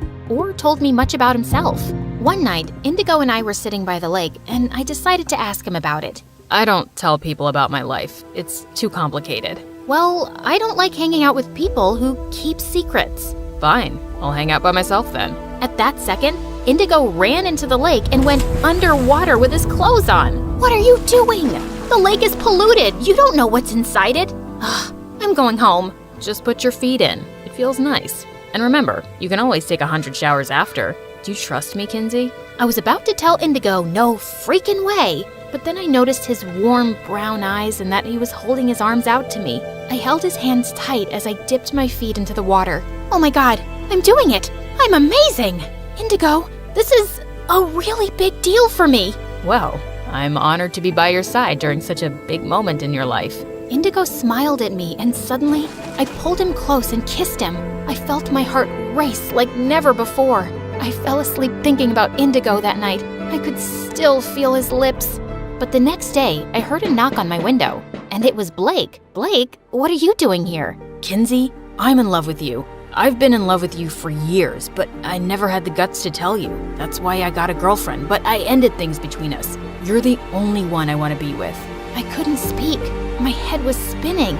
I'd wanted to hear those words for so long. So, do you love me back? Can you squeeze in a 10th guy to date? Before I could reply, there was another knock at my window, and it was Indigo. Well, I understand everything now. Indigo is the guy you love. I came over because I never heard back from you after we kissed. Is it because you're in love with him? Oh God, oh God. I sat on my bed and both boys sat on either side of me. Okay, it's true. I like both of you, but I don't know who I like more, and I don't want to hurt anyone. Fine then. There's only one way to settle this. You cancel the rest of your 9 dates and date both of us for a few weeks, and then decide who you want to be with. Indigo agreed, and suddenly the two of them were arguing about where they'd take me and what gifts they'd buy.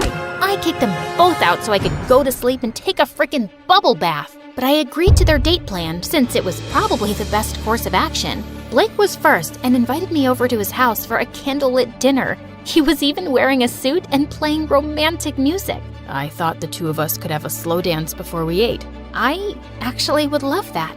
Blake pulled me close and my heart fluttered. Even with everything that had happened, I did still love him. But then suddenly, Blake pulled away. What happened to your hands, Kinsey? They're not peeling or red anymore. They look normal. I've been washing my hands a little less. Still a lot, but not 30 times a day. Oh, you wouldn't believe what Indigo made me do the other day. I told Blake about how I dipped my feet into the lake, and he looked really surprised. That's really big for you, isn't it? I'm glad. Anyway, let's have dinner. I had all your favorites made. The next evening, Indigo took me out to see the symphony, and later we went out for a moonlit walk. We ended up roaming the streets for 2 hours because I wanted to count 333 lampposts, and Indigo was more than happy to oblige.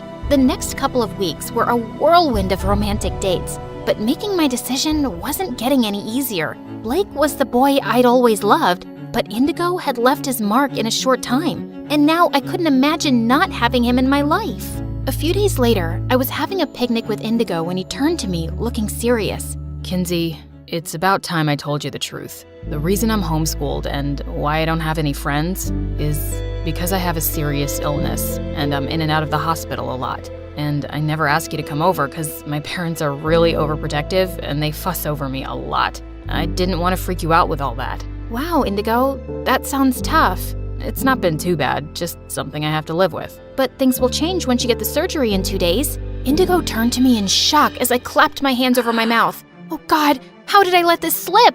I was about to tell you about my surgery. How do you already know? Wait a second. Did you pay for it? Because my mom told me that just this morning that some anonymous donor had decided to fund my surgery. Kinsey, is that you? Okay, please don't be mad. I once saw you taking your meds secretly, and I just wanted to know what was going on with you. So I went to your house and met your mom. She told me everything. I'm sorry, I wasn't trying to be nosy. It's just because I care. I can't accept such a big favor from you. It's not a favor, and you don't have a choice. I know your illness is more serious than you're letting on. You have to do this. You're running out of time. Okay, you're right. I can't thank you enough, Kinsey. Save your speeches for later. You just focus on the surgery now and getting well really soon. The day of the surgery, I reached the hospital an hour before, and I was going to Indigo's room when Blake appeared. I'm so glad you're here, Blake. God, I'm so dumb. I nearly told Indigo everything the other day. But he doesn't know that I paid for half of the surgery, right? You did what? Blake and I turned around to see Indigo in a wheelchair, ready to be taken to the operating room. Listen, Indigo. Are you kidding me? Your lover BFF took pity on me and chipped in too? What am I, some charity project that he used to win you over? No, dude, it's not like that. Save it, Blake. Lucky for you that you're rich enough to pull off such grand gestures. You helped save my life and come off as the hero, so of course she'll choose you. And I'll just end up feeling like a total loser. I'm calling it off. I'm not getting the surgery. And Kinsey, you're better off with Blake anyway, so choose him already and let's get this over with.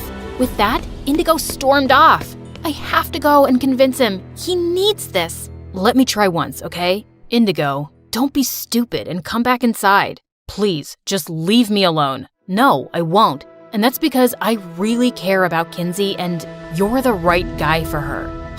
Over the last few weeks, I've seen how much Kinsey has changed. She seems lighter and more comfortable with herself. I've been her friend since we were kids, but I haven't had the same impact on her that you have. She's different because of you, and I just really want my best friend to be happy. So I told her days ago that I was gonna step aside, and I helped pay for the surgery because I want you to be healthy. So do it for yourself and do it for her. We all waited anxiously for hours, and finally the surgeon stepped out of the operating room with a smile. The heart transplant went really well, and we're expecting a full recovery. Congratulations. The next day, when I could finally see Indigo, I went up to him and hugged him gently. I'm so glad you're doing well, Indigo. And it's all because of you. I have a new heart now to love you even more with. I love you, Kinsey. I love you too.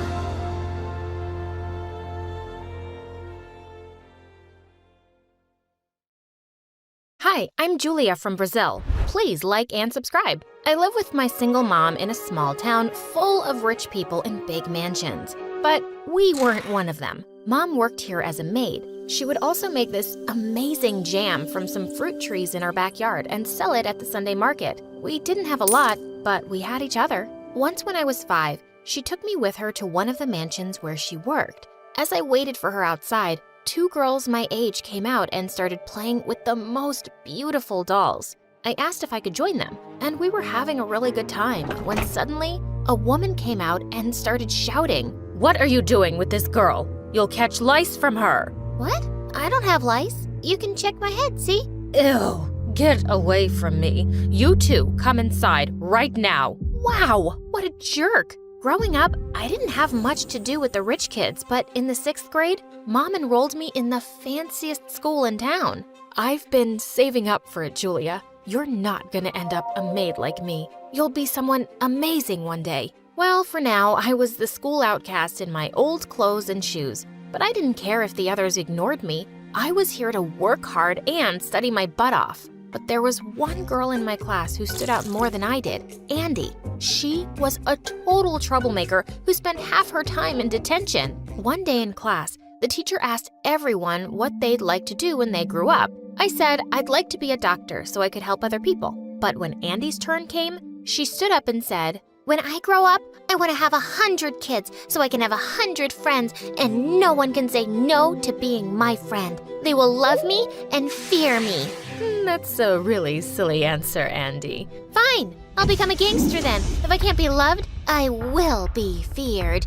And with that, she jumped onto the table and started doing some weird karate moves as everyone started laughing. The teacher sent her off to the principal, and she just left grinning. A few weeks later, there was a festival in town, and Mom and I decided to set up a stall to sell her jams. Andy came over, and I asked her what she'd like to buy. "Oh, I never buy anything. I either steal it or take it for free." And she just stuck her hand in a bottle and started eating it with her fingers. I pounced on her, and we broke into a fight. But Mom pulled us apart right away and started apologizing to her. She even sent her off with free jam. Mom, why did you say sorry when it wasn't my fault? Julia, we are the poorest here. We can't afford to pick fights with these people. Promise me that you won't fight her again. I reluctantly promised, although now I wished I'd kicked Andy's butt harder while I had the chance. A few days later, I was on my way to the market to buy some garden supplies when a couple of senior girls from the school blocked my way. One of them pinned my arms behind me while the other took the money I had in my pocket. They pushed me to the ground and started running. As I chased them, someone whizzed past me on roller skates and flew right at them, knocking them both to the ground. It was Andy. How dare you bully my victim? Only I can bully her. If I ever see you bothering her again, I will hunt you down and kill your entire family and your cats.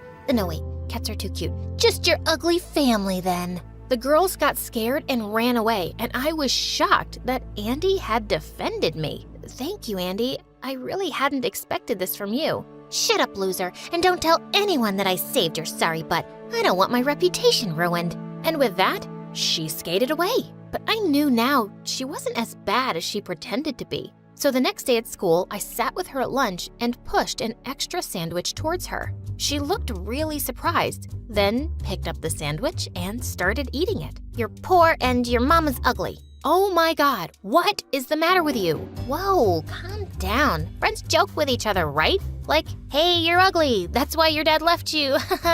Someone said that to me once. That's what friends do. No, they don't. Wait, did you just say we're friends? I guess, since you're practically begging me. You can also be my minion and carry my stuff. Let's just start off with being friends, okay? And since that day, we were. I was happy to finally have a friend in school, even if it was this weird Andy. One day after school, Andy asked me to come over to her mansion, but when we got there, I was kind of shocked. The place looked like it hadn't been cleaned in weeks. When we went to the kitchen for food, all the pots were empty, even the fridge.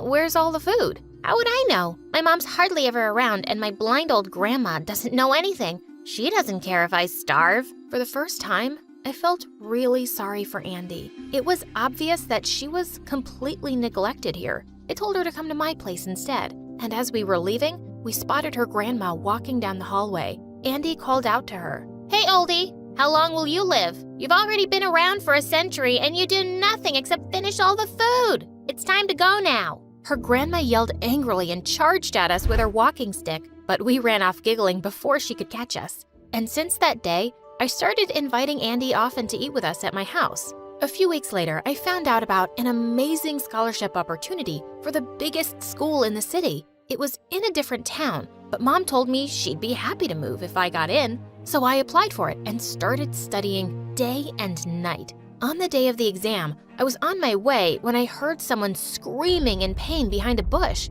and I was shocked to see Andy on the ground. Oh, Julia, I fell down from my bicycle and I'm in so much pain. I'm sure I've broken my ankle. Please help me and take me home. Oh God, I can't believe I'm gonna die before my grandma. Jeez, Andy, stop being so melodramatic. You'll be okay. I got you. Lean on me. I was getting so late for my exam, but I just couldn't leave Andy alone in pain. I took her home and then ran to the exam venue like crazy. But when I got there, I was told that I was late and couldn't sit for the exam. I was devastated, but Mom consoled me when I got home and said there would always be other chances. The next day, I thought I'd check up on Andy and Mom came along, but when we entered her gate, I was stunned to see her playing football. Her ankle seemed perfectly fine, and I was furious. You witch! Yesterday was all an act, wasn't it? You weren't hurt. You just wanted me to miss my exam. Why? How can anyone be such a big jerk, Andy? Well, I can be. I've had years of training, and I was actually saving you from disappointment. You weren't gonna get the scholarship anyway. Your dreams are too big for a maid's daughter. That was it. I charged at her and knocked her down into the mud.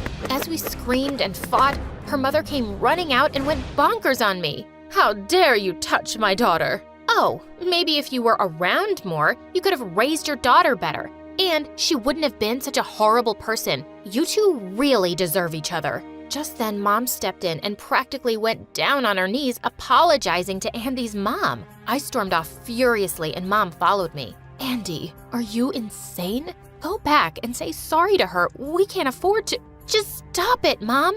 Why are you so afraid of these rich people? You don't understand, Julia. She's on the school board and could have you kicked out. I don't care. I don't want to live in fear like you. I just wish you'd stop being a coward. I regretted those words instantly, but I felt too mad to apologize. I ran home, packed my stuff, and asked one of our neighbor's friends if I could stay with them for a while. Mom gave me some space, and anytime I saw that Andy in school, I just walked the other way. As I was walking home one day, I saw a poster outside a shop about an amateur food business contest. The winner would get prize money and a chance to work with a big company. I immediately thought of Mom, and I decided I had to make up with her and tell her about it. Mom, I'm really sorry for all those things I said. You're the strongest person I know, and you've always worked so hard to give me the best. I was angry at Andy, and I took it out on you. Please forgive me, and let me help you win this contest. I just know you can win.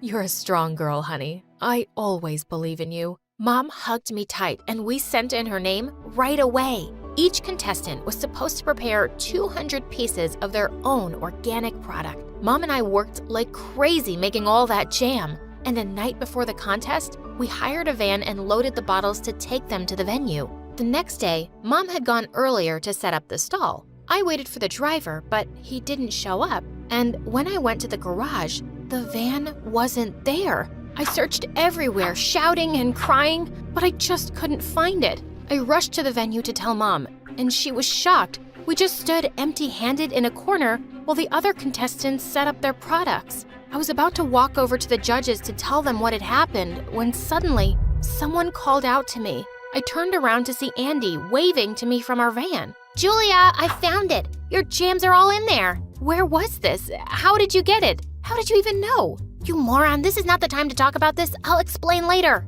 Mom and I went on stage and showed our products to the judges. They seemed really impressed. Sometime later, when the results were announced, we were shocked when Mom and I were declared the winners. We screamed and jumped for joy. I even pulled Andy into her hug. But seconds later, I pushed her away. Wait a minute. Did you take the van, Andy, just to mess with me again? No, of course not. I came by to wish you luck when I saw you crying over your missed van. And well, I'm friends with half the thieves in this town. It wasn't hard for me to find it. I don't understand you, Andy. You went through all this trouble to save the day. Then why did you make me miss my exam? Because I knew that if you took that exam, you would have qualified and you would have left town. I don't want you to leave me. Just saying that makes me feel sick. And that's why I never wanted any friends. And I grinned and hugged her. She was such a weirdo. After winning the contest, Mom started working with a big food company. And soon enough, we were able to shift into a lovely new home. Once it was ready, Mom and I went over to Andy's place one day to invite her over for dinner. But when we got there, we saw her mom at the door with a suitcase. And Andy seemed to be upset. Mom, please don't leave me with Grandma for a month. I hate being here alone with her. Why don't I come with you? Don't act like a baby, Andy. You have everything you could need. Why are you always whining? I can't take you to meet my boyfriend's family. He doesn't even know I have a child. Seeing the hurt on Andy's face, I couldn't take it anymore. Hey, Andy, I just came here to tell you that I'm always here for you, and so is my mom. We're like your family. Do you want to come and live with us? And for the first time ever, I saw Andy cry. She shouted a big yes and hugged us. But suddenly, her mom turned livid. What do you mean, yes? You can't just go live with them. You're gonna leave me? Your mama? Oh, Mom, stop acting like you care. You should be relieved. Don't worry, I'll check up on Grandma, and I'll come see you every 3 months. That should be enough for you, right? Ciao. And with that, we left. When we reached home, I took Andy to her very own room. From now on, this is yours. We'll get all your stuff and set it up. And if you need anything, just ask. Later that night, when I was sleeping, I suddenly screamed when someone jumped on my bed. It was Andy. Scoot over. I'm sleeping here. But you've got your own bed. You said I could have anything. Ow! You just kicked me. I hate you, Andy. I love you too, Julia. Hi, I'm Jasper from Colorado. Please, like and subscribe. I was born in a rich household and lived in a huge mansion with tons of servants. My nursery was filled with more things than any kid could possibly need. But I didn't have a mom, and my dad was always working really hard and didn't have much time for me. Once when I was 5, I was playing football with my nanny, and I kicked the ball hard, making it fly through the window into Dad's home office. I ran inside to get it. Hey, Dad, come on, let's play football, please? Where is your nanny? Here you are. Is this what I'm paying you for? Your job is to keep him busy and not annoy me. Dad was the worst. That night, I decided to run away. But just when I was at the door, someone pulled me back by the shoulder. It was Dad. Where do you think you're going? To find a new family. I don't want to live with you. You're mean and grumpy and don't love me. He just looked at me and shook his head, then took me to my bedroom. It was probably the first time he'd ever tucked me into bed. But the next day, he was the same, never having any time for me. For my 9th birthday, I expected he'd be home, but once again he was away for some business meeting. Master Jasper, your father has sent you this present and has instructed us to wish you a very happy birthday. Can you please clear everything away? I'm not hungry. But the cook spent hours making this cake for you, sir. I looked at the cook's face and couldn't bear to disappoint her. Of course I'll cut the cake. It looks amazing, but I don't want the present. Closing my eyes, I made the same wish I made each year on my birthday. But this time, I really meant it. God, please send my mom back to me. Please, please, please. Come on now. Everyone say amen. Amen. The next morning, I woke up to someone's loud voice downstairs, and I found a strange woman in our house, dressed in weird clothes. Oh my God. Richard, darling, you never told me you're such a rich man. Look at the furniture, the chandelier, everything. And who's this handsome fella? Let me guess. You're Jasper, aren't you? Yeah. And you are? I'm Linda, you're... No. Wait, I want you to guess. I don't know. My new nanny? Listen, Dad, I don't need a nanny anymore. I'm grown up now. No, dummy, I'm your new mommy. No one's ever too grown up to have a mommy. Your dad and I got married yesterday, and here I am.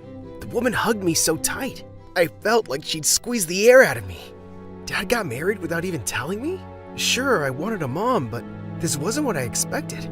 Soon, my friends in school found out I had a stepmom, and they warned me to stay away from her, because all stepmoms were awful. The loudest was my best friend, a neighbor, Sonia. She was always saying my new stepmom was a weirdo, and I shouldn't trust her.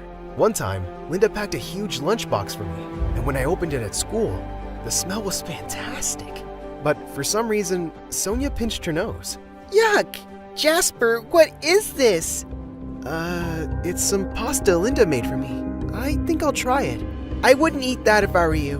My mom said she's evil, and she married your dad for money. And now she's just trying to win you over. She isn't your real mom, Jasper. Don't be such a dodo and just dump that in the garbage. I felt bad about throwing away food, so I ended up giving it to a homeless person on my way home. And when I got back, the first question Linda asked me was how I liked my lunch. Look, you're not my mom, so you can stop acting like it. I know you're up to no good. You're a stepmom. All stepmoms are bad. She looked hurt hearing my words, but then to my surprise, she suddenly started to smile. Yup, I'm up to no good. Wanna know what I plan to do? I will love you so much that you'll be telling everyone soon that I'm the best mom in the world. Saying that, she ran after me to give me one of her signature tight hugs, but I ran out into the garden and slipped straight into some mud. And Linda came crashing right behind me. We stared at each other for a few seconds, and then suddenly she grabbed some mud and threw it right in my face. She burst out laughing, and so did I. And we were suddenly in the middle of a mud fight. She seemed to enjoy it like a kid, and didn't care one bit about how dirty we both got. Linda really didn't seem evil to me like everyone said. I love you too, son.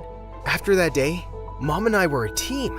I loved her so much, and she adored me, but Sonia always hated her, and she got even meaner after her parents got divorced. I was sorry she was unhappy, but I didn't let her bitter words affect my relationship with Mom. Things were great until I turned 14, and Mom and Dad announced that they were having a baby. A baby? Why? Mom was so excited about it, but I was afraid that the love she had for me would be divided. But I didn't want her to think I wasn't happy for her, so I organized a huge baby shower. When she got home that day from shopping, she was ecstatic. Oh my God, Jasper, honey, this is beautiful. I love it. The party was awesome, and everyone seemed to be having a great time. But when I went outside by the pool to look for Sonia, I overheard some woman from our neighborhood gossiping about Mom. Gosh, that poor stupid boy. She's really got Jasper wrapped around her fingers. Of course, she's gonna take all his money one day. Yeah, Sonia's always telling me about how crazy Jasper is about his stepmom. He doesn't know the truth, I guess. That woman was some waitress who trapped his poor father. Such a gold digger. I felt my blood boil with rage. But before I could yell at them, someone grabbed my hand and pulled me away. It was Mom, and she heard all those awful things those women had to say about her too. Don't say anything. Please, it'll only cause a scene, and you know how much your dad hates it. But how dare they say those things about you while standing in your house? It's not worth it, Jasper. Saying that, Mom went back inside. And then I accidentally bumped into Sonia's mom and made her entire gossiping gang fall into the pool. It was hilarious. Their makeup was running down their faces, and Sonia's mom's wig was floating around the pool as she shrieked and went after it. Suddenly, Sonia came up to me and pushed my shoulder. Hey, I saw that! You pushed my mom in on purpose! Why would you do that? Because your mom deserves it. And not just her, but you too. Ever since my mom came, you've had nothing but awful things to say about her. I'm not interested in listening anymore. Anyone who has something bad to say about my mom, get out now. The party was soon over as the guests left grumbling, and Dad looked pissed. But instead of yelling at me, he directed all his anger at Mom. You did this. My son used to be a well-behaved boy, and you spoiled him. But what else should I have expected from a low-class woman like you? Low class? Who do you think you're calling low class? That night, Dad and I had a huge fight, and things were never the same between us. But I forgot everything when my baby sister Indigo was born. I had never seen a human as tiny as her. It was love at first sight. I was always by Mom's side to take care of her. But after Indigo's birth, Dad seemed to be even busier. He'd be away from home for weeks. One day, while I was scrolling Facebook, I came across Sonia's post. She was posting vlogs while vacationing in the Bahamas. And suddenly, I saw someone in the background that made me gasp. It was Dad, kissing Sonia's mom.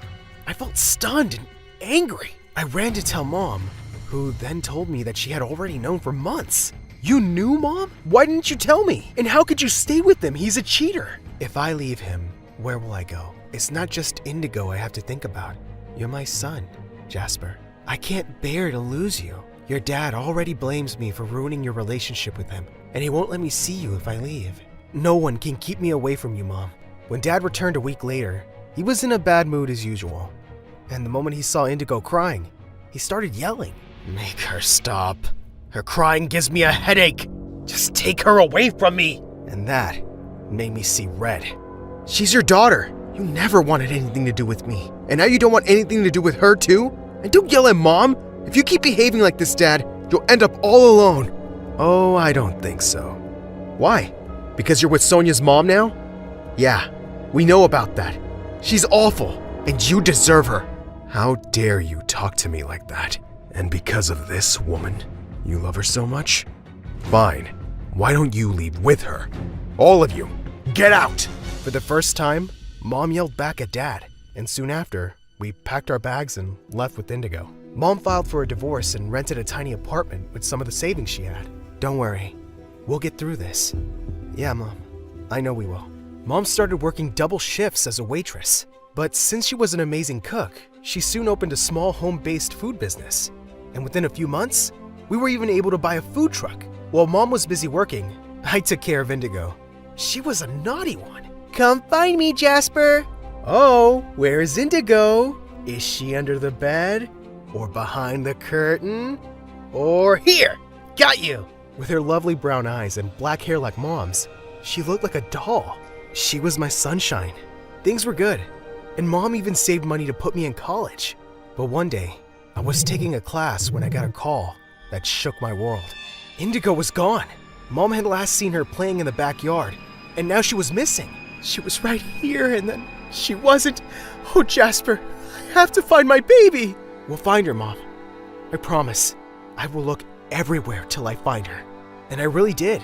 I searched for my sister day and night. Those were the toughest times of my life.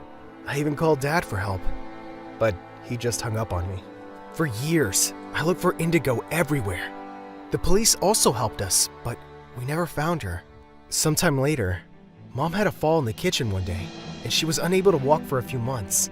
So by the time I was 20, I was working as an Uber driver and also studying in a night college, while taking care of Mom as she slowly got her strength back. One night when I got home from work, I heard something I hadn't heard in years. Mom's laughter.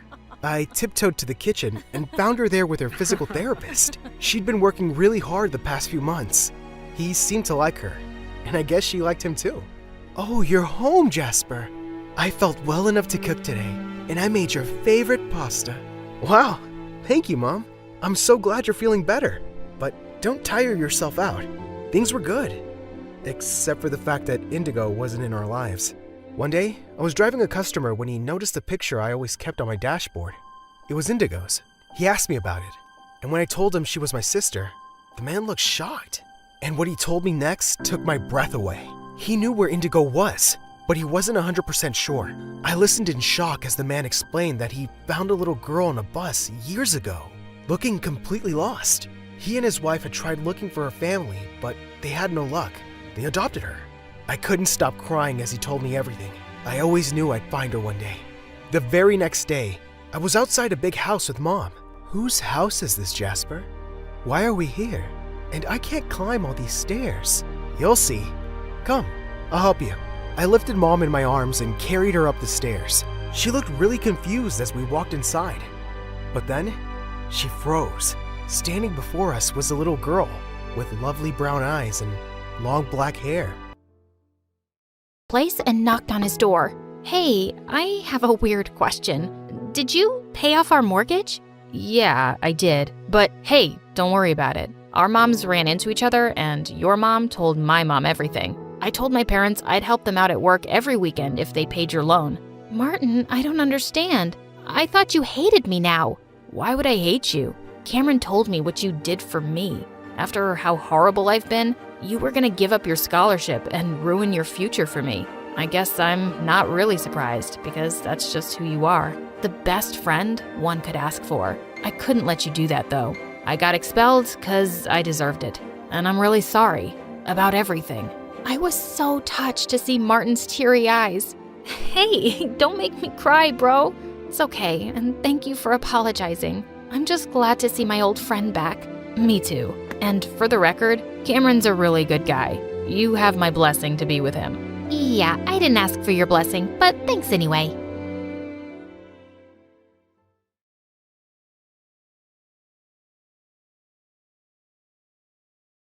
Hi there, my name is Penny. I'm 13 years old, and over summer break, my whole life changed. All because I found a way to get anything I wanted off of Amazon for free. Alright, I think I should start by mentioning that I've always been poor. Like, sometimes my mom and I are homeless kind of poor, and I'm pretty sure it's part of why I've always been super unpopular at school. Anyways, we were recently kicked out of our last spot and moved in with my aunt, which is great for me because at her house, I always get my own room with a TV and a computer in it and everything. Well, one day, I was on my computer surfing around on YouTube when I came across an interesting video. The title said, "How to Get Everything for Free from Amazon." I didn't really think it would work, but I was interested. I clicked in and began watching. "If you're watching this video, you must be ready for your whole life to change," the guy started. I was hooked. "This video is brought to you by a bug in Amazon's system," the guy continued with a sly wink. As he went on, I followed along, making sure to copy each step exactly. The whole process didn't take long at all, and before I knew it, I was at the last step, enter. Nothing seemed to happen. Just as I figured. I sighed. It must have been some weird hoax. I'm not going to lie. I was a little bit bummed. I had tried not to get my hopes up, but I mean, after living a whole life of having nothing, the thought of being able to get anything I wanted delivered to me, for free, on demand, was like a dream. While I was already on Amazon, I figured I might as well order some new school supplies. School was just around the corner and I would be going into the 8th grade. Like every other year, I wouldn't be able to afford the new cool clothes that all the popular kids would have. But my mom always saved up just enough so that I could buy some brand new school supplies. She felt it was important, and it was special for me. "Education is your golden ticket to creating a better life for yourself, Penny Pie," she would always say. Now, don't get me wrong. I loved learning, but I hated going to school. I was always mocked for wearing the same clothes or looking like I hadn't showered, which, to be fair, I often hadn't after a night of sleeping in Mom's car or something. Anyways, I browsed around Amazon, putting things in my shopping cart, careful to stay on my budget of $15, which for us is a lot. Once I had found everything I needed, I went to pay. But where there should have been a price, there was only the word free in all caps. No way, I whispered to myself. I couldn't believe my eyes. Had it really worked? My heart was racing a little bit with some newfound excitement. Carefully, as I might mess something up if I moved too fast, I dragged the mouse to where it said confirm order. Click. Off my order went, and up came a notice saying that my package would be delivered in 2 days. Only 2 days? I looked at the top corner of the screen and noticed that I somehow had Amazon Prime. I checked on my subscription, and it said my Prime membership had just been activated for $0 per month. The code must have automatically given me free membership. Suddenly, my mind was filled with all of the possibilities, but I didn't want to get too far ahead of myself or get my hopes up just to be let down. So I decided to place another order for a slightly bigger purchase, and I knew exactly what I wanted. It was a super trendy backpack that I knew all the cool kids would have this year. I had seen it while browsing for supplies, but it was $50, so I didn't even bother clicking on it. Until now. I found the exact backpack I wanted, and I picked my favorite color, which made the price jump up to $57. It felt weird not to care. I went to pay, and there again was the word free where the price should have been. Click.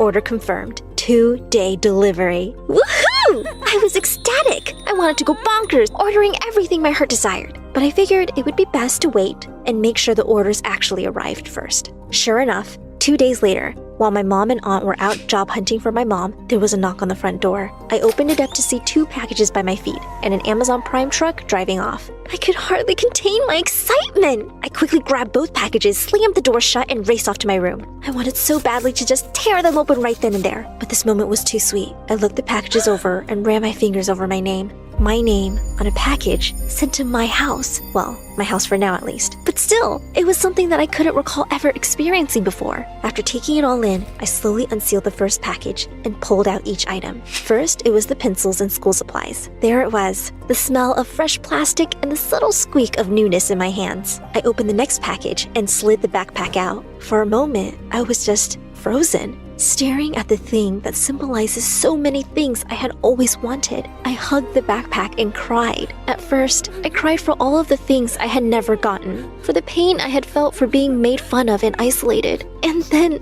the tears turned into tears of happiness, and I began to laugh just thinking about how different life would be from here on out. And then, in a craze of emotion, the real shopping spree began. I bought new clothes and jackets, cool accessories and makeup, hair extensions and fake nails, all the latest gadgets and tablets. Whatever I wanted. I would go to school this year as a whole new person. Nobody would even recognize me. I suddenly had a new confidence about me that I had never known before. On the first day of school, sure enough, nobody recognized me at all. Not even my best friend Claire. She couldn't believe it when I told her it was me. We walked together in the hall and everyone stared, even the cool kids. At lunch that day, one of the most popular girls in school, Jade, even sat down next to us. "Hey, new girl," she said. "Cool backpack. I have the same one, but in jade, which is my name. What's yours?" I laughed and said, "Jade."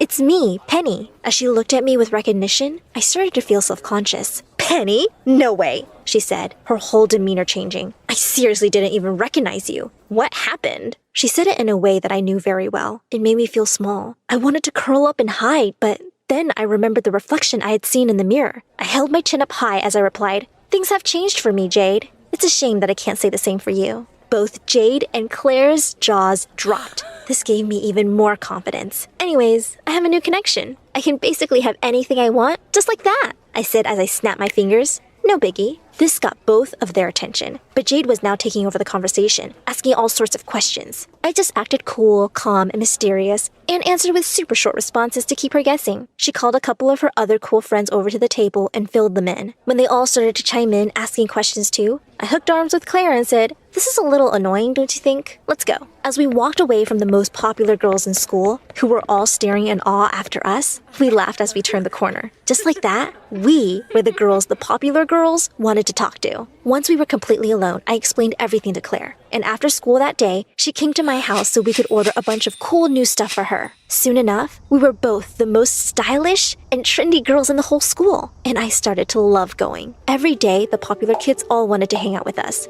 Just to keep them happy, I even bought some things for them. And you should have seen how happy and grateful they were. They were practically bowing down to me as their queen. Within weeks, I was receiving between 20 to 30 packages a day. On some days, the other kids would even line up in gym class as Claire and I would sit on the bleachers, passing out gifts like a modern-day Lady Santa Claus. Of course, while school life was getting better and better, things were becoming more and more difficult back home. As my mom and aunt became more suspicious, I had to lie and tell them that all the packages were for a job I had found on Amazon. I told them that companies were paying me to test out all sorts of products in exchange for my raving reviews. I almost felt worse when they believed it, but I couldn't stop now. I was the happiest I had ever been. That is, until one day, when along with around 35 packages, I received a letter from Amazon. It was laid out for me on the kitchen table when I got home from school. I guess my mom had gotten it first, but it was still sealed. She trusted me too much. I was nervous as I opened it. Amazon had never sent me a letter before. I read in horror as the letter explained that I had been the biggest spender that month.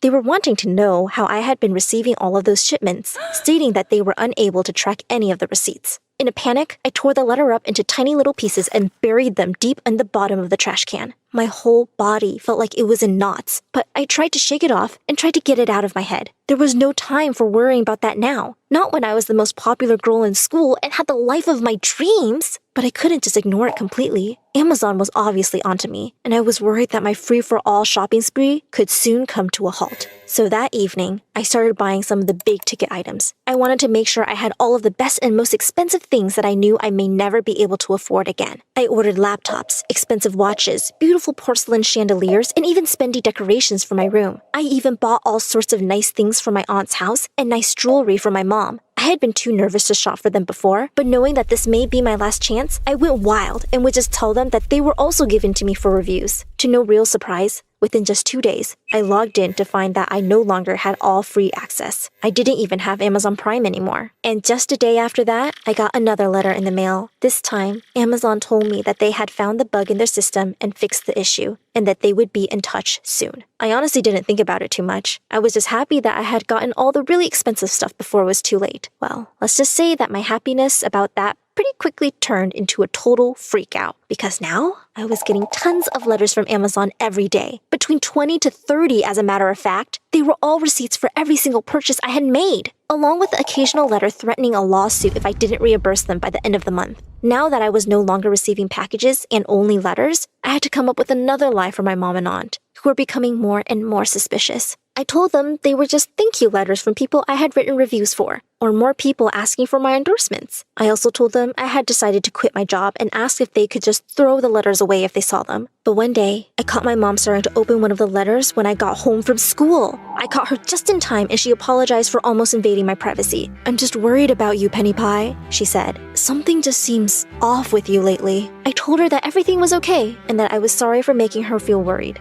And I meant it. "You don't have to worry anymore, Mom," I said. I told them to stop sending me stuff and that I quit for good. So we shouldn't get any more letters or packages anyways. Of course, this wasn't anywhere close to true. I had an unimaginable amount of money to still make in a very short period of time before they would stop sending those letters. But I had to deal with one thing at a time. I knew I would really be toast if my mom ever found out. So I made that a priority and started skipping my last class every day, just to get the mail before my mom or aunt could. In the meantime, I was selling everything I could on Facebook Market and Craigslist, anywhere I could think of. I even explained what was happening to Claire and all of my new friends, and how I was in serious trouble. I asked if they could give back the stuff I had bought for them so I can make back that money. Of course, Claire did this without any hesitation and even helped me sell some of it, but everyone else just laughed at me. Jade even called me pathetic in front of everyone. "I knew you were an imposter," she said, and then she started to chant, "Penny is a loser!" And all of the other cool kids, who I thought were now my friends, joined along. But at that moment, I was too worried about getting the money back to even care. At this point, Claire and I had scrounged up a whopping $1,000, which was practically a nickel compared to what I had spent. And to make matters even worse, when I got home that day, after skipping class to get the mail, my mom was on the phone with the principal. Now I was in real trouble. Surely he would be informing her of all of my recent absences. I had to think quick. She hadn't heard me come in the house, so I snuck upstairs and quietly shut my bedroom door. I had nowhere else to turn. So I hopped on my computer, I wrote in the search bar, "How to make money fast." The first video I saw was one that said, "How to make money fast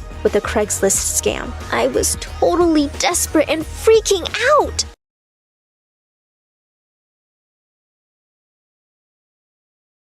Hello, my name is Simona and I'm from Spain.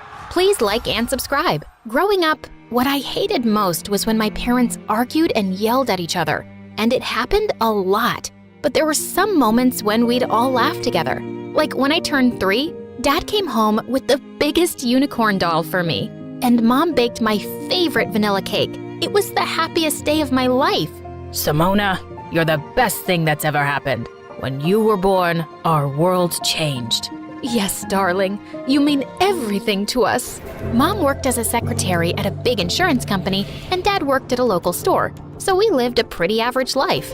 But then one day when I was 4, Mom came home driving her boss's expensive car and told Dad that she was leaving him. Please don't go, Mom. I love you. Oh, my baby. Tell you what, you will visit me at my new house every weekend.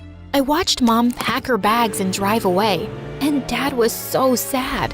He told me that he and Mom were now separated. Months later, he took me to visit her at her new fancy house, and she was sitting with her boss carrying a new baby. Simona, I'd like you to meet your baby sister, Louisa.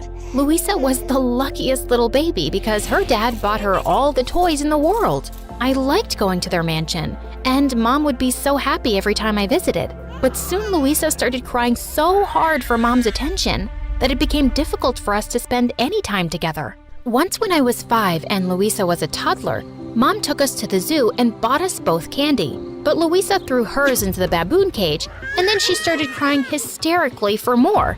She even started pulling Mom's hair, and I gave her my candy so she'd calm down and give Mom a break. Oh, Simona, thank you so much. You've always been such an understanding child.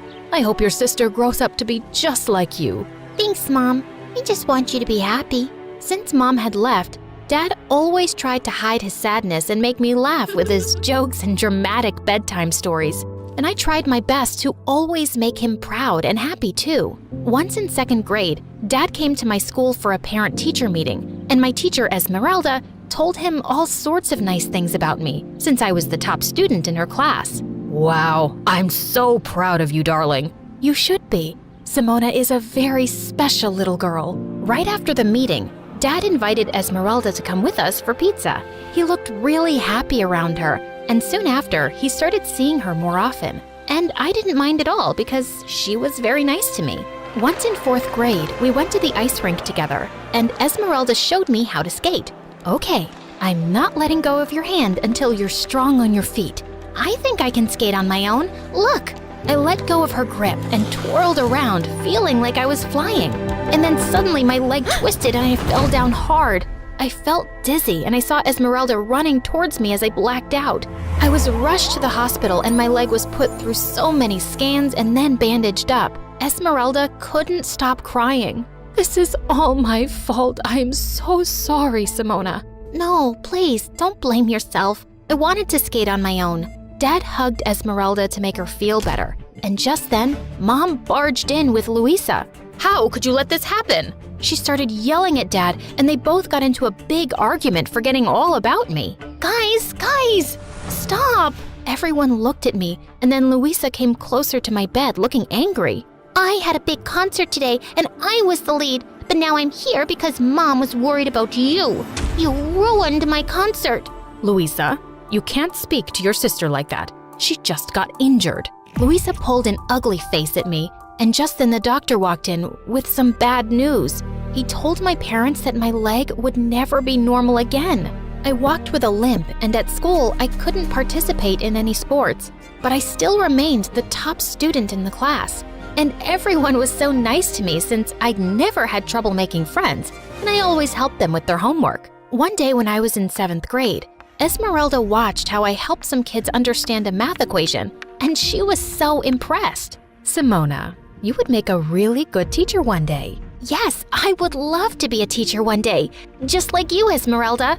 Esmeralda really cared about me, and when I was in 8th grade, Dad told me that he wanted to marry her. I was so happy for them. Dad even invited Mom and her family. This was his way of finally making peace. Just before the event started, I found Louisa standing and glaring at the big wedding cake. What are you doing here, alone? Whatever I want. This cake looks so delicious. Yes, it is, but don't stand too close. We don't want any accidents. She smirked at me, and then suddenly, she stuck her finger out and scooped the frosting off the cake. Hey, you can't do that. But she just laughed and reached for the cake again. I ran forward to pull her away. As she tried to push me off, we both started wrestling and crashed straight into the cake. Just then, Mom and Dad appeared, looking speechless. What have you girls done? It wasn't me, Dad, honest. Mom surprised me when she yelled at Louisa. I'm so tired of your behavior, Louisa. Your father has spoiled you so much that everywhere you go, you ruin things. Simona was such a good child compared to you. Well, maybe I should tell Dad to send you back to your poor family. Both Dad and I were so shocked at the way Louisa spoke to Mom. And after the wedding, when I visited Mom again, I noticed that Louisa was awful to Mom all the time and bossed her around because her dad gave her the power to do so. Mom, my Prada jacket still has a stain. Get it cleaned right now. I need it for school. Okay, dear. Why are you so mean to Mom? because she never does anything right. And if she doesn't listen, my dad will kick her out. She's our mom. Don't you love her? Well, she loves you more, so I guess I love my dad more. When I tried to talk to Mom about what was going on in her life, she told me not to worry and said she could handle it. There wasn't much I could do to help her. One day in 10th grade, I was studying in the school library when a boy came out and sat on the table opposite to me. I knew exactly who he was. Jared. He was one of the hot, popular guys at school and was reading one of my all-time favorite books. My eyes kept wandering to him now and then, and I tried not to make it too obvious. But he was just so gorgeous. And while I sat zoned out in my fantasy, he suddenly started waving in my face. Hey, are you okay? Oh, I'm sorry. I wasn't staring. I was actually, it's okay. I'm used to it. That's why I sometimes come in here to hide away from the girls coming after me. My parents wanted me to be a model because of all the attention I get. Yes, you're very good looking. Modeling would suit you. I actually like books and reading. I don't like being in the spotlight. I was so surprised because I always saw him surrounded by girls. I was never after him because he was way out of my league.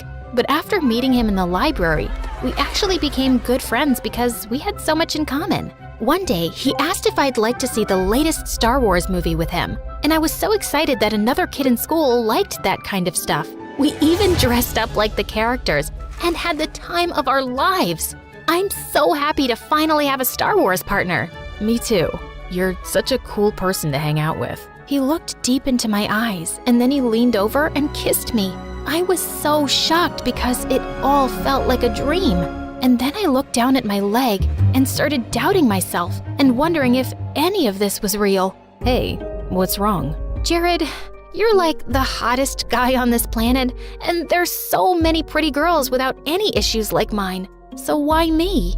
There's nothing wrong with you, Simona. You're perfect. Jared liked me just as I was, and I learned to love myself with my brokenness. Life at school felt great until one day Mom called me with some surprising news. Honey, Louisa will be joining your school. She got expelled from her fancy private school because she was bullying kids. But Mom, she won't fit in at my school. No other school will accept her. Please look out for her and show her around. Maybe she can learn something from you. The next day, Louisa walked into my school wearing a white fluffy coat and black shades. Just as she approached me, a group of girls snuck up behind her and spray painted her coat. What is wrong with you fools? This is Dolce & Gabbana. Oh my gosh, you ruined it. The girls went ballistic and lifted her off her feet. What did you call us? Put me down. When I told the girls that she was my sister, they let her go. What is wrong with the people in your school? This is not one of your fancy schools. And all the newbies get spray painted. It's tradition. That's why I hated the idea of a public school. Poor people have no class. Ugh, she was such a snob. While I was showing Louisa around, we bumped into Jared and he kissed me before running off to class. Louisa looked at me, stunned. Oh my God, how did the hottest guy in school end up with you? Why? What's wrong with me? Everything. You're boring, you dress like a granny, and you have a broken leg. You're just a very ugly person inside and out, Louisa. I'm going to steal him from you. Watch and see. I wasn't threatened by my stupid sister. After school, when Jared walked me out to the gate, Louisa ran after us and slipped her number into his pocket. Before I could say anything, Jared spoke up. Louisa, what's wrong with you? I'm with your sister and I'm crazy about her. Please, just stay away from me. I smiled widely as Louisa turned red, and just then Esmeralda came to pick me up. We had to wait till Mom came for Louisa, and she yelled on the phone at Mom for being late. Hey, you can't speak to your mom that way. Mind your own business, lady. You are not my stepmother. Louisa was just out of control. I decided I was done with her. I completely ignored her for the next day at school, and during recess, she insulted some girls by calling them poor, and they all surrounded her, but I didn't run to her rescue. Hey, aren't those girls hurting your sister? Yes, but she can't control her awful mouth. Whatever happens to her, she deserves it. Yeah, but she's still your sister. Jared always had a way to make me think twice, so I stepped into the circle of girls and found my sister crying. Simona, please tell them to bring back my bag. Not until you promise to change your ways, especially how you speak to Mom. I promise. Please, please save me from these mean girls. It's not so nice when it's done to you, right? I told the girls to leave my sister alone, and then she joined me and Jared for lunch. And to my shock, she actually apologized for being a jerk. I'm really sorry, Simona. I've always been mean to you and Mom because I always felt she loved you more. But today, when those girls were mean to me, I felt what it was like to be the weak one. I've hurt so many people already. Well, it's never too late to change. Later that day, when my stepmom and Mom came to pick us up, Luisa apologized to both of them too. And then, Esmeralda told us some thrilling news. She was pregnant. Oh my God, what?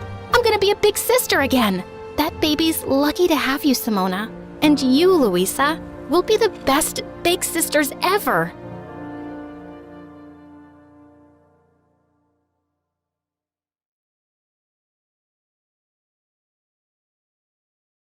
I was in my room catching up on MSA when my parents had their 100th argument of the day. You bought a neck cream for $1,000? Yeah, so? You know how delicate the skin around the neck is? Staying in this stupid village stresses me out. I have wrinkles now. I'm officially unlovable. I still love you. Like that matters. Outer beauty is just a lie, Mother. It's what's inside that counts. If you really want to be loved, you need to fix your personality. And while you're at it, please fix your posture too, or you'll have a hunchback soon. Mom stared at me before bursting into tears and running away.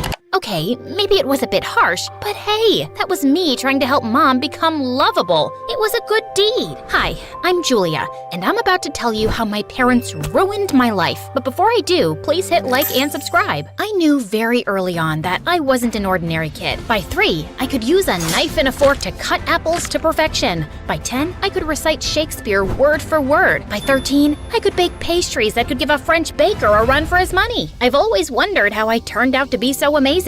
Maybe my great-great-grandma or grandpa was an extremely responsible, talented, sophisticated person, and I got my unique genes from there, because my parents were a total mess. Dad owned a vineyard, and every year he would struggle to create a new wine variety, and every year he'd fail. Mom was a self-involved ex-beauty queen who kept complaining about how she gave up everything for her marriage. Now, her only talent was blowing up money we didn't even have on makeup and skincare. Like this one time when I was 16, Mom bought some anti-aging cream off the internet that gave her a bad reaction, and Dad had to pay a lot for her skin treatment. My face looks like a swollen monkey's butt. This is all your fault. If only you were rich and I could afford plastic surgery. If only you were smart enough to read the label, darling. Did you just call me dumb? If you keep screeching like a banshee, Mom, we'll have to get you new vocal cords too. But before I could finish, she picked up a tray next to her bed and flung it at Dad. Dad ducked, the tray hit the TV screen on the wall, and he ended up paying more to the hospital. Even though Dad was pissed, he went home early and arranged a surprise welcome home party for Mom. But she decided to surprise him instead by packing her bags and leaving for good. And divorce papers soon followed. How could she leave me like that? I've done nothing but love her. Please compose yourself, Dad, and let's not cry over spilled milk. What? You'll get over it. I'm not some stone-hearted witch, trust me.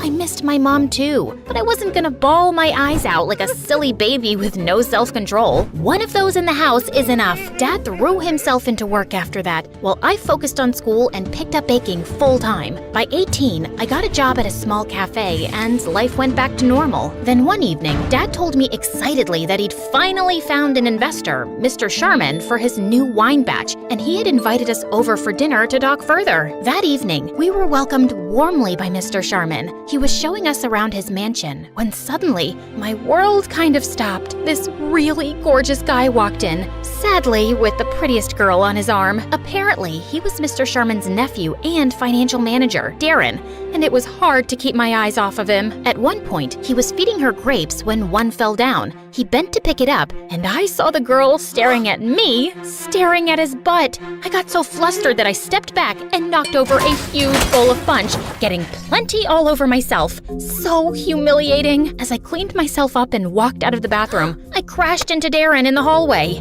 Wow, are you always this clumsy? Or do I have this effect on you? I am not clumsy. I am the very picture of grace, and you have no effect on me.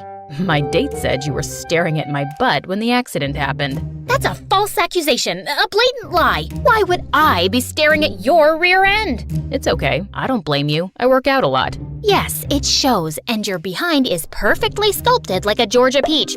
But what does that have to do with me? Your girlfriend sounds like an insecure lady just making up nonsense. I doubt that you would make her insecure. She's a model and you, well, you look and talk like you're Mary Poppins' daughter. No offense. With that, he grinned and just walked off. I loved Mary Poppins, but it didn't feel like a compliment coming from him. I joined Dad and Mr. Sharman, but minutes later, someone tapped on my shoulder, and I nearly passed out when I saw Mom? Surprise! What is happening? Mom told us how she'd met Mr. Sharman on a cruise and they'd fallen in love. They'd been dating for a few months and she only recently moved back to the city. I went to the house and saw that your dad was still poor as a street rat, so I thought of investing in his business and helping him out. Am I not the best ex-wife ever? This is certainly unexpected, but calling yourself the best ex-wife is an exaggeration, Mother. My father and I have something called self-respect, and we'd like to keep it, so please excuse us. I grabbed Dad's hand and we left. We were still reeling from the shock of meeting Mom, but the next evening she showed up at our door begging us to hear her out. I wanted to turn her away, but Dad gave her a chance. I know I left you too abruptly and hurt you, and I'm really sorry. But despite everything, you're still my family. I have a chance to make things right by getting your father the break he deserves, and I'd love to reconnect with my only daughter too. I wanted to be less cynical and believe this was an unselfish act, but I wasn't convinced. Dad, however, was staring at her with stars in his eyes, and he agreed to take Mr. Sharman's investment. After she left, I turned to Dad. I know you want to succeed, but is this really a good idea? Trust me, I know it is. Also, I think your mother's still in love with me, and I have another shot. What? Dad, no, she's happy with her rich boyfriend. We'll see. Good Lord, was this gonna end up with Dad as a weeping disaster again, and I'd be picking up the pieces again? But I couldn't do anything to stop it. Soon, Dad and Mr. Sharman were meeting regularly and getting to know each other before making the deal, while Mom wanted me to hang out with her so we could bond, which meant I had to see a lot more of Darren every time I went over to their house, or when Mom took me to some fancy party. And to my dismay, he even started visiting the coffee shop I was working at every time with a new girl. Can't you find another cafe as your saliva-exchanging rendezvous spot? Your mom told me you're the baker here, and I thought I was doing you a favor by bringing you business. But I get it. Seeing me with all those girls makes you jealous. Do you wish you were one of them, Julia? You can be, you know. I've got 20 minutes before my date turns up. As if I'd ever want to date an insufferable Neanderthal who thinks he's God's gift to women. One kiss from me, and you think I'm God's gift to women too. I'm curious, have you ever kissed anyone? I mean a boy, not your cat or your grandma. Of course I have. I have a very steady boyfriend of 2 years, and I'm wildly in love with him. Wow, does he also talk like he has a stick up his butt? I'm dying to meet him now. Let's have a double date tomorrow. How about a movie and dinner? I'll text you the details. Just then, his date of the day turned up, and I walked off. I had to find myself a boyfriend by tomorrow. I asked one of the newest interns at the cafe to be my date and showed up at the movie theater the next evening. After I'd introduced my boyfriend happily, we took our seats and the movie started. But Darren and his date kept giggling and whispering like teenagers.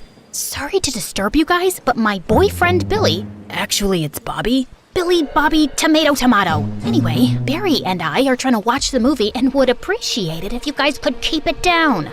Darren simply smirked and looked away, but minutes later he started making out with his date. You're still noisy. You're still annoying. Cut it out. Bite me. I grabbed Darren's soda and spilled it on his head. He got angry and knocked down my tub of popcorn, and we got into a huge argument. Soon enough, we were thrown out by security. Wow, this was a terrible date. I'm so sorry. Let's part ways with these two and grab some burgers. Sure, if you can tell me my name. You're so funny. Baby? It's Bobby. My date stormed off angrily, and I caught one look at Darren's smug face and fled the scene. But the next morning, as I was walking to school, a car slowed down by me, and I saw it was Darren. Hop in, I'll drop you. No thank you. I do not need you to rub last night in my face. You're clearly troubled if you can't manage to have a real boyfriend, but I don't have time for that right now. I need to talk to you about your mom. That caught my attention, and reluctantly, I got in. I've been working with my uncle for years, but ever since he started dating your mom, things have been a mess. The business is running in losses, and the accounts are all over the place. I can't help thinking she's stealing from my uncle. How are you so sure? Call it a hunch. She has really expensive taste, and she's not really rich, so... So, just because she doesn't have your kind of money, you think she's a thief? Have you ever thought that maybe your accounts are a mess because you're too distracted with your girlfriends and you're bad at your job? Julia, This conversation is over. Stop the car. He did, and I got off. I was so annoyed at Darren for accusing Mom, but I couldn't shake off the nagging feeling that he might be right. Mom had always valued money more than relationships. Could it be true? I didn't have to wait too long for an answer, because late that night, I woke up from my sleep when I heard a car pull up in my driveway. I looked outside and spotted Mom and Dad talking in the garden. I went out the back door and crawled behind a bush close to them. Darling, I was a fool to let you go, but now everything will be perfect. Once we have the money, we can leave this place and go anywhere. But what if we get caught? My boyfriend's an idiot. I've been stealing money from him for months now, and he has no idea. By the time he realizes it's me, we'll be long gone. And baby, don't you want Julia to have a better life? Dad nodded, and then they kissed. Mom left, and as soon as Dad walked in, I cornered him. Hello, Dad. Oh my God, Julia, you scared me. You can't cheat Darren's uncle. He's willing to invest in your business, and you're just gonna take off with his money? Why are you ruining this amazing business opportunity? Because your mother and I love each other, and that matters more than anything else. Once we have the money, we can start over and be together anywhere we want. It's still illegal and criminal. This isn't who you are, Dad. And what makes you so sure she won't leave you again? Because she's changed, and I know things will be different this time. She really loves me. The only two things Mom loves are money and herself. I have a big day tomorrow, Julia, and I would like you to stay out of it. I tried talking to Dad again the next day, but he just blew me off. So I went to Darren's place and told him everything. We needed proof, and I started with searching Mom's room. I was going through her stuff when I found a bunch of fake passports and IDs at the back of the drawer. I shoved everything into my pocket and was leaving when my foot got caught in the carpet and I fell flat on my face. Just then, Mom walked in. Julia, what are you doing in my room?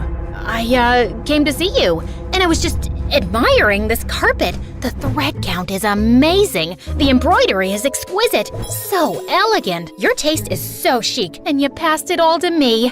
I am so thankful to you for making me the lady I am today. I kissed Mom's hands, hugged her tight, and ran out. Right outside the room, I caught Darren snickering and pulled him into an empty room. Admiring the carpet? How'd you come up with that? Quick thinking, and I found something. But before I give anything against my mom, promise me that Dad will not face any criminal charges. I know he's at fault too, and I'm asking a lot here, but he's just an innocent man who is blindly in love with the wrong woman, and he's the only family I have left. Darren touched my cheek gently, and suddenly I felt hot tears rolling down my face. I get it, Julia. My dad left when I was really young, and it's not easy dealing with something like that. I promise you, I'll keep your dad safe. You really mean it? Darren nodded and pulled me into a hug, and it felt amazing. He dropped me home, and that night, I slept with Darren in mind. The next morning, Darren called me up and told me that he was chasing some lead and would meet his uncle at a golf event to tell him everything. I wanted to talk to Dad one last time before Darren exposed Mom, but he wasn't around. That's when I noticed an invite to the same golf event on Dad's table. I quickly took a cab and reached the venue. The place was huge, and I was running out of time, and that's when I spotted an old lady climbing onto a golf cart. Excuse me, ma'am. I'm really sorry for what I'm about to do, but it's an emergency. With that, I shoved the lady aside, slid inside the cart, and zoomed off, despite her screams and protests. Please ignore my driving skills here. I'm actually a very safe driver. You can ask my friends. They say I drive like a grandma, and that's a compliment. Anyway, After crushing a bunch of feet and getting chased by a mad golfer, I finally spotted Dad and Mom in a corner talking to Mr. Sharman. Dad pulled out some papers, and Mr. Sharman was about to sign them when I got out of the cart, lunged at him, snatched the pen, and threw it away. Julia, what are you doing? Sorry, where are my manners? I apologize for the outburst, Mr. Sharman, but your girlfriend, and unfortunately, my mother, has been stealing from you. And now she wants you to sign over money for Dad's business so she can steal that too and leave forever. What is this rubbish? Darling, don't believe her. She's lying. Oh, no, she's not. I turned around and saw Darren walk in with all the evidence we'd collected and some papers. He told everyone how Mom was actually a con woman who'd been running around conning millionaires the last couple of years, and her latest target was Mr. Sharman. I always had my doubts about you, but I had no proof. But then, you booked this one-way flight leaving for Ibiza tonight, and I chased that transaction to find out about the secret account where you've been stashing away my uncle's money. Wait, you were gonna leave for Ibiza without me? You just bought one ticket? Julia was right. You were gonna take the money and just leave me.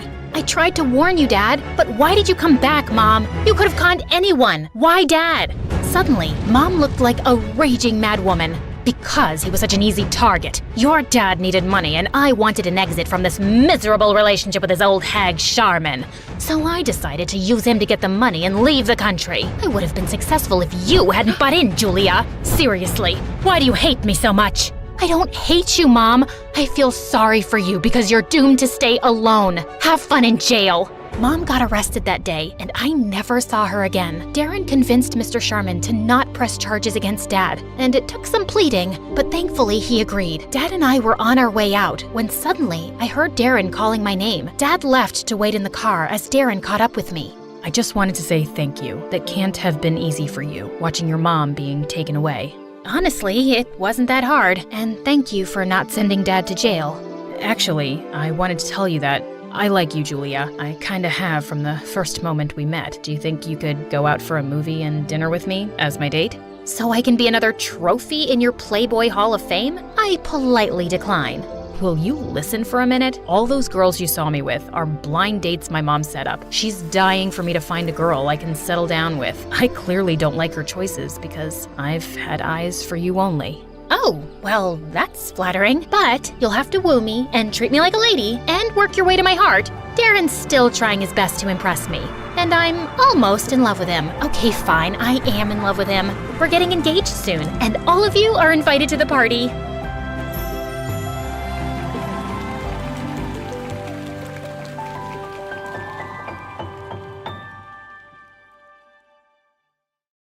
Hey everyone, I'm Mia. Please like and subscribe. Most stories around here start off with unhappy families. Growing up, I always felt like I'd lucked out with mine. We weren't very rich, but we were always comfortable. Mom and Dad completely doted on me. And even after being together since high school, they were still crazy about each other, which they didn't hide. Even though I sometimes found them embarrassing, I secretly loved how in love they were. The only thing they ever disagreed on was me playing soccer. I'd always been sporty, and when Dad enrolled me in the local girls football club at 10, the wires in my brain connected the second I kicked the ball. 2 extra hours of training every day till the big match, okay? You're pushing her too hard, honey. She needs to focus on school right now. She's born to be a football star. Once in 7th grade, I was walking back home from practice when I spotted 2 older boys roughing up a skinny boy my age. Well, hello, Mr. Lame. Looks like you're a poet. What's that around your neck? A woman's necklace? Please, give it back. It's my mom's. As they kept teasing him, I charged towards them, kicking one bully hard in the knees and headbutting the other. Don't you morons know there's some lines you just don't cross? Then I grabbed the skinny boy's things, took his hand, and made a run for it. The bullies came after us, but we hid behind a garbage dump as they ran past. Hey,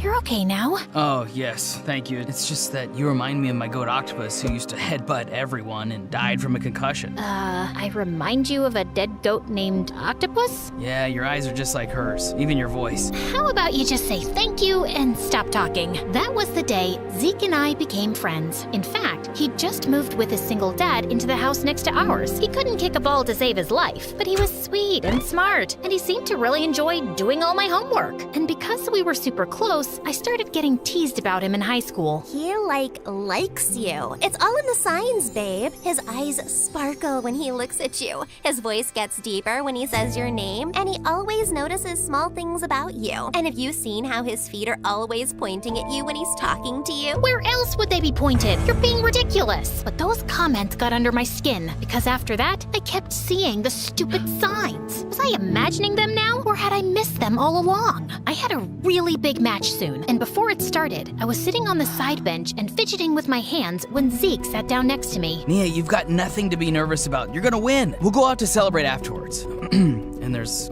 also something I need to tell you. What is it? It can wait a few more hours. Just came to wish you luck. He gave me this strange look as he left, and my heart fluttered. Jeez, what was that? But all thoughts vanished as soon as the match started. It was an intense one, with our team having a slight lead. But as I was hovering near the goalie, an opponent kicked the ball hard and sent it flying at my face. I was knocked back, and my head hit the metal goalpost. Then everything went black. When I opened my eyes next, I found myself alone in a hospital room. I couldn't recall why I was there. Feeling panicked, I tried running out, but my legs felt like jelly, and I found myself falling face forward, straight into someone's strong arms. I looked up into the warm brown eyes of a tall, really cute guy who instantly pulled me into a tight hug. Nia, oh my god, I can't believe you're finally awake. Nia? How do you know my... Oh my god, Zeke? Is that you? Why do you look so different? I just upgraded my wardrobe a bit. A bit? You look like the lead singer of a boy band. Also, how are you suddenly taller? Nia, you might want to sit down for this. And what he told me next knocked the wind out of me. 3 years? I've been in a coma for 3 years? I didn't even know how to begin processing this. And when I asked him to call my parents, Zeke went pale.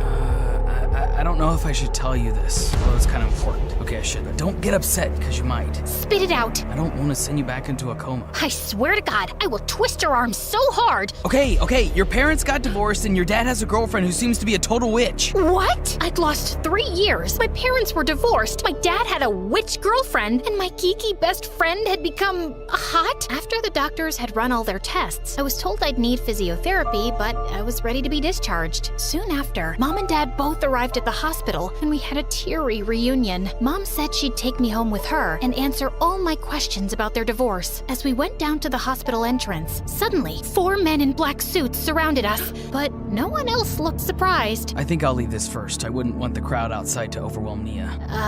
Did I miss something here? You know how you said earlier I look like a lead singer of a boy band? Well, actually, I am. I'll tell you all about it later, okay? And the minute the hospital door opened, the crowd broke out into frenzied screams. I looked on in complete shock at Zeke smiling and waving while his bodyguards escorted him to a car, and then he was gone. Holy mother of what? On the way home, Mom explained that a year ago, Zeke had joined some neighborhood kids to form a band. They'd won a talent competition with a song Zeke had written, which shot them to instant fame. His fans are usually camping outside the hospital because they know he visits often. His fans? Man, I was not getting over this anytime soon. It also turned out that he no longer lived in the house next door. And then, Mom finally explained everything that happened with Dad. After you went into a coma, I started getting really angry at your dad. I knew it wasn't his fault, but I kept blaming him because he'd always pushed you to play soccer. We were fighting all the time and growing distant. Then one day I received pictures in the mail of him and a woman from work looking like a couple, and that was the last straw. He denied having an affair, but I had proof. And soon after the divorce, he started dating that same woman. Maybe it wasn't fair to blame him for your accident, but he betrayed our marriage. My heart broke at how my perfect family had been torn apart, but somehow I was having trouble believing that Dad would cheat on Mom. Adjusting to my new life was quite tough over the next few days. I had to get used to Dad not being around, and he couldn't even visit immediately because his girlfriend Rachel had a family emergency out of town. I couldn't play soccer till I I was done with physiotherapy, and I was 3 years behind everyone in high school, which also meant that Zeke and I were no longer in the same class, and it was almost impossible to even have a conversation with his bodyguards lurking in the background, or his fangirls all over him. Just a week later, Mom suddenly had to go overseas on a business trip and was worried about leaving me alone, and I suggested I could stay with Dad. I can't leave you with him and that woman. Mom, I haven't had any time with him since I woke up, and I miss him. Mom reluctantly agreed to arrange things with Dad, and the next day, she dropped me off at his mansion. Apparently, his company had skyrocketed to success while I was in a coma. Dad greeted me with a bear hug, and just then, I saw Rachel walk in. She was pretty, but like a witch. Oh, I finally get to meet Nina. It's Nia, sweetheart. Close enough, my. You look just like your mother, don't you? Definitely didn't sound like a compliment. I'll get Nora settled in, babe. Why don't you order something nice for dinner? Yeah, of course. Not so fast. You forgot to hug me when I came home earlier, honey buns. Oh, sorry about that, sugar booger. Ew, I was about to vomit. As soon as Dad left the room, Rachel turned back to me with a cold smile. Oh, darling, isn't it just divine how fate brings people together? Here I am, the new beacon of light in your dear father's life. And there you are, the previous light. But let's not dwell on the past. We must look to the future. And sweetheart, the future is Rachel. Previous light? I'm his only daughter. Yes, but till last week you were a vegetable. And people move on. One must keep up with the times, mustn't one? Oh, and speaking of time, I imagine you'll be wanting to spend a considerable amount of yours at boarding school, summer camps, perhaps even a nice long exchange program. Oh, the places you'll go.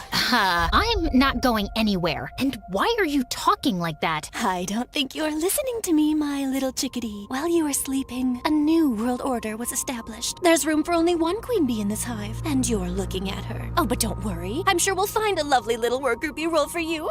Good job, Aunt Rachel. You've been practicing that speech all morning, and you nailed it. A boy my age walked in behind us, and he was drop-dead gorgeous. Rachel just made a face and introduced him as her nephew, Brian, who was staying with her for some modeling gigs in town. As the two of us talked, I felt rather relieved that Brian was around. He seemed cool and fun, and easy on the eyes, too. Later that evening, we decided to play Twister, and we couldn't stop laughing as we got tangled up. Left foot yellow. As Brian reached over awkwardly, his elbow bumped into a table, and the huge vase on it wobbled. We both jumped up to catch it, and Brian ended up wrapping his arms around me instead of the vase before we collapsed on the floor. Just then, the door opened, and we found Zeke looking down at us. Am I interrupting something? Oh, no, nothing.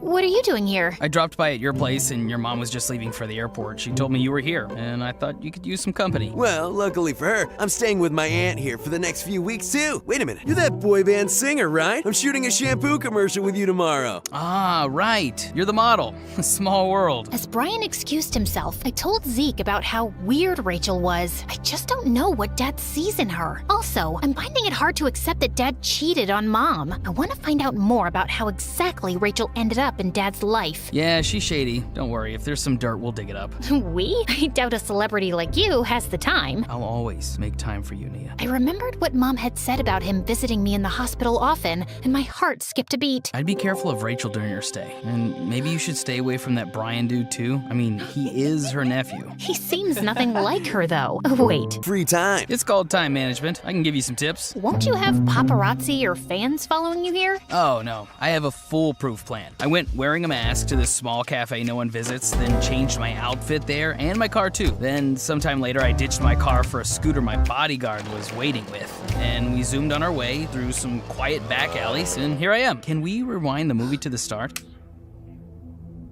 Hey Nia, I thought you'd like to go watch a movie, so I booked the whole cinema for us. We'll go through the back entrance. No one will know I was there. That sounds amazing, dude. Can't wait. I meant me and Nia, us. There isn't space for you. It's a whole cinema. Of course there is. You look a bit cranky. Here, have a cookie.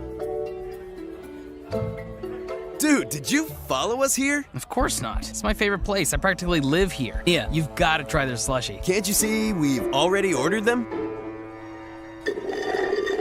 Oh God, brain freeze, brain freeze!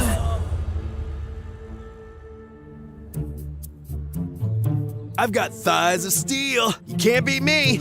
Watch me, buddy. I can do this all day while singing. Do I need to be here for this?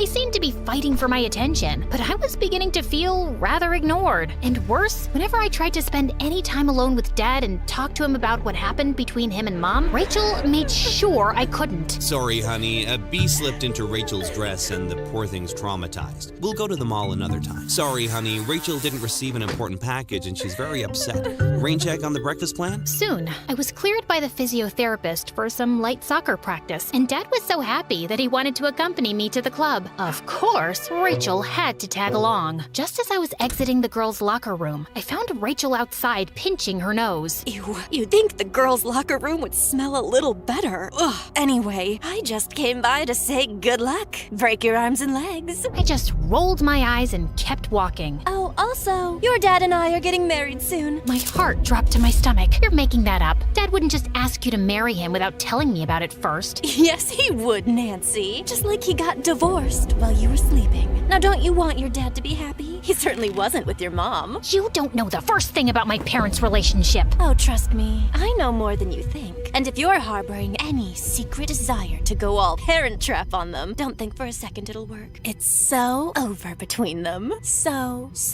over. She walked away smirking, and I was trembling with rage. I had to go join the game right after, but my focus was totally shot, and I was terrible on the field. I left the game midway and marched over angrily to Dad. Are you two getting married? What? She said you're gonna get married soon. Nia, sweetie, I said your dad and I are going to Maryland soon. I was only asking if you wanted to come along. What? Gosh, you're such a creep and a liar. But Rachel burst into tears, and Dad looked rather displeased with me as he consoled her. She was evil and manipulative, and I had no idea how to make Dad see that. But then one evening, Z called me up to give me some news. Apparently, he'd hired a private investigator to look into her, and he was still working on it, but he'd found out that Rachel had grown up in the same hometown as my parents. Their town was small, but neither of them ever said anything about knowing Rachel from before. They're even the same age, and there was one high school there. Maybe we need to look for a yearbook. The next evening, Dad and Brian were both working late, and Rachel had her Pilates class, so Zeke and I started snooping around her room, hoping to find something from her past. We'd looked all over and found nothing, when suddenly we heard the front door open. It's Rachel. She wasn't supposed to be back so soon. Suddenly, Zeke grabbed my hand and dragged me into the bathroom, then pulled me into the shower and drew the curtain. Don't you think she'll come straight to shower after an exercise class? Oh my God. We held our breath as we heard her walk into the room, mumbling something to herself, then straight into the bathroom. Ugh, who does that woman think she is? Telling me I can't attend class because I was late? Oh, she's crossed the wrong blonde. Maybe her gym will be infested by rats soon. Or maybe it'll catch fire. The fun is in the mystery.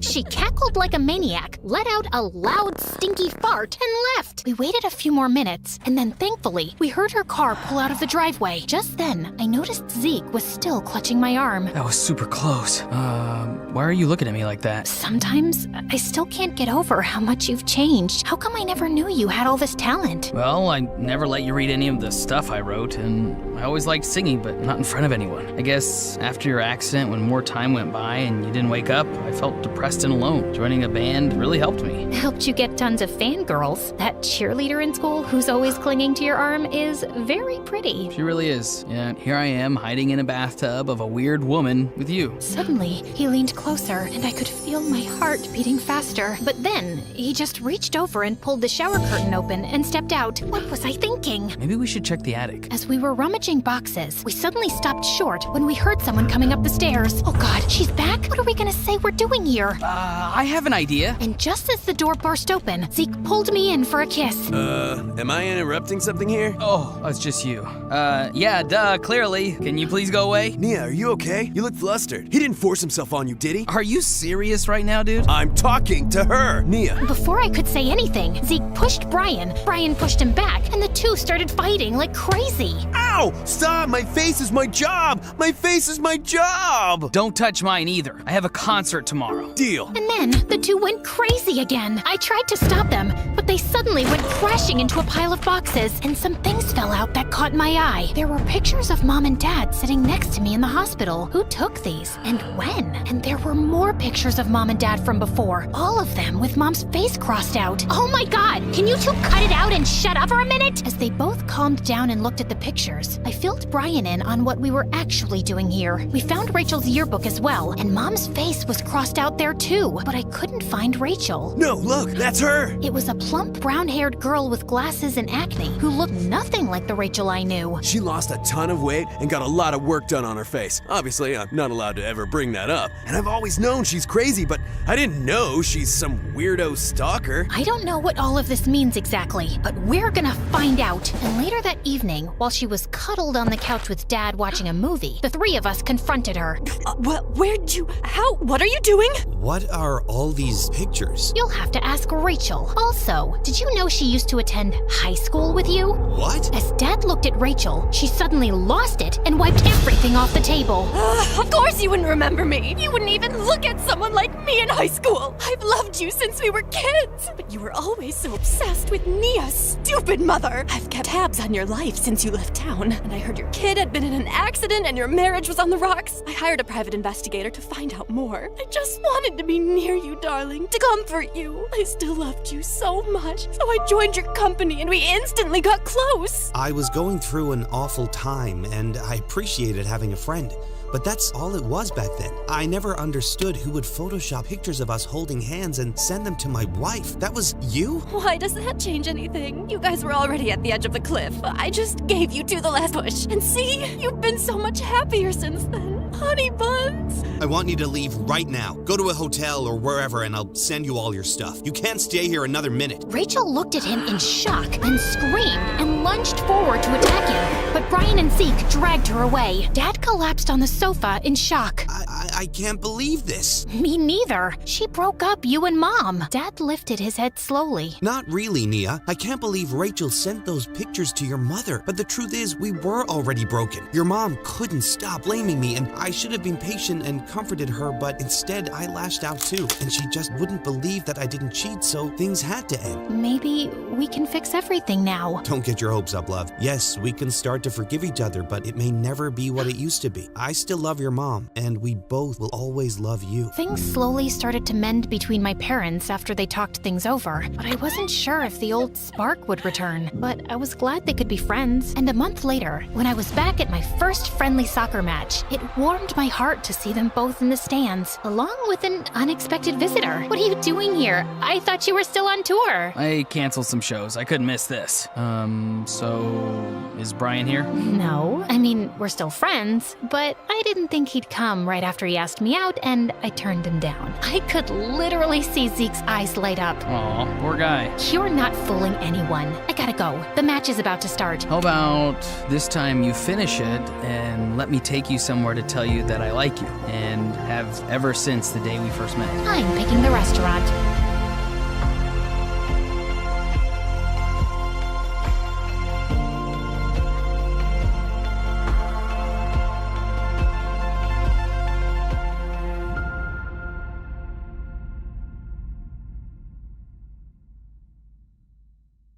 Hi, I'm Clarissa, and this is my story. Please like and subscribe. My twin sister Bella and I look identical in every way, right down to the dimple on our left cheeks, and I hate it. Anyone who thinks it's cool to be identical twins is stupid. Mom and Dad thought it was super cute to dress us up in matching outfits all the time, but growing up, it started getting so annoying. No one could tell us apart, not even our parents, so they just called us the twins or the girls. It's like I had no identity of my own. I was just part of a pair. Yeah, we got a lot of buy one, get one free jokes too.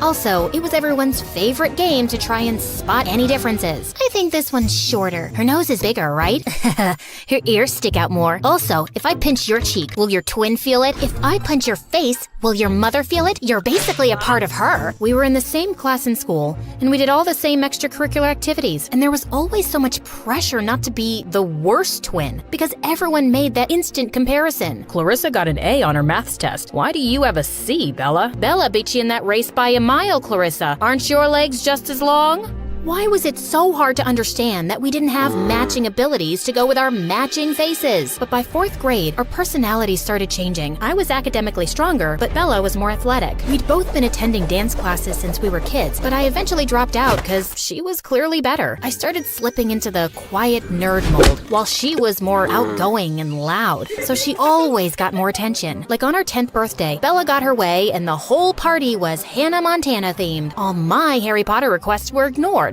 Mom had baked our birthday cake and it read, "Happy birthday to our beautiful beauty Bella and Cla." Mom, what happened to my name? Bella told me she wanted this text on the cake, honey, and there just wasn't enough space left. Our classmates were gathered around Bella as they danced away to her playlist. I spotted a new kid sitting in a corner and playing some game. Hey, you think this party sucks as much as I do? Yeah, kinda. Sorry. Wanna play? I was having a really good time, till Bella and her friend started a crazy water fight and attacked us too. And they ruined the boy's gaming console. He left the party crying and never talked to me again. Yeah, Bella always found a way to ruin things for me. Then one day in 7th grade, we found Mom waiting for us at home with an envelope each. OMG, no way. You signed me up for the tween beauty pageant? Oh, thanks, Mom. A flyer for the middle school mathletes? Well, what do you think? One for my beauty and one for my brainiac. It's perfect. It's fine, I guess. From then on, my sister got more and more popular, and I became more invisible. By the time we were in high school, Bella's pageant trophies were on full display all over the house, while my mathlete trophies collected dust in my room. My parents clearly loved to show her off more. Well, at least my mathlete's teammate Eugene thought I was really cool. The way you gave that answer right before the buzzer went off, what an adrenaline rush. You're so smart. You're too nice, Eugene. And you're like a 45-degree angle. You know, 'cause 45 degrees is an acute angle. You're a cutie? Yeah. Good one. So I was thinking, maybe you'd like to have my phone number? I was only half listening because just then, the football team captain Mika walked into the cafeteria. Man, he was some descendant of Hercules. Just sheer perfection. I'd never have the guts to say hi to him, and he'd never notice me. Clarissa? Yes, sure. I'll take your phone number. So you'll call me then? If the need ever arises, then definitely yes. Thanks, buddy. I gotta go to class now. Then one day, things took a bit of a turn when Bella came down with the flu. Oh, my head hurts, and I have a fever. I can't perform at the mall pageant today. Oh, no, my poor baby. Go lie down, and Clarissa will bring you some tea. She can make her own tea, and I'm busy. She's unwell, and you're not doing anything important. Now go. I was so sick of being second to my sister, but when I got back with the tea, I found her snoring, and then I got a crazy idea. Next to her bed was her pageant bag, all packed and ready to go. I grabbed it and snuck out the front door. I was just as beautiful as Bella, and I was gonna prove it. When I got to the mall, everyone was smiling and waving at me. I felt like a movie star. Her dress fit perfectly, and the show went super smoothly. And the winner is Bella. Just as I was accepting the trophy, I heard the most annoying voice in the world. She isn't Bella. I am. Mom couldn't find you at home, and when I saw my bag gone, I knew exactly where you were. How dare you? So what? You're just mad that I could be as good as you any day. Shut up, loser. You mean winner? Bella leapt onto the stage and attacked me. The fight not only lost us the trophy, it also got us banned from all pageants in the area for life. Our parents were furious with me. I was grounded for 2 weeks, and Bella basically pretended I didn't exist after that. She even blocked me on all social media. But at school, it seemed like everyone had heard the pageant fight, and people were noticing me more. And I almost turned to jelly when Mika approached me. Hey, not Bella, right? Right. I'm, what's my name? I forgot. Clarissa. I'm Mika, the football captain. I loved that gutsy stunt you pulled at the mall yesterday. We're having cheer tryouts tomorrow. Why don't you come too? Cheer tryouts? Sure. I'll be there. Perfect. But, change your look or something. I want to be able to tell you apart from Bella, okay? Sure, Mika. I've wanted to change my look anyway. I was so excited for a fresh start. At home, I looked up some videos online on how to cut my hair. I decided bangs would be easiest. So I went to the bathroom, plugged in my dad's electric razor, and cut myself some bangs. And they turned out super cute. That was until they moved a bit, and I saw that I'd shaved off my eyebrows too. I was horrified. There was no way I could go to tryouts looking like that. I couldn't even even leave the bathroom looking like this. I started rummaging through the cabinets to find something that could help fix my eyebrows. I found a bottle of spray on hair that my dad sometimes used to cover his bald spot. I aimed it at my forehead and sprayed, but it made me look like a caveman with a bushy unibrow. I scrubbed it off just as there was a knock at the door. Clarissa, are you in there? You better not be stealing my makeup again. Just washing my face, Mom. I'll be right out. Oh, I could use my mom's makeup to hide the damage. I found an eyebrow pencil and quickly scrawled them on as best as I could. Then I brushed my bangs over my forehead and snuck quietly out of the bathroom. There you are. Wait, did you just cut your hair? Some people are just desperate for attention. So pathetic. Just trying something different. Mom, I have to go run to the store and get some things for a school project, so bye. At the store, I was lucky enough to find the perfect solution. Tattoo sticker eyebrows. I rushed home with them and went to my room to try them on. Just put them on, spray a little water, and voila! I set the timer on the phone and laid back with the washcloth over my forehead, awaiting my beautiful new eyebrows. But when I looked at the results, I almost fainted. They looked super crooked. I scrubbed and I scrubbed, but they just wouldn't come off. I laid in my bed, sobbing uncontrollably. Why are you making sounds like a dying whale? OMG! What happened to your face? I just wanted to change my look for the cheer tryouts, but it's all gone so horribly wrong. What am I gonna do? Well, maybe if you hadn't pretended to be me and ruined my pageant career. Wait, that's it.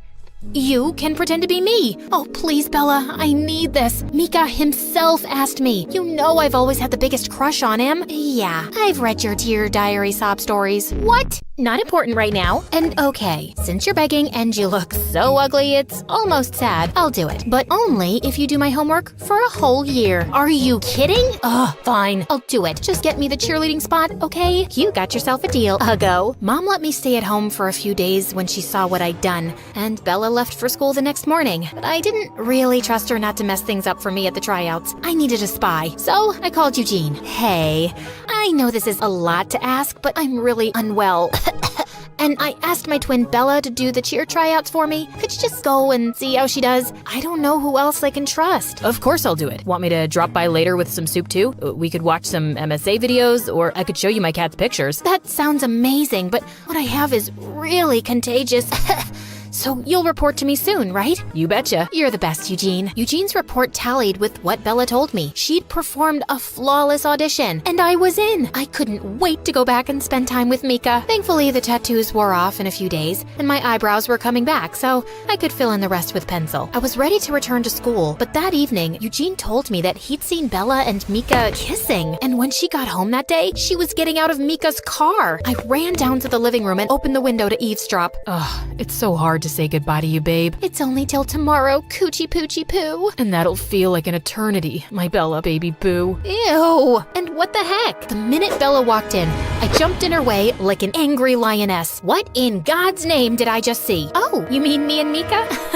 Silly. Didn't you want to ask him out? I just did it for you. As you. No, don't lie to me, witch. I heard him say, Bella boo boo boo. He knows you're Bella and not me, Clarissa. And then her face turned totally evil. Yeah, okay, whatevs. I took a picture of you in your sleep and showed him your freaky eyebrows and told him you'd sent me in your place. We had a really good laugh and we just bonded. You took away my pageant life, I took away your guy. Trust me, he's way out of your league anyway. I let out a snarl and attacked her. My parents came running when we crashed into a table and pulled us apart, and I swore I'd never speak to her for the rest of my life. But watching her and Mika together in school and thinking of how they must have made fun of me made my heart burn. And then I found something in the mail one day that gave me the perfect opportunity for revenge. I knew I was successful when Bella screamed at me in the school hallway one day. Clarissa, what did you do? What are you talking about? Something boring, probably. Why do I have a rejection letter from the dance academy of my dreams, which says that my audition was way below their standards? I never went to any audition. Oh, yeah, that. See, I received the invitation for the audition and I decided to go as you. Now, I haven't danced in a really long time, so I was kinda rusty, but I thought I did an impressive chicken dance. I will kill you! Well, that was effectively the end of our relationship. Somehow, it didn't feel as good as I thought it would.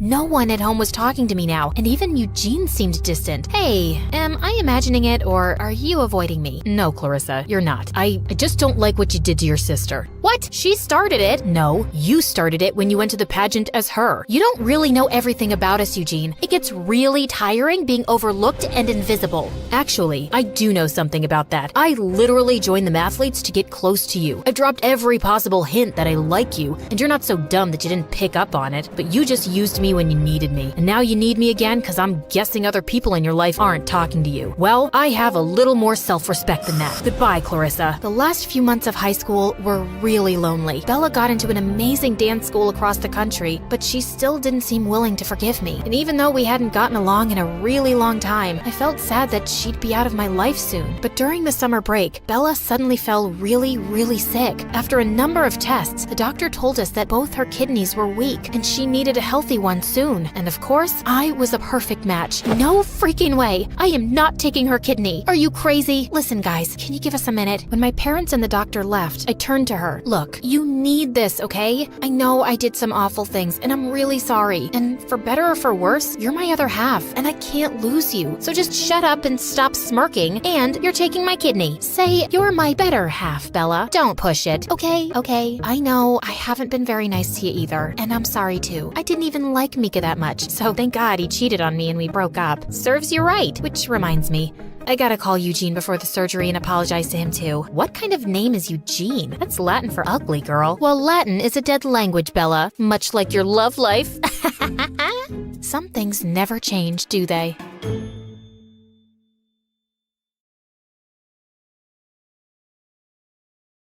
A large chair swiveled around to reveal a tiny, skinny guy. What? You think all mafia bosses are tall, fat, bald, and wear gold rings? Sorry to disappoint you with my looks, but trust me, I am every bit as ruthless. Something about his steely gray eyes sent a shiver down my spine. I believed him. His name was Pierre Soufflé, which was obviously a lie, and the job he had for us was to steal a priceless painting from a museum and replace it with a fake. That's the painting? It's, tiny. What's your problem with tiny things and people? It's also kinda stupid. What is that? A raccoon eating a cheeseburger? It's worth $10 million, so the joke's on you, dummy. Now, the owner of the painting has allowed the museum to borrow it for only 3 days, so we don't have a lot of time. Wouldn't it be easier to steal it from the owner's house? Everyone, look at Lady Einstein coming up with brilliant ideas. Why didn't we think of that ourselves? Happy to help. Of course we thought of that ourselves! Trust me, the museum is easier. Why choose us? It's a very stupid security measure, but the museum's floors are activated by pressure sensors at night. Anything above 55 kilograms and they go off. I haven't been able to find a boy who weighs less than that. Ellie, get the weighing scale. Meredith weighed 52 kgs, while I weighed 55.1. How is this possible? You eat so much more than I do. What can I say? I got all the good genes. Okay. You're out, fatty! Meredith, you're my leading lady. The plan was to enter the museum through its large air ducts, carrying the fake painting with us. We first had to make a stop in the security room and disable all the cameras and alarms. Then we'd crawl back through the ducts till we reached the exhibit area, and I'd lower Meredith down along with the painting so she could switch them out. As Meredith made it to the bottom, I dropped the painting to her, and she missed it, and we heard a loud crack. Oh my God, did you break the frame? Me? It's your fault. Who told you to throw it like that? I was expecting you to catch it, but what was I thinking? You made us lose the Frisbee tournament in 8th grade because you're so bad at catching things, unless it's someone's boyfriend. Seriously? You were so distracted by that hot boy on the bleachers, your throwing skills were completely off. FYI, that boy was totally into me. Why are we even talking about Frisbees and boys right now? You started it. No, I didn't. Okay, shut up. Let me think how to fix this. Are you trying to glue it together with your saliva? You got a better idea? Any idea would be a better idea than that. Look, it's a museum. They must fix broken, ancient things here all the time, right? I'm looking at the floor map, and there are some offices in the left wing. I'll go get some glue. It took me an hour to find glue and return to our spot, and I found Meredith eating a bowl of ramen. Where did you get that? I brought a packet of instant ramen with me, and you were taking forever, so I went to make it in the staff kitchen. There was someone's chicken sandwich in the fridge, so I used the meat from that. And there was also some tofu, and I added a dash of oyster sauce. I'm so happy you chose this moment in your life to become a gourmet chef. Just send the painting back up so I can fix it. I tried to fill in the crack as best I could, then sent it back down to Meredith, who took the real one off and put the fake one on the wall. But just as she started walking back, the whole floor lit up suddenly and a blaring sound went off. Oh my god, what's happening? I don't know. Is the painting heavier than the fake one? Just hurry up. We gotta get out now. I pulled up Meredith and the real painting and closed the opening in the ceiling seconds before security burst in. We crawled down the ducts and out of the building as fast as we could. We ran a few blocks down where Pierre's van was waiting for us, and we sped away. Oh, I would have preferred if you hadn't alerted all of New York about the break-in. Now I'll have to move this painting around with cops crawling all over the city. Never mind. Here's your check, and Claire, try to lose some weight. Au revoir. And without warning, we were dumped on a dark street. We scrambled to our feet, headed for the subway, and made it home. It was all over the news the next morning that someone had broken into the museum and switched off all the security systems. But apparently, nothing had been stolen, except a chicken sandwich and a block of tofu from the staff kitchen. You ate the entire block? Hey, I'm not the one who needs to watch her weight. I do not need to. Whatever. Listen, I've been meaning to talk to you about something. It'll have to wait. I got a hair appointment. We'll talk over dinner? Yeah, sure. I was gonna tell Meredith that I wanted a break from this life, and I wasn't sure how she'd react. As I sat in a cafe later, I suddenly found a cute guy next to my table. Mind if I sit here? There are no other empty seats. I won't disturb you. I promise.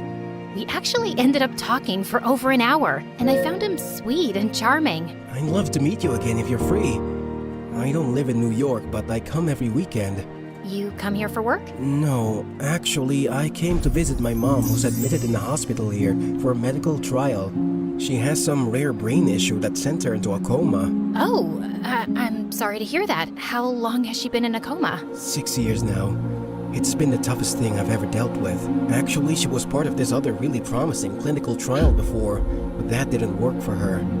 He was in a hospital in Connecticut. As he kept talking, I suddenly felt like I was spinning around very fast, and I could hear my heartbeat in my ears. My chest felt heavy, and I could barely breathe. I don't know what I said to the boy, but I just ran out of there and didn't stop till I got to our hotel room. Hey, I was about to call you. What's wrong? Claire, are we in trouble? I am a terrible person. Hey, you're not that terrible, just a bit ugly. You don't have cops after you, do you? Meredith, I met someone. It's not a cop, is it? No, I met a random guy in a cafe, and his mom was in a clinical trial. I hope this gets interesting at some point. In a hospital in Connecticut. Oh my god, the same hospital Mom was in? And the same trial? What a small world. No, it's not the same trial. It's a different hospital, too. Okay, I'm bored again. The coincidence made me interested for a bit. Meredith, his mom's been in a coma for 6 years. We did that to someone. Didn't you just say it's not the same trial? Yes, but for a few seconds, I thought it was the same trial.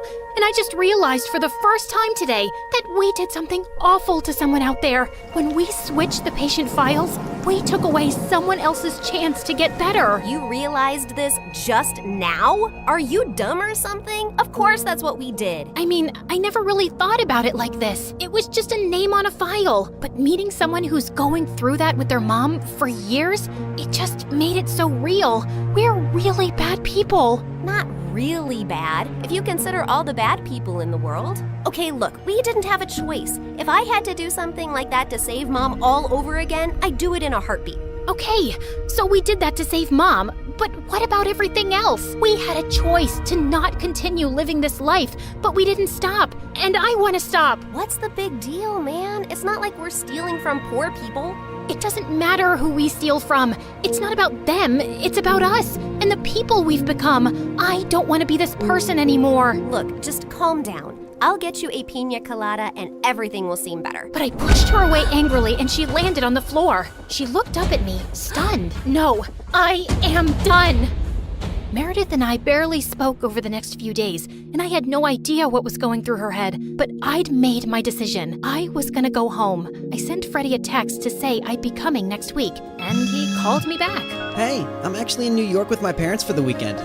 Can we catch up? The moment I saw Freddie, I just burst into tears, and he hugged me tight. As we talked over dinner, he assured me that he'd talk to Meredith and try to make her come home too. We had just stepped out of the restaurant and walked 2 blocks down, when suddenly, a black van screeched to a halt beside us, and some men pulled us in, handcuffing and blindfolding us. When our blindfolds came off, I realized we were in Pierre's quarters, and I found Meredith there too.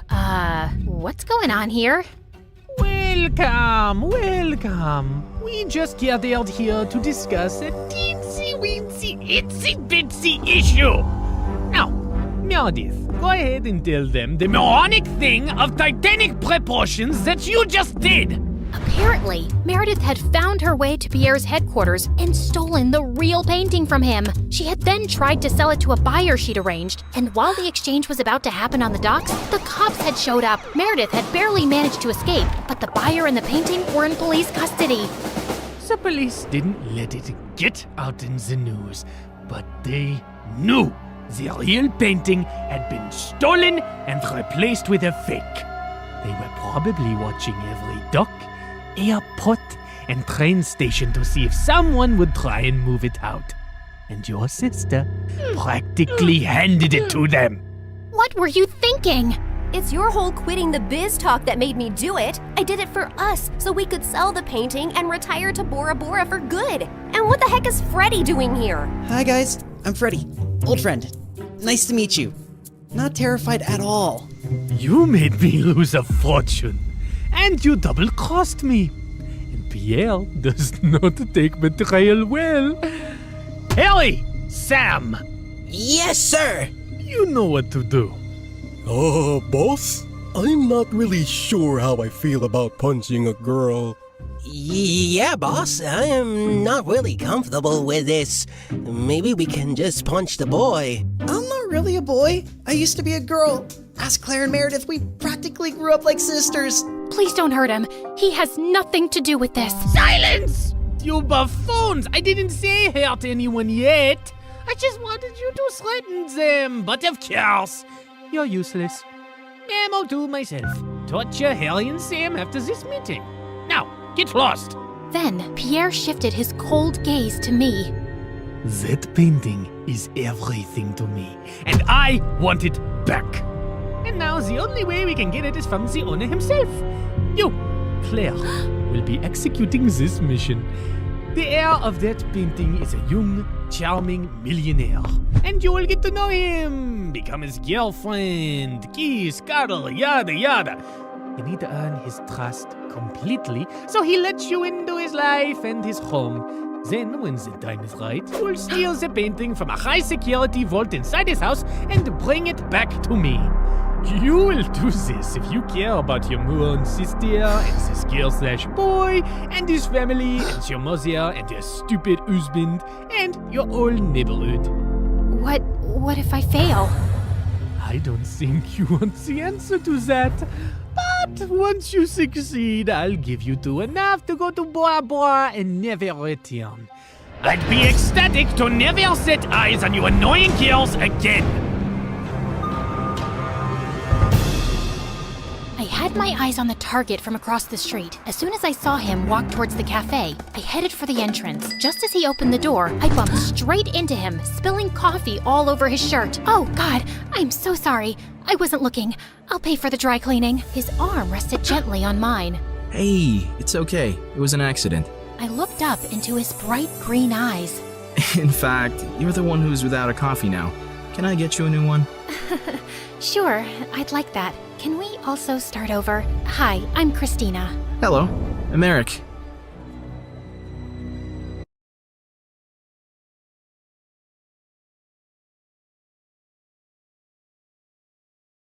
Hi, I'm Blake, and this is my story. Don't forget to like and subscribe. My childhood was pretty weird.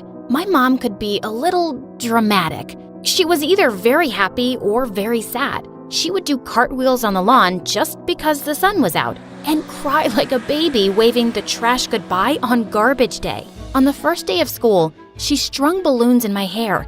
Everyone made fun of me. This one boy, Sam, made a game out of who could pop the most of my balloons while they were still attached to my head. I went home crying. They're just jealous of you. You're the prettiest girl in your class. But I didn't like the way people looked at us and talked about my mom behind her back. I heard she serves candy for dinner. So irresponsible. That poor child, stuck with a crazy mother like that. I didn't want anyone talking about us like that, so I started dressing myself for school and packing my own lunch. I was super serious about my studies and tried to be as invisible as possible. But Sam made it his mission to make my life miserable. Where'd you get that dress, loser? Because it's screaming for some color. What did you do to your face, dingbat? Because it looks good enough to punch. I didn't want to give kids like Sam more stuff to use against me, so I purposely didn't invite anyone to my 10th birthday. I have a surprise for you. Come out to the garden and see. My entire class was there. Mom dressed up as a clown and danced around. She even had one of those comically large flowers on her coat that squirted water on people. It was so humiliating. Everyone was laughing at her. It was so cringe that I ran to my room and refused to come out. Honey, what's wrong? Is your tummy hurting? Is it gas? Do you need to poop? Mom, please leave me alone. Oh, I guess it's the hormones. My little girl is growing up. Other than Sam always torturing me, life was going as well as it could. Years went by and I was acing my classes and even volunteering at the library when a transfer student from LA joined us in the middle of 11th grade. Kiara was something else. She had the most ridiculous hair and wore super bright colors in every shade. But somehow she thought I was the fascinating one. Why is your hair tied up so tight? Aren't you afraid you'll pull the skin right off your skull? Whoa, what's the prescription for your glasses?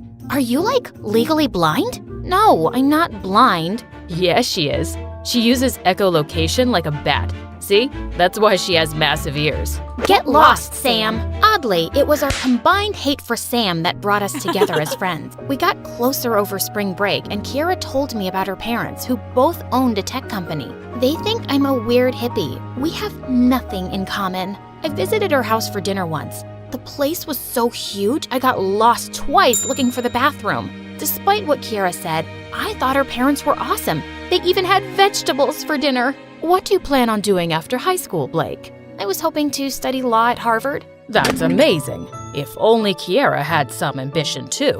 Her only talent right now seems to be inhaling food. Ugh, Dad.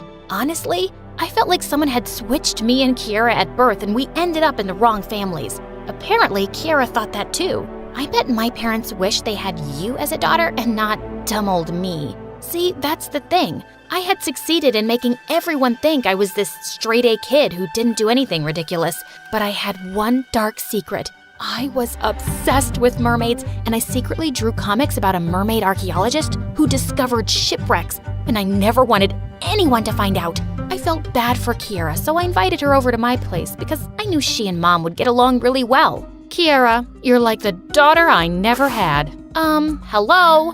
I don't get it. How could a cool mom like you have a boring daughter like Blake? It's a mystery. Marshmallow stuffed cookies and pixie dust sandwiches for dinner? I was cleaning the dishes after dinner when I heard a squeal from my room, and I found Kiara going through my drafts. OMG, these are so cute. Who made them? Why are you going through my private stuff? Why are you getting so mad? It's not like you made these. Wait, you made these?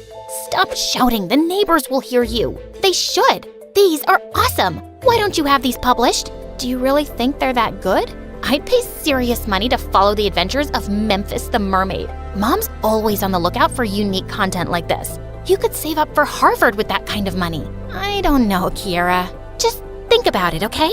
I tossed and turned all night thinking about it. I'd built up a spotless reputation over the years, and no one could call me a freak anymore. Was I willing to risk all of that now? But what if it paid for my dream education? And suddenly, I had a great idea. The next day, I met Kiara in the library. I'm in, but I have a condition. You have to give the draft to your mom and say you made it. Are you nuts? No, think about it. Your parents want you to succeed, and I need the money, but not the fame or publicity. This could be a win-win for both of us. Well, if you're sure. The plan was a huge success. Kiera's parents were over the moon at her hidden talent, and the comic books were an instant hit. Kiera was called on all the morning shows and did a countrywide tour promoting the book. Back in school, she was suddenly this huge celebrity. Can you sign my copy, Kiera? Do you like my Memphis hairstyle, Kiera? Suddenly, Kiera didn't have time for me.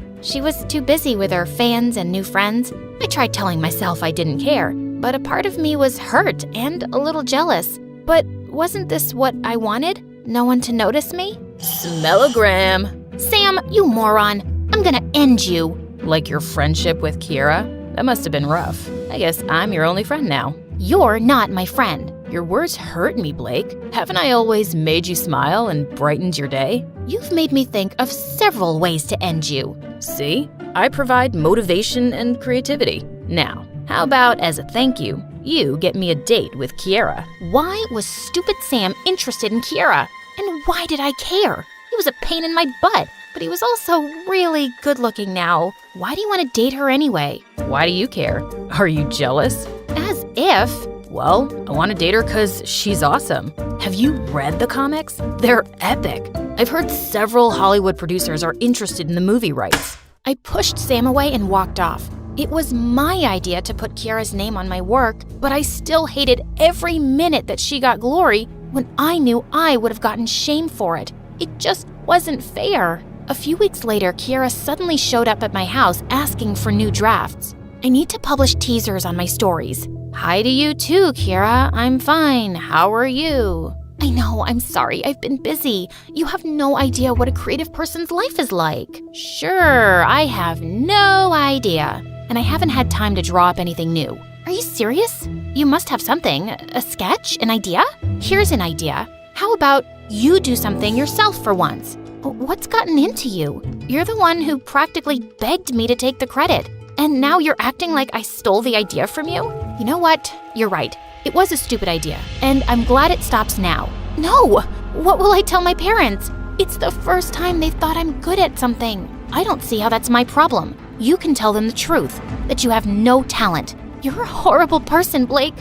I wish we'd never met. I felt terrible for all the hurtful things I'd said. Just then, Mom came into my room wearing a hollowed-out watermelon as a helmet. Is everything okay? I was already upset, but Mom's ridiculous hat made me ballistic. She was the reason people thought I was weird, and that made me insecure about my art. How can you ask that with that thing on your head? Geez, Mom, when will you act your age? I'm sick of being the adult around here. Why are you speaking to me like this? Because you're an embarrassment. I regretted my words instantly. Mom looked so deeply hurt that I wanted to hug her and apologize, but she immediately left. What had I done? Mom didn't kiss me goodbye the next day, and Kiera didn't show up at school. I skipped lunch and drew a quick outline for Kiera when a shadow loomed behind me. Is that Memphis the Mermaid? You're the original artist? Are you nuts? I was just copying Kiera's work. She's really talented. Nah, I don't believe you. No one's that good at copying stuff. Wait till I tell the whole school. What do you want, jerk? Just the truth, actually. Why won't you take credit for your own work, loser? It's because of you and other people like you. My whole life, you haven't missed any chance to ridicule me, and I've worked so hard to seem normal. I was afraid everyone would think I'm a dork or a freak for writing those comics. So, yeah, I asked Kiera to put her name on it, and now it's ruined everything, and I don't need you making things any harder for me. For the first time ever, Sam actually shut up and looked guilty. I'm really sorry, Blake. You always seemed tough, and I never realized how much my jokes actually affected you. You're amazing, and you shouldn't have to hide who you really are because of me or anybody. He leaned in and gently kissed me on the cheek before running off. What just happened? And why was my heart racing? After school, I went to Kiera's house, but I was in for a shock. Kiera left for Japan this morning. I don't know what happened, but she was really upset and said something about not having any talent. She's gone to study anime drawing for a year. I was heartbroken to learn that my words had affected Kiera so much. My best friend was gone, and she'd probably hate me for the rest of her life. When I got home, I was in store for an even bigger surprise. Mom was in a boring dress making a roast dinner with vegetables. Welcome home, Blake. I'm sorry for making your life tougher than it is. You're such a good, hard-working daughter, and I'll try my best to be like other moms. No, I'm sorry. I shouldn't have said those things to you. I was so obsessed with being normal that I pushed away the two people I love the most. And you're awesome, just as you are. I told Mom everything that had happened with Kiera. People make mistakes, honey. Write to Kiera and explain everything. I'm sure she'll forgive you. Want to have chocolate cake for dinner? That sounds perfect, Mom. That night, I wrote an apology email to Kiera, but I never heard back from her. I still visited her parents once a week, and they'd tell me about her life in Japan, but I really missed having her around. Soon after, Sam asked me out and we started to date. He was still annoying, but he also knew how to make me laugh. A year flew by, and I started working on a new comic about a unicorn girl with rainbow hair and the habit of wearing every color at once. I was nervous about handing it to Kiera's mom for publishing, but Sam encouraged me, and she loved it. She said it reminded her of Kiera. My life turned upside down after the comics became a success. I sent Kiera a signed copy with a note saying it was inspired by her, but I never got a reply. One day, I was drawing in my room when there was a knock on my door. It was Kiera. Kiera, I'm so sorry. I was such an awful witch to you. I'm sorry too. I took credit for your talent without even thanking you. It was never going to last, and I'm glad it ended when it did. But I'm sad that our friendship got caught up in the mix. I needed to get away to figure myself out. I've missed you so much. I know, and I guess I missed you too. It was a novel about a prim librarian that looked a lot like me, cataloging in the mornings and hunting vampires by night. I guess I am very inspiring. Don't push your luck.